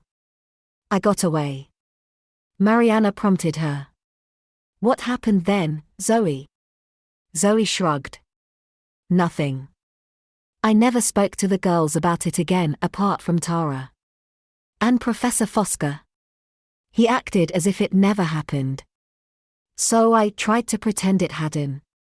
She shrugged. But then Tara found me that night in my room. She told me he had threatened to kill her. I'd never seen Tara so scared. She was terrified. Clarissa spoke in a low voice. Dear girl, you should have alerted the college. You should have told someone. You should have come to me. Would you have believed me, Clarissa? It's such a crazy story, it's my word against his. Mariana nodded, feeling close to tears. She wanted to reach out and pull Zoe into a hug and hold her. But first, there was something she had to know. Zoe, why now? Why are you telling us this now? Zoe didn't speak for a moment. She went over to the armchair where her jacket was hanging, drying by the fire. She reached into the pocket. She pulled out a slightly damp, rain-speckled postcard. Zoe dropped it in Mariana's lap. Because I got one too. 3. Mariana stared at the postcard in her lap. The image was from a murky Rococo painting, Iphigenia naked on a bed, with Agamemnon creeping up behind her, brandishing a knife. On the back, there was an inscription in ancient Greek. Mariana didn't bother to get Clarissa to translate. There was no point. She needed to be strong for Zoe. She needed to think clearly and think fast. She kept all emotion out of her voice. When did you receive this, Zoe? This afternoon. It was under my door. I see. Mariana nodded to herself. This changes things. No, it doesn't. Yes, it does. We need to get you out of here. Now. We need to go to London. Thank goodness for that, said Clarissa. No, Zoe shook her head. She had a fiercely stubborn look on her face. I'm not a child. I'm not going anywhere. I'm staying here, like you said, we're going to fight. We're going to catch him. As she said this, Mariana thought how vulnerable Zoe looked, how tired and wretched. Recent events had visibly affected and altered her. She looked mentally as well as physically beaten up. So fragile, yet so determined to keep going. That's what bravery looks like, thought Mariana. This is courage. Clarissa also seemed to sense this. She spoke in a quiet voice. Zoe, dear child, she said, your bravery is commendable. But Mariana is right. We must go to the police, tell them everything you've just said. And then, you must leave Cambridge, both of you. Tonight. Zoe pulled a face and shook her head. No point in telling the police, Clarissa. They'll think Mariana put me up to it. That's a waste of time. We don't have time. We need evidence. Zoe. No, listen. She appealed to Mariana. Let's check the folly just in case. Where I saw him. Hide the knife. And if we don't find it, then, we go to London, okay? Before Mariana could reply, the professor forestalled her. Good God, said Clarissa. Are you trying to get yourselves killed? No, Zoe shook her head. The murders always happen at night, we still have a few hours. She glanced out of the window and gave Mariana a hopeful look. And it's stopped raining. It's brightening up. Not yet, Mariana said, looking outside. But it will. She thought for a second. Go and have a shower, get out of those wet clothes. And I'll meet you in your room in 20 minutes. Okay. Zoe nodded, looking pleased. Mariana watched her gather her things. Zoe, please be careful. Zoe nodded and left the room. The moment the door closed, Clarissa turned on Mariana. She looked worried. Mariana, I must protest. It's most unsafe for either of you to be venturing to the river like this. Mariana shook her head. I've no intention of letting Zoe go anywhere near the river. I'll make her pack a few things, and we'll leave right away. We'll go to London, like you said. Thank heavens. Clarissa looked relieved. That's the right decision. But listen carefully. If anything happens to me, I want you to go to the police, okay? You must tell them all of this, everything that Zoe said. Understand? Clarissa nodded. She looked deeply unhappy. I wish you two would go to the police right now. Zoe's right, there's no point. Inspector Sanger won't even listen to me. But he'll listen to you. Clarissa didn't say anything. She just sighed and stared into the fire. I'll call you from London, Mariana said. No response.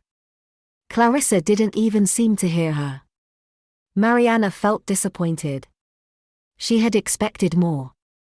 She expected Clarissa to be a tower of strength, but clearly this had all been too much for her. Clarissa seemed to have aged somehow. She seemed shrunken, small and frail. She wouldn't be any use, Mariana realized.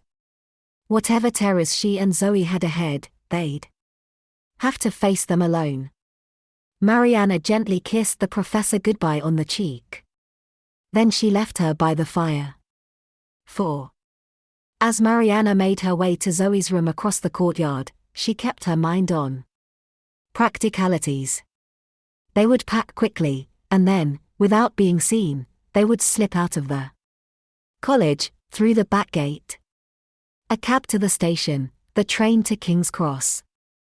And then, and her heart swelled at the thought of it, they would be home, safe and sound in the little yellow house. She climbed the stone steps to Zoe's room. The room was empty, she must still be in the shower block downstairs. And then Mariana's phone rang. It was Fred. She hesitated, but answered. Hello? Mariana, it's me. Fred sounded anxious.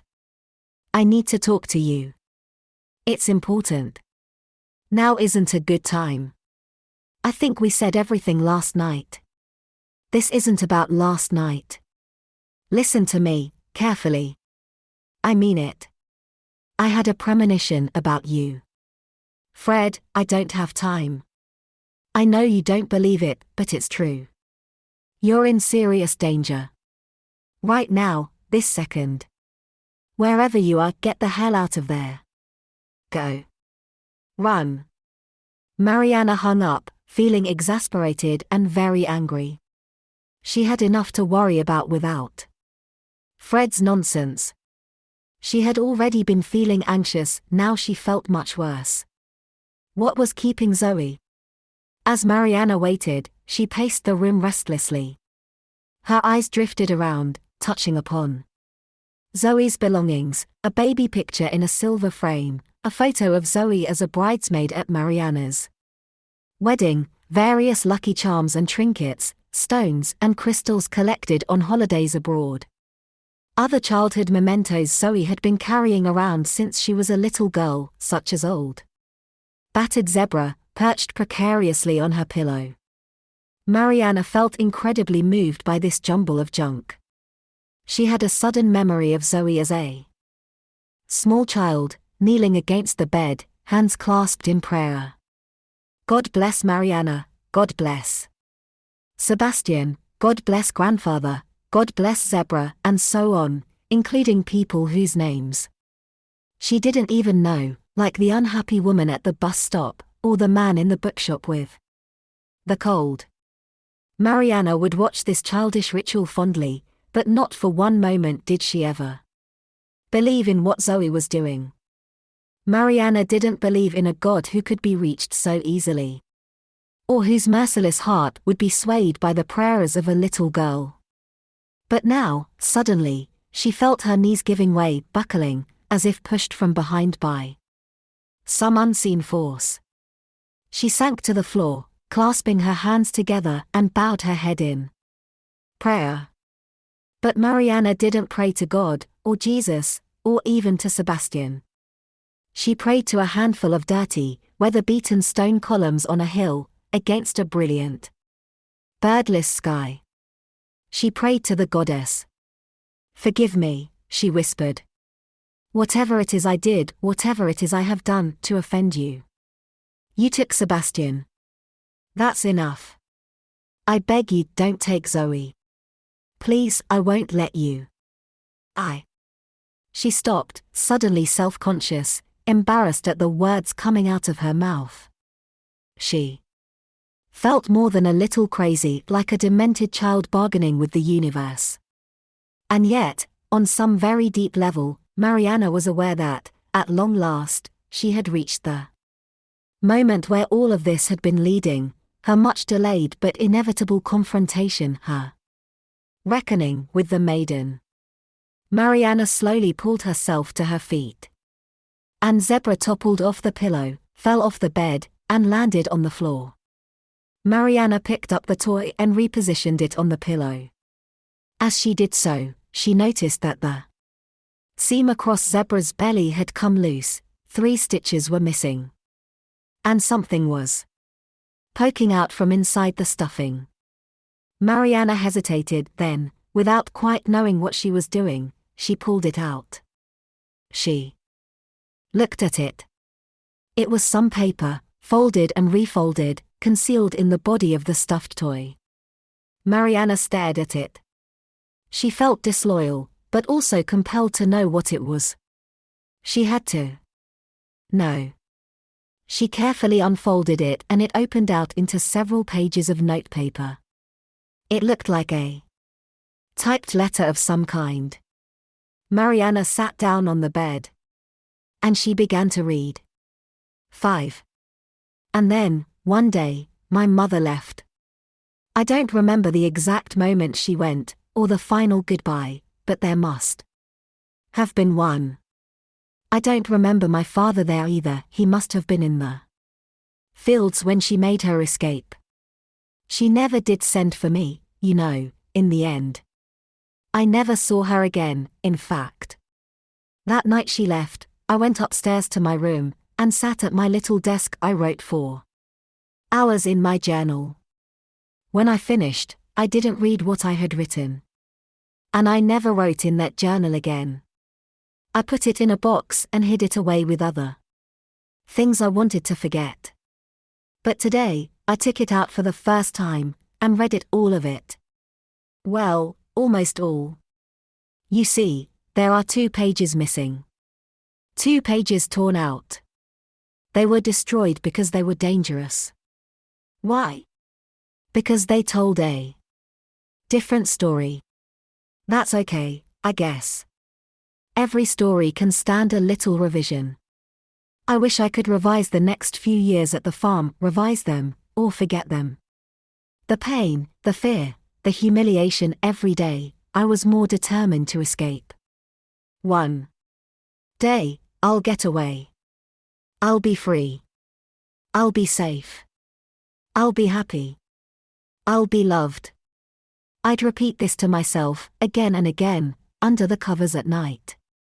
It became my mantra in times of trouble. More than that, it became my vocation. It led me to you. I never thought I was capable of love, I mean. I only knew hate. I'm so afraid I'll hate you too, one day. But before I ever hurt you, I will turn the knife on myself and plunge it deep into my heart. I love you, Zoe. That's why I'm writing this. I want you to see me as I am. And then you'll forgive me, won't you? Kiss all my wounds and make them better. You are my destiny, you know that, don't you? Maybe you don't believe it yet. But I've known from the start. I had a premonition from the very first second I saw you, I knew. You were so shy at first, so mistrustful. I had to slowly tease your love out of you. But I'm nothing if not patient. We will be together, I promise, one day, once my plan is complete. My brilliant, beautiful idea. I must warn you, it involves blood and sacrifice. I'll explain, when we are alone. Until then, have faith. Yours. Forever. X. 6. Mariana lowered the letter to her lap. She stared at it. She was finding it hard to think, hard to breathe, as if she had been winded, punched repeatedly in the stomach. She didn't understand what she had read.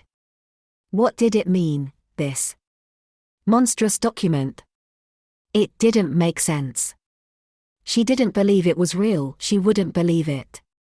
It couldn't mean what she thought. It couldn't be that.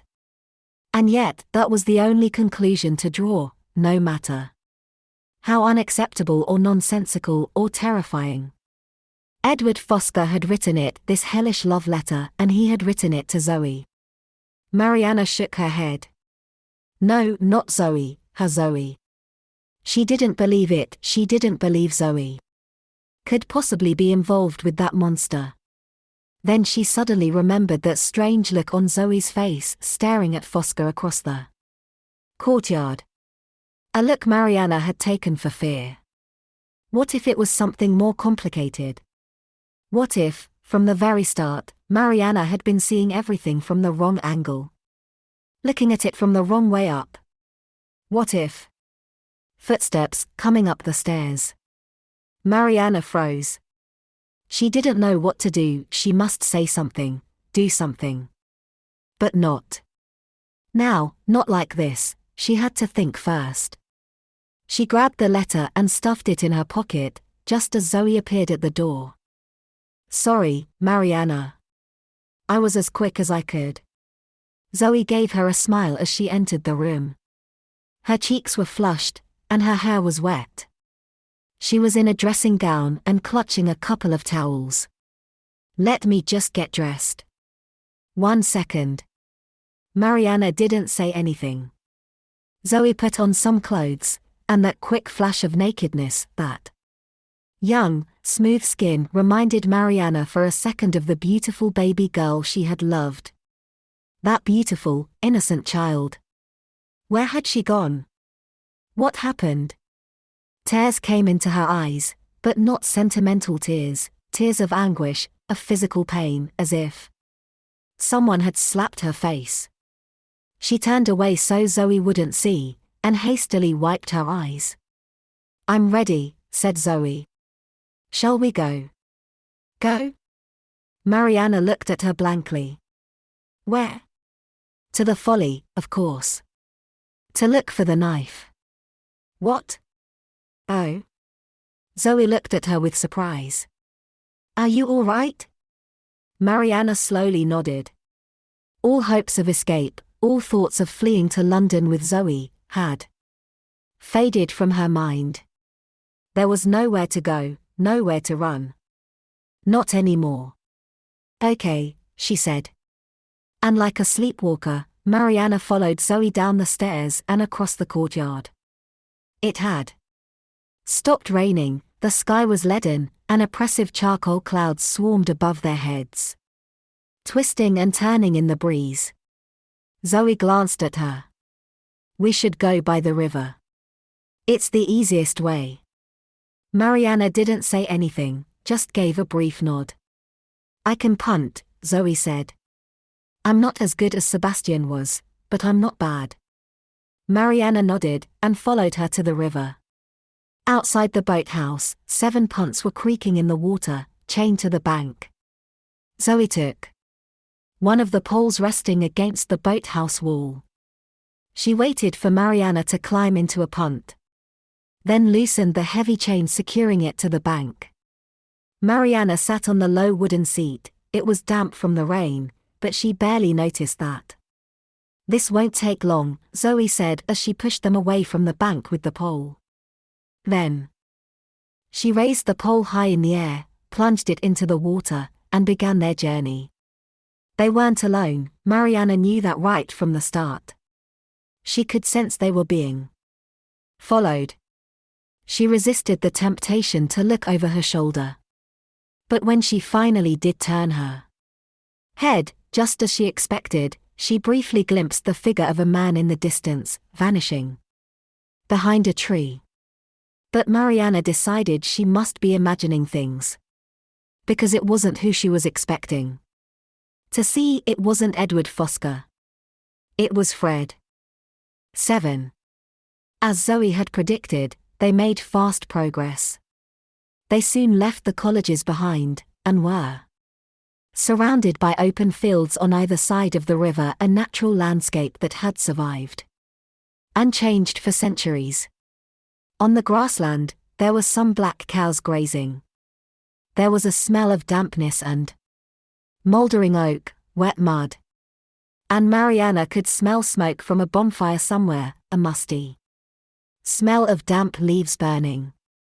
A thin layer of mist was rising up from the river, and it swirled around Zoe as she punted. She was so beautiful standing there, her hair blowing in the breeze, that faraway look in her eyes. She resembled the Lady of Shalott on her doomed, final journey along the river. Mariana was trying to think, but she was finding it difficult. And with each muffled thud of the pole on the riverbed, and each sudden rush forward of the punt on the surface of the water, she knew time was running out. Soon they would be at the folly. And then what? She could feel the letter burning in her pocket. She knew she needed to make sense of it. But she must be wrong. She had to be. "You're being very quiet," Zoe said. "What's on your mind?" Mariana looked up. She tried to speak, but couldn't find her voice. She shook her head and shrugged. "Nothing. We'll be there soon." Zoe pointed towards the bend in the river. Mariana turned and looked. Oh. To her surprise, a swan had appeared in the water. It glided effortlessly towards her, its dirty white feathers rippling gently in the breeze. As it neared the punt, the swan turned its long head and looked directly at her. Its black eyes stared into hers, and a shiver ran down Mariana's spine. She looked away. When she looked back, the swan had vanished. "We're here," Zoe said. "Look." Mariana saw the folly, on the bank of the river. It wasn't a large structure, 4 stone columns supporting a sloping roof. Originally white, it had been discolored by 2 centuries of relentless rain and wind, staining it gold and green with rust and algae. It was an eerie location for the folly alone, by the water's edge, surrounded by a woodland and marsh. Zoe and Mariana sailed past it, past the wild irises growing in the water, and the rambling roses covered in thorns, blocking the path. Zoe guided the punt to the bank. She wedged the pole deep into the mud of the riverbed, mooring the punt, pinning it against the river's edge. Zoe climbed onto the bank and held out her hand to help Mariana. But Mariana didn't take her hand. She couldn't bear to touch her. "Are you sure you're okay?" said Zoe. "You're being so weird." Mariana didn't reply. She clambered out of the punt, onto the grassy bank, and followed Zoe over to the folly. She paused outside and looked up at it. It had a coat of arms above the entrance, carved in stone, the emblem of a swan in a storm. Mariana froze when she saw that. She stared at it for a second. But then she kept going. She followed Zoe inside. 8. Inside the folly, there were 2 windows in the stone wall, looking out onto the river, and a stone window seat. Zoe pointed through the window, at the green woodland in the near distance. They found Tara's body over there through the trees, by the marsh. I'll show you. Then she knelt down, and looked under the seat. And this is where he put the knife. In here. Zoe slid her arm into a space between 2 stone slabs. And she smiled. Aha. Zoe withdrew her hand and she was clutching a knife. It was about 8 inches long. It was stained slightly with red rust or dried blood. Mariana watched Zoe grip it by the handle. She held it with a sense of familiarity and then she stood up, turned the knife towards Mariana. She pointed the blade directly at her. She stared at Mariana without blinking, her blue eyes radiating darkness. Come on, she said. We're going for a walk. What? That way, through the trees. Let's go. Wait. Stop. Mariana shook her head. This isn't you. What? This isn't you, Zoe. This is him. What are you talking about? Listen. I know. I found the letter. What letter? In response, Mariana took out the letter from her pocket. She unfolded it and showed it to Zoe. This letter. Zoe didn't speak for a second. She just stared at Mariana. No emotional reaction. Just a blank. Look. You read it. I didn't mean to find it. It was an accident. Did you read it?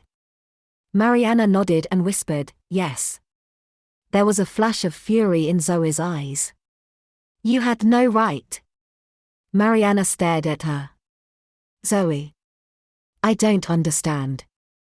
It doesn't mean, it can't possibly mean. What? What can't it mean? Mariana struggled to find the words.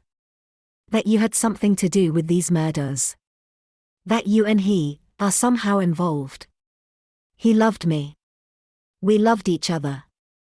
No, Zoe. This is important. I'm saying this because I love you. You are a victim here. Despite whatever you may think, it wasn't love. Zoe tried to interrupt, but Mariana wouldn't let her. She went on. I know you don't want to hear it. I know you think it was deeply romantic, but whatever he gave you, it was not love. Edward Fosca is not capable of love. He's too damaged, too dangerous. Edward Fosca. Zoe stared at her with a look of astonishment. You think Edward Fosca wrote the letter? And that's why I kept it safe, hidden in my room? She shook her head. Scornfully. He didn't write it. Then who did? The sun suddenly went behind a cloud, and time seemed to slow to a crawl. Mariana could hear the first drops of rain, tapping at the stone windowsill in the folly, and an owl screeching. Somewhere in the distance. And in this timeless space, Mariana realized something. She already knew what Zoe was going to say, and perhaps, on some level, she had always known. Then the sun came out again, time caught up with itself with an abrupt jolt. And Mariana repeated the question. Who wrote the letter, Zoe? Zoe stared at her, her eyes full of tears. She spoke in a whisper. Sebastian, of course. Part 6. Oft have I heard that grief softens the mind and makes it fearful and degenerate. Think therefore on revenge, and cease to weep. William Shakespeare, Henry VI, Part 2. 1. Mariana and Zoe stared at each other in silence. It was raining now, and Mariana could hear and smell the rain hitting the mud outside. She could see raindrops breaking up the reflections of shivering, shaking trees in the river. Finally, she broke the silence. "You're lying," she said. "No," Zoe shook her head. "I'm not. Sebastian wrote the letter. He wrote it to me." "That's not true." Mariana struggled to find the words. "Sebastian didn't write this." "Of course he did. Wake up. You're so blind, Mariana." Mariana glanced at the letter in her hand. She stared at it helplessly. "You, and Sebastian." She couldn't finish the sentence. She looked up at Zoe, desperately, hoping she would take pity on her. But Zoe only had pity for herself, and her eyes glittered as they brimmed with tears. "I loved him, Mariana. I loved him." No. No. It's true. I've been in love with Sebastian ever since I can remember, ever since I was a little girl. And he loved me. Zoe, stop. Please. You have to face it, now. Open your eyes. We were lovers. We were lovers ever since that trip to Greece. On my 15th birthday, in Athens, remember? Sebastian took me into the olive grove, by the house. He made love to me, there, in the dirt. No, Mariana wanted to laugh, but it was too sick to laugh at. It was horrible. You're lying. No, you're lying to yourself. That's why you're so fucked up, because deep down, you know the truth. It was all bullshit. Sebastian never loved you. It was me he loved, always me. He only married you to be near me. And for the money, of course, you know that, don't you? Mariana shook her head. I'm not listening to this.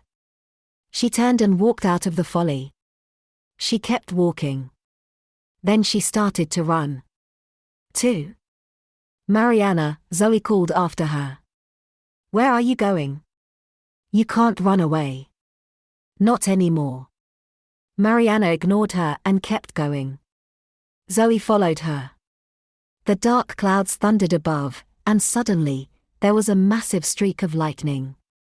The sky was almost green. Then, the heavens opened. Rain started falling heavily, pummeling the earth, churning up the surface of the river. Mariana ran into the wood. It was dark and gloomy in the trees. The ground was moist, sticky. And it smelled dank. The interlocking branches of the trees were covered with intricate cobwebs. Mummified bluebottles, and other insects, suspended in silken strands above her head. Zoe followed, taunting her, her voice echoing through the trees. One day, grandfather caught us in the olive grove. He threatened to tell you, so Sebastian had to kill him. He suffocated him right then with those giant hands of his. Then grandfather left. You all that money. So much money it dazzled Sebastian, he had to have it. He wanted it for me, for him, for us. But you were in the way. The branches from the trees grabbed at Mariana as she fought her way past, tearing and scratching her hands and her arms. She could hear Zoe close behind her, crashing through the trees like an avenging fury. All the time, she kept talking. Sebastian said if anything happened to you, he'd be the first suspect.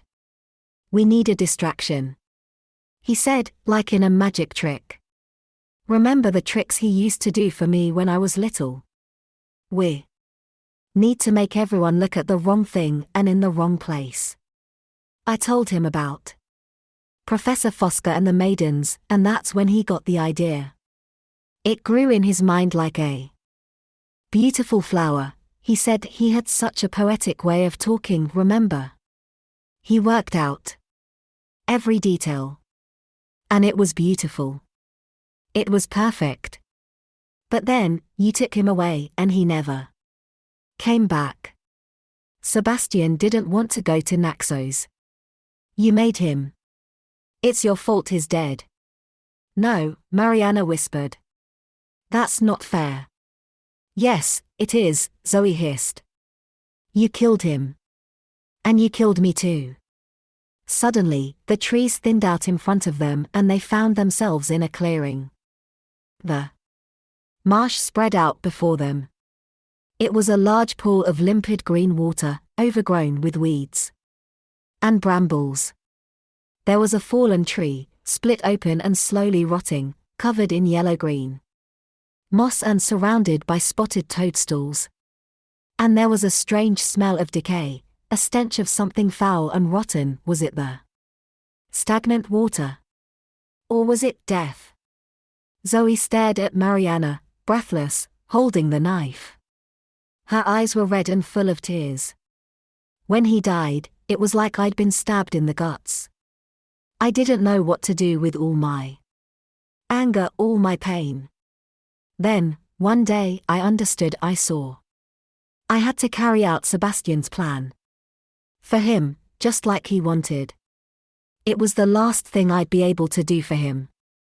To honor him, and his memory and have my revenge. Mariana stared at her, incredulous. She was barely able to find her voice. She spoke in a whisper. What have you done, Zoe? Not me. Him. It was all Sebastian. I just did what he told me to. It was a labor of love. I copied out the quotes he selected, planted the postcards like he said, underlined the passages in Fosca's books. When I had a supervision, I pretended to go to the bathroom and planted some hairs from Tara's head in the back of Fosca's wardrobe. I spattered some of her blood there too. The police haven't found it yet. But they will. Edward Fosca is innocent. You framed him. No, Zoe shook her head. You framed him, Mariana. Sebastian said all I had to do was make. You think I was afraid of Fosca? You did the rest. That was the funniest part of this whole performance, watching you play detective. She smiled. You're not the detective. You're the victim. Mariana stared into Zoe's eyes, as all the pieces came together in her mind, and she finally faced the terrible truth she had wanted to avoid seeing. There was a word for this moment in Greek tragedy, anagnorisis, recognition, the moment the hero finally sees the truth and understands his fate and how it's always been there, the whole time, in front of him. Mariana used to wonder what that moment felt like. Now she knew. You killed them, those girls, how could you? The maidens were never important, Mariana, they were just a distraction. A red herring. That's what Sebastian said. She shrugged. Tara was difficult. But Sebastian said it was a sacrifice I had to make. He was right. It was a relief, in a way. A relief. To finally see myself clearly. I know who I am now. I'm like Clytemnestra, you know. Or Medea. That's what I'm made of. No. No, you're wrong. Mariana turned away. She couldn't bear to look at her anymore. The tears streamed down her cheeks. You're not a goddess, Zoe. You're a monster. If I am, she heard Zoe say, Sebastian made me one. And so did you. And then, Mariana felt a sudden force to her back. She was knocked to the ground, with Zoe on her back. Mariana struggled, but Zoe used all of her weight, pinning Mariana down in the mud. The earth was cold and wet against Mariana's face. And she heard Zoe whispering in her ear. Tomorrow, when they find your body, I'll say to the inspector I tried to stop you, but I Begged you not to investigate the folly alone, but you insisted. Clarissa will tell him my story. About Professor Fosca, they'll search his rooms, find the evidence I put there. Zoe climbed off Mariana and flipped her onto her back. She loomed over her, raising the knife. Her eyes were wild, monstrous. And you'll be remembered as just another of Edward Fosca's victims. Victim number 4. No one will ever guess the truth, that we killed you, Sebastian and I. She raised the knife higher, about to strike. And Mariana suddenly found her strength. She reached up and grabbed Zoe's arm. They tussled for a moment before Mariana swung Zoe's hand as hard as she could, making Zoe lose control of the knife. The knife flew out of her hand and whizzed through the air, disappearing into the nearby grass with a thud. Zoe leapt up with a cry and ran to look for it. While Zoe searched, Mariana pulled herself up and noticed someone appearing behind the trees. It was Fred. He was hurrying over, looking concerned. He didn't see Zoe kneeling in the grass, and Mariana tried to warn him. Fred, stop. Stop. But Fred didn't stop and quickly reached her. Are you okay? I followed you, I was worried. Anne. Over his shoulder, Mariana saw Zoe rising up, clutching the knife. Mariana screamed. Fred. But too late. Zoe plunged the knife deep into Fred's back. His eyes widened and he stared at Mariana in shock. He collapsed and sank to the ground and lay there, still, unmoving. A pool of blood seeped out from under him. Zoe pulled out the knife and prodded Fred with it, checking if he was dead. She didn't look convinced. Without thinking, Mariana closed her hand around a hard, cold rock that was embedded in the mud. She pulled it out. She staggered over to Zoe, bending over Fred's body. Just as Zoe was about to thrust the knife into his chest, Mariana slammed down the rock on the back of Zoe's head. The blow knocked Zoe sideways. As she fell, slipping in the mud, she landed face down on the knife. Zoe lay still for a second. Mariana thought she was dead. But then, with an animal-like groan, Zoe threw herself onto her back. She lay there, a wounded creature, with wide, scared eyes. She saw the impaled knife sticking out of her chest. And Zoe started to scream. She didn't stop screaming. She was hysterical, screaming in agony and fear and horror, the screams of a terrified child. For the first time in her life, Mariana didn't go to Zoe's aid. Instead, she pulled out her phone. She called for the police. All the time, Zoe kept screaming until, eventually, her screams merged with the wail of an approaching siren. 3. Zoe was taken away in an ambulance, accompanied by 2 armed police officers. The escort was hardly necessary, as she had regressed to being a child, a frightened, defenseless little girl. Nonetheless, Zoe was charged with attempted murder. Further charges were to follow. Only attempted murder, because Fred had survived the attack, just about. He was critically wounded and driven to hospital in a separate ambulance. Mariana was in a state of shock. She was sitting on a bench by the river's edge. She was clutching a cup of strong, sweet tea that Inspector Sanger had poured for her from his flask for the shock, and as a peace offering. It had stopped raining. The sky was clear now. The clouds had rained themselves out, leaving only a few wisps of grey in the pale light. The sun was slowly setting behind the trees, and streaking the sky with pink and gold. As Mariana sat there, she brought the warm cup to her lips and sipped the tea. A female officer attempted to comfort her, putting an arm around her, but Mariana barely noticed this. A blanket was tucked over her knees. She was scarcely aware of it. Her mind was blank as her eyes drifted along the river, and she saw the swan. It was racing along the water, gathering speed. As she watched it, the swan spread its wings and took flight. It flew up into the sky, and her eyes followed it into the heavens. Inspector Sanger joined her and sat down on the bench. "You'll be glad to know," he said. "Fosca has been fired." Turns out he was sleeping with all of them. Morris confessed to blackmailing him, so you were right. With any luck, they'll both get what's coming to them. Looking at Mariana, he saw she wasn't taking any of it in. He nodded at the tea. He spoke gently.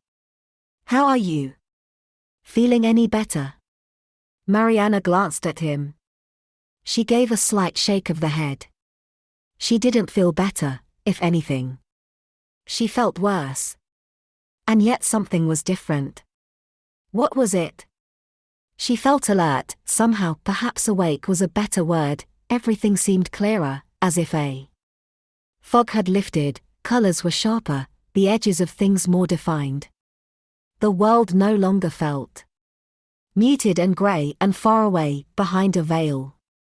It felt alive again, and vivid, and full of color, wet with autumn rain, and vibrating with the eternal hum of endless birth and death. Epilogue. For a long time after that, Mariana remained in shock. Back at home, she slept on the sofa downstairs at night. She'd never be able to sleep in that bed again, the bed she'd shared with him, that man. She didn't know who he was anymore. She saw him as a kind of stranger, an imposter she had been living with all these years, an actor who had shared her bed and plotted to kill her. Who was he, this pretend person? What lay beneath his beautiful mask? Was it all a performance, all of it? Now that the show was over, Mariana had to examine her own role in it. Which wasn't easy. As she shut her eyes and tried to visualize his face, she struggled to see his features right. He was fading, like the memory of a dream, and she kept seeing her father's face instead, her father's eyes, instead of Sebastian's, as if they were somehow essentially the same person. What was it Ruth had said about her father being central to her story? Mariana hadn't understood it at the time. But now, perhaps, she was beginning to. She hadn't been back to see Ruth. Not yet. She wasn't ready to cry, or talk, or feel. It was still too raw. Nor had Mariana returned to running her therapy groups. How could she presume to help another person, or offer any advice, ever again? She was lost. And as for Zoe, well, she never recovered from that hysterical screaming fit. She survived the stabbing, but it precipitated a severe psychological collapse. Following her arrest, Zoe attempted suicide several times, then suffered a massive psychotic breakdown. Zoe ended up being declared unfit to stand trial. She was eventually committed to a secure unit, the Grove, in North London, the same unit where Mariana had recommended Theo apply for a job. And it turned out that Theo had followed her advice. He was now working at the Grove, and Zoe was his patient. Theo attempted to contact Mariana several times, on Zoe's behalf. But Mariana refused to speak to him, and didn't return his calls. She knew what Theo wanted. He wanted to get Mariana to speak to Zoe. She didn't blame him. If Mariana had been in his shoes, she would have done the same thing. Any kind of positive communication between the two women could be pivotal in Zoe's recovery. But Mariana had her own recovery to worry about. She couldn't stomach the thought of speaking to Zoe again. It made her feel sick.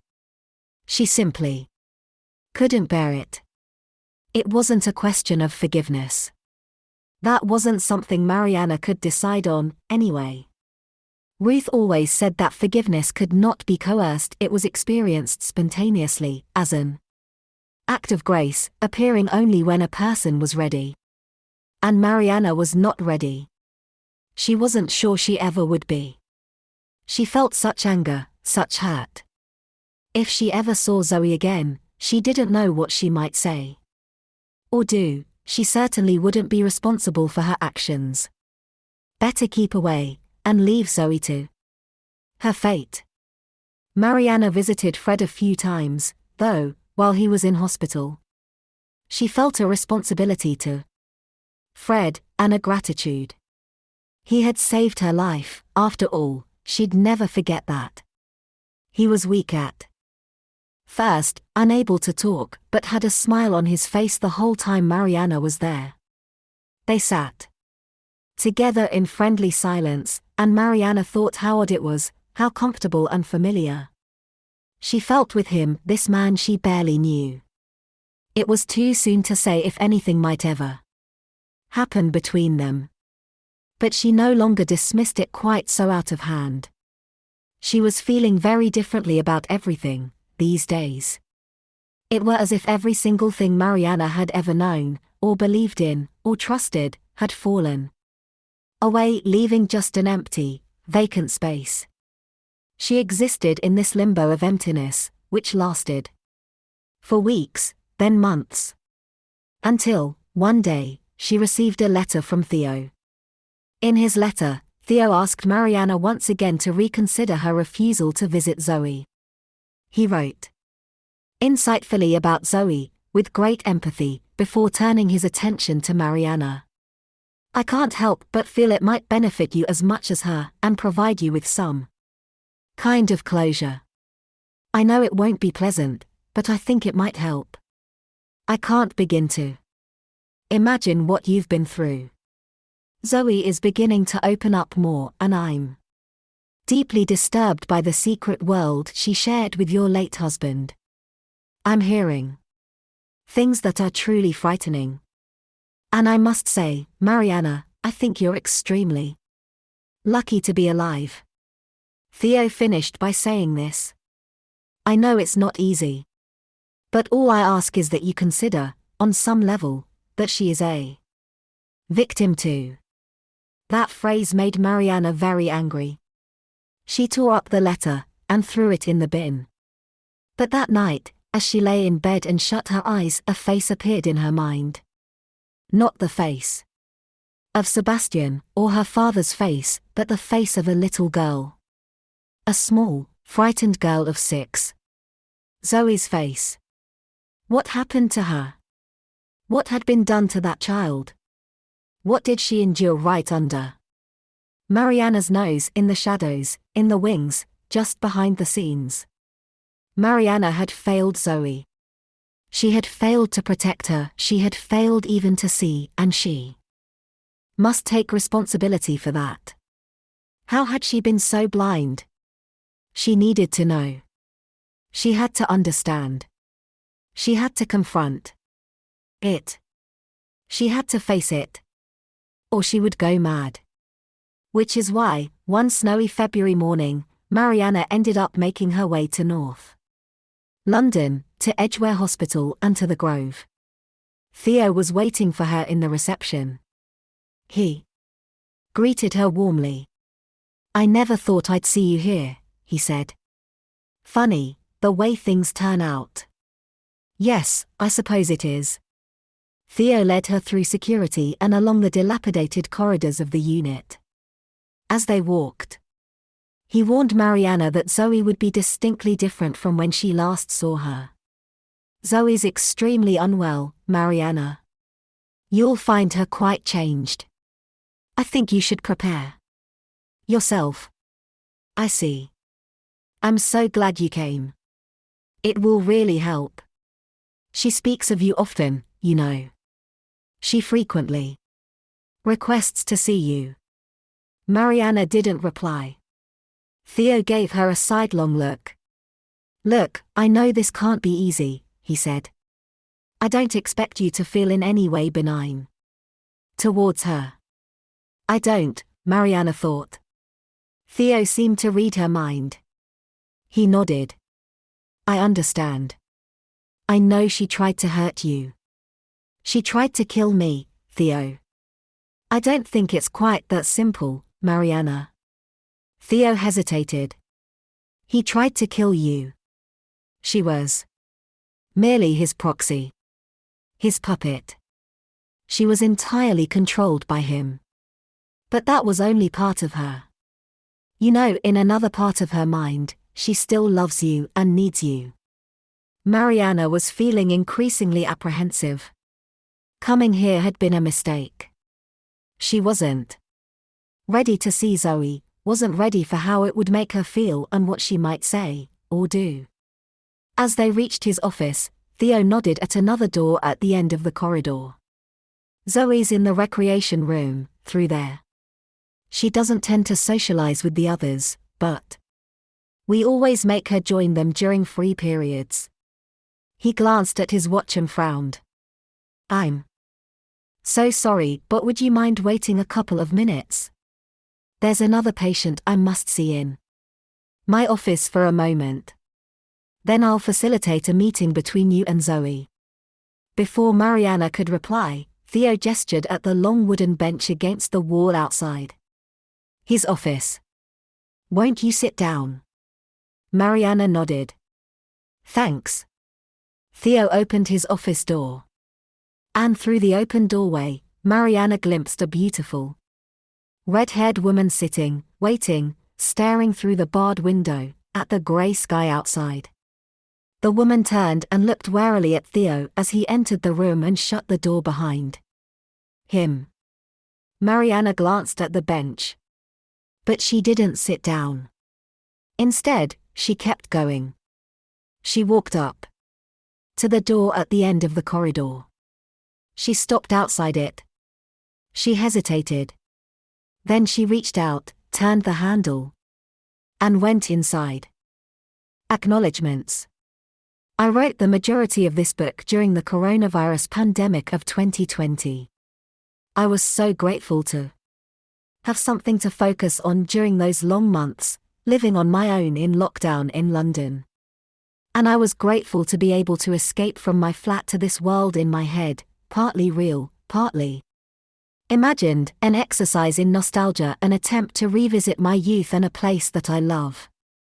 It was also nostalgia for a certain kind of novel, for the books that entranced me as a teenager. The detective story, the mystery, whodunit, or what you will. So my first acknowledgement is the immense debt of gratitude I owe to these classic crime writers, all women, who have given me such inspiration and joy over the years. This novel is my fond homage to them, to Agatha Christie, Dorothy L. Sayers, Ngaio Marsh, Margaret Miller, Marjorie Allingham, Josephine Tay, P.D. James and Ruth Rendell. It's no secret that writing a second novel is a very different beast to a debut. The Silent Patient was written in a state of complete isolation, with no audience in mind and nothing to lose. That book changed my life, and expanded it exponentially. With The Maidens, on the other hand, I felt a good deal more pressure. However, I was not alone this time. There was a small village of incredibly talented and brilliant people around me, giving me support and advice. There are too many people to thank, so I hope I don't leave anyone out. I must begin by thanking my agent and dear friend, Sam Copeland, for being such a rock and a source of wisdom and humor and kindness. Likewise, I'm so grateful for the brilliant and dedicated team at Rogers, Coleridge and Amp, White, Peter Strauss, Stephen Edwards, Tristan Kendrick, Sam Coates, Katerina Volkmer, and Anna Spreckley, to name but a few. Creatively, working on the edit of this book was the most enjoyable professional experience I've ever had. I learned so much. And my heartfelt thanks goes to my fantastic US editor, Ryan Doherty, at Celadon, and in London, the equally talented Imad Akhtar and Katie Espiner at Orion. I had so much fun working with you all and I'm thankful for your brilliant help. I hope we can work together forever. Thank you to Hal Jensen for the incredibly detailed and helpful notes, as well as for your friendship and putting up with me endlessly obsessing about this bloody book. Thank you to Neddy Antoniades for all the support and for talking me off the ledge numerous times. I rely on you so much and I'm truly grateful. Likewise, Ivan Fernandez Soto, thank you for St. Lucy and all the other ideas, and for letting me bounce these crazy plot twists off you for the past 3 years. And a big thanks to Uma Thurman for all the great notes and suggestions and the home-cooked meals in New York. I'll always be grateful. And Diane Medak, thanks for your friendship and support and for letting me stay forever. I can't wait to come back. To Professor Adrian Paul, the best teacher I ever had, thanks for such useful comments, and for your help with the ancient Greek, and for inspiring my love of the tragedies in the first place.